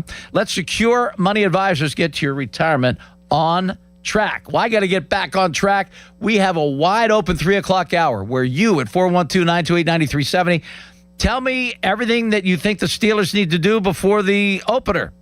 Okay? And do the Pirates have a puncher's chance? Do you still have interest in our Buccos? Those are good enough topics to get us through the entire 3 o'clock hour. Now we have the man, the myth, the legends, Charles, the gorgeous one, Borges, with a headline. Someone had a birthday. Yep, 50. Can't believe it. 50 years of wisdom. Great segue. We have a health reminder from the CDC. Pneumococcal vaccination is recommended for adults 50 or older. Says here, we're over 6 times more likely to be hospitalized with pneumococcal pneumonia than adults under 50. I don't love those odds. Same. Look what I found. Pfizer's Prevnar 20 is proven to help protect adults against pneumococcal pneumonia and invasive pneumococcal disease in just 1 dose, and millions have already gotten it. Continued approval may depend on a supportive study. Don't get Prevnar 20 if you have a severe allergy to its ingredients. A weakened immune system may lower your response. Common side effects include injection site pain and swelling, fatigue, headache, muscle, and joint pain. For full prescribing information, please call 1-855-213-2138. Visit Prevnar20.com or talk to your doctor or pharmacist. I'm on Prevnar20.com now, scheduling my appointment. Good idea. And happy 50th. At cheapofpittsburgh.com, it's their Declaration of Deals sales event. Bring us your best offer on any Chrysler, Jeep, Dodge, or Ram truck, and we will beat it. No games, easy as that. Visit cheapofpittsburgh.com for all the details. We are Pittsburgh Jeep Store. 84 Lumber has been building America for 70 years. Whether you're a homeowner starting your first project or a pro on the job, 84 Lumber offers the kind of personalized expertise you won't find in a big box store. They're more than just lumber. From windows and doors to siding, trim, and decking, 84 Lumber has the materials you need to get it done right. With 14 locations across Pittsburgh, there's one near you. Visit 84lumber.com to find your store. 84 Lumber, your hometown building partner for 70 years. The playoff push is on for your number 1 Washington Wild Things. Folks, the best team in the league welcomes you out to EQT Park Thursday, August 20th. It's boy band night with a twist. It just turned manly. Best beard, best mullet, super strength. Hey, maybe we'll throw you in those knocker balls. Plus, $1 beers for fans 21 plus. Follow on their socials or visit WashingtonWildThings.com. Your hometown building partner since 1956. 84 Lumber. Visit 84lumber.com. Dick's House of Sport is now open in your community, Greensburg, at Westmoreland Mall, and has you covered for all your back-to-school needs. We're more than a store, featuring a rock wall, Hit Tracks multi-sport cage, golf hitting bays, and a collector's clubhouse. Plus, shop the best brands and over 2,000 shoe styles, all in one place. For on and off the field, Dick's has the gear to help you perform your best. Welcome to Dick's House of Sport, now open at the Westmoreland Mall. When you're at my level, you even spell sales differently. S-A-I-L-E-S. Now, I've closed enough deals to know a couple things. Hustle takes breaks. Infrastructure doesn't. The best sales teams don't wake up wondering where pipeline will come from. It's always working, quietly, in the background. Sales AI is pipeline as infrastructure, always on, like a power grid running under your reps. Start today at SAILES.com. For 20 years, West Shore Home has been proud to call Pennsylvania home. Founded right here by a Johnstown native, they've completed more than 25,000 projects for Pittsburgh area homeowners with a local team of more than 70 employees. They make home remodeling easy. Save big on your bathroom remodel with their Labor Day sale. For a limited time, they're waiving 75% of installation costs on all projects. Visit westshorehome.com granger.com/fan or call 1-800-WEST-SHORE. See the website for details. This is the story of the one. As a maintenance engineer at a beverage manufacturing plant, he starts his day knowing every line is ready to run because Granger delivers the industrial-grade products he needs to keep mixers, conveyors, and packaging equipment moving. With Granger's vast selection of bearings, belts, and motors, he keeps operations running smoothly, so nothing grinds to a halt. Call 1-800-GRANGER, click Granger.com, or just stop by. Granger, for the ones who get it done. You're still glowing, flirting, grooving. You've still got it.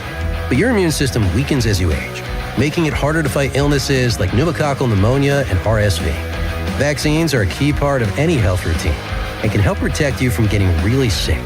Ask your doctor or pharmacist which vaccines you need. See more at PfizerForAll.com. Sponsored by Pfizer.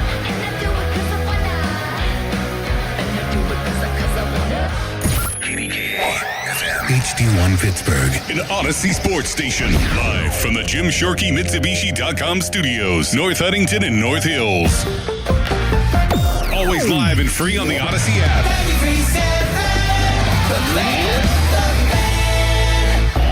Now, fan headlines powered by Bowser Chevrolet. The North Shore Tavern leadoff show with Dan Zangrilli will begin at 6 o'clock before the Pirates take on the Boston Red Sox.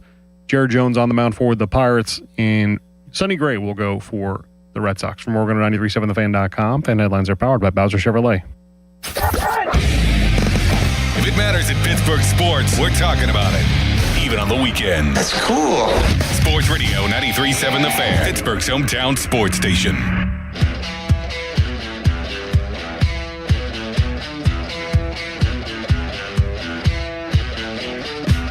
Welcome back to the show. Paul Alexander with you on this beautiful, I believe it's beautiful, a little cloudy, I guess. For visual purposes, which was never a thing back when I got into this silly business. Didn't matter how you looked on radio. But now we have the blinds drawn so the lighting is better for visual reasons. So I don't really know what it's doing outside. I just see blinds. Maybe when you call, you can let me know. It's a little cloudy. A little cloudy? A little cloudy. Partly cloudy. Thanks, Charles. The thing that is weird for me, I've always been caller driven. Just like Pomp. Pomp rarely has it, but he only does 2 hours. Unless he's with Joe, and then they take calls. But as much as I loved our guests so far today and enjoyed them immensely. We have another one coming up at 4 o'clock, Mark Caboli. It tends to back the callers off. You know, you had a nice flow with callers, and then all of a sudden, you have a couple guests on. It's like, I guess we're not taking calls today. No, this hour, this is all you. 412-928-9370. Do you honestly believe that Mason Rudolph is completely expendable? If you're not concerned, you have Aaron for another year. I don't think any of us that really, have an objective, non-Steeler colored glasses perspective of the season, it's not going to end in a Super Bowl victory for the Steelers. Now, Aaron's a first ballot Hall of Famer, had a pretty solid year last year. He's going to win some games for you. He's a nice quarterback. He's 43 years old. He's not as mobile as, you need someone to be. And I don't know if Art still has, I really think that non-losing thing was a Tomlin thing. I'm not sure it was an organizational thing. But if you want to cut it to the studs and not be overly concerned about any of that silliness of non-losing, then yeah, you can go ahead and cut bait with Mason and let the two young kids sink or swim. And believe me, I think you guys have been around this game long enough to know guys that have never played a single down in a real game in the NFL aren't going to win you games at quarterback. Some of the greatest quarterbacks in the history of the NFL were really bad when they were young, really bad when they were rookies, really bad when they were in year 2. Now, we don't have nearly the patience we used to. You used to draft quarterbacks to develop them, and then in a year or 2, give them a shot. Now, if you draft a quarterback in the first round, you're starting them right away. You're throwing them to the wolves. And I get that's the mentality, but the reality is that doesn't mean that those guys are any more ready to play. They're not. You're just forced to play them because that's what everyone just demands. But I'm interested, Mason is still a guy that can win you football games in the NFL. You have no idea if Howard or Allard can win you a game in the NFL. You don't have a clue. I don't care what you tell me. You don't know. You have no idea if they can go out this year and win you a game. None. Let's go to Dave in Zelienople. Hello, Dave. Hey, Paul. How you doing? I'm great. How are you? Good. Just a couple points here. I agree. I mean, I know the point against the whole Mason thing is, well, they don't, if Aaron Rodgers goes down, the season's over. Well, that's okay for us to believe that. But do the Steelers believe that? The Steelers think they have a chance this year, and like it or not, that's what they believe. So they I don't know. Jalen Rand. I don't know if you gave them sodium pentothal that they would tell you they think they have a chance. They're just going to go about their business as if they do, and that's what they've always done. Now, we have to also couch this. If Aaron goes down for a game or 2, then Mason makes perfect sense. Now, if game 3 he's done for the year, yeah, the season's over. I mean, you're not even going to make the playoffs. You're not going to certainly win a playoff game. However, if you need a backup quarterback to step in for a week or 2, maybe 3, then you have to keep Mason if you think this season has relevance. Because you have no idea, none whatsoever, if either Dwight Howard or if Will Howard, why do I call him Dwight? If Will Howard or Drew Allard can win a game for you this year, you have no idea. Yeah, I mean, Dwight Howard definitely, I think we'd really be in trouble. But although, you know what? He can throw the ball to himself at 6'11", right? And then on the Drew Allard part, I mean, I get tempering expectations, but I think it's okay. I think everyone always looks at it and says, well, the guys he's playing against are going to be moving furniture in 2 weeks. Okay, well, what about the guys he's playing with? He's throwing to, a little tiny slot receiver, 5'6" guy, and he's throwing to Max Hurlman, and he's got Doug Nestor blocking for him, and he's got a bunch of scrubs in front of him, too. So it works both ways. I get the defensive guys are probably not going to be on the team next year, but also these offensive guys, the Iowa kid is a punt returner. He's not a wide receiver. He didn't catch any balls at Iowa. So let's not pretend like he's, the next Wes Welker. I mean, things could happen, but he hasn't been. So he's, these aren't great players that So Dave, all you're doing is just really making my point for me. Until you see these guys as a one against the ones in a game that matters, you have an idea of what you might get, but you have no real hard evidence as to what you're actually going to get. Right. Yeah, I'm just saying, you always hear the other side of it. Defenders, those guys stink, but the offensive guys that he's playing with also probably do stink, You know what else? What else we do that with? Pro Football Reference. If they say good things about your guy, you're like, well, hey, Pro Football Reference says he's like the number 2 guy. Then if they rip one of the guys, you like going, they're idiots. What are they talking about? They have no idea what they're doing. I don't even look at their stuff. They're idiots. That's what we do. Yep, exactly. Yep. Totally agree, man. Well, that's all I got for today. All right, Dave, thanks so much. I appreciate the call. Enjoy the rest of your Saturday. You too. See you. All right, thanks. Let's go to Joseph in Hopewell. Are you a Bob Pompiani fan? Yeah. You're. I love you both. I mean, he's a Hopewell guy. So I mean that you you're born that way. Yeah.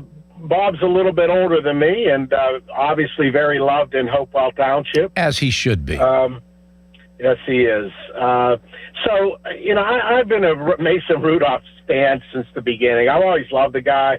I'm going to go back to just, we had no quarterback coach. Ben Roethlisberger really put a thumb on him. Tomlin put the thumb on Rudolph. Yeah, it was awful. And I'm not saying he's your franchise quarterback, but, he's a steady Eddie, man. You know, he may not win you 10 games in a row, but Joseph, he even did it the other night. Here's one thing that he does that Aaron Rodgers won't do. He will step up. He will move up in the pocket, stand tall, and make a throw and take a hit. Absolutely.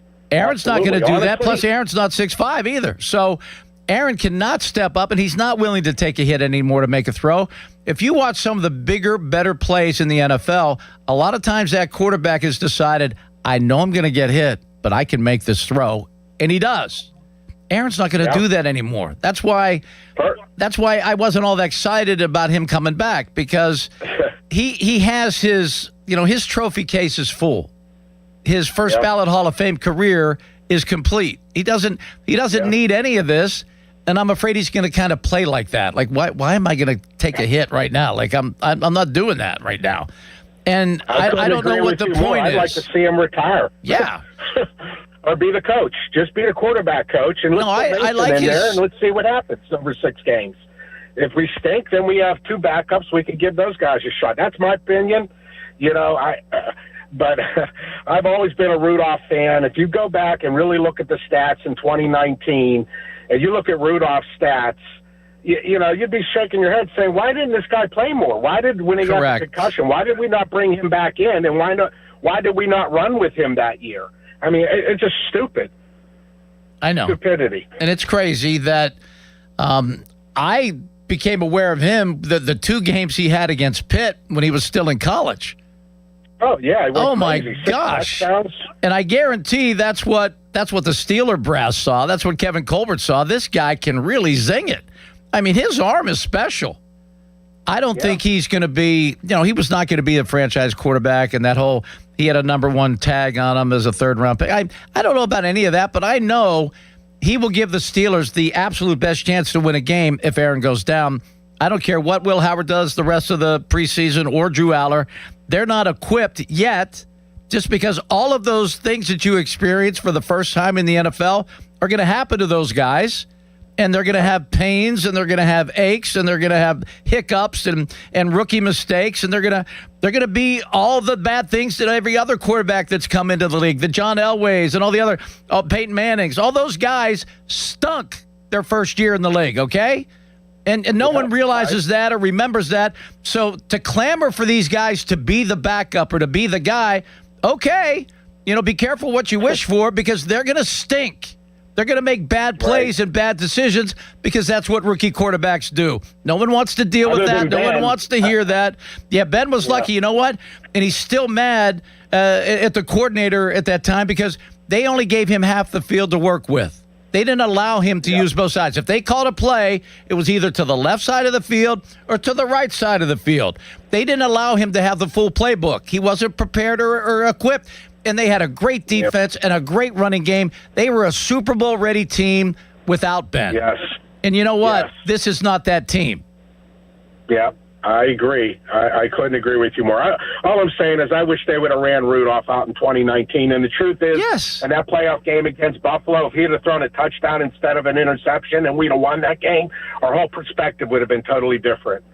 Yeah, he's had a very unfortunate run as a Steeler quarterback. But you know what? He makes $5 million a year to do whatever he does. I think he's okay. I don't think he's suffering or anything, but I don't think he was handled well. They didn't have a coach for him. They allowed their starting quarterback to disrespect him and treat him like he wasn't even a teammate. A game that Ben couldn't play. He didn't even text him and tell him, hey, here's what I learned about the deep. He was just an awful team player in that regard, and that terrible. And you know what? When you're the head coach, you should maybe take care of that. But that was not handled either. Oh well. Yeah, they did. They really blew it with him. Yeah, they did him dirty. They did not treat him.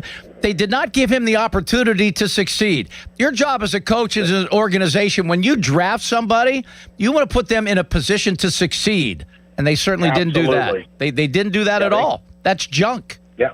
That's horrible mismanagement. And I think the Rooney's realized we had a guy that could have really helped us. Yeah. Instead, we go and get him Trubinsky and bring in Pickett and all these guys that can't succeed. And we kind of had the guy that could at least got us to at least average until we found that guy. I don't know. I know.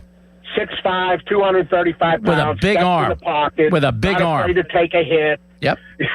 Yeah, he worse played options. Those last 3 playoff games, those 3 games, he looked absolutely phenomenal. And like I said, that playoff game, if they would have thrown it a touchdown instead of an interception, the whole perspective would have been different as far as I'm concerned. So. Yeah, it's a fine line in this business, as my buddy Bill Cowher used to say. There's a fine line in this business. Joseph, thanks for the call. I enjoyed it. You take care.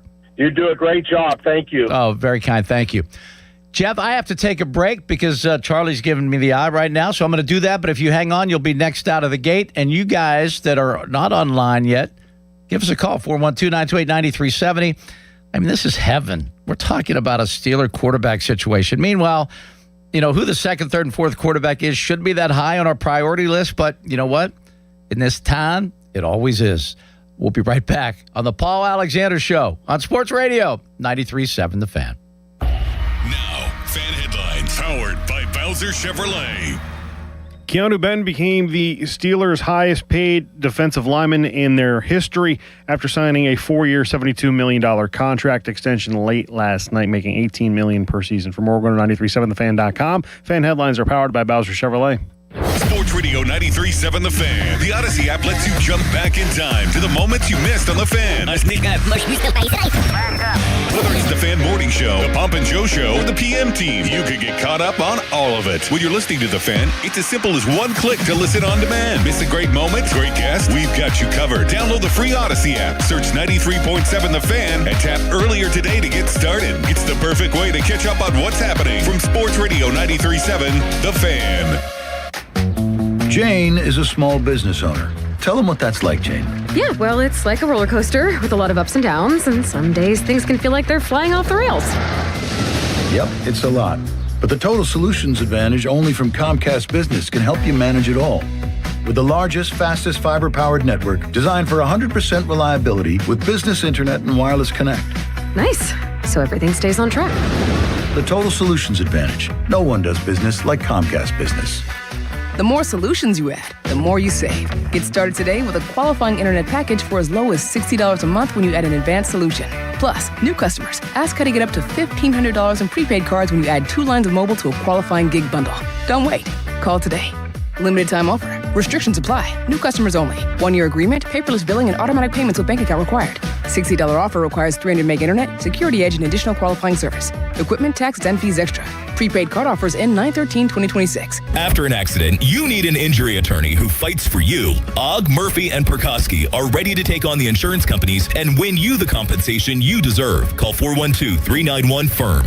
Ogg, Murphy, Perkoski, the firm. We're all in. Finding great candidates to hire can be like, well, trying to find a needle in a haystack, but not with ZipRecruiter. Its powerful technology actively finds and invites qualified candidates to apply to your job. So while other companies might deliver a lot of hay, ZipRecruiter finds you the needle in the haystack. See why 4 out of 5 employers who post a job on ZipRecruiter get a quality candidate within the first day. Try ZipRecruiter for free at ZipRecruiter.com/team. That's ZipRecruiter.com/team. ZipRecruiter. Skechers elite athlete OG Anunoby has been making history on the basketball court. Anunoby tips it in. Unbelievable. What a shot. He's been balling out in Skechers high-performance basketball sneakers, and the world has noticed. But how does OG train off the court to keep in peak physical condition? Hands-free Skechers Slip-ins AeroBurst. They help prepare OG for the physical demands of playing at a championship level. Get your pair of AeroBurst for only $165 at a Skechers store, Skechers.com, or wherever high-performance running shoes are sold. SchultzFord.com. SchultzFord.com. SchultzFord.com. SchultzFord.com. Must finance HMF low APR tier 1 through 2 plus tax, acquisition fee, title, and plate. Select models only. Must finance HMF dealer's choice for rebate. And select units only. Not all buyers will qualify. See dealer for details. Offer expires 8/31/2026. Get to Mike Hamlin Hyundai and save big during the Getaway Sales Event. New 2026 Hyundai Tucsons and Santa Fe's, both available with 0% financing for 60 months. Or receive $3,000 in bonus cash. MikeHamlinHyundai.com. All Mike Hamlin Hyundais are backed by owner assurance. America's best warranty, 10 years, 100,000 miles. And the Mike Hamlin Advantage, oil changes for life. Buy one window, get a free unicorn. Just kidding. Are you tired of dishonest offers? I'm Brian Murphy, owner of Easy Home Exteriors, and we take your home seriously. If you need windows, roofing, siding, or doors, we'll give you fair, honest pricing the first time, every time. No pressure, no gimmicks. We'll give you a free estimate. You don't even need to be home. Call 412-678-7008. That's 412-678-7008. If you're lucky, we'll throw in a unicorn. Hop in a John Deere Gator XUV for a day's work. Let's see what's on the to-do list. There goes the tree. And the fence. Not a problem. Because you've got a cargo box filled with solutions. Up to 4,000 pounds of towing capacity. And you're ready to roll. The power's out! Here we go again. The Gator XUV. Built for every kind of workday. Learn more at johndeere.com/Gator XUV. Nothing runs like a deer. Text us on the Edgar Snyder and Associates text line at 412-928-9370. Edgar Snyder and Associates reminds you to text responsibly. Live from the ShoreKeyMitsubishi.com studios, North Huntington and North Hills. 93.7 The Fan is cleared by aquickdrain.com. Sports don't stop for the weekend, and neither do we. We are going to have so much fun this weekend. Sports Radio 93.7 The Fan, Pittsburgh's hometown sports station.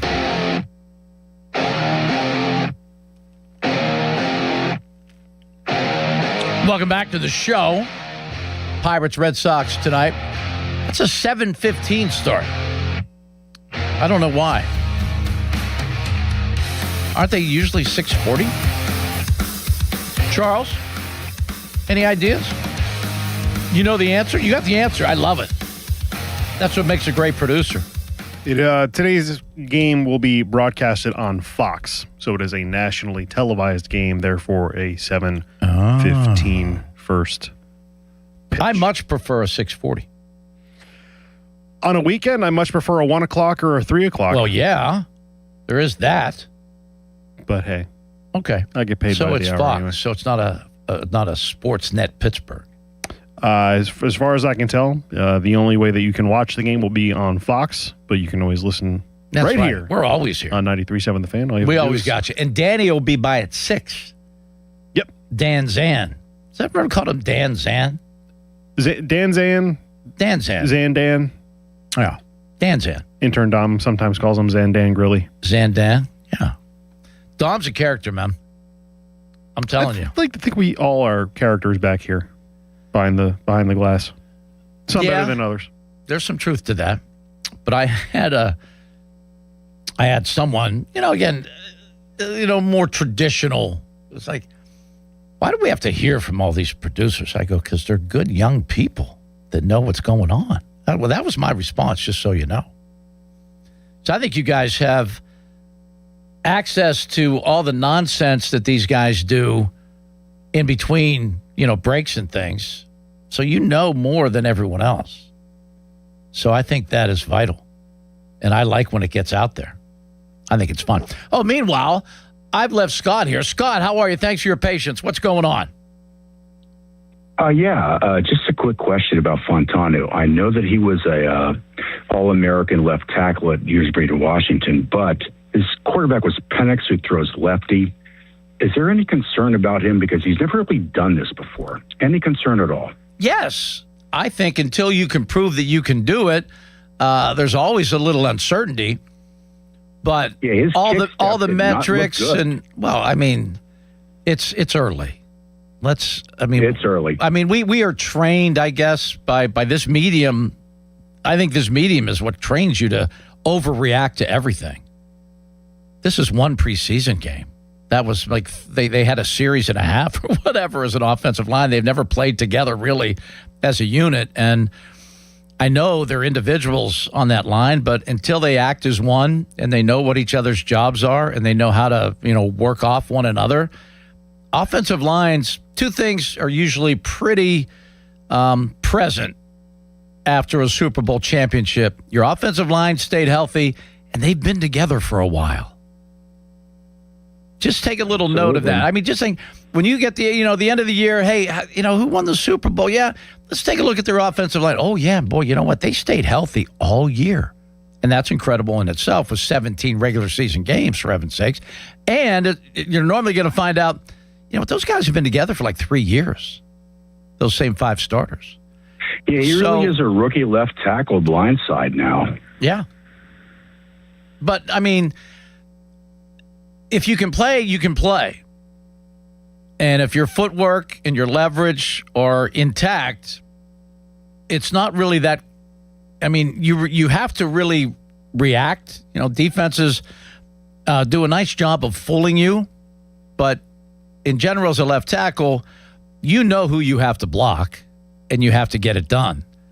But that left tackle is also going to face a guy now that's probably making $35, $40 million a year and is really good at not allowing you to block him.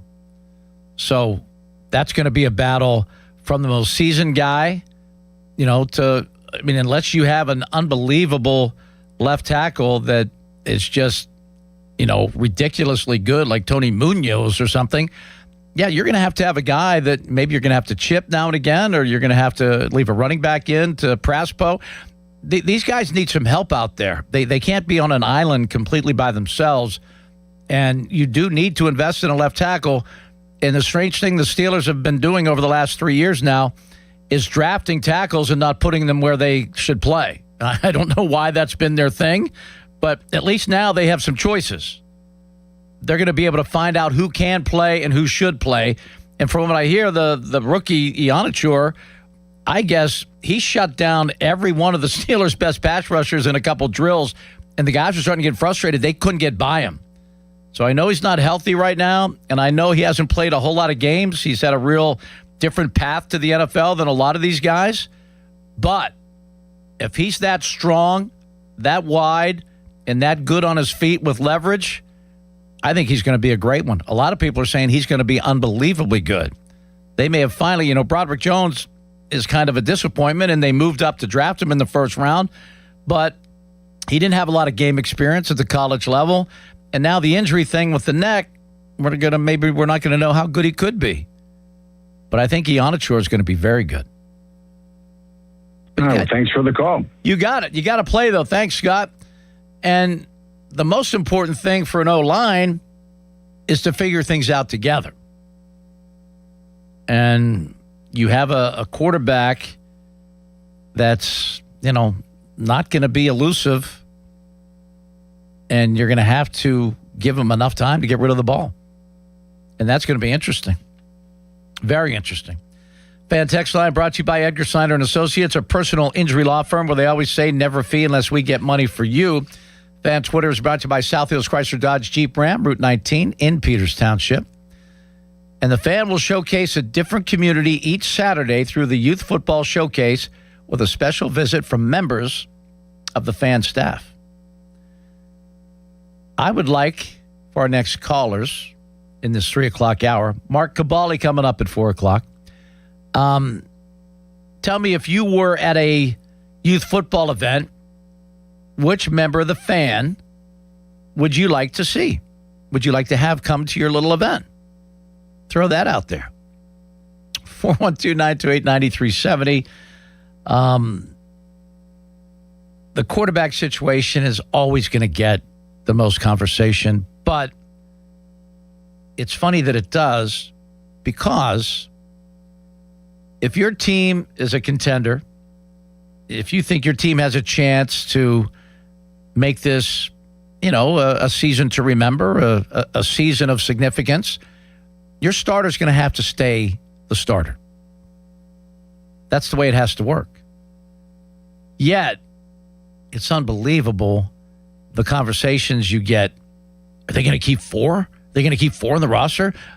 Well, what about the 53rd guy? I mean, you got to have this guy. You're going to have to cut this guy. You're going to have... Okay. I mean, that's a legitimate concern. But the bottom line is, with both Howard and Aller, they've never taken a live snap in the NFL. In an NFL game that counts, they've never taken a snap. And I know that fans don't really care that they've never taken an NFL snap. They've already decided this guy can play and this guy can't. This guy, why would you keep Mason? They have Will Howard. Mason Rudolph's a 9-year vet that has won games in the NFL. That's That's a commodity. That's a chip. And much like today is Bubby Brister's birthday. Now, if you're a Steeler fan of a certain age, he provided me with a great deal of joy. I loved his arm. I loved his attitude. I loved his personality. I loved him. And he could play. And when he left Pittsburgh and went to Denver, he went 6-1 when John Elway was hurt. And they went on to win the Super Bowl that year. Now, that's not Mason Rudolph. I mean, Bubby was a real good starter here. They thought he was a little too loose of a cannon to keep around, so they went with Neil O'Donnell. And the Steelers had to beat the Browns. I believe it was the last regular season game. And again, it's a few years ago, so I'm not sure if I have everything completely correct. But O'Donnell was hurt, and Bubby went out, I think it was 19 of 21, and the 2 passes were dropped when they beat the Browns to get into the playoffs. And then in the playoff game, they went back to Neil too soon because they didn't want Bubby to win because they were going to move on from him no matter what. And it would have been a lot more complicated had he won. But Neil wasn't able to pull the string on that one. But he was one of my favorite guys to cover, get to know, still stay in touch with him. He was just a wonderful guy with a big arm, big-time NFL arm, folks. It was legit. And he could really, he could take a hit. He was just a ton of fun. And I just wanted to wish him a happy birthday. And he has a ring because he earned it in Denver. Troy in Mount Washington. Hey, Troy, what's up? What's up, man? How you doing? I'm well, and you? Doing well. Just got done with a golf round and feeling good. How'd that go? Where'd you play? We played at Indian Run. We had an outing down there. Oh, nice. Yeah. Weather held up, a little bit of fog in the morning, but it was good to go. Oh, yeah. That's a nice track, too. That's a good course. Yeah, it's fun to play down there. The only little difference with Mason is when he went to another team, he went to Tennessee and was awful, and then no one else in the league wanted him again, and that's how we got him back. In terms of Mason and comparing them to the quarterbacks that we have, I think that you've already stated that you don't think this is a Super Bowl contending team. You don't think this is a team that could reach deep into the playoffs. And in that breath, I think that automatically tells you your story of what we should do with Mason. I don't think that we're looking, at least myself, I'm not looking for Drew Aller or Will Howard to be better than Mason. I'm just looking for them to be capable. And the only 2 ways that I'm going to see that they're capable is through the preseason and through if Aaron Rodgers gets hurt. There's no other avenue of being able to see if these 2 young guys that we have are capable if Mason Rudolph is on the team because we're not carrying 4 quarterbacks. So well, you know what else? Let's go, Troy, if that, and I don't disagree with anything you're saying. I really don't. But if that's really the feeling and the overall arc of this team this year, why do you bring Aaron Rodgers back? Well, when you're talking about Mason Rudolph, Will... No, I mean, no, hold on. Hold on, Troy. We're going to have a conversation. We're basically saying, and I don't believe this is a Super Bowl contending team. I don't even know if it's a playoff team. I don't know that. I don't understand if that's the feeling. If you're going to have Aaron Rodgers and you're going to go at the season like you may be able to get to the playoffs, maybe, win 10, 11 games or whatever, well, then if that's the attitude, then the attitude should also go down to the next level where, well, if Aaron's going to miss a game or 2, we need a guy that can maybe win a game for us. And that's not Aller or Howard. They're just not capable because you know what? They've never done it. And you think a guy to win a game or 2 for us is going to help us in what faction? Well, it's going to get the Steelers this isn't what I would do. I'm saying what the Steelers are thinking. Keep in mind, they wanted to keep that Mike Tomlin non-losing thing alive forever, and that's how every season was designed. Make sure we can win 10 games, make sure we can get into the playoffs, even though they haven't won a playoff game in forever. That's kind of been their modus operandi. I don't like it. The reason they won 2 Super Bowls... For your opinion, Rudolph coming in and winning a couple games for us, if Aaron Rodgers were to go down, doesn't change anything for you, does it? No, but it changes a lot for the Steelers.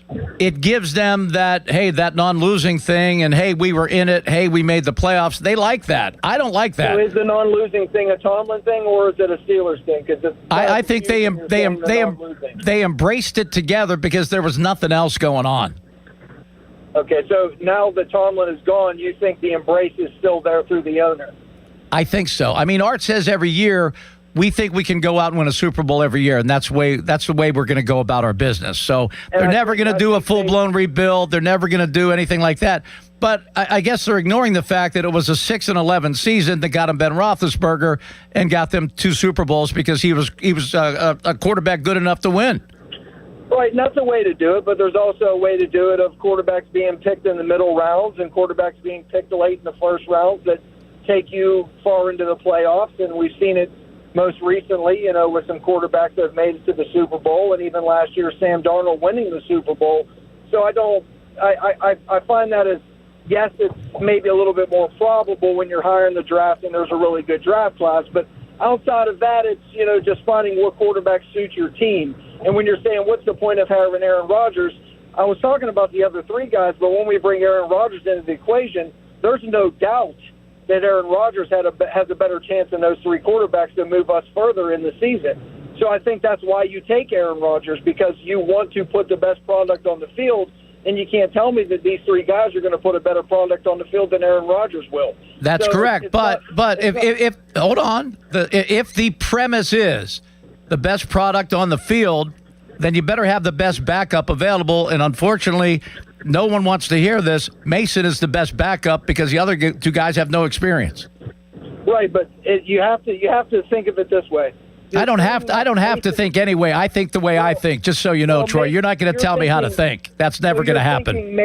You're thinking Mason is the best option because you haven't seen these guys. But in the same breath, because you haven't seen these guys, you actually don't know if they would be better than No, but you know what I've seen, Troy, in my life? I've been covering the Steelers since mid-'80s, early 80s, actually. I've seen rookie quarterbacks that have never taken a snap in the NFL. They ain't good for a while. That's a simple fact. The game's too hard. It's too different.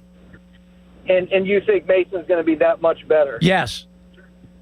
Based on what? Based on his experience in winning games in the NFL. He's won games in the NFL. Losing games in the NFL. Well, yeah, that's part of it too. You learn from losing. Anyone will tell you losing gives you the best lessons in the world. You figure stuff out. Yes, that makes him better. Winning and losing games in the NFL makes him a ton better than the 2 guys that have never done it. I don't know. I just, with the point that we're at right now, we're looking for Aaron Rodgers to carry this team, and if we're not, we're on bail mode. We're on to the next. I couldn't agree more. I think my point is, Troy, and I think we're kind of close thinking, but you have it out for Mason for whatever reason. My point is, if Aaron Rodgers is your quarterback at 43 years of age, you're not all in for anything. I would think the total opposite. I mean, if you're getting a 43-year-old, that means you're getting it for one reason, to be all in. No? Why other reason would you? Well, no, I mean, on paper, yeah, that's what it looks like. But you think he's going to win a Super Bowl this year? I think he's our best chance, don't you? Yeah. But you won't go the one step further. If he's going to miss a game or 2, and you might need to win that game or 2 to get into the playoffs, Mason Rudolph is by far the best chance to win those 2 games over the other 2 guys. It's a simple fact.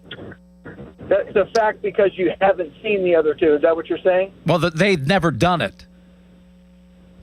Hey, Troy, you know what? You know what we reached? We reached the point where I ain't changing my mind and you're not changing yours. Have a nice day. Yeah. Take care.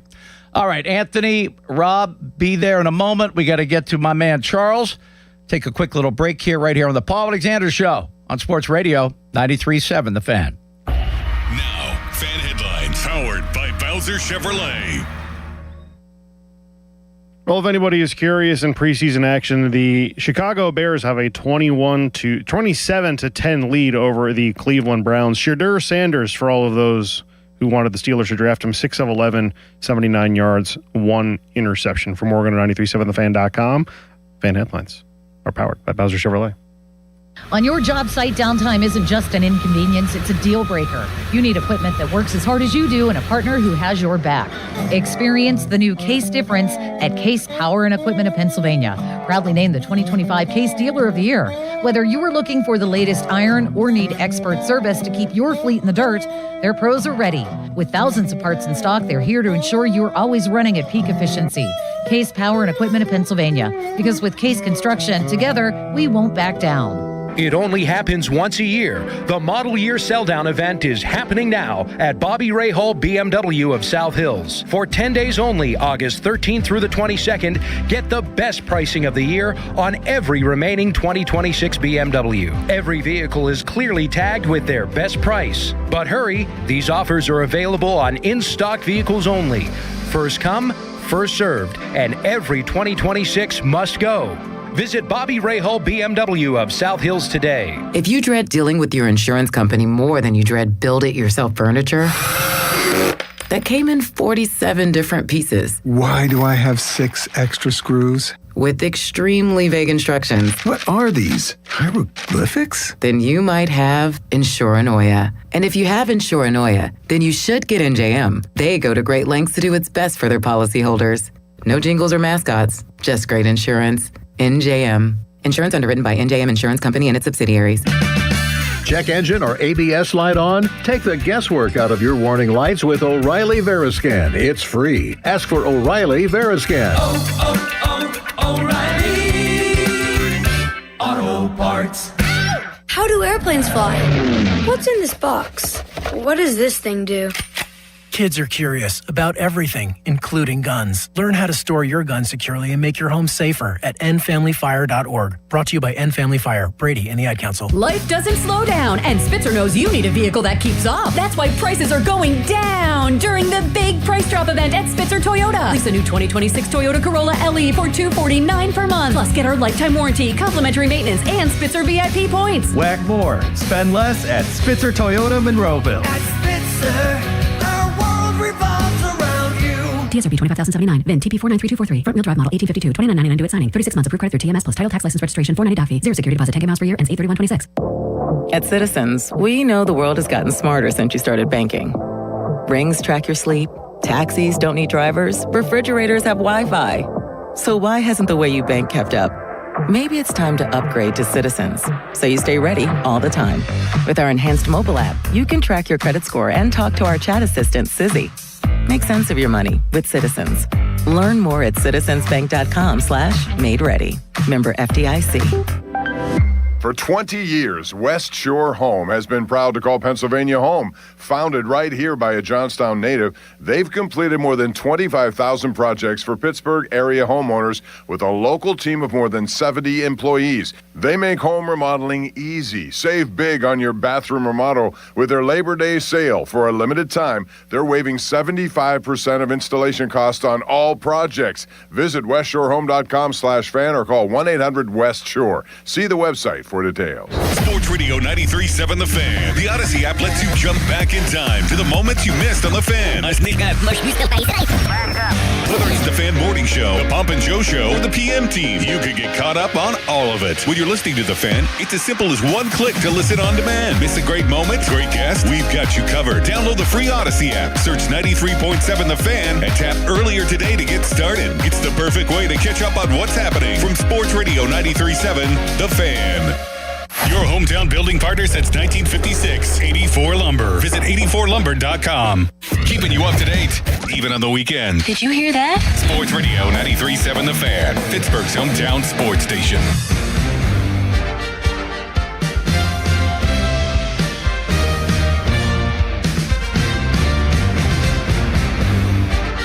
It's kind of funny to me. Not ha-ha, but peculiar. The Steelers have a starting quarterback. There's no controversy there whatsoever. Yet we still lose our minds over who the backup's going to be. And everyone kind of agrees, well, if Aaron gets hurt, the season's over anyhow. But still, it's 100% full bore. We have to know who the backup is. When it's really not that significant. Now, finding the future quarterback, that's significant. I think maybe if we could, why don't we gear this whole conversation into how do the Steelers find the next quarterback that can take them to the Super Bowl and maybe win it? Is that quarterback on this roster? And if not, where do you find him? How do you get him? Because that would be so much more constructive than, okay, we admit Aaron's the starter. If Aaron goes down, season over. So why do we care that much about who the backup is? It's a low-hanging fruit. What we should be concerned about, what the Steelers should be concerned about, what you, the fan, should be concerned about, where is the next franchise quarterback that can get us or win a Super Bowl? Where is he? How do we get him? That's the question. Let's go to Anthony in Oakland. Hello, Anthony.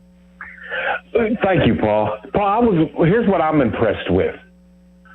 I'm impressed with the offensive coaching of Mike McCarthy, to be quite honest with you. The sequencing, the working with, and you look at his history, he's always worked with young quarterbacks, and they've excelled. Yeah. That's what I'm impressed with. The owner's the one who threw the monkey wrench in by wanting to bring back Aaron Rodgers.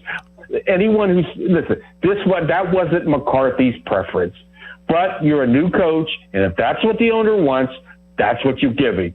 But the joy in when he talks about the young quarterbacks and the offense that and the coordinators and the people and coaches he surrounded himself with, that's what I'm looking forward to be quite honest with you. Well, yeah, the middle of the field is now alive and well. What a concept. Playing not to lose, playing not to turn the ball over, playing to get in some sort of rock fight or whatever the heck the Tomlin goal was. It was awful football. I mean, when you hire Matt Canada to be your offensive coordinator and allow him to stay as long as he did, you don't care about offense. No. And see, what people have to understand, and that was my criticism of Mike Tomlin. You know, Randy Fichtner, right? What was his name? I think it was Fichtner. Remember, in 2018, Ben Roethlisberger threw for over 5,000 yards. He was fantastic that year. You've had some circumstances like Le'Veon Bell holdout and a few other, and the kicker Boswell. Remember, that season, Boswell missed significant kicks that would have won. The Steelers would have easily made the playoffs. Oh, absolutely. He had a lot of things going on that led to that. But yeah, he's come back to be one of the best kickers in the league. Yeah, but so you jettison Fichtner and you give it to Matt Canada. Well, if there's a lot of Mike Tomlin apologists out there. If you can justify any of his hirings, good luck. I mean, if you had to go in front of some sort of tribunal, some sort of NFL tribunal and say, no, Mike Tomlin hired really good assistant coaches, you could never prove that. And you couldn't prove that. I mean, actually, that was probably the worst thing that he did. Yes, honestly, it was. His coaching, listen, he's going to make the Hall of Fame. He kept the Steelers relevant. But I want more than relevant. I want winning. And he won, but not enough. No, they would lose the big game. And then, see, this is what the problem I had with Rodgers coming back. I was not impressed with Aaron Rodgers last year because when he faced the higher competition, they wiped the floor with him. Yeah. And when I saw that thing, all I needed was that Cleveland game where they had just beaten Detroit the week before. The Browns were a laughing stock, and he was more concerned about a sack record than putting the Steelers in the end zone and resting the next week. Yep. I was done with them. Yeah. Then. I had been done for quite some time, as you know. Yeah, with Rodgers or Tomlin? Tomlin. It was non-losing. It was not having teams prepared. Think about, just their first drive. The opposition always scored. They never scored on their opening drive. I think they led the world in 3-and-outs. I mean, they were so bad to watch. There was no entertainment value for about 7 or 8 years. Now, the Killer Bees were a blast. I loved watching those guys. But they were all looking for their own individual stats. They weren't looking to win a Super Bowl, sadly. Yeah, well, they allowed people to interfere. Correct. They allowed the quarterback. Listen, the quarterback, he was the one who interfered there. Yeah. He was the one who jettisoned. Well, remember when they started 11-0, his numbers were very mediocre. He didn't have a lot of touchdowns, a lot of yards. He said, I'm going to hijack my own offense. I don't care. I'm going to put numbers up. That's what he did. Well, and they paid the price. Yeah. But the owner, for whatever reason, fell in love with Aaron Rodgers, brought him back. I know. Listen, you and I both been following football a very long time. But I've been following Steelers of recognition since Bill Austin was around. That was even before Chuck Noll. But my point is, there's no way Mike McCarthy wanted Aaron Rodgers back. It didn't end beautifully in Green Bay. It ended horribly. But I think they're both more mature now, and I think they might have some fun together this year. But the ceiling is pretty low. Well, you know what? The fun is when McCarthy talks about the young quarterbacks. Yeah. And when you follow his history from being from the Walsh tree with Holmgren and all that, his expertise is building young Aaron Rodgers is here because the owner wants him here, and he can't wait until he can get Drew Aller in his little laboratory and make him the new Josh Allen, because he's got the size, he's got the arm, you're helping with his footwork, but the key component is reading the defenses. Yep. If he gets that, then we'll be skipping and dancing around here because we're going to have a quarterback that compete. I love the arm. I'm not sure about the rest. But, Anthony, always a pleasure, my friend. All right, Drake and Rob, I am going to go to Mark Cabali at the top of the hour. You can hang through or come back, but I got to get to the top of the hour break. And then if you want to hang in there, you can, because I promised to get to you. But we have Mark Cabali out of the headline at the top of the hour. Fan weather, meanwhile, cloudy skies, temps in the 80s, rain expected tomorrow morning as well as tomorrow evening. It has been one wet August. Fan weather brought to you by Secure Money Advisors. Looking to retire soon? Let Secure Money Advisors get your retirement on track. Mark Cabali when we come back on the Paul Alexander Show on Sports Radio 93.7 The Fan. Hey, it's Pony for Xfinity. What if you had the most reliable fiber-powered Wi-Fi and the price didn't change for 5 years guaranteed? Well, thanks to Xfinity, you don't have to worry about that part of your future. Now through August 24th, get their best price on gig Wi-Fi this summer before it disappears. Just $50 a month for 5 years. And get online in minutes with same-day Wi-Fi. You're guaranteed 5 years of super intelligent Wi-Fi that keeps you protected from online threats and finds and fixes issues before you even notice them. No annual contracts or commitments, no hidden fees, and the best equipment included. Plus, get Peacock Premium included for 2 years. Lock in your price and unlock the possibilities. Get it now at Xfinity.com. Xfinity. Imagine that. Restrictions apply. Requires paperless billing and auto pay with stored bank account. Taxes and fees extra. Speeds vary. Use of fiber, coaxial cable. Learn more at Xfinity.com/same-day Wi-Fi. It's your captain speaking. To the passenger with the Mirror Fast soft shoes, smart move. No way am I letting travel constipation ruin this trip. Can't blame you. Mirror Fast works fast, but without the harsh side effects. Since I'm such a smart traveler, can I move to first class? No. Close the curtain, Carol. From the makers of Miralax, new Mirafast soft chews work naturally with your body in as little as 30 minutes to give you a comfortable go on the go. Find Mirafast today at your local retailer. Use as directed for occasional constipation. Contains magnesium hydroxide. Straight Talk Wireless presents Pickup Truck Wisdom. If you're only good to your new friends, you're not going to have any old ones. Straight Talk gets it. That's why new and existing customers get free 5G phones on Verizon's 5G network. Pretty simple, really. You keep good people by being good people. Find us at straighttalk.com and Walmart. Straight Talk Wireless. Straightforward. Always. Taxes and fees apply. Plan purchase required for free phone offers. Copyright 2026 Verizon. I'm Chris Jakimick. I served in the United States Air Force and I deployed 3 times. Being a veteran, it's interwoven into your DNA, is really the absence of the connection and the purpose that can really drive a lot of veterans to some negative thoughts. For those who are in a suicidal crisis, the window of time to save somebody's life is very short. Our duty is to protect ourselves and protect our families. And one way you can do that is store your weapons safely. Store all your guns securely. Help stop suicide. Brought to you by End Family Fire and the Ad Council. I'm a pretty great multitasker. I can wash dishes and do laundry. I can roller skate while walking my dog. I can even order lunch while doing my homework. But I can't use my phone while driving. A distracted driver is one of the leading causes of death in the United States. So when it comes to driving, please, don't be a multitasker. Don't drive distracted. A message brought to you by the National Highway Traffic Safety Administration, Project Yellow Light, and the Ad Council. I'm John Morgan. There are many reasons to hire Morgan & Morgan for your injury case. Reason number 3. First, all lawyers are not the same. If my family had an injury case and I couldn't hire us, there are only about 3 to 4% of the lawyers out there that I would hire. And here's why. Most of them rarely, if ever, go to trial. They just take the last best offer. Hell, you can do that yourself. Do this. If you're looking for a lawyer, Google Morgan & Morgan results and see what comes up. It may shock you. Then Google the firm you're thinking of hiring and do the same. That may shock you as well. We became the largest injury firm in the world for a reason. We won a lot. $30 billion and counting. Morgan & Morgan. Or thepeople.com. Who would I hire? I'd hire us. Morgan & Morgan, 603 Stanwich Street, Pittsburgh, Pennsylvania. Pennsylvania lawyer will handle Pennsylvania cases. Prior results do not guarantee a similar outcome. For over 50 years, the Jim Shorkey Auto Group has been built on trust and family values. At Jim Shorkey Mitsubishi in North Huntington, that tradition continues with great service and great deals. We have your perfect Mitsubishi, and with a 10-year limited warranty, 2 years of free paid maintenance, and 5 years of unlimited roadside assistance, you'll drive with Mitsubishi confidence. Your deal. Your way. What a great day.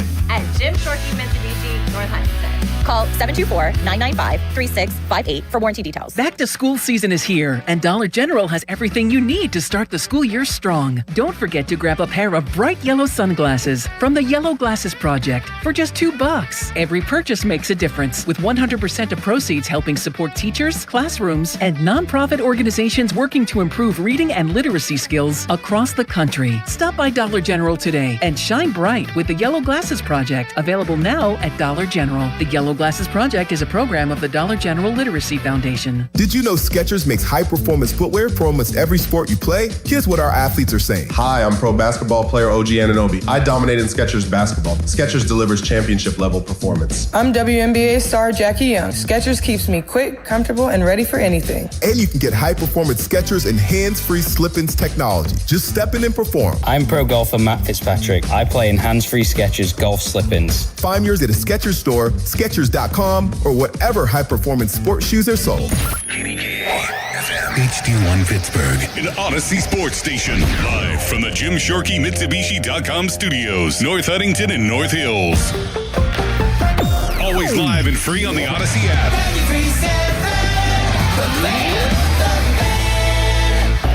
Now, fan headlines powered by Bowser Chevrolet. Pirates begin a game tonight against the Red Sox. First pitch scheduled for 7:15. Northwest Tavern leadoff show with Dan Zangarelli begins at 6 o'clock from Morgan 93.7 TheFan.com. Fan headlines are powered by Bowser Chevrolet. Live and local sports news on the weekends? Imagine that. Sports Radio 93.7 The Fan, Pittsburgh's hometown sports station.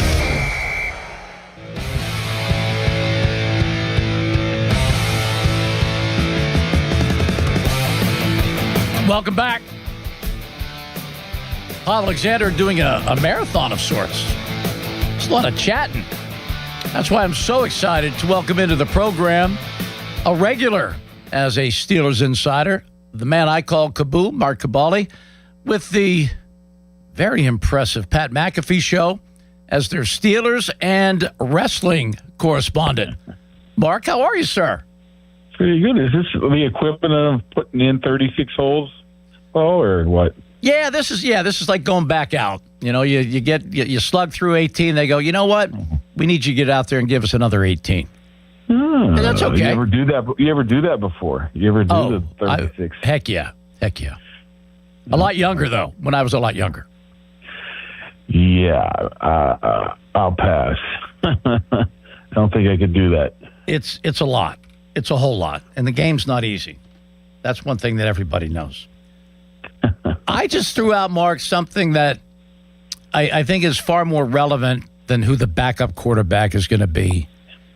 If you're a Steeler fan, you know, it used to be Super Bowl or bust. I mean, Kevin Colbert used to say that every year. We start every year to win the Super Bowl, and if we don't, we failed.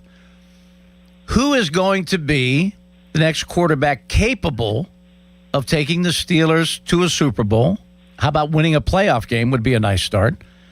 And where is he? How do we find him? When do we get him? Like that to me is what is always grinding at me. And I don't know if the quarterback's on the roster. Some people may believe it's Will Howard. Some will think it's Drew Aller. I think that's worth exploring.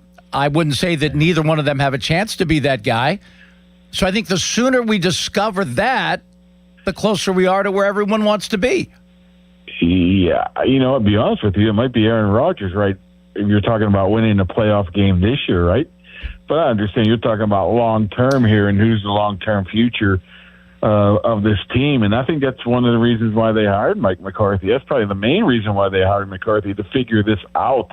And more than anything else, if it's Howard or if it's Aller or if it's somebody not on the roster right now, Paul, I mean, what you've seen from Howard and Aller in such a short period of time leads me to believe that maybe the McCarthy is the old quarterback whisperer. Maybe he's able to find somebody, even if the guy is not on that roster right now, to be able to take them to that next level. It's not an easy thing to be able to find a franchise quarterback. Teams have been looking for 20, 30, 40 years. I mean, Arizona Cardinals still don't have one. They're lucky they ever had a quarterback. They got Kurt Warner for a couple of years, and they, lucked their way into that. So that's the name of the game, if you can find that. Right now, you have to like what Drew Aller's potential is, and you like pairing him with a guy like McCarthy. He's your best option, I think, right now, but it's nowhere near being a slam dunk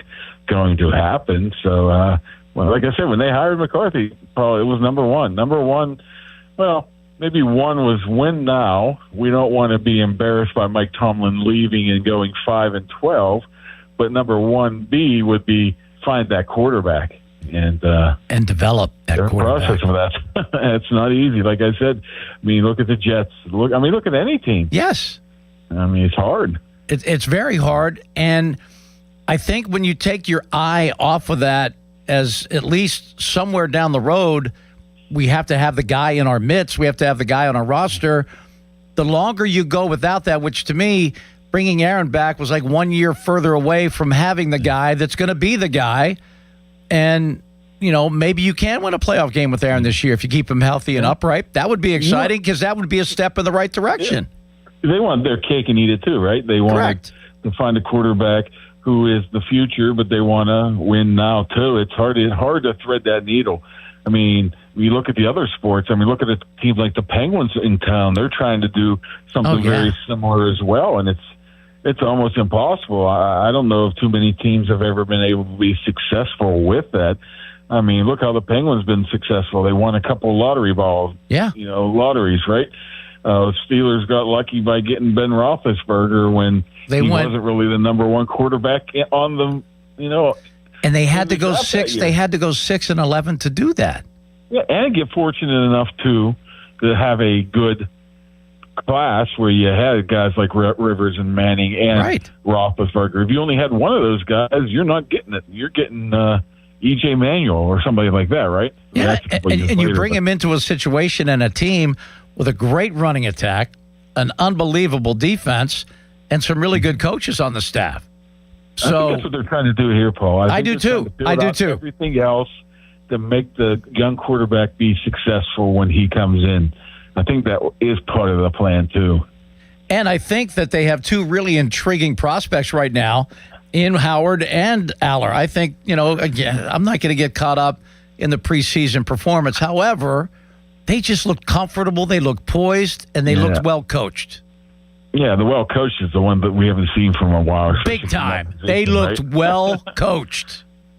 And that's only been a couple months. I mean, Drew Aller in May looked like, I made the reference of a newborn giraffe trying to stand up. He just looked like he was just about ready to fall over every time he touched the ball in May during rookie minicamp. And all of a sudden he's like, prancing through the old prairie of a wildlife here somewhere, looking like a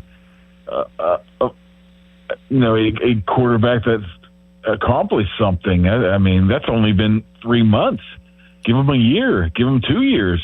I mean, maybe another quarterback with maybe a higher pedigree. I mean, you have to like more than anything else what McCarthy's been able to at least turn these guys into in such a really short sample size in a short period of time. And the one thing that I love about Drew Aller, and people can say, oh, yeah, you're a Penn State guy. Well, that doesn't have anything to do with anything. I love the fact that he has a lot of things that you can't teach. And that arm talent, they call it now. He's called just a strong arm. But now he has arm talent. He oozes arm talent. And the thing that I loved about that little rolling left, the little touchdown, his last touchdown, I love the touch he put on that ball. Yeah. Rolling to his left, just kind of floated it out there. Only his guy could get it. And it was a very catchable ball because he had made the mistake earlier of throwing one a little too soon.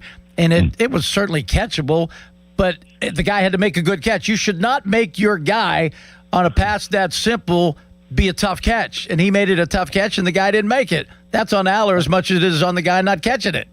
Let me ask you a question, Paulie. Yes. You're a Penn State guy and probably watched pretty much every snap of Drew Aller. Does he make that throw last year? Does he make that throw 2 years ago? The touch throw I'm talking about. Probably not. I don't know. Probably not. No. And they put him in an RPO nonsense gimmick-driven offense where this guy is the prototypical pro set quarterback. I mean, why would you miscast your most important player?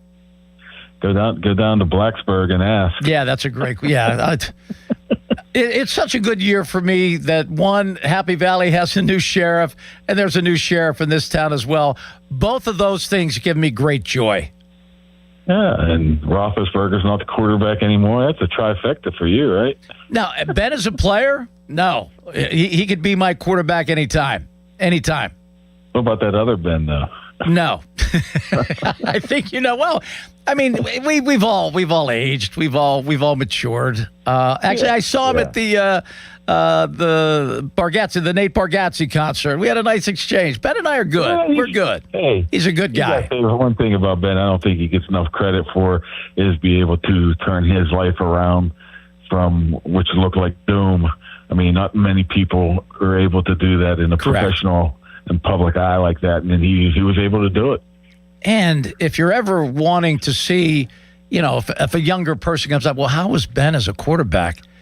You go anywhere on YouTube or anywhere, you just Google Ben, highlights, you're going to be blown away. Yeah, but that wasn't Ben first 2, 3, 4 years. No, he was very limited, and he was on a very tight leash. I mean, yeah. And he was coached so well to be able to do that. BA. Oh, my gosh. Todd Haley, once again, Todd Haley was a very underrated Yes, he was. Coordinator. He was hated when he was here, and now when he's gone, you're like, boy, I wish he was back. Well, I mean, he gave Ben a lot of tough love. Get rid of the damn ball was the first thing he taught him. Get rid of it. I mean, he held on the ball forever. But, I mean, who could pump fake like Ben? No one. No. And throwing on the run. He was special. He was just. He should be the Hall of Fame next year. The game-winning drive in the Super Bowl against the Cardinals in Tampa. I mean, that's where legends are made. That is legendary. The pump fake is what started. He pump faked exactly Antonio and went to 30, 40 yards, and he made that throw.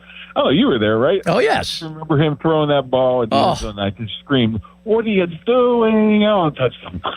I'll tell you what. I was standing. Pomp and I were standing together, and when they took that holding penalty on first down, I think and Bob has like thin blood. Like I punched him so hard in the arm, I thought I killed him.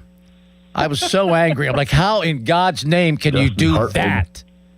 Oh, anyway. No, I don't know. We're showing our age, Paul. We are. But we're allowed to. We've experienced all these wonderful things. I think it allows us to have a better understanding of what's to come because we've seen so much of the history. And we know that I don't care what you feel about Mason, if this season has some promise and maybe Aaron misses a game or two, you better have Mason there to play those game or two, or they're going to be automatic losses with these two kids that have never played a snap in the NFL.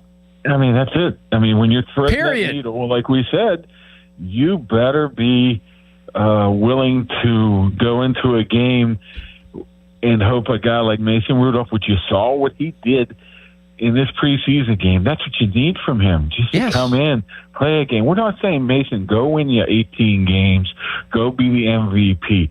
Mason, hold the fort down until the 42-year-old Hall of Famer gets back from his, shin injury or whatever it is. Exactly. Do you feel comfortable right now, and you tell me the Pittsburgh Steelers would feel comfortable right now at this moment of having Will Howard and or Drew Aller go in for 2 games just to hold the season intact? Not a chance. I would think no. And anyone that thinks that they are ready just don't understand the game at all. They just don't get it at all. And if you want the season to be just a tryout for Aller and Howard, that's fine, but you're going to win 4 or 5 games. And then that really, to be honest, that wouldn't really bother me that much. Well, you probably should have thought of that about 2 months ago when you put this roster together. Exactly. That was the plan. Yeah. And then how do you look Cam Hayward in the eye, TJ Watt in the eye, and say, we're throwing the season away. Hope you guys had a nice run. I know you never had any playoff success or any other success for that matter, but it was nice having you. You're good guys. Like I said before, don't underestimate Tomlin leaving and the potential of it falling apart and how much they don't want that to happen the first year. Correct. Don't tell me that doesn't have something to do with it either. And for whatever reason, they're fascinated. I don't know if it was Tomlin or the Rooneys or the organization. This non-losing streak is really the most idiotic thing I've ever experienced. Like 9-8 and 8-9. How different are they? Yeah, it's are you going to make the playoffs and that's the same season. That's the same exact season to me. It's mediocre. Now, and I used to throw this out there a lot, Mark. If you want to string together 10 non-losing seasons for the Pirates, I'll throw a parade. That's parade worthy. There are different expectations. And I kept saying, hey, Mike, why don't you go over and manage the Pirates and give them 10 years of non-losing and we'll have a parade. But 10 years of not winning a playoff game, you ain't getting a parade for not losing. You're not getting it. Make the Super Bowl 3 times in 6 years. Then you haven't sniffed it since. It was 3 times in 5 years, whatever it was. We should have had the parade then, because that was parade worthy. I hate parades, but you know what? After championships, they're kind of fun. I always enjoyed. I got to ride in the Penguin one a couple times. That was fun. That's fun. I was on the plane back during the first one, the 2005 one. Yeah. So I think I watched it on the plane television. Yeah, I think they did have televisions in planes that long. Oh, they did? No, they did. They did. Maybe, Detroit. Maybe Albie was chasing some people around. I'm not quite sure. On skates. But I remember, and I don't know who I told, but I said, before the season even started in 2005, I said, the Steelers are going to win the Super Bowl this year. They're like, based on what? Like, what makes you say that? I go, because it's in freaking Detroit, and that's where I'm going to get to go instead of, Tampa or, somewhere nice. I'm going to go to freaking Detroit. That's why I know they're going to go. But I actually had fun there. I ended up having a great week there. It was fun. The Dallas one was miserable, too, because the ice storm, and it was just that the seats, people bought seats that didn't exist at that game. Yeah. The stadium wasn't ready. That was awful. And idiot me didn't bring a coat because I'm thinking, Dallas. Oh, it's Dallas. It'll be nice. So where does the Keanu Benton contract, does that have any effect at all on Joey Porter Jr.? I don't think so. I think they have enough money. I mean, I don't think they have, or they haven't announced that they have restructured T.J. Watt's number. I mean, that number for Keanu Benton in that first year is very similar to what he was going to make anyways this year. It might be up a little bit. So they know how to manipulate the contract this year to create money. Most of that money will come down next year where they have to start paying out a lot more. But if it's anything to do with finding money to be able to pay people or keep people, I trust Omar with that extremely. Oh, yeah. I mean, he's a capologist. He can manipulate money and find ways to find money to keep everyone. He knows darn well this salary cap's going up exponentially every single year, and they anticipate that. The only time they got burnt was COVID because it was a pandemic, and they happens once 100 years. Century it's a century. It's a century event. Yeah, he's good to go for a while. Yeah, I don't think you can anticipate no more pandemics in his tenure. Thankfully, the thing is what money is. I don't think a guy like Weatherspoon's going to move the needle for Porter whatsoever. No, because they're different players. I mean, we're talking about Joey Porter, who had one very solid year, one average year, and one, decent year. It's not like he's been he's in those top levels. It doesn't mean he's not going to get paid a whole ton of money. The thing where I think you have to look at a guy like Weatherspoon, he got 105 guaranteed. That's crazy. If I'm Joey Porter, I'm like, because that position, what, like 100-some million guaranteed. This guy's getting 100. I want some guaranteed money more than that. Maybe that's what goes up because of a Weatherspoon. But I think eventually here, there's no place else to go. I mean, the market is now set exactly. You should be able to make the wiggle room of where he fits in at, unless he wants to play hardball. He's going to lose that one because, Mark, they can tag him. The Steelers have all the power. Yeah. They can tag him. They can franchise him. They can do whatever they want because they have him for 2 more years at whatever price that, the league allows. So he has no real leverage. None. Yeah. I mean, the only leverage he has is, if you do franchise tag him after a year, it's a pretty hefty number now. Oh, it's a chunk now, but that's okay. It's only 1 year. And he's still young. He is. I still think it gets done.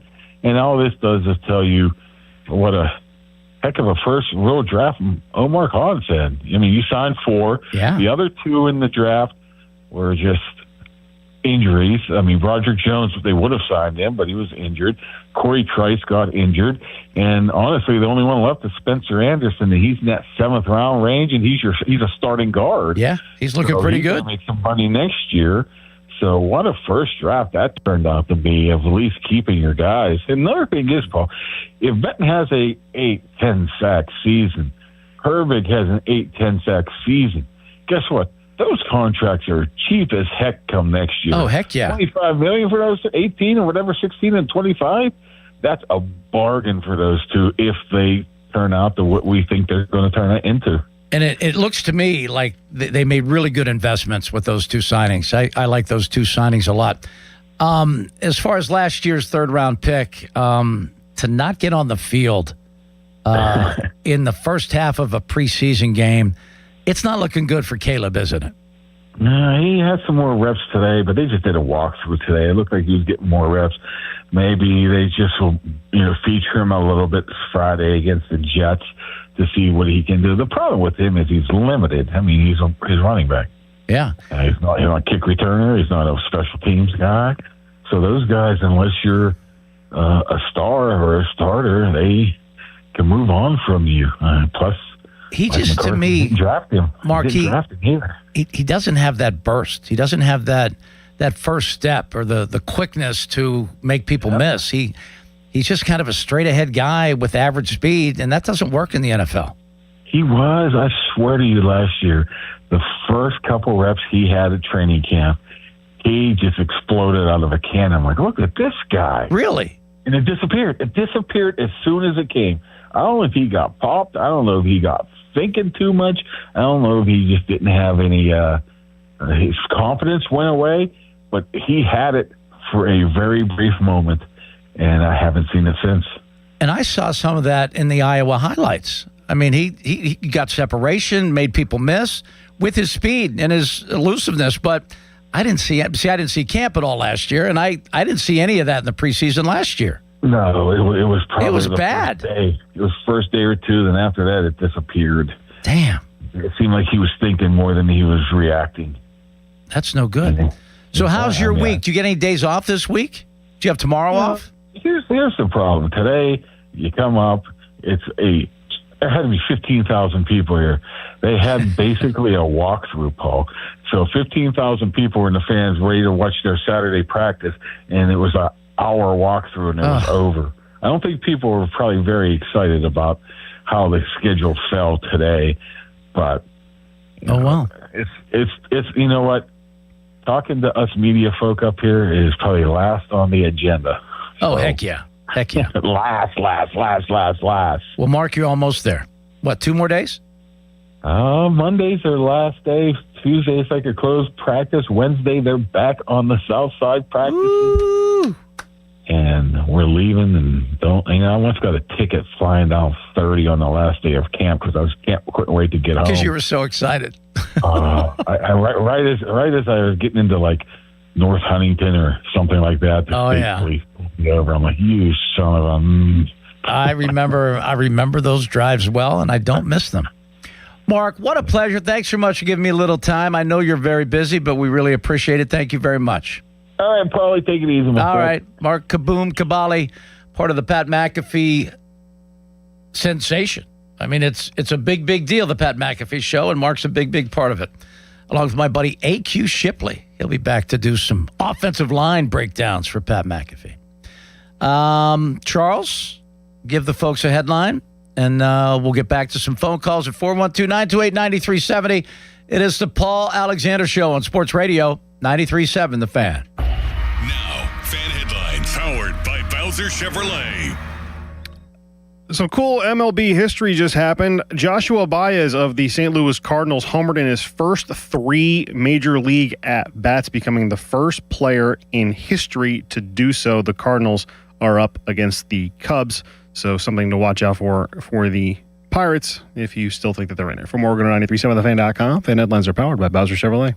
Retirement can be scary, but only if you're not prepared.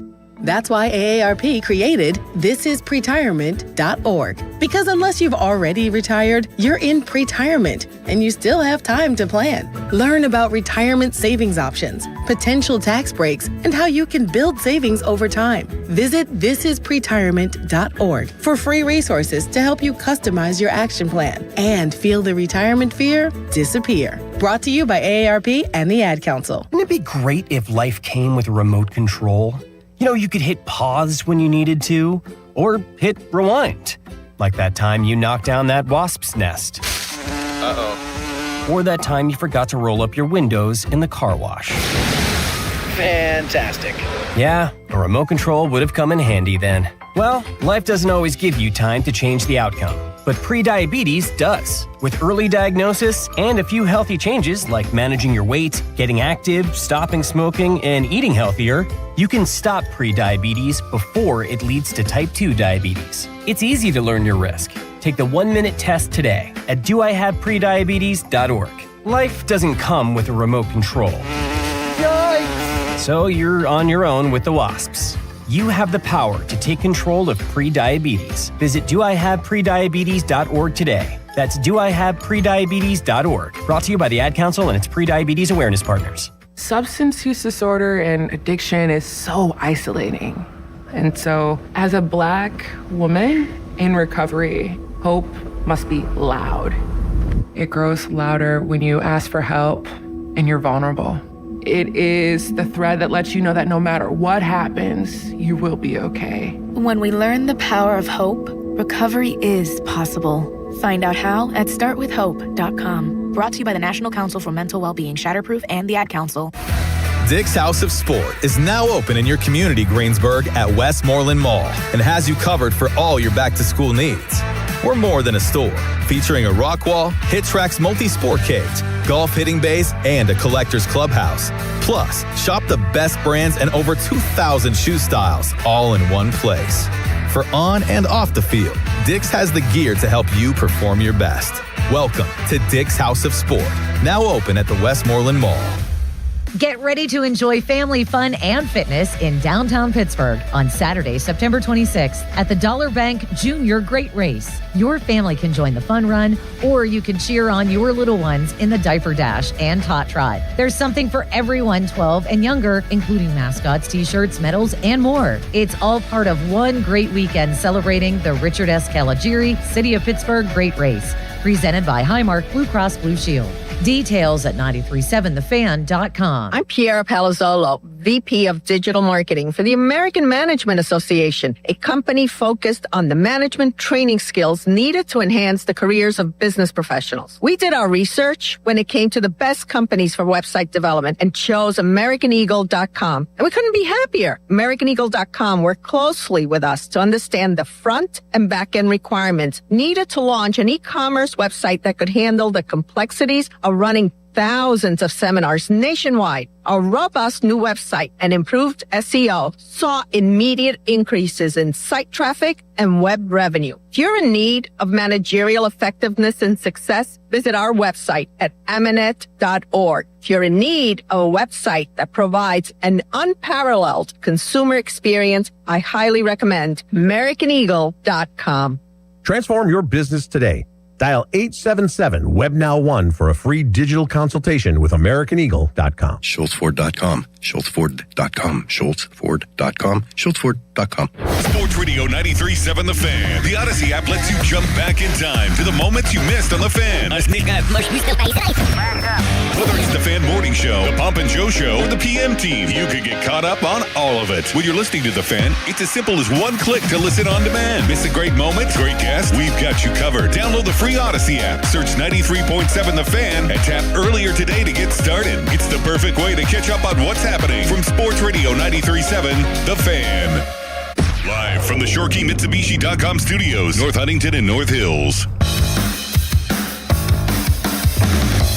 Yo, yo, yo. I feel bad for Rob. He hung in through the entire Kabali interview, and I was going to get to him right now. And he gone. He gone. It happens. Apologize for that, Rob. 412-928-9370. We are guest-free throughout the remainder. I think we'll get you to around 5:45 or so. Danny will be by with the North Shore Tavern leadoff show. Pirates on Fox tonight, which kicks it back to 7:15. So if you're a Pirate game tailgater, that gives you a little extra time to do that. Now, if you have young kids and you'd like to get home a little earlier, then 6:40 would have been a whole lot better. But as you learn, especially when you cover sports, TV dictates everything. That's why it was fun for a while to be on TV, because you knew you're in charge. We decide what time the game starts. We decide when the commercials are, we come back from commercial. We decide everything. We are TV. And oh, by the way, they've earned that right because they pay for everything. Seriously, the NBA, Major League Baseball, the NFL, they don't need you to come to games anymore. I mean, they're really happy that you do, and you make a lot more money when a lot of people come to your games. The profit is much bigger, but they could easily sustain themselves without you going. So those days when you used to say, I pay your damn salaries, nah, not so much. Not anymore. The NHL, yeah, you still really have a big say in what the NHL does because you do, in large part, pay their salaries, the players. But, that's sports in 2026. And it's probably going to get more a la carte, as they say. So, I'm sorry to do this to you again, gorgeous Charlie Borges. Is it just on regular Fox? So you don't need to have a special streaming service or anything special. You can just watch the game. As far as I can tell, it's on regular Fox. It's not on FS1 or anything like that. It's on regular Fox. Okay. And I remember back when I was with Pittsburgh Sports Network, I mean, there was always a good probably 10 to 15 games that you didn't have. Because it's like Apple will grab one or two. They've done that. Then you have if you're relevant as a team, you'll have probably, half a dozen national games. The current state of streaming and all that is, pardon my French, ass backwards. Because it used to be all just straight up, all on cable. You can get it there. And then, now this one game is on Amazon Prime, but if you don't have Prime, you can't watch it. But if you have the ESPN Plus subscription, you can't watch what's on regular ESPN. So if you want to watch Monday Night Football, thinking that you can watch Monday Night Football, even though you have the ESPN Plus subscription, you can't because you don't have regular ESPN, which you would have had if you had regular cable, which people were starting to cut way back when. I'm off my soapbox now, and I apologize. No. You're getting me started because I heard a guy I would like to take credit for. He said, hey, here's an idea. grab all the individual streaming services, bundle those, put them together for one price, and call it cable. Because you know what else has creeped into all of our streaming services? Commercials. Remember when we first started with streaming? No commercials. Now, a lot of commercials. It's just exactly like cable, but you're paying more money. They got you. They really did. And it's not nearly as convenient. I've asked Pony and Kaboom this before, and I figured I'd ask you now that we're on the topic. Do you think there's ever going to be a time where we have an NFL game on every day of the week on a different streaming service? Like maybe like 3-4 years from now, we have our Monday Night Football game on ESPN. Tuesday, it'll be on Peacock. Wednesday, it'll be on Roku or whatever. Thursday, you have your Prime game. Friday, you have your Netflix game. Saturday, you have your NFL Network in the morning game. And then Sunday, you have your Fox. It's creeping. I don't think it's 3 or 4 years, but it's creeping. I can't believe college, of all things. I mean, biting the hand that feeds you, which is high school football, they now do Friday night games. Friday night is high school football. How dare you? And the colleges. What about Thursday college football games? Well, I mean, those are the lower tier. That's okay. I think that's okay. Because that's their only chance to stand alone and, kind of get a little moment for themselves. But don't mess with Fridays. That's sacrilege. And now, if you've seen what's going on Christmas Day, every hour there's a new live sporting event. And the NFL just said to the NBA, it ain't really your day anymore. You're done. I hope it was fun while you had it. But we decided we want it now. The NFL has not met an opportunity to make more money they haven't embraced. They will do anything at all, to make more money. Anything. And I mean, how soon? I mean, 18 regular season games, that's within the next 2 years. Guarantee that. Why would you have an uneven number when you don't have to? I have 2 tinfoil cap theories. Okay. At this point, I don't even think they're tinfoil cap theories anymore. There's no such thing as conspiracy theories anymore. They've all been true. Yeah, so I think we at some point we are going to get an NFL game on every day of the week, and we are also going to get an international game every week. Yeah. Instead of it being like, it's only They've already primed us for 8 that. weeks. And I think they're going to stretch it to 20 games. 20. Stretch it to 20. Every team gets 2 buys, and one of your buys will be after your European adventure. Your international adventure. From your European vacation. Your European vacation, or that you can go to Mexico City, South America, Australia. Patty? I'm not a fan. Just not a fan. It will make a lot of money. Oh, yeah. Which goes to your point. That's all they do. And they're magical in the way they take a different part of every month and make it their own. Be it OTAs, be it the combine, be it the draft, be it whatever. They stay relevant 24/7, 365. Except for maybe June. Whenever, from the end of OTAs until the opening of camp, that's kind of an NFL dead period. So maybe a month and a half, like 5 or 6 weeks. That's it. That's the only time that we don't have reasons to. I mean, now the schedule announcement, come on. I can't get caught up in all that. And I don't, because by the time September rolls around, I'll know what the schedule is. I don't need to be on top of it that night. When did they announce that? It was like a month or 2 ago? What is the actual month? Don't they normally announce it late May, early June? Well, they do it in 2 parts. They tell you who you're going to play. Yeah. Then they give you the where and the time. It's a 2-parter. But I don't know. They're very good. And you know what's funny to me? That the NFL, like for example, a Steeler preseason game destroys a Penguin playoff game. in this town in terms of ratings. That's the reality. I think it's embarrassing, but that's the reality.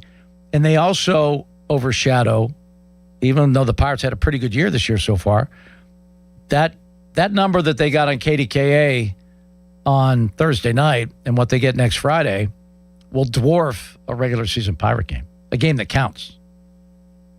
That's crazy. And the fact that it outperforms, Penguin playoff games, yet these other professional sports leagues, they don't follow the NFL blueprint. They should copy everything that they do. There's no law against that. Good ideas are good ideas. Ideas that work are ideas that work. I mean, if you're not stealing stuff from successful things and people, you're not working very hard, or you're not very smart. Probably a combination of both. 412-928-9370. What is your other favorite thing to talk about with the Steelers this year, other than the quarterbacks?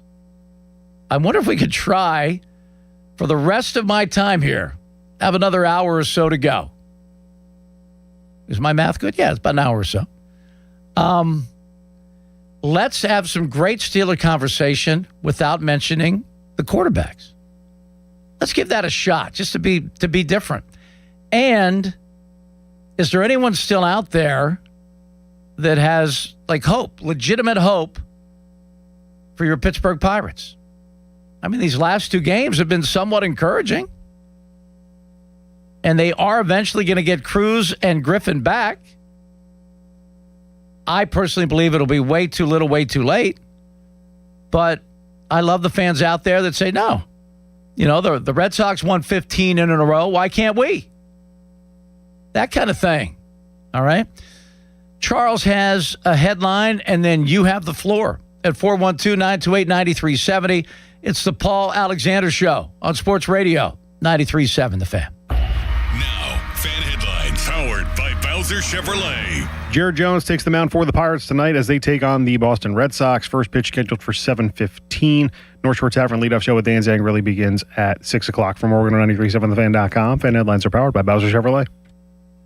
Catastrophic injuries bring emotional strain, physical pain, and financial stress. You don't have to face it alone. Ogg, Murphy, and Perkoski will fight to get you the compensation you deserve. Call 412-391-FIRM today. Ogg, Murphy, Perkoski, the Firm. We're all in. Hey, it's Pony for the FanDuel Sportsbook, the official sportsbook at 93.7 The Fan. FanDuel is giving new customers up to $1,000 in bet resets. So here's how it works. This is incredible. Bet $5 daily and unlock $200 in bet resets every day. That's right. New customers can place a $5 bet each day and receive up to $200 in bet resets, up to $1,000 totals. And with baseball on every day, there's always another game, another matchup, and another chance to get in on the action. Whether you're betting money lines, player props, or same-game parlays, FanDuel has you covered. So place your daily $5 bet and unlock up to $1,000 in bet resets. All you got to do is head to FanDuel.com/local. That's FanDuel.com/local to get started. FanDuel, your home for home runs. 21 plus and present in Pennsylvania. First online real money wager only. Minimum $5 wager required for 7 consecutive days. $5 first deposit required. Bonus issued is now eligible bonus bets, which expires 7 days after receipt. Gambling problem? Call 1-800-GAMBLER. South Hills Kia, let's go. The 2027 Kia Seltos LX all-wheel drive, just $259 a month. And the all-new 2026 Kia K4 LXS, only $209 a month. Top trade values are happening right now. Don't miss it. 24-month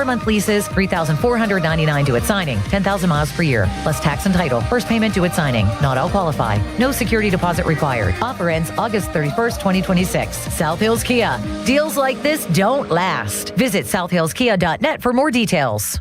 Sports Radio 93.7 The Fan. The Odyssey app lets you jump back in time to the moments you missed on The Fan. Whether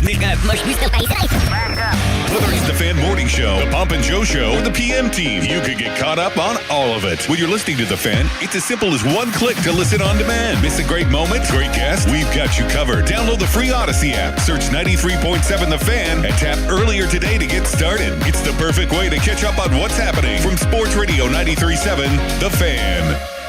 Citizens is your live entertainment partner in Pittsburgh. Cardholders get access to pre-sale tickets and skip the line entry at 2 of Pittsburgh's hottest venues. Shouldn't you have the debit or credit card that offers exclusive perks? Elevate your concert-going experience at the brand new Citizens Live at the Wiley or the recently renovated Roxy Theater presented by Citizens. Learn more at citizensbanklive.com/Pittsburgh-music. Again, that's citizensbanklive.com/Pittsburgh-music. Member FDIC. Steelers training camp is back in Latrobe, and it's time to reach for the great taste of Miller Lite. Stop by Tosa Distributing, Lincoln Avenue, and look for special training camp displays featuring Miller Lite 30-pack cans, along with all of your other favorite Miller Lite packages all season long. Miller Lite is an official beer partner of the Pittsburgh Steelers. It's Memorial Day all month long at Jim Shorkey Mitsubishi, North Hills. Stand proud and save big with stars, stripes, and offers you can't miss on our lineup of new Outlanders. Featuring premium interior, advanced safety technology, and affordable third-row seating, like the new 2026 Mitsubishi Outlander. Drive one home today for 0% APR for 72 months. And every new Mitsubishi includes 2 years of limited maintenance standard. Your deal. Your way. What a great day. At Jim Shorkey Mitsubishi in the North Hills. Call 412-453-8035 for offer details. At QTS, doing data centers right means doing right by the people around them. Our closed-loop system doesn't consume water for cooling, preserving millions of gallons for our neighbors. We pay 100% of our energy costs and upgrade the local grid so we don't raise your bill. And we contribute millions in tax revenue that benefits communities we call home. Because data centers that connect the world should care for the world. QTS, designed to be different. Learn more at Q.com. Have you noticed that every service company these days is owned by some giant corporation with zero personality and no personal touch? Yeah, no thanks. Gherkin Roofing is still family-owned, truly local, and when you call, a human answers. One with a pulse and probably a Pittsburgh accent. They do roofing, siding, gutters, and win awards year after year for their customer service. So if you want a contractor that picks up the phone, shows up, and treats you like a neighbor, because they are one, call The Pickle. Gherkin Roofing, always local and friendly, 724-515-5551. Text us on the Edgar Snyder and Associates text line at 412-928-9370. Edgar Snyder and Associates reminds you to text responsibly. 93.7 The Fan is cleared by aquickdrain.com. We're here so you don't miss a thing. Turning it up. Live and local on the weekends. Sports Radio 93.7 The Fan, Pittsburgh's hometown sports station.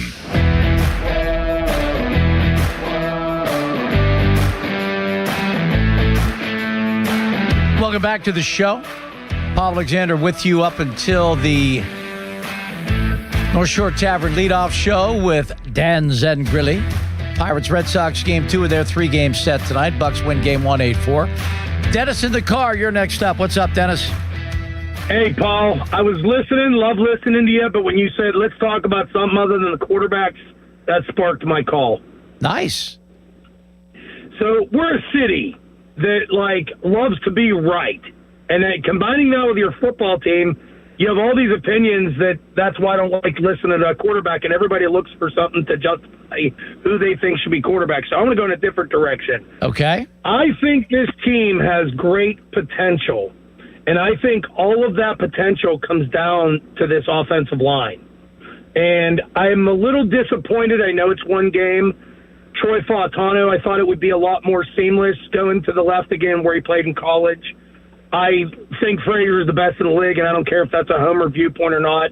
I'm just sad that he's going to have to sign him for more than $27 million with the guy in Oakland got. But and I'm a little bit, I can't wait to see Max. I think he has a great matchup week 1 because they have no pass rushers for Atlanta. I think Ahonachor should just sink or swim, get in there. I don't think there's any hurry. A very wise man once told me, it's better a little too late than too early. You can screw some things up too early. You never really screw anything up when you're a little bit late. Let me ask you one question on that. I kind of agree with you. Do you think the opposition or Atlanta, who has no rushers, factors into that equation at all? No, when he's ready, he'll play. You can't do that. You can't, just couch it based on who he's going to face. I mean, that when he's ready to play, you let him play. And he'll let you know he's ready to play. And from what I gather, go ahead. What I'm gathering from him at practice, from the guys like Mark and Nick Farabaugh that we had on earlier, they said he's been outstanding at camp. But now, unfortunately, he's been out of the loop because he's been hurt. So that's going to set him back. Your first training camp to start as a rookie, the one thing you can't have happen, Dennis, is time out of practice because you're injured in that first camp. You can't have that happen. True. That hurts. True. But I think he's going to be there for a good 10 years. From what I gather from his attitude and from his overall athleticism, this kid could be a starting left tackle for a long time. Or you put him on the right side. I don't care where you put him. He could be a starting tackle for 10 years. Yeah, I like him too. I like the pick. That's I all like got him. for you, Paul. Dennis, thank you. I appreciate it. Have a great rest of your day. You too, sir. All right, sir. Let's go to my man, Stretch. He's in the car as well. Stretch, what's going on? What's your wingspan, Stretch? Paul. What kind of wingspan do you have? What's that? What's your wingspan? My wingspan is about 3 inches more than my height. So pretty big time. Well, not really. Well, big enough to enjoy playing hoops. Anyways, that's not why I called. Your man Dennis kind of stole my thunder because I also wanted to talk about the O-line, and that's what I'm really looking forward to seeing this year. Not just the preseason, but throughout the year, because there's so many great storylines. And they've invested. They've invested in the O-line. Finally, they made investments there. Yes. Yeah, exactly. And so now you got Troy Fautanu and all his potential having to learn how to be a starting left tackle in the NFL, even though he had the experience in college, but he wasn't protecting the quarterback. I was going to say he had a left-handed quarterback. Hey, exactly. So anyway, so he's got to learn a new position. Then you've got Zach Frazier, and how about them ears? And you got to love it. And will he get an All-Pro nod this year?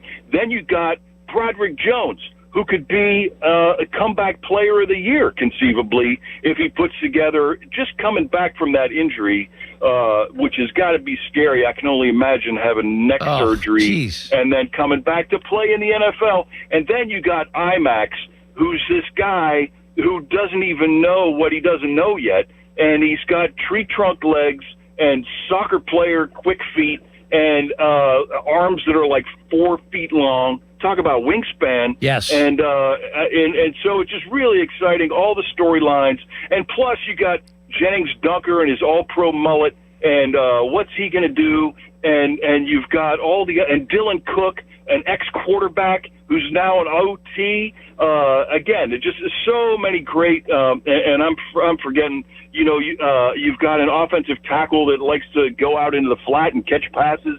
I mean, it's just so many great storylines on the O-line. Yeah, you add Mount Washington to that list. Oh, I mean, you bring him in tight, in a 12 package or a 13 package. I mean, forget about it. And And here's what offensive linemen, they know the drill. They get no credit for anything, but great running games, great passing games, great offenses in general. They all have one thing in common: they have a great offensive line. Exactly. Bottom line. I'm looking forward to watching them all gel together and be a unit like the old Hogs in D.C. back in the day. Russ Grimm. I can't wait to talking a little Russ Grimm right there. Exactly. Those guys. There's and Joe Moore, who coached at Upper St. Clair High School before he turned into the legend that is Joe Moore. He is a legend. Yeah. So, anyways, that's what I'm looking forward to following this year. I'll tell you what; those first two series weren't looking very good for that O-line, but I think they'll figure it out. Well, still early days. Yes. So, absolutely. Looking forward to seeing what happens. I like the potential. Have a great weekend. You too, Stretch. Take care. I love the potential of this O-line. I do. Let's go to Jeff in Greensburg. Hey, Jeff. Hey, Paul. First-time caller. Hey, Long-time thanks. listener. Cool. Anyway, I want to talk about the Bucks. I am a diehard fan. I am not giving up on them. I'm not even paying attention to the Steelers. And on another note, I want to know what's going on with Nicky G. I was out of town last night. Yeah, he had a big smile. He took a pitch to the helmet, and he wanted to stay in the game. He had a big smile on his face, but I think precautionary reasons, they took him out. I haven't seen a lineup released yet, but I think he's okay. And he's right. I think number 3 right now in batting average in the league. So I think he's going to get out there and try to get some more hits. Yeah, I think Ashcraft's start the other night might. I'm counting on Jones tonight to have a good game, and that might propel him. So I'm all for it, but you know what scares me, Jeff, is they only have 4-game winning streaks. They need something like the Red Sox recently did. They need like 15 wins in a row if they want to get back in this thing. 15 out of 20 will do it. Yeah. But they gotta get really hot. They gotta get hot. And Jeff, I hope they do. I really do. Thanks for the call. That would be amazing. You know, Clint Hurdle and his Colorado Rockies. What they lose 1 game in August or something years ago. I mean, it was something insane, maybe 2 losses, but it was crazy. Fan text line brought to you by Edgar Snyder and Associates, a personal injury law firm where they always say there's never a fee unless they get money for you. Fan Twitter brought to you by Southwest Chrysler Dodge Jeep Ram, Route 19 in Peters Township. Might as well give you the fan weather. Why don't we go ahead and do that? Right now, cloudy skies, temps in the 80s. And here's a shocker. Rain expected Sunday morning and evening. That's like a bonus. You get some in the morning and evening. Whatever. Weather brought to you by Secure Money Advisors. Looking to retire soon? Let Secure Money Advisors get your retirement on track. Okay. We've been through, let's see, we had 1, 2, 3. Yeah, we have 1 more hour to go. Looking forward to that. We don't have any guests lined up. So we have an open phone hour at 412-928-9370. I would like to, just because if you have something to say about the quarterbacks that someone else hasn't already said, that's great. But I don't think you do. I mean, it's been exhausted in all ways. It's been played. Let them play again, then we can do it all over again. And they're going to play next Friday, and then we'll do that all again. That's fine. That's cool. But like our man Stretch, I want one thing that you're really excited about or concerned about, either one's fine, with your Pittsburgh Steelers that don't include the quarterbacks. You know, it's the ultimate team game. Yes, you need a franchise quarterback, unless you're Baltimore with the best defense, one of the best defenses ever with, we all know how that went in 2000. But in general, you need a franchise quarterback to win a Super Bowl. But in this next, this last hour, let's see if we can talk Steeler football and not get hung up on who the backup quarterback's going to be. Okay? Can we pull that off? I think we can. And if you're like my man that just called, he still has hope in the Bucs. Are there more of you out there? Kind of hope so. I mean, fans used to be just diehard fans. They didn't care. It was their team, and they loved them, and they were going to give them the best they could. And I kind of like that. Although, I don't know who might have talked. I don't really live that way. 412-928-9370. It is the Paul Alexander Show on Sports Radio 93.7 The Fan. Pump up the volume. Business moves fast. Orders roll in, deadlines close in. When you ship with USPS Ground Advantage, you can keep up with confidence. Every package stays in our secure network from dock to door. And with nationwide reach, dependable tracking, and upfront affordable pricing, you get built-in peace of mind. You run the business. We run the routes. Visit USPS.com/Ground Advantage to learn more. Back to school starts now. Get long-lasting battery life on the Dell XPS laptop powered by Series 3 Intel Core so you can work from anywhere. Now starting at $699 with exclusive student pricing starting at $599. Complete your setup with savings on select monitors and must-have electronics and accessories. Limited time deals and free shipping on PCs and more await you at Dell.com/deals. That's Dell.com/deals. Life doesn't slow down, and Spitzer knows you need a vehicle that keeps up. That's why prices are going down during the big price drop event at Spitzer Toyota. Lease a new 2026 Toyota Corolla LE for $249 per month. Plus, get our lifetime warranty, complimentary maintenance, and Spitzer VIP points. Whack more. Spend less at Spitzer Toyota Monroeville. At Spitzer, our world revolves around you. TSRP 25,079. VIN TP4932343. Front wheel drive model 1852. $29.99 due at signing. 36 months approved credit through TMS plus title, tax, license, registration. $490 doc fee. Zero security deposit. 10K miles per year. Ends 8/31/26. Pittsburgh, are you ready to relive the magic? Almost Queen. A tribute to Queen is taking taking the stage at Rivers Casino on Friday, September 18th. Experience the look, the power, and all the legendary hits all in one place. From Bohemian Rhapsody to Another One Bites the Dust, you'll be dancing all night long. Visit riverscasino.com for tickets and don't miss Almost Queen, a tribute to Queen, live. We'll see you there. Hockey is a passion for fans of the sport, but also for the youth who fall in love with the game. With the ever-increasing cost of participating in hockey, many families face financial challenges. The Assisted Goals Foundation was founded to remove financial barriers and to create lasting growth in the sport for current and future players of all backgrounds and communities. Help the Assisted Goals Foundation make the game of hockey available and accessible to anyone, anywhere, at any time. You too can provide an assist.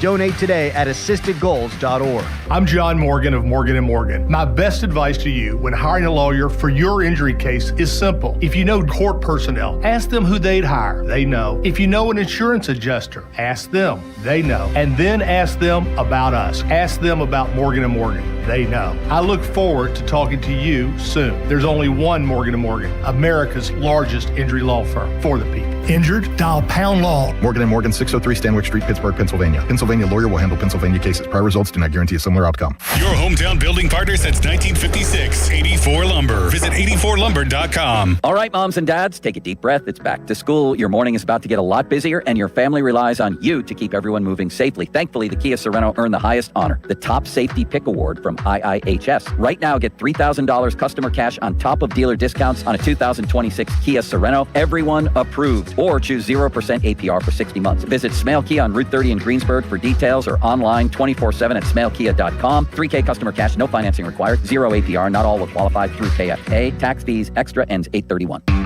T-Mobile has an exclusive bundle for customers 55 and up. I'm Sarah Bowl. Yeah, I'm Frank Bowl. A reliable network is key for us. And with T-Mobile, it's been wonderful. And going to the 55 plus plan saved us so much money. A lot. And that's important. Trying to keep costs down. The home internet's been perfect. It's fast, it's quick. The setup was so easy, it took less than 15 minutes. It was like, ta-da! If you want simplicity, coverage, reliability, you want the whole package, T-Mobile has it. Right now, T-Mobile customers 55 and up can get 2 phone lines on America's best network, plus America's fastest 5G home internet for just $30 each. $30 per month each line with autopay plus taxes and fees. Minimum age 55. Pricing for home internet rely on 2 lines of essentials. Choice 55. $35 connection charge per line required. Best mobile network and fastest 5G home internet based on analysis by Oak Cliff Speed Test Intelligence data 2H 2025. All rights reserved. HD1 Pittsburgh. An Odyssey Sports Station. Live from the Jim Shorkey Mitsubishi.com studios. North Huntington and North Hills. Always live and free on the Odyssey app.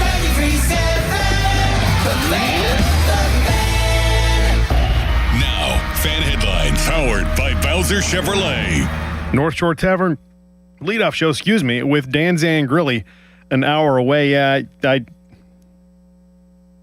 You're allowed to hiccup every now and again.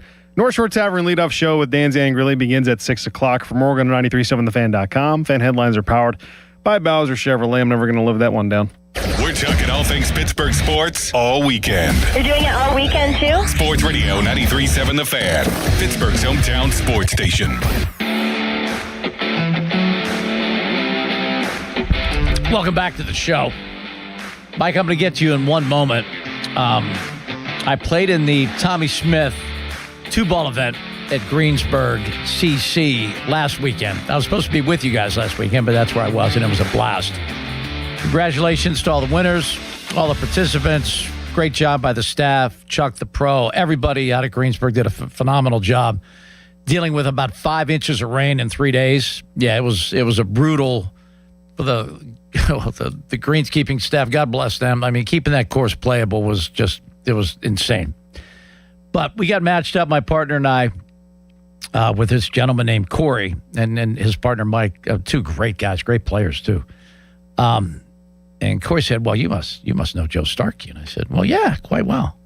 He said, you ever play golf with him? I go, yeah, probably about a dozen or so times. I go, he has some anger management issues. He goes, oh, yeah. And I'd had about enough. I mean, and Corey was getting a little fired up. He goes, he was just losing his mind after every shot, basically. And Joe had said some pretty, serious expletives, and then he threw an expletive at him that kind of caught him. Like, I think it kind of shut it all down at that point. But Joe's playing a little better golf, and I'm hoping, beyond hope, that he brings it all in together. And, my theory is this. You're not that good to be that mad. I know I'm not. And this just in, Joe, you're not. You're not that good to get that mad. And just another thing, every time I'm on the air, I like to say, another thing I'd like to say about that, don't get mad because you're not that good. And 2, keep it freaking moving. Please don't ruin golf by being a slow player. Please. The gentleman Fox that won the Open Championship, I hope he resurrects fast play. I mean, this guy his own group thought he was playing through them. He was playing so fast. Let's just pick it up. I know you paid your money. You want to take your time. No, keep it moving. You're screwing up. I had a group ahead of me in that event, 2.5 holes open ahead of them. Just unacceptable. Keep the pace of play and maybe set the pace of play. All right. I'm off that soapbox. Mike in the car, what's happening, brother? Yes, sir. Can you hear me all right? Loud and clear, my friend. Well, as far as what I'm excited about is, boy, what a great time to be a Pittsburgh Steeler fan. But I'm excited about just the whole change in itself. Yes. The coaching staff. What I love is I believe this offense is going to help keep our defense off the field all the time. And I'm just looking for big stuff. I'm a diehard Steeler fan for life. Long-time listener here. I love the show. You're excited, Mike. I can tell you're genuinely fired up for the Steelers season. I love it. Yes. I love the pickups we made. I love the draft choices we made. It just fits right in with Steeler football, and I think Mike McCarthy's going to do a good job here. And, by the way, I was watching Cleveland get the tar beat out of them by the Bears, and our old friend Beanie Bishop had 2 interceptions. Did he have 2 picks? Have a great weekend. West Virginia's own. That's fantastic. I like Beanie. Thanks, Mike. Now, see, there's a fan right there. I'm excited about everything. I think Mike's going to do a great job. I think that's going to be great. I think this is going to be great. That's the kind of people you want to hang out with. Mike. Mike just is a happy, positive kind of guy. And I love that. I think that's fantastic because nothing bad has really happened yet. So why so negative all the time? Why? It's too easy to just judge and be negative. I mean, I'm not sure how good this team can be. And neither is anyone else. Every year in the NFL, someone goes from worst to first and first to worst. Happens every year. So it's not really as predictable as you would think or you would like. And I know that we all have our expert hats on when we're watching, and we all think that we know a lot, probably more than we do. And then, the coaches and, the higher-ups think we don't know anything. And that's not true either. But I am genuinely excited for football, period. It's just that little chill in the air. There's also a little smell in the air, that fall, crisp smell. Bonfires. Just that whole vibe. Fall has been and always will be my favorite time of the year. It coincides with so much that's good. The only thing that scares me about fall is just how close it is to winter. Because fall does eventually turn into winter. And there are things to like about winter, but in general, you survive winter. You kind of gut it out and you survive. And we will. That's what we do. And what was weird about last year? It was a legitimate, real winter. Like we had snow. We had real stretches of real cold weather. Then more snow. Then more cold weather. I mean, it felt like winter. And I know it was winter, but it actually felt like it. And I didn't like that so much. I really didn't. But I welcome the fall. I'm never in a hurry to get to any season. Certainly winter, but I mean, just in general, I don't really want the season that I'm in to end too quickly. And certainly, with the amount of daylight, we've been losing like a minute a night now since the solstice. You peak and you almost get a little bit of dusk all the way until 9 o'clock. Now at 8:30, it's pitch black. And that gets a little, man, what happened?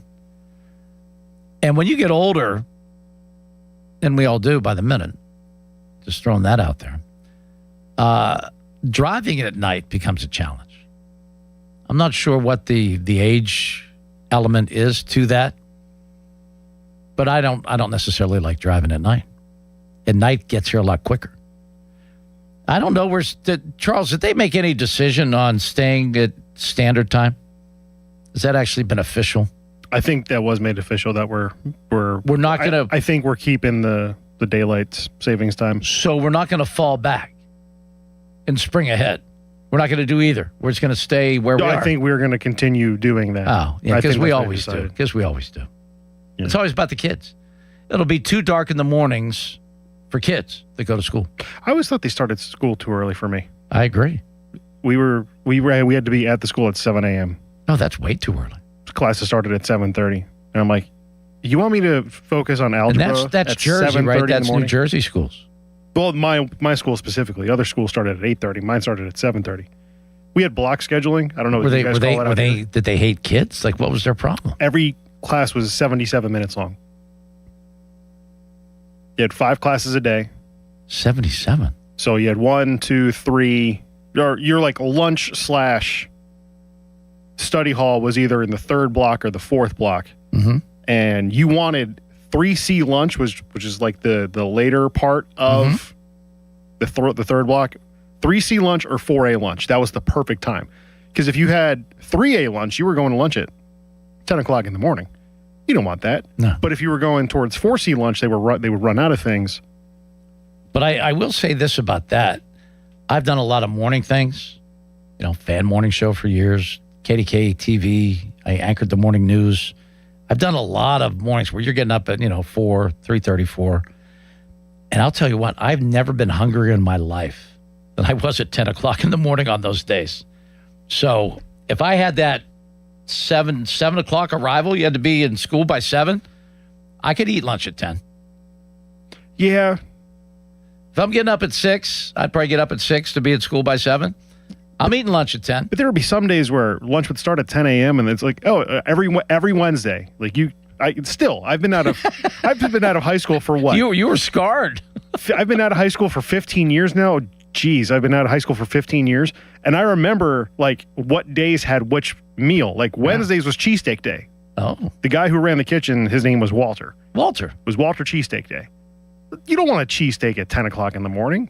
Would you like one at like 11 o'clock or 12:15? Yeah, 11's a little more reasonable, but again, working all those early mornings, and we would have like different, people bring in food. That's the one thing about our business. It's kind of fun. We get a lot of free food, and a lot of times we do. A lot of times they would bring it in pretty early. I'm eating it. I never hesitated to eat real food at 9, 8, 7 in the morning. I always did. I will say when the Rib Fest came in a couple years ago and they brought all those ribs here at 10 o'clock in the morning. I'm like, I'm in. I had a rack and a half of ribs at the front desk. It was 10 o'clock in the morning. And my dad called me. He's like, what are you doing? I'm like, I'm eating ribs. What are you doing? It's 10 o'clock in the morning. What are you talking about? And I explained the situation. He's like, all right, if somebody brought me free ribs at 10 o'clock in the morning. You're pounding them. I'm eating them. You're not even hesitating. No doubt. There's no doubt. All right, what do I got? Do I got anything else I got to do here? I'm always thinking I got something else I got to do. What's that picture? That's cool. Anyway, let me tell you, the Fan Text Line is brought to you by Edgar Snyder & Associates, a personal injury law firm where they always say there's never a fee unless we get money for you. Fan Twitter brought to you by South Hills Chrysler Dodge Jeep Ram. Route 19 in Peters Township. And one thing I should probably hit one more time. If you want 93.7 The Fan to visit your game, Email usports@937thefan.com with your group name, your group's main contact information, and potential dates. Details available at 937thefan.com. So I think you can cross everything off, which is a nice feeling, right? Yeah, you're good. All right, we're good. You gave me everything that you needed to. We gave it all we got. All right, 412-928-9370. I'm looking for you Pirate fans that still have hope. And keep in mind, the team that they beat 8-4 last night ran off 15 straight wins about a month ago. And how about the young man? What do you think the coolest thing, like record-wise, recently that kind of stands out? This young man that not only homered in his first pitch he saw in the big leagues, his next subsequent at-bats were home runs. 3 straight at-bats were home runs to start his career. No one's ever done that before. His first 3 major league at-bats were home runs. Damn. I mean, that's tough to beat. And I'll throw a little trivia out there. Charles did pretty well with this. Name the last Pirate that homered in his first at-bat. And he also did it on the first pitch that he saw in the bigs. And then, as a bonus, if you get that one, what former Pirate manager homered in his first at-bat in the bigs? Pretty cool stuff, right? I like those kind of things. Because today, a young man hit a home run in his first 3 major league at-bats. A St. Louis Cardinal. I think he's one of their top prospects. Let's go to Tom in Vermona. Hello, Tom. Hey, Paul. While you're on the topic of fall, yes, I just want to tell you, I always try to make it over to Blawnox because Blawnox is lovely in the fall. For real? What makes Blawnox special in the fall? I don't know. It's just something, ambiance of some sort that just attracts me. That I always try to make it over there. I mean, some years I don't. But, I try to make it over there to, soak up the fall. Well, one of my favorite golf courses, Old Stonewall, up toward Evans City, in the fall. They have some unbelievable drops in terms of elevation. Their 16th hole is this really like straight downhill and out par 4. And when you stand up on that back tee at Old Stonewall in the fall, it is one of the prettiest things you'll ever see ever. It's just gorgeous. So I need to get up there in the fall. That's where I got to go. Oh, well, you should try to make Blawnox in the fall. It's lovely, I'm telling you. I'm not against it. I'm not against it at all, Tom. I would love to check out Blawnox in the fall. Anything else on your mind besides Blawnox in the fall? That's it. I love it. Hey, Tom, that's a great call. You got to see Blawnox in the fall. I mean, if someone would have given me, like on a we say, that wasn't on my bingo card. If someone said, what is your most favorite fall destination? I'm not sure Blawnox was ever coming out. I'm not sure I would have even guessed it. Let's go to Stan in North Park. Hello, Stan. How you doing, Paul? I'm well, and you? Very, very good. I'm very excited about the new coaching staff. McCarthy being the leader of the pack, so to speak, and I do look forward to seeing how the offense is going to look now with his ability to call plays. And, of course, what I saw the other night was the passes over the middle, which was something we haven't seen. And also, I'll tell you what was a thing of beauty, and I haven't seen, that screen pass. Oh, to the tight end. The screen to the tight end. That was beautiful. I love that. You look at the guys they had out in front of them. So that just goes to show you, just looking at that just shows you that he has guys that he wants to make sure they're out there and they're doing their assignment. Now, there's one question I have in particular.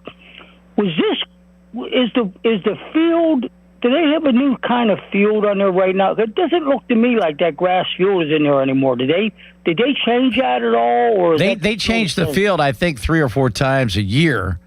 But no, it's still the same grass. It's still the same mix, same surface. Yes. I wish they would just go to that grass turf. I think The players, I mean, they just played that entire World Cup in North America. Every single game was played on a grass field. The players, for their legs and their knees and their futures, you want to wish for them that everybody plays on grass. Okay, so you're okay with it then? I love grass because it's just so much safer for the players. Okay, well, sometimes grass can be a little bit of a setback because if you slip and slide on it, you can get hurt like that. And there's a lot of your cleats stick in the grass much more than they do on the artificial stuff. And there's been so many knees blown out, without any contact on the artificial stuff. That rarely happens on real grass. Okay. All right. Well, listen, pleasure talking to you. I always enjoy your insight. You're a pretty knowledgeable guy, and when you were screaming last year about Tomlin being gone, I was on board with that. I said, yeah, I heard you, and this is no knock against you, of course, but when you were talking about how he has to go, yes, yeah, man, I think a lot of people were on board with the way you felt about that, and I just, it was a great day to just see he stepped on. So it was good. And Stan, thanks for the call. And one thing I think everyone's going to learn, and Simon, John, Martin, and Jim, I'm going to get to all of you before I go, but I have to get to one more break here. I just want to say this about that. Mike McCarthy, who calls the plays and sets up and runs the offense, he is an offensive guru. Mike Tomlin, I'm not sure he ever called himself a defensive guru, but he was a defensive coach, and he limited his offense just to give his defense better opportunity. Didn't want to turn the ball over, didn't want to give up bad field position. But you're going to watch, and I think you saw a little glimpse of it on Thursday. You'll see more of it on Friday. He is finished with the number 1 points in the NFL. He did that recently at Dallas. He's been a top 10 offensive coach his entire career, 18 seasons as a head coach. He hangs his hat on his ability to develop quarterbacks and call offensive plays. We finally have a head coach that really is good at something, like really, really good at something. When Dick LeBeau left and everything, there were no real moments defensively from the Steelers at that point after he was gone. So I am very excited for Mike McCarthy. Simon, John, Martin, and Jim, hang in there. We'll get to you right after this quick timeout on Sports Radio 93.7 The Fan. Fan headlines powered by Bowser Chevrolet. North Shore Tavern leadoff show begins in 40 minutes with Dan Zangrilli before the Pirates take on the Boston Red Sox. First pitch scheduled for 7:15. Jared Jones on the mound for the Pirates. From Oregon on 93.7thefan.com. Fan headlines are powered by Bowser Chevrolet. Retirement can be scary, but only if you're not prepared. That's why AARP created thisispretirement.org. Because unless you've already retired, you're in pretirement, and you still have time to plan. Learn about retirement savings options, potential tax breaks, and how you can build savings over time. Visit thisispretirement.org for free resources to help you customize your action plan and feel the retirement fear disappear. Brought to you by AARP and the Ad Council. Wouldn't it be great if life came with a remote control? You could hit pause when you needed to, or hit rewind. Like that time you knocked down that wasp's nest. Uh-oh. Or that time you forgot to roll up your windows in the car wash. Fantastic. Yeah, a remote control would have come in handy then. Well, life doesn't always give you time to change the outcome, but prediabetes does. With early diagnosis and a few healthy changes like managing your weight, getting active, stopping smoking, and eating healthier, you can stop prediabetes before it leads to type 2 diabetes. It's easy to learn your risk. Take the 1-minute test today at doihaveprediabetes.org. Life doesn't come with a remote control. Yikes! So you're on your own with the wasps. You have the power to take control of prediabetes. Visit doihaveprediabetes.org today. That's doihaveprediabetes.org. Brought to you by the Ad Council and its prediabetes awareness partners. Substance use disorder and addiction is so isolating. And so, as a Black woman in recovery, hope must be loud. It grows louder when you ask for help and you're vulnerable. It is the thread that lets you know that no matter what happens, you will be okay. When we learn the power of hope, recovery is possible. Find out how at startwithhope.com. Brought to you by the National Council for Mental Wellbeing, Shatterproof, and the Ad Council. Buy one, get one free. Now's the perfect time to replace your heating and cooling systems. Upgrade both at once and enjoy reliable comfort all year round.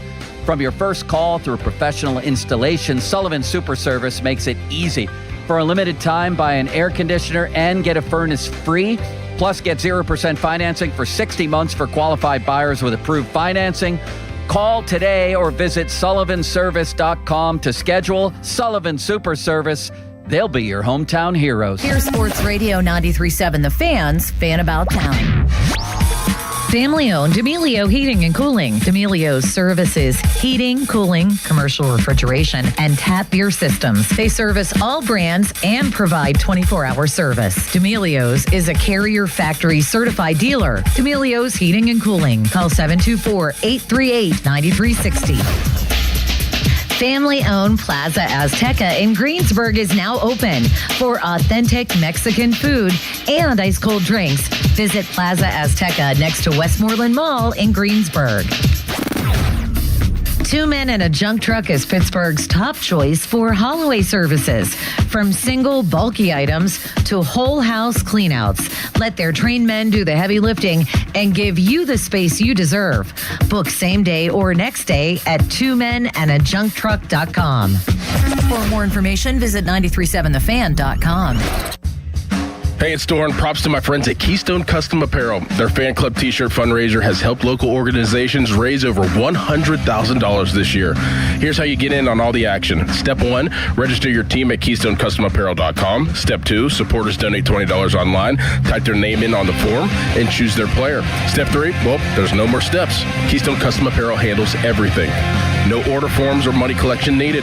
For more information, go to KeystoneCustomApparel.com. This is the story of the one who keeps multiple buildings running smoothly day after day. Plumbing that flows, HVAC that hums, cleaning supplies that keep surfaces sparkling. That's why she counts on Grainger. With easy reordering online and 24/7 support, Grainger helps her keep the products she needs on hand. So shelves stay stocked and buildings stay ready. Call 1-800-GRAINGER, click Grainger.com, or just stop by. Grainger, for the ones who get it done. Back to school season is here, and Dollar General has everything you need to start the school year strong. Don't forget to grab a pair of bright yellow sunglasses from the Yellow Glasses Project for just $2. Every purchase makes a difference, with 100% of proceeds helping support teachers, classrooms, and nonprofit organizations working to improve reading and literacy skills across the country. Stop by Dollar General today and shine bright with the Yellow Glasses Project, available now at Dollar General. The Yellow Glasses Project is a program of the Dollar General Literacy Foundation. SchultzFord.com, SchultzFord.com, SchultzFord.com, SchultzFord.com. Live from the Shorkey Mitsubishi.com studios, North Huntington and North Hills.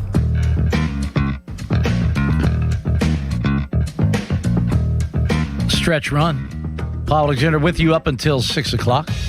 Let's go right to Simon in Monroeville. Hello, Simon. Hey, Paulie, I haven't talked to you in a long time. Oh, how are you, my friend?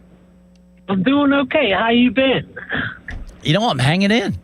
I keep showing up. Family's doing okay? Everybody's good. How about yours?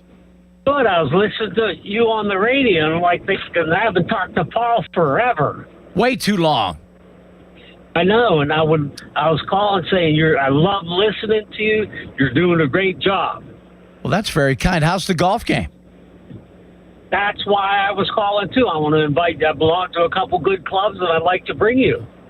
I'm always open to that. You know that. Yeah, what days? I got your number. I changed my number. I will call you, and we'll set up a date soon. That sounds amazing, Si. That sounds absolutely amazing. We got to get caught up. I enjoyed talking to you, listening to you on the radio. I'm like, I'm going to call Paul, be on the radio. Well, I really appreciate that, sir. God bless you. And we'll get out soon, Let's do it. I do. And you're a great man. You're a gentleman and a scholar. Yeah, I'm looking forward to taking you there. I just want to call and say hi and hope all is well, and I'll be in touch, and we'll play golf soon. And I'll tell you what, considering just how wonderful this is, you're the call of the day. I wish I had a prize for you because that's the call of the day. I don't need a prize. I just I just wanted to reconnect with you and see you again and play golf with you. That sounds good. I've been thinking about you. Now we can make it happen. Yeah, absolutely. All right, Si. Take care of yourself. God bless you. Okay. You too, Paul. All right. That's outstanding. Bye-bye. That's the call of the day. If you know, you know. That is without a doubt the call of the day. Let's go to Greg. Greg, what's going on? Yeah, good afternoon. The gentleman that called earlier about he thought the grass looked different was pretty astute because this morning on the station, I believe it was Pat Bostic, who does All Things Pitt. Yes. Did tell us that they added some Bermuda grass seed to this. Oh, little Bermuda. So this field is similar to the same field that's being used in Philadelphia where Temple also plays. Okay. So it's supposed to be a more hardy, but yeah, they're probably a different color. I didn't notice it, but definitely they added something. So it is a little bit different from last year and supposed to stand up a little bit better. It gets a lot of wear and tear. They have the Pitt games obviously on Saturdays, and then they have some of those high school games toward the end of the year. So yeah, it gets a lot of work. Just think about our roads. You think about what the weather with the freeze thaw does to our roads. It's tough to keep grass with big 300-pound men tearing it up all the time. It's tough to keep it perfect. It's also tough to cut it when it keeps raining too. Yeah, man, it's been brutal. My goodness, I saw yesterday, and we didn't get any rain. Yeah, we had a little rain, I think, this morning. We're already about an inch above the normal August, and here it is, the 15th. We got as much already as we normally get for August. Yes, for the entire month, we already have. We had it in the first 12 days. Thanks for taking my call. Have a nice day. All right, Greg, thank you. It has been a wet August. There's no doubt about that. Let's go to John in Portview. Hello, John. What's up? Hey, man. How you doing? This is the first time caller on your show. How you doing? I've never been better. Thanks so much for asking. How about yourself? Good. I've been riding around all day, Hollidaysburg, Bedford. I'm doing a flea market run, and I finally got out of my Pleasant, got some reception, and you were talking about the guy that 3 homers, his first 3 bets. Are you talking about Flores? No. This rookie, Joshua Baez. Joshua Baez, his debut with the Cardinals. Homered in the first pitch that he saw, and then his next 2 at-bats were also home runs. First guy in the history of Major League Baseball. That's incredible. Well, you did say, like the last Pirate to hit a homer on his first pitch, first bat, that was Marte, wasn't it? Yes, Starling Marte. First pitch he saw, hit out of the park. That was in Houston, I believe, and the manager, if I'm not mistaken, that could have been Chuck Tanner. Bingo! John, you got them both right. Those are good. All right, man. All right. Good job, John. That's fantastic. You have a great day. All right, buddy. Have a good one. All right. Yeah, Marte, first pitch he saw, destroyed it. That was fun. And I didn't realize until I think maybe that time that, either Greg or somebody brought up that, Chuck Tanner homered, not the first pitch, but in his first at-bat. But Ruiz? Is it Ruiz? The guy they did today? Yeah. Baez. Where did I come up with that? Okay, been a long day. Baez homered in the first pitch he saw, and then his subsequent at-bats 2 and 3, he went deep as well. That's pretty freaking cool, man. I mean, seriously, he put his name immediately into some very select company with the first pitch home run, and now he's done something that no one has ever done. Oh, Mickey Mantle? No, he didn't do it. Babe Ruth? No. I mean, think about it. You go through every, great player in history. Did he do that? No. And in 3 consecutive at-bats over 2 games, Rafael Flores did hit 3 home runs in 3 at-bats, but they certainly weren't his first.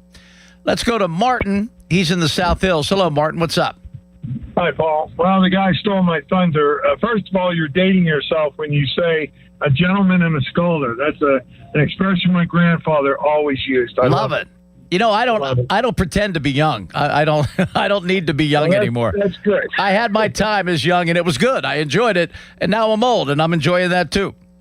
Well, listen, Starling Marte, another very good baseball player that the Pirates gave away for nothing, just like Maris. I can't think of the third baseman's name.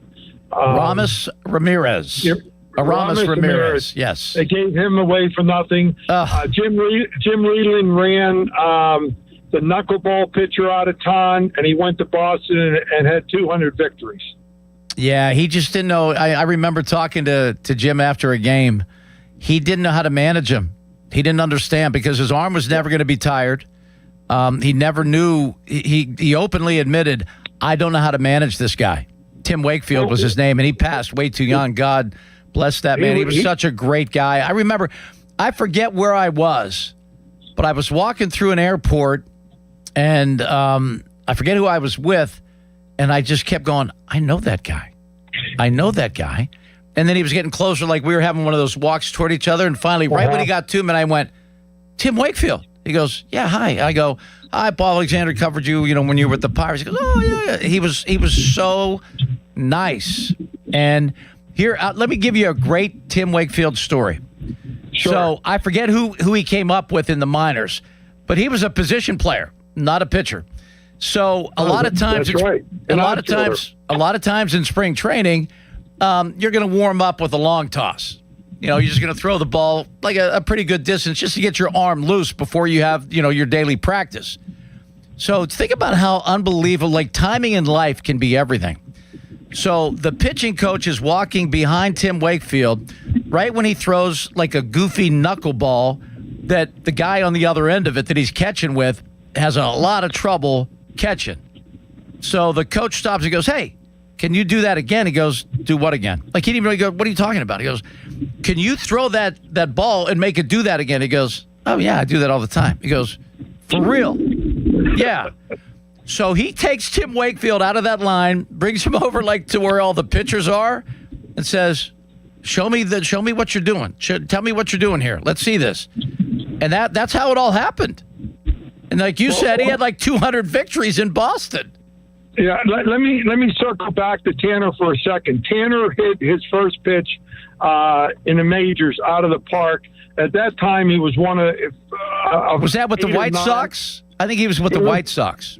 He was with the White Sox. He hit the first pitch out for a homer. I got to see him at an airport also, and he was the nicest, classiest guy I ever ran into. Love Chuck Tanner. And did you have the opportunity to shake his hand? I did, and God.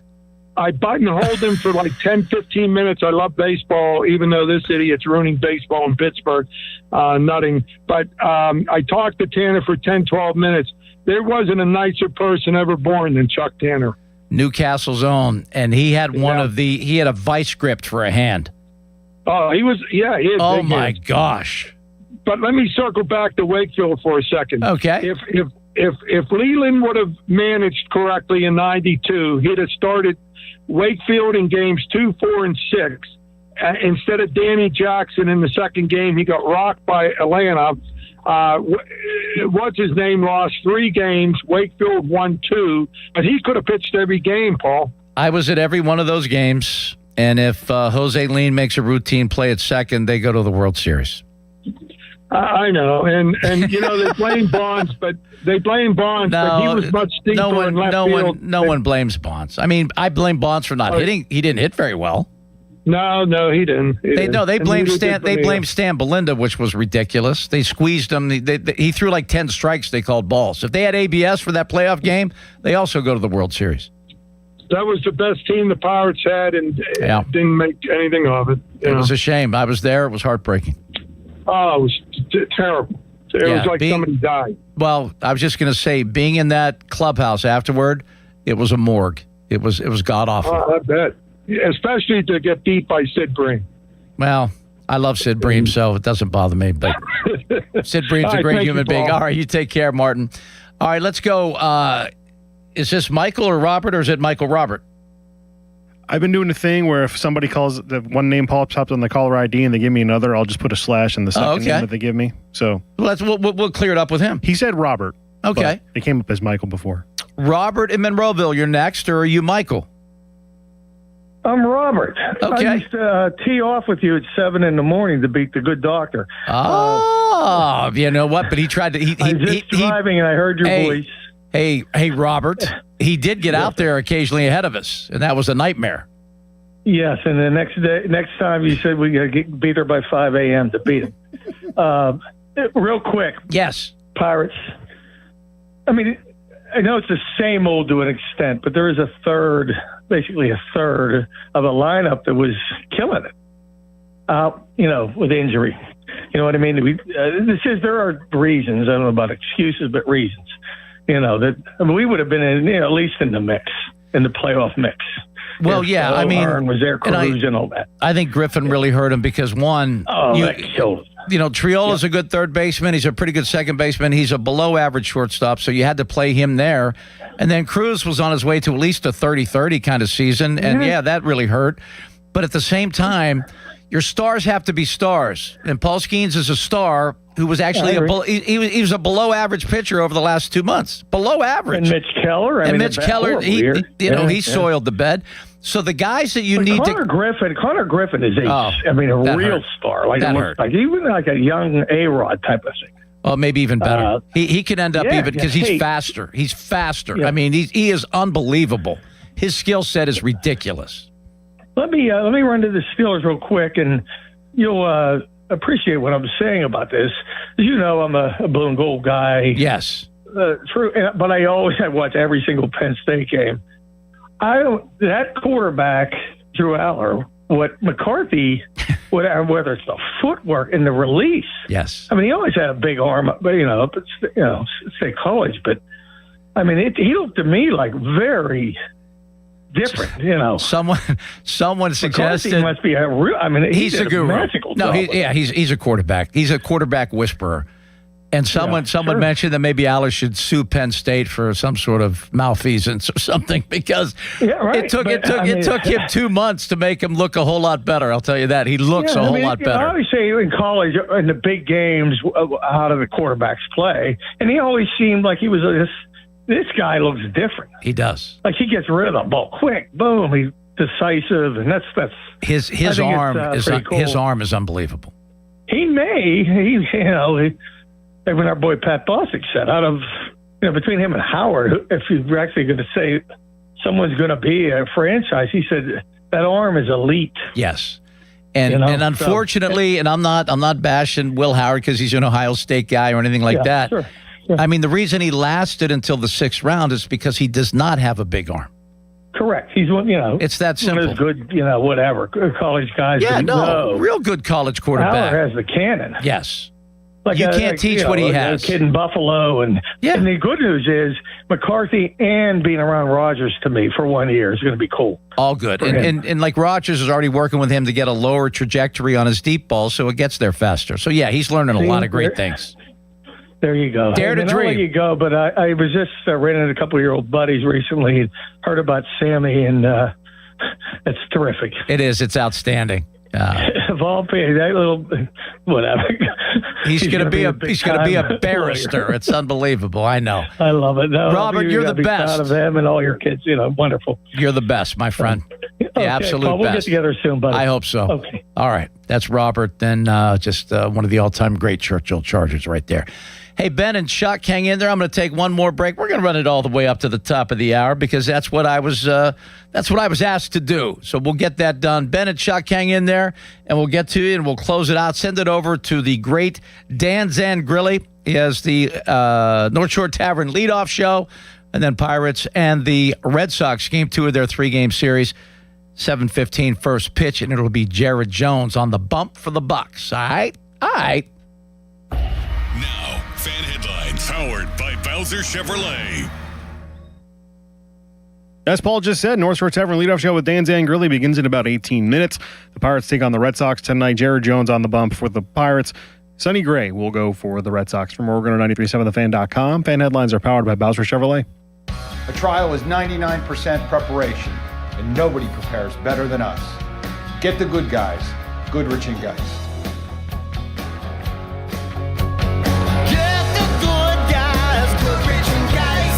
If you dread dealing with your insurance company more than you dread build-it-yourself furniture, that came in 47 different pieces. Why do I have 6 extra screws? With extremely vague instructions. What are these? Hieroglyphics? Then you might have Insuranoia. And if you have Insuranoia, then you should get NJM. They go to great lengths to do what's best for their policyholders.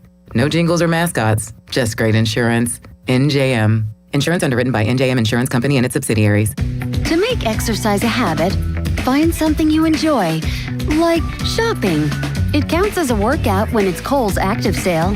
Get 20% off across the store and 25% off top active brands that'll have you feeling your best. Adding to your cart is pretty much cardio, right? Find out at Kohl's.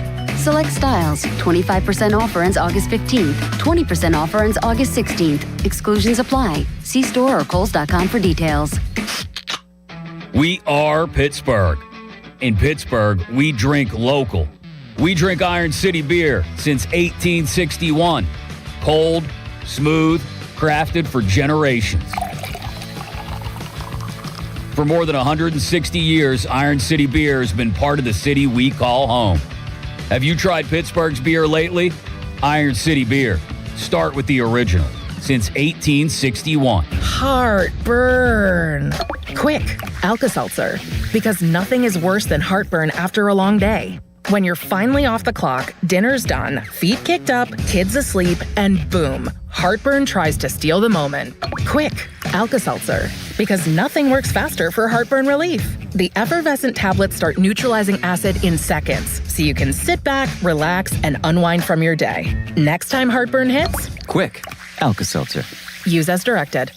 Unlock the savings at Boost Mobile and save up to $600 a year. I've been scouting these big carriers for a minute now, and I've seen them pull the same play 1,000 times. They promise you the world, then hit you with a price hike right when the game gets tight. But Boost Mobile, their $25 a month unlimited wireless plan is the most consistent player on the floor. No contracts, no price hikes. Unlock the savings today at boostmobile.com/unlock. Based on average annual single line payment of AT&T, Verizon, and T-Mobile customers compared to 12 months of the Boost Mobile unlimited wireless plan as of January 2026. For full offer details, visit boostmobile.com. Up to 21% off new Ram 1500s with no strings attached. That's happening now at Monroeville Ram.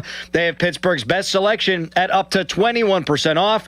Get to Monroeville Dodge Ram and make this the summer event. Have you noticed that every service company these days is owned by some giant corporation with zero personality and no personal touch? Yeah, no thanks. Gherkin Roofing is still family owned, truly local, and when you call, a human answers. One with a pulse and probably a Pittsburgh accent. They do roofing, siding, gutters, and win awards year after year for their customer service. So if you want a contractor that picks up the phone, shows up, and treats you like a neighbor, because they are one, call The Pickle. Gherkin Roofing, always local and friendly, 724-515-5551.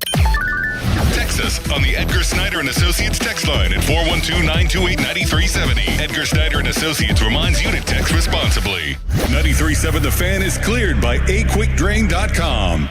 Sports Radio 93.7 The Fan. The Odyssey app lets you jump back in time to the moments you missed on The Fan. Whether it's the Fan Morning Show, the Pomp and Joe Show, or the PM Team, you can get caught up on all of it. When you're listening to The Fan, it's as simple as one click to listen on demand. Miss a great moment, great guest, we've got you covered. Download the free Odyssey app, search 93.7 The Fan, and tap earlier today to get started. It's the perfect way to catch up on what's happening from Sports Radio 93.7 The Fan. A large one-topping pizza for $5 from Speedy Cafe? Yeah, you're not cooking tonight. Save time and money. Stop by Speedy Cafe for a $5 large one-topping pizza. Valid through 8/25/2026. Plus tax where applicable. 2026 7-Eleven Inc. All rights reserved. At Bobby Rahal Motor Car Company in Wexford and Mercedes-Benz of Pittsburgh on Baum Boulevard, the 2027 models are arriving, and they need to clear out the 26 inventory. During a year-end sales event August 13th through the 22nd, every new in-stock 26 Mercedes-Benz is tagged with its best price of the year. Take advantage of the model year-end change. It's absolutely currently the best time to buy. But don't wait. These offers will not be replicated. Visit Bobby Ray Hall Motor Car Company in Wexford or Mercedes-Benz of Pittsburgh on Baum Boulevard, August 13th through the 22nd. Live and local, even on the weekends. Let's go! Sports Radio 93.7 The Fan, Pittsburgh's hometown sports station. Can I just say I had a blast today? And I'll say one thing about that. You really don't know what you have until you miss it. You know, it's something that you really just kind of, you love it, you like it, but then it's not there for a while. Man, is that a game changer? I haven't been on this station in a while. And I've had opportunities, but I had conflicts, but I just want to tell everybody out there, thank you. Now, I always remember my dad for this because he never once in his life called a talk show, and I don't know anyone that listened to more sports talk radio than my dad. I don't. So I know there's a lot of you out there that don't have any inkling, that have don't even want to call, but you love to listen. I love you and appreciate you. And those of you that call, thank you. It's been a whole lot of fun. And I'll be back with you, hopefully, a bunch more going forward. Let's go to Ben in Uniontown. Hello, Ben. Hey, how are you? It's Never good better. hearing you again. It's Thank good hearing you again. Hey, listen, back in the late 80s, early 90s, the Pirates had a shortstop. He was a real good player. I can't come up with the name for some reason. I'm just drawing a blank. Carlos Garcia? No, he's a shortstop. But the Pirates got him from the Cleveland Indians. And his first major league at bat with the Indians, first pitch, he hit a home run. How cool. But darn, I can't come up with the name. I'm drawing a blank. You know what? Give me a year. I'll try to do a quick search because nothing's coming to me either. Yeah, I'm thinking it was either from mid 80s to about mid 90s.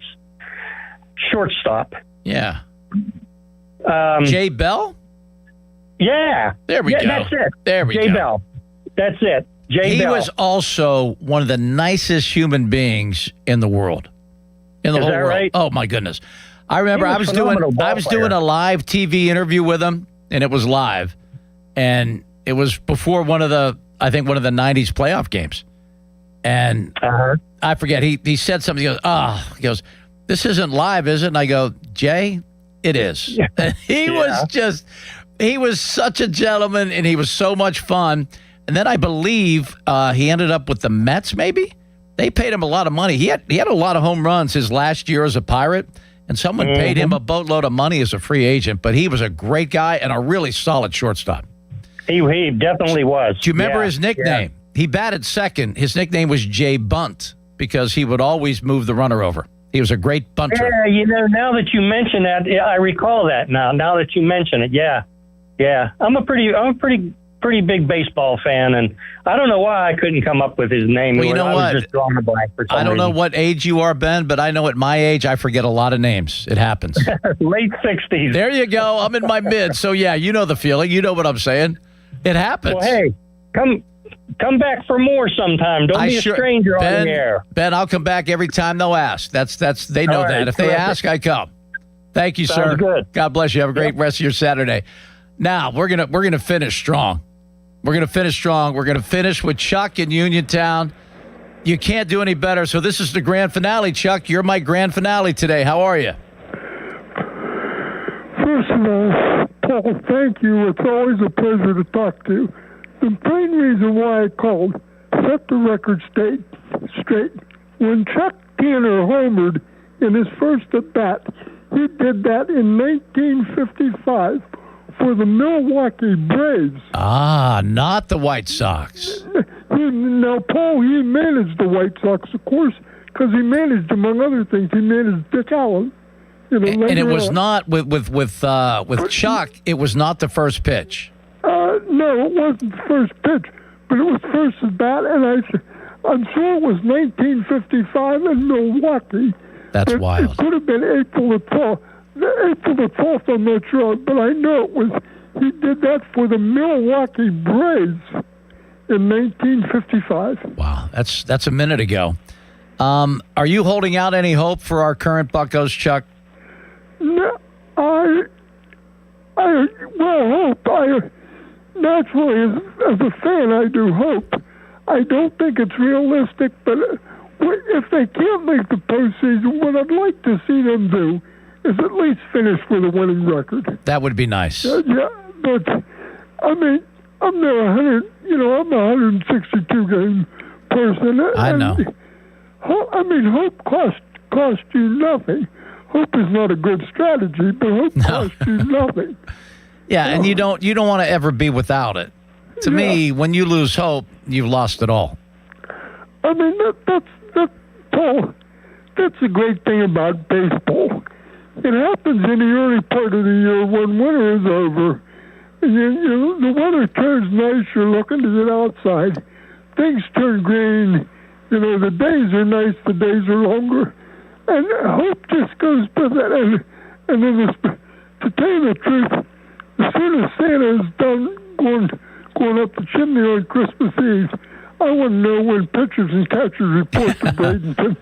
Yeah, I was lucky enough for many, many, many, many years to always have a week or two in Bradenton. And I didn't take that for granted. That's a special place, and that was a special opportunity, and I loved it. It's just, early spring is one of my favorite times of the year because everything is so fresh. Yeah. You just emerge from winter. And, hope springs eternal, right? Exactly what. If you So, Chuck, I don't know. I wanted to share this with you. You'll get a kick out of this. So I was doing the postgame show over on the AM side on Thursday. And when Rafael Flores, had 2 3-run homers and 6 RBIs, it was the first time that a catcher had done that for the Pirates since Don Slott. And that reminded me, and this is a great story for me, at least, I ended up on the back of Don Slott's 1993 Topps baseball card. They just put a picture of me interviewing him on the back of his card. And someone had sent it to me, and here I am, and the note said, thought you should have this. And I'm staring at the front of that card going, why do I need a Don Slott baseball card? Like, what's going on here? I thought it was a trick. But then I eventually turned it around. And I'm like, damn, there I am. I'm on the back of the Don Slott baseball card. That was an honor. That was so cool. Paul, you're wondering years go by how much money that might be worth. Well, you can get it on eBay right now for $4. So I'm going to order one because, I got a couple that were sent to me. I had him sign one. And like everything else, you move a couple times, you can't find anything. I have no idea where it is. So I do want to get another one, though, because that is pretty cool. And I forgot all about it until someone mentioned Don Slott. So I had a reason to think about it. What are the odds on that happening, Paul? Very, very small. And I have no idea why they put it on there. And Chuck, thanks for finishing out the show today. I got to get out of here before I get in trouble with my man Charles. Enjoy the game tonight. And Chuck, you're the absolute best. Thank you. Thank you, Paul. God bless. Hope to do it again soon. Thanks. Yes, I hope so. Chuck in Uniontown, one of the all-time greats. When they have Pirate fan, like in the dictionary, it should be Chuck right next to it. The Chuck Tanner home run.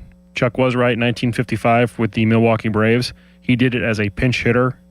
He pinch hit for some guy named Warren Spahn. Warren Spahn, pretty good pitcher. Yeah. Wow. Henry Aaron. Do you know, does it say what pitch it was? It was not the first pitch. I don't know what pitch it was, but it was not the first. I don't know, and he did it off of a guy named Jerry Staley. Oh, how cool. Yeah. And seriously, not a better person in the entire world to meet than Chuck Tanner. His son, Bruce, is an amazing guy. Just a great family. Charles, what a pleasure to work with you today. God bless you. I hope you have the rest of your day. Goodbye, everybody. I'm Ultima Morgan of Morgan & Morgan. Every time one of my children started driving, it was terrifying. I am quite aware of the dangers being on the road. Thousands of accidents happen across the country. We see it every day. These families' lives will be changed in an instant. We fight for these families as if they were our own. We've become America's largest injury law firm by winning cases just like these. If you've been injured in a car accident, call us. Injured? Dial Pound Law or visit forthepeople.com for an office near you. The electrifying fun of Lightning Link is now on DraftKings Casino. To celebrate the iconic slot, all players can play to win a share of 250 million spins on Lightning Link.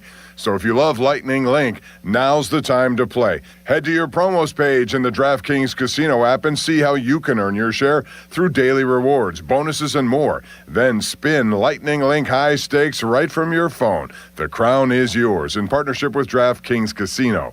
Gambling problem? Call 1-800-GAMBLER. Must be 21 or older. Physically present in Pennsylvania only. Eligibility restrictions apply. Must complete play or claims requirements each day for rewards.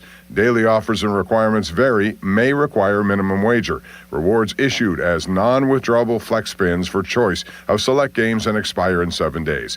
Reward amounts vary. Terms, casino.draftkings.com/promos.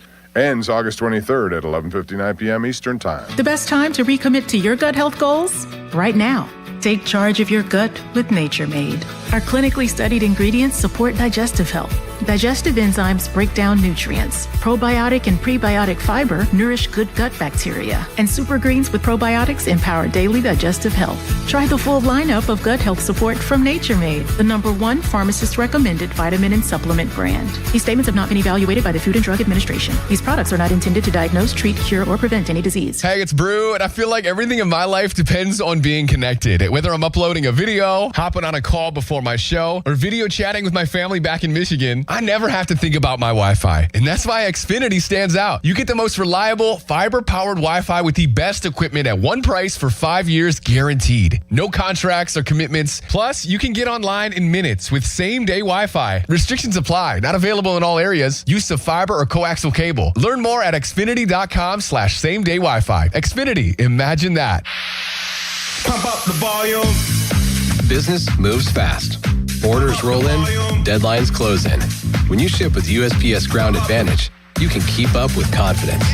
Every package stays in our secure network from dock to door. And with nationwide reach, dependable tracking, and upfront affordable pricing, you get built-in peace of mind. You run the business. We run the routes. Visit USPS.com/Ground Advantage to learn more. HD1 Pittsburgh, an Odyssey sports station. Live from the Jim Shorkey Mitsubishi.com studios, North Huntington and North Hills. Always live and free on the Odyssey app. It's time for the North Shore Tavern Leadoff Show. The North Shore Tavern Leadoff Show is presented by Keystone Custom Apparel and is brought to you by Panhandle Cleaning and Restoration, Spencer Toyota, 2 Men in a Junk Truck, Saloni's Italian Bread, Joe Ball GMC, Hampton Beer Outlet, Hello Windows, Og Murphy and Perkoski, Pennsylvania One Call System, Zero Res Commercial Cleaning, Central Outreach, and the North Shore Tavern. The North Shore Tavern Leadoff Show is on Sports Radio 93.7, The Fan. And good evening from PNC Park. It's the middle game of a 3-game weekend series against the Boston Red Sox as the Pirates look for their 3rd consecutive victory, having won last night by an 8-4 score. The day before, 13-1 over the Miami Marlins. The North Shore Tavern Leadoff Show is presented by Keystone Custom Apparel. Here at PNC Park is the Pirates at 60 wins and 64 losses. Look to keep their flickering flame alive that it is the 2026 postseason. They are 5.5 games back in the wild card. Taking a fast look at the standings from Pella Windows and Doors, PellaPittsburgh.com. Still plenty of clubs ahead of Pittsburgh: Philadelphia, Miami, St. Louis, the Cincinnati Reds by a half game.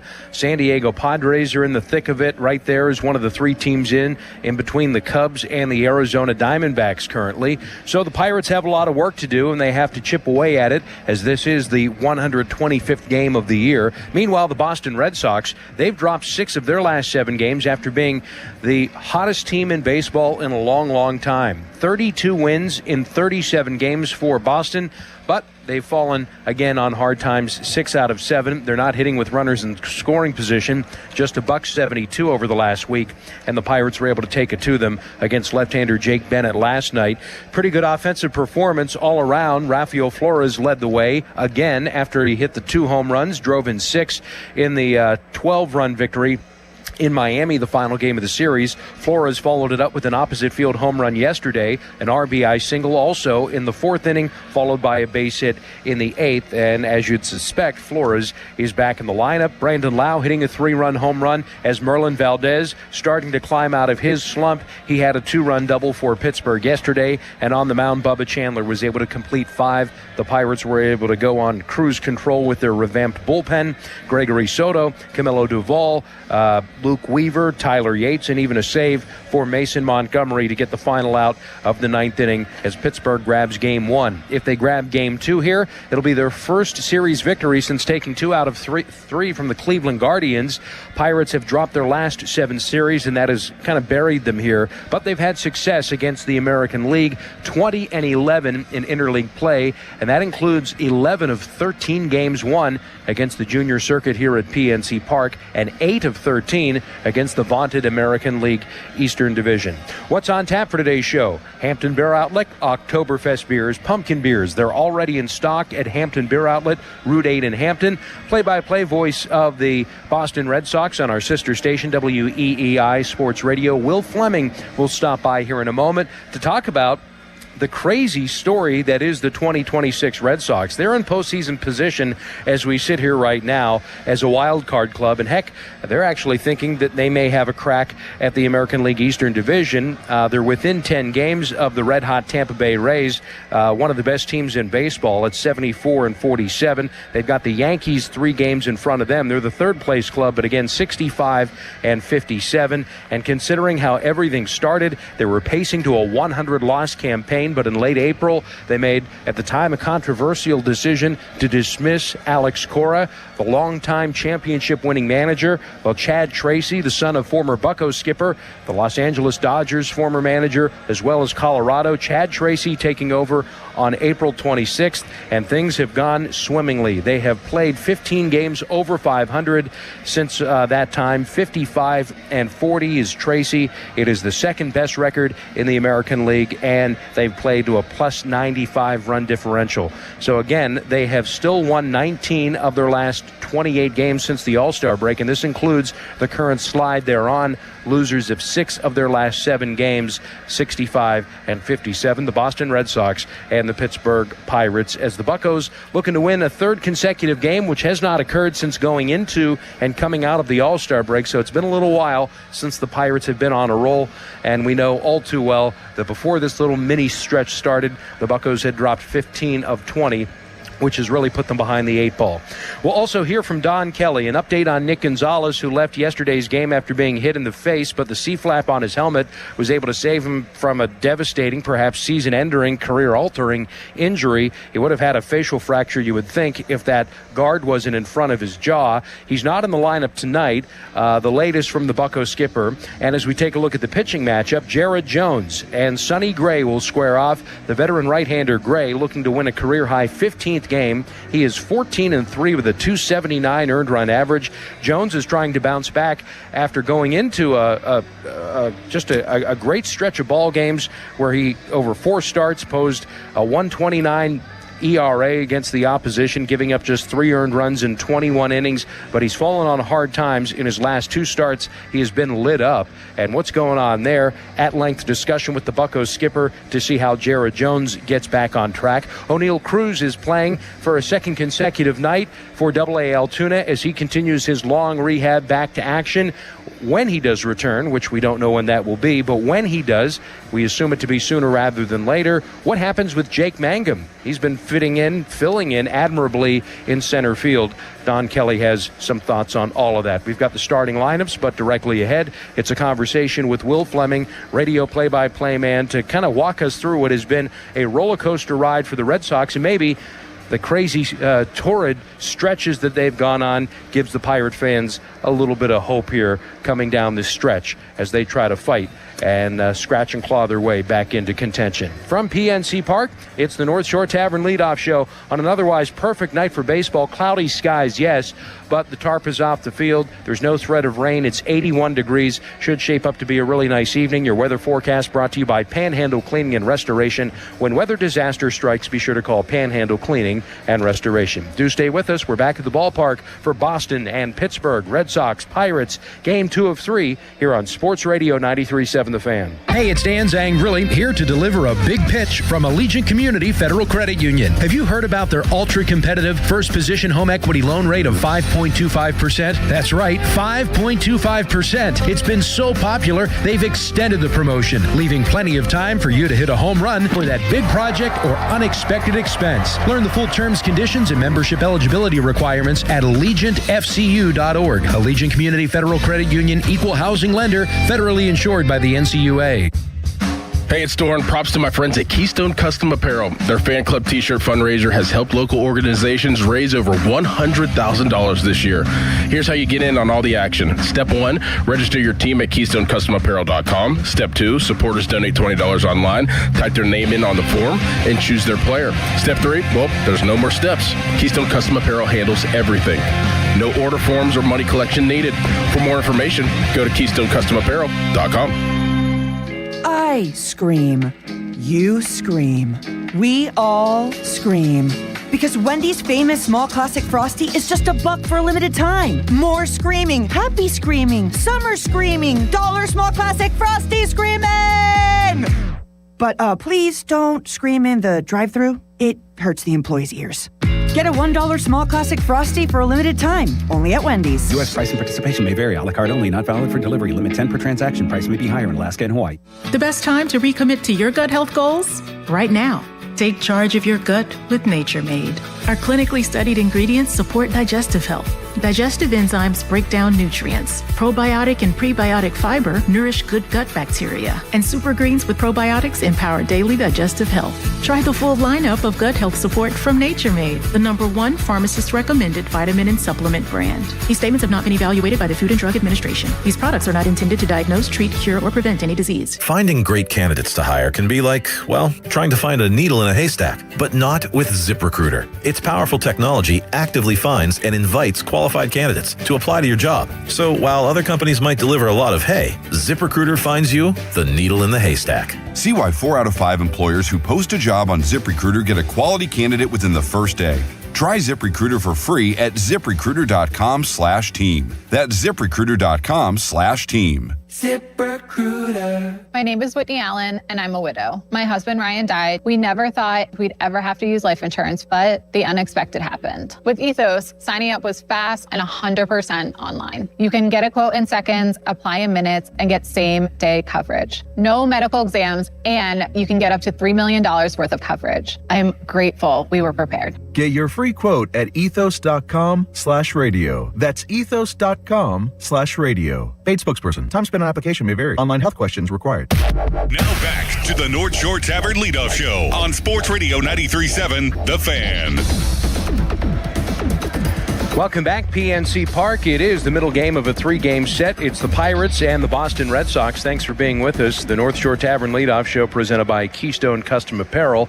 Taking a look at that injury report brought to you by Robert Pierce and Associates, Pittsburgh's premier injury attorney. Nick Gonzalez not in the lineup, on the bench, not to the injured list. That's good news, but here's Don Kelly on the latest on the Pirates third baseman who yesterday was hit in the face with a fastball and had to leave the game. Sounds like he's doing well and scary last night. Thank goodness he had the C-flap on. We'll get him out moving, not in the starting lineup today, but we'll get him out moving around just to make sure that once he gets sweating, gets a heart rate up, that everything stays like that, which it sounds like it will, and hopefully that's the case. When you go out there on the field for a guy who gets hit, especially in the head, how much of that is one of those things where you have to almost be protective and say, I know you want to stay in the game, but there's something that's, I don't know if it was because he had a headache or because he handed you his equipment. Like, at what point were you like, okay, you're coming out? Well, it was when he was standing there, he felt okay. He handed me the guards and everything, and I handed him the helmet, and he put it on. And then as we started to walk, just didn't he didn't feel right, lightheaded, and there's you can't mess with that and push that when that happens, and that's always scary when you get hit up in that area, and then anything like that with lightheaded, headache, they're looking at his eyes and asking questions and stuff, and it's not worth pushing it right there. All right, so that's the latest on Nick Gonzalez as far as O'Neal Cruz is concerned, as he heads to a back-to-back night situation for Altoona. Yesterday he played for the Curve, so he's going to go consecutive nights down in Curve, PA. Our minor league report brought to you by Allegiant Community Federal Credit Union. You can earn 5% cash back on gas, groceries, restaurants, and travel through the end of the month.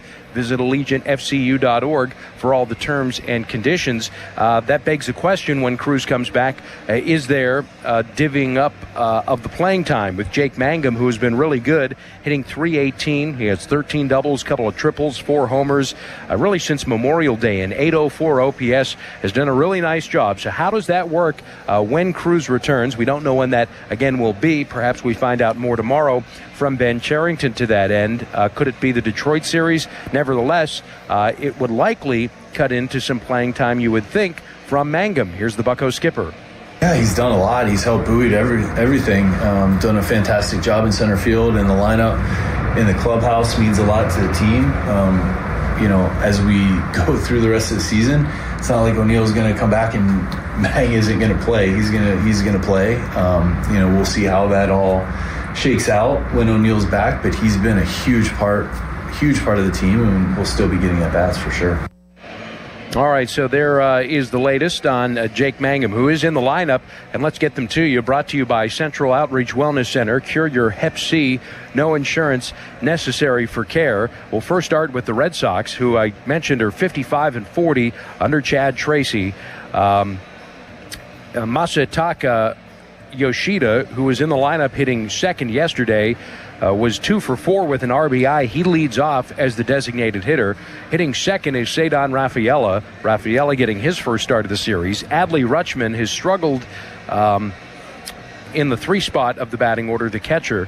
And then hitting fourth, first baseman Wilson Contreras. Wilyer Abreu is in the 5 spot, left-handed hitting right fielder. Caleb Durbin, who leads Major League Baseball in runs driven in this year, in the month of August, will hit 6th at third base. Jaron Duran, left fielder, he'll hit 7th. Andrew Monasterio has driven in 20 of his last 20 runs in his last 26 games. Former Brewers infielder in the 8th spot of the batting order at shortstop. And Nick Sogard is hitting 9th, switch hitting second baseman, his first start of the series. So it's Yoshida, Rafaela, Rutschman, the top 3, Contreras, Abreu, Durbin, followed by Duran, Monasterio, and Sogard. Meanwhile, for the Pirates, Spencer Horwitz will lead off. That's a new look for the Buccos. He's done it plenty this year. Pirates are 14-12 when Horwitz is in the top spot of the batting order. He'll be at first base. Brandon Lau hits second, plays second. He hit the 3-run home run last night. And for Lau, he now has 26 on the year with 77 RBIs. And he has 21 home runs against the Boston Red Sox going back the last 7 seasons. Only Aaron Judge of the Yankees, who has 27 in comparison to the 21 from Lau, has more home runs against the Boston Red Sox over that time. Brian Reynolds has also crushed Boston pitching over the course of his career. A 1,400 OPS against designated hitter this evening. You would think he'll be back in the outfield tomorrow with Paul Skeens on the mound. Reynolds hits third. Esmerlin Valdez swinging a much better bat of late. He had the 2-run double yesterday, had a hit taken away from him in the 7th inning. But again, the at-bats and the power stroke appears as if it is returning for Valdez, who will get the start in left field. A 6-game hit streak for Ronnie Simon. The Pirates brought up, at the time, the leading hitter in the International League to try to get a spark and infuse some offense during a rough stretch of baseball. Well, Simon has done that. He's hit .409 and scored 4 runs over this 6-game streak. He'll play right field. Jacob Gonzalez starts at shortstop. Gonzalez, he'll hit 6th with Mangum in center field, previously mentioned, hitting 7th. Rafael Flores, 5 of his last 9, 3 home runs and 8 RBIs, will do the catching this this evening. He'll hit 8th, and Jared Triolo starts at third base for Nick Gonzalez, who recovers from being hit in the face yesterday. Again, he'll be at third base hitting 9th. Horwitz, Lau, Reynolds, Valdez, Simon, Gonzalez, Mangum, Flores, Triolo. The starting 9 for Don Kelly. And the starting lineups brought to you by Central Outreach Wellness Center. So who would be my pick to click here? I think I'm going to go, because I just mentioned the numbers for the Pirates against with Reynolds and Lau, the 21 home runs from Lau, the 1,400 OPS against the Red Sox. Having said all of that, I actually may go with Triolo tonight. And Triolo, a 971 career OPS against Sonny Gray. And that pick to click is brought to you by our friends at Precision Pointing and Restoration, Pittsburgh's premier masonry company. So, how about the Boston Red Sox? What a job they've done all year long, or at least since the start of April, the end of April, I should say, since Chad Tracy took over to kind of break it all down. With a 55-40 record of this Bucko skipper as the radio broadcaster for the Boston Red Sox. Will Fleming, he used to be in the Pirates system for AAA Indianapolis years ago. Will, what's going on, buddy? How are you? That's great, man. How are you? I'm awesome. That was eons ago, huh? I would submit those 60-second recaps on the Sunday show. It's great. We still do them. Who's with Howard now? Well, it was Jack McMullen. Now he's with the Marlins. The Marlins. And it's Kappas. Oh, he's doing it. Great. Andrew's there, and they probably have a few others, but Kappas is our go-to Awesome. guy. I love my time in Indy. I'm loving my time in Boston, and it's great to be here in Pittsburgh. How many years for you has it been? This is my 9th year with the Red Sox. Is it really? Isn't that crazy? That is. Time flies. That is nuts, in fact. Speaking of nuts, your season has been nuts in Boston. So, what has that been like? I mean, just hanging on for dear life. I mean, the roller coaster that it's been, huh? Yeah, I think quite literally, it's the most unusual season in the history of the franchise and maybe in baseball. I mean, they were 14 games under 500, and then 5.5 weeks later, they were 11 games over. I mean, that kind of thing doesn't happen in this game, and especially because, I will say this, Dan, the one thing that made no sense early in the year, we left spring training, the Red Sox felt like they had a chance to compete with their roster for the World Series. They did. And then they just came out and didn't hit at all. And you had several guys, including Roman Anthony, who we just learned is going to start a rehab on Tuesday in Double-A. This kid who was like the star of the WBC, who everybody thinks is the next big star. We saw him last year, and we thought he could have like a 25 home run year and be kind of in the MVP conversation. Wow. Well, he was hurt and he was bad. Trevor Story had the worst start to his career. He's got a sports hernia. He's going to start rehabbing tomorrow. So you had guys in the lineup. And then this dude, Caleb Durbin, who has now become like the lifeblood of this team. Among like all qualifying hitters, he was the worst in baseball. And then something happened in the middle of May. And quite literally, Dan, it is Alvarez, Caminero, and Durbin in the top 3 in OPS over a 7-week stretch. So it's just been remarkable what has happened. The one thing that I guess kept me from jumping off the cliff completely through those first 2 months is that they did pitch every night. And that was the crazy thing. I remember we had played like 35 games. And I think we were 10 under.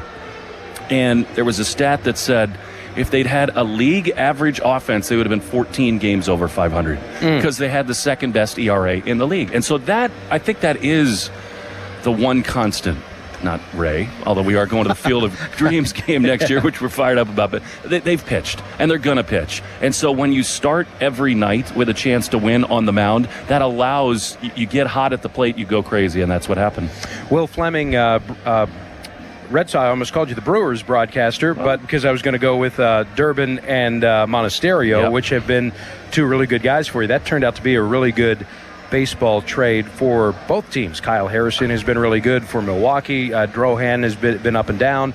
Hamilton has been on the left side of their infield, but and a couple of these Brewers guys have really kind of carried you, sustained you. We know all too well what Durbin and Monasterio can do. And Monasterio, gosh, he's been on a run-producing machine a bit of late. He hit 400 in July. Yeah. And they made the decision to trade Marcelo Meyer to the San Francisco Giants, and they also optioned down some other really good defensive shortstops to ride with Monasterio, and he has answered the bell all the time. I think nowadays most of these GMs view the world kind of the same way.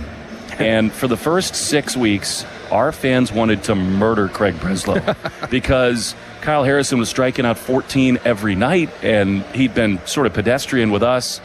And Durbin was the worst hitter in the game, right? And we weren't seeing much from Monasterio yet, and Siegler was still down in the minor leagues. What a difference a couple months can make. I mean, Harrison's really good. It's a win-win for both teams. I think Kyle Harrison, like so many others, goes to Milwaukee. Whatever they got going over there, they figure out how to get the best out of pitchers. But I think the Red Sox have that too. And I think they feel like, in a slightly different way, we have so much faith in our ability to identify and trade for or draft and develop pitchers who are going to perform at the highest level. And that has just been proven over and over again this year. So, I mean, that's why they traded two of the top, 20 pitching prospects in the game for Adley Rutschman. I mean, one thing that drives me nuts is in a market like Boston, all these people are saying they overpaid for Adley Rutschman. Get out of here with that. It's a 3-time All-Star catcher. They're going to extend him. They're going to pay him real money.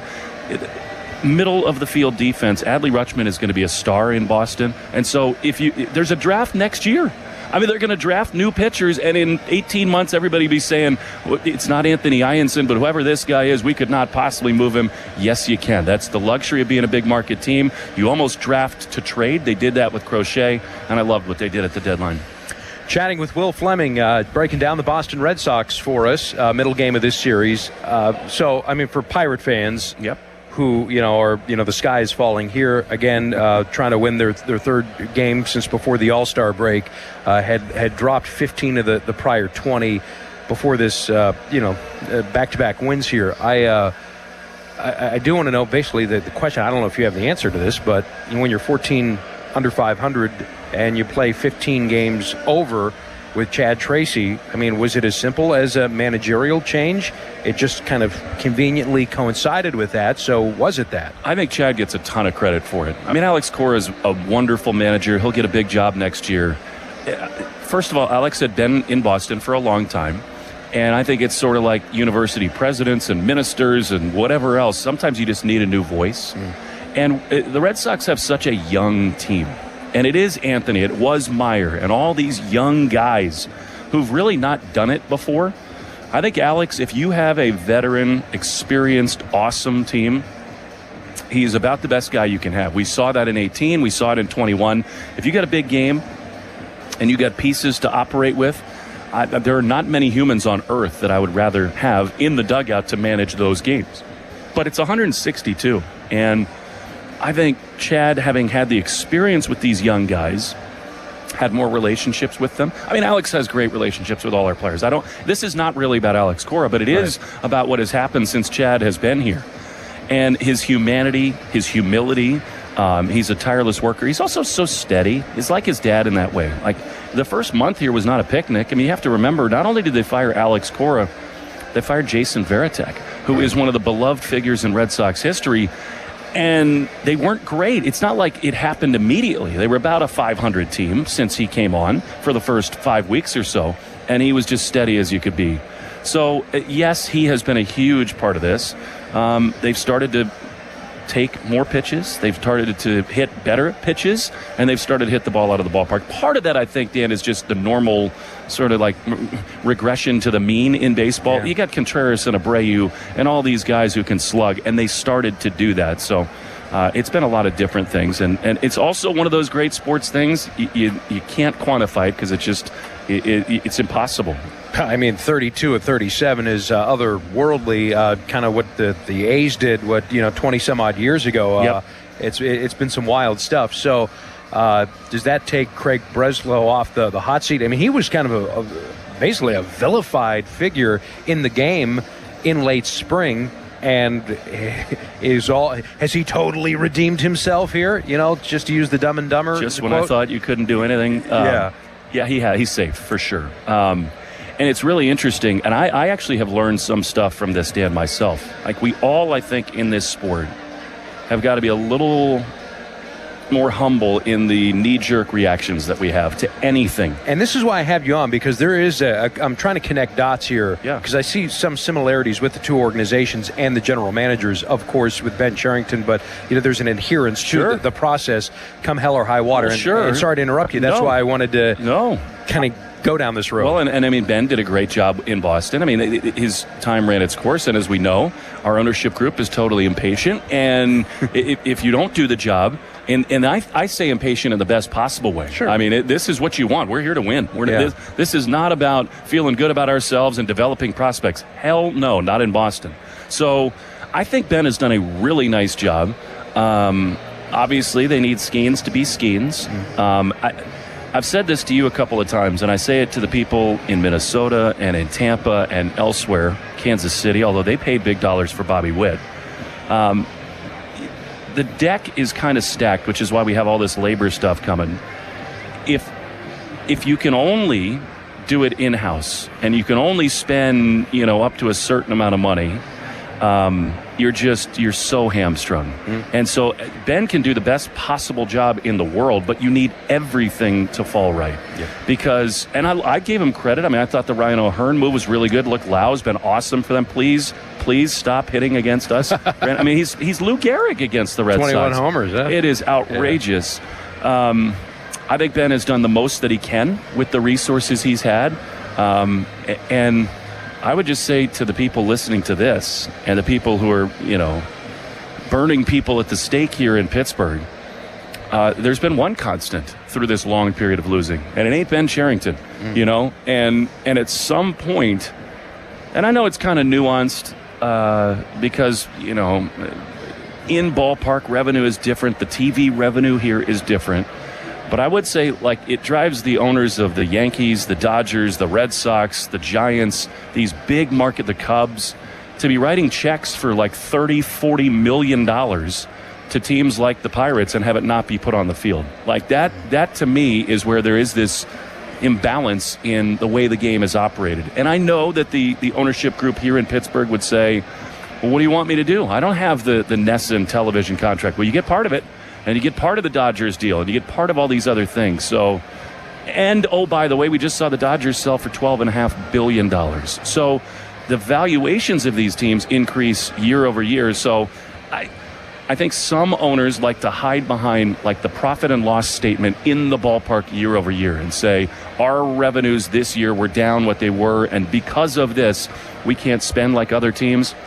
We have to find a way in the sport, and I think it would benefit so many of the players that I would like to call kind of in the middle class to make more money. If teams like the one here that is so storied and plays in this beautiful ballpark, if they had to spend more money, if everybody had to start at a certain level, it would be so much better for the game. Yeah, the floor would obviously help, Yes. and then there's just more revenue flowing between the haves and then the have-nots, and then there's strings attached to it. No doubt. That'd be a wonderful thing. But until then, the Pirates are trying to get on a Red Sox type of of streak here and pull themselves up from the bootstraps as the flame flickers. We'll see if they have it in them starting tonight. Will, I enjoyed this, man. It was great catching up with you, and thanks for the look-see into what Boston has done. And it's always good to see just a great baseball town doing crazy things as you guys have done. And we'll see you down the road and perhaps in October. Huh? I would love that, man. And if we do come here for the World Series, I do want to get out on one of those tiki bars that's flowing down the Allegheny. Oh my God! Can we make that happen?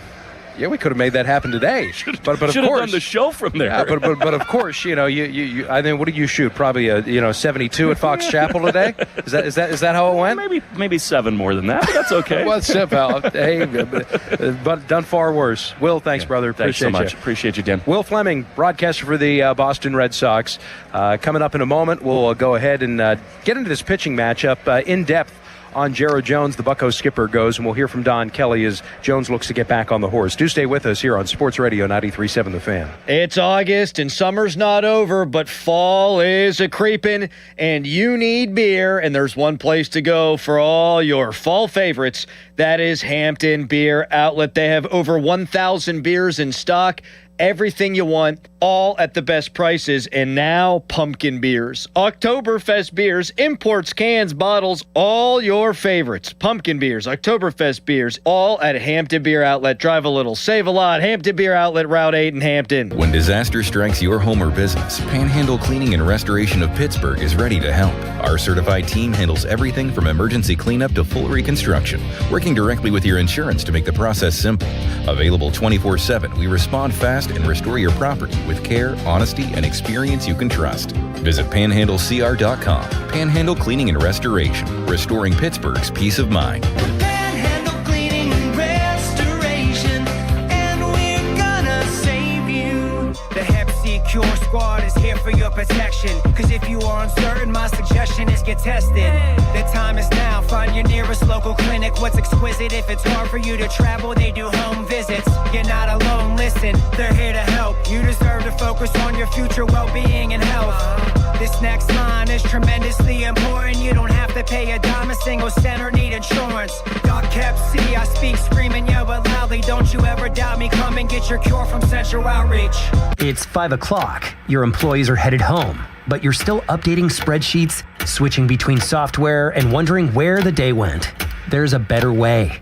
Odoo brings accounting, sales, inventory, CRM, and more together in one fully integrated platform. So you spend less time managing software and more time running your business, because your workday should end eventually. Try Odoo free at odoo.com. That's ODOO.com. Hi, I'm Neil Walker. One of my favorite places to go on the North Shore is the North Shore Tavern. If you love the Pittsburgh Pirates, then you'll love the North Shore Tavern. My home and Pittsburgh's home for Steak on the Stone. Just a stone's throw away from PNC Park on the North Shore. Your mission, should you choose to accept it, is to install a mailbox. Let's go. But there's one critical step before digging. Wait, what? Call 811 to have utility companies mark their underground lines. Failure to do so will result in catastrophic gas line damage. This message will not self-destruct, but your yard might if you don't contact 811 before you dig. Visit pa1call.org.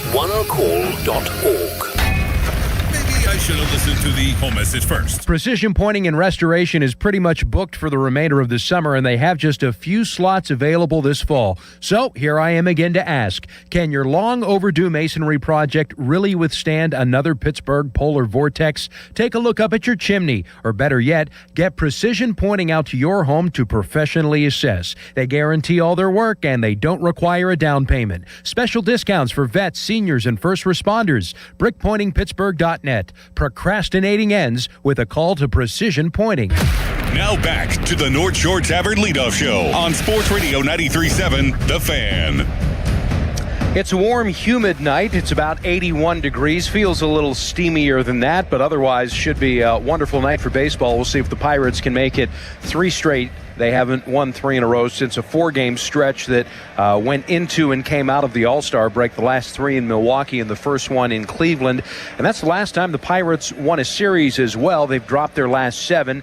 And after winning yesterday 8-4, Buccos are hoping to wrap this up. But they've got a really tough guy in front of them who has had great career success against Pittsburgh in 12 games played. Sonny Gray is 7-3 with a .324 earned run average, and he goes opposite of Jared Jones, making his 14th start of the year. 2-4 Jones with a .503 ERA. That's who has the ball this evening, and it's brought to you by Joe Ball GMC, where, remember, you can have it all at Joe Ball. Jones, last time out, he got tattooed, and wonder what happened. 3 innings, 8 runs. That's the most he's given up in his career on 6 hits. The start before that against the Brewers, he gave up 8 hits over 4 innings of work, and he was otherwise inefficient. And the start before that against the Arizona Diamondbacks, a quality start, didn't get much run support in a 3-0 defeat to the Diamondbacks, but really was throwing it before this, and we'll call it the 2-start stretch. I'm not going to hold the Diamondbacks outing against him because, again, a quality start. But he's allowed in his final 13 innings here, 14 earned runs. And prior to that, he'd given up just 3 in 21 innings of work over a 4-start stretch where he pitched it to a 129 earned run average. So listening into what Don Kelly had to say about Jared Jones, I also asked him about what it's been like managing someone who's been the recipient of the internal brace surgery, which, again, not all that common in Major League Baseball. And Jones has let the demeanor in game sort of waver a bit. The demeanor post-game, it's gotten the best of him. And just overall, these last 2 starts, what's gone awry for the Pirates right-hander? I felt the last start was kind of an anomaly for him because his command has been really good up until that point. I thought the last start was his control and command wasn't as sharp as it has been.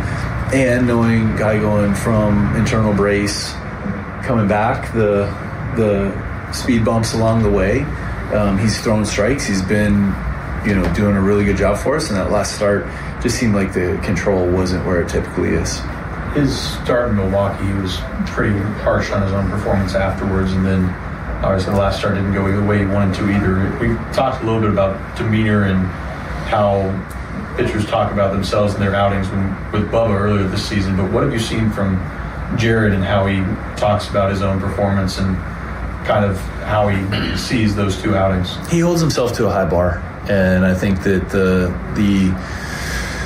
that high bar can be a really good thing, and it's something that we need to make sure that we're towing that line between holding ourselves to that and also it can get to a point where you can be maybe a little too hard on yourself. I don't think that we've been there with him, but just something that he's fiery, man, and want him to be himself and fuel that fire however he needs to, and also make sure that he knows that he's a really good Major League pitcher that's coming back off of internal brace, that there are going to be some bumps, and just to continue to compete through it. We kind of saw a little bit of the fire, and it was the 5th inning in his last start where things started to spiral a little bit on him. Is that something that he's kind of still learning just as a young arm in this league? I think so. And when you look at Bubba and Bubba's start last night, early in the season, I'm not sure Bubba Chandler makes it through the 5th inning. 4-pitch walk, 3-2 walk, and the ability that he's shown to grow and mature and be able to slow the game down and get back in the zone and make pitches when he needs to, even when they score 2 runs. I thought that he showed a lot in that 5th inning last night, and Jonesy has done the same thing and will continue to get better too. What is it like managing a guy coming off of internal brace? Because I think it's been mentioned that there's not a ton of these, data sample sizes a little bit. What are you leaning on, and how are you guys just trying to navigate it, and what have you learned through the process?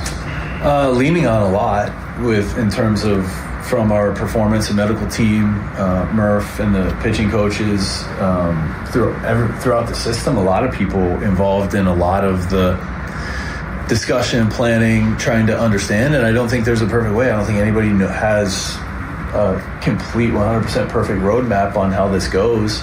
And I think that as we continue to go through it, prioritizing Jared and his health and long-term career with the Pirates to continue to try to put him in the best position possible. I know there's a lot made about him going 6 perfect innings, and there's nothing harder for me as a manager to have to take a guy out in that situation when he was doing really well, and when we prioritize Jared and winning long-term with the Pirates, it seemed to be the best move for that day. And it's hard to do, because there is no perfect answer on any of it.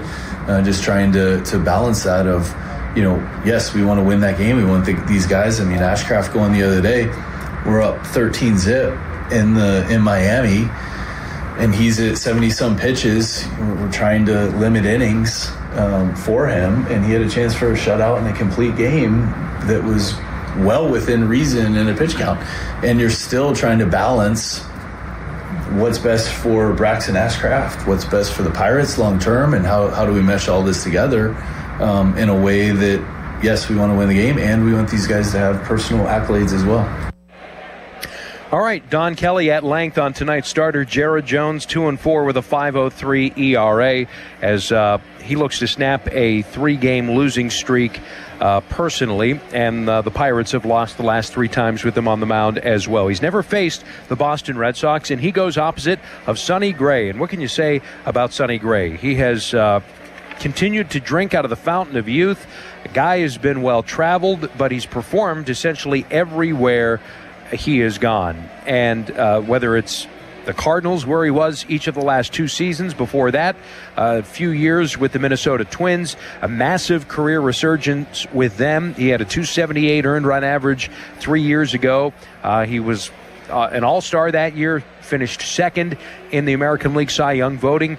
Some good times in Cincinnati. Yankees struggled under the bright lights, but really began and started flourishing with the Oakland Athletics way back in 2017. So Sonny Gray, 14-year veteran, and has never won 15 games in his career. He sits right now 14-3 with a 279 earned run average. It'll be his 23rd start of the year. He's logged 125 innings. He's given up just 112 hits. That's a 239 batting average against. The whip, that's strong at 115. He's issued just 33 free passes in those 125 innings, and he's punched out 110. Boston has won 14 of his last 18 starts going back to April 20th, so he's been extremely tough. And we told you earlier, against the Pirates in 12 games, he's had his fair share of success, regardless of the uniform that he's wearing.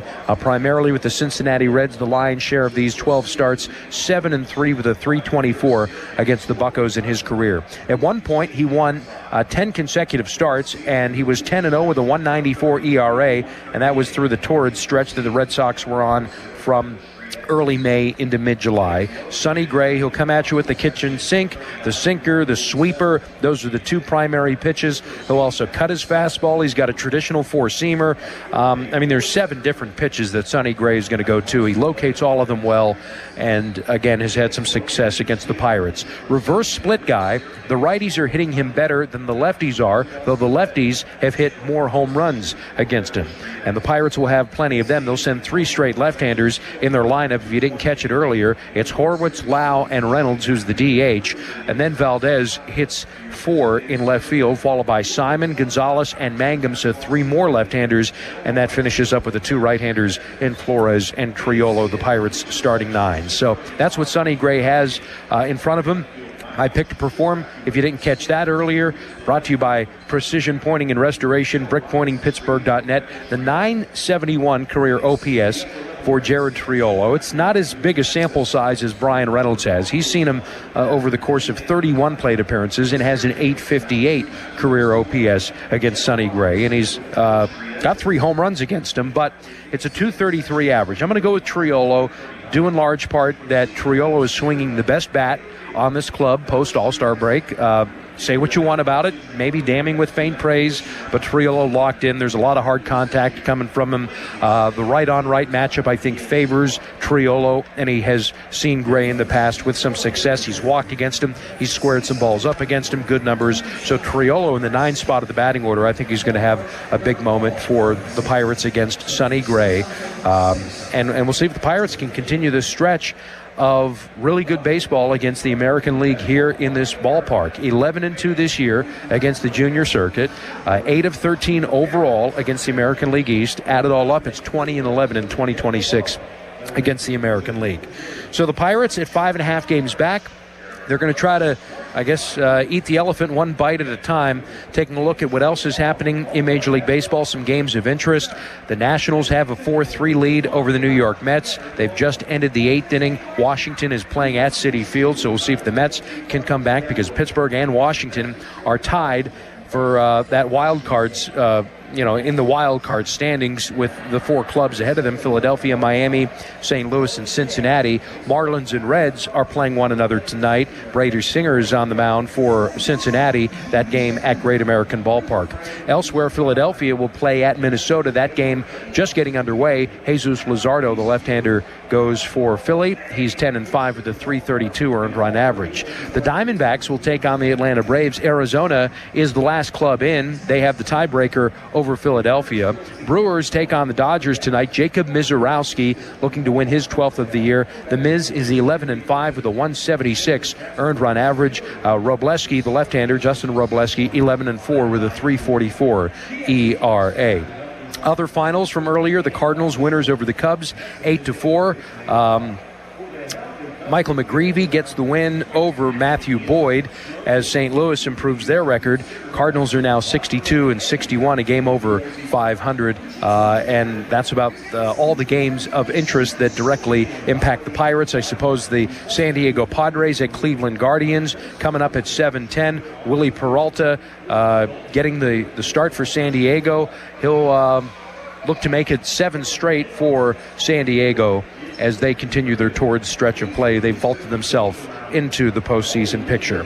All right, that'll just about do it for us here on the North Shore Tavern Leadoff Show, presented by Keystone Custom Apparel. We invite you to stay with us because coming up, the Pennsylvania One Call System Call of the Game. Call 811 before you dig and know what's below. Greg Brown is on the call tonight. It's a Fox TV nationally televised game, so the local broadcasters, we've got them for you right here. It's Brownie and Rock coming up next. Do stay with us because they'll have the call of the game, and I'll be back with you post-game of Pirates Red Sox. Bucks look to make it 3 straight games and see if they can win their first series since taking 2 of 3 against the Guardians here on Sports Radio 93.7 The Fan. This is the story of the one. As a maintenance engineer at a beverage manufacturing plant, he starts his day knowing every line is ready to run because Grainger delivers the industrial-grade products he needs to keep mixers, conveyors, and packaging equipment moving.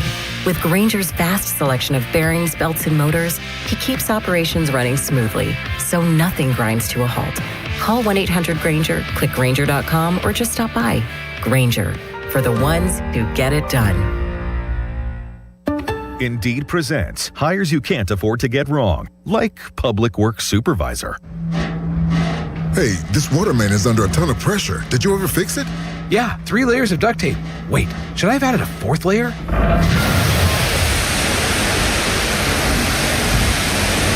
This is your job for sponsored jobs. This is what happens when you don't sponsor your job on Indeed. Next time, get matched with quality candidates with Indeed sponsored jobs.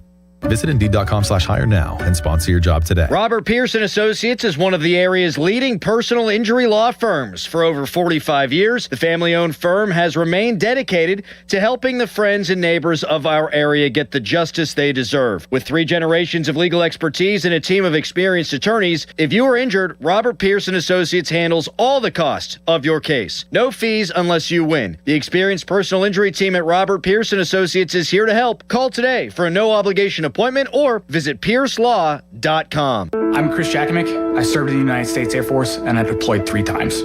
Being a veteran, it's interwoven into your DNA, is really the absence of the connection and the purpose that can really drive a lot of veterans to some negative thoughts. For those who are in a suicidal crisis, the window of time to save somebody's life is very short. Our duty is to protect ourselves and protect our families. And one way you can do that is store your weapons safely. Store all your guns securely. Help stop suicide. Brought to you by End Family Fire and the Ad Council.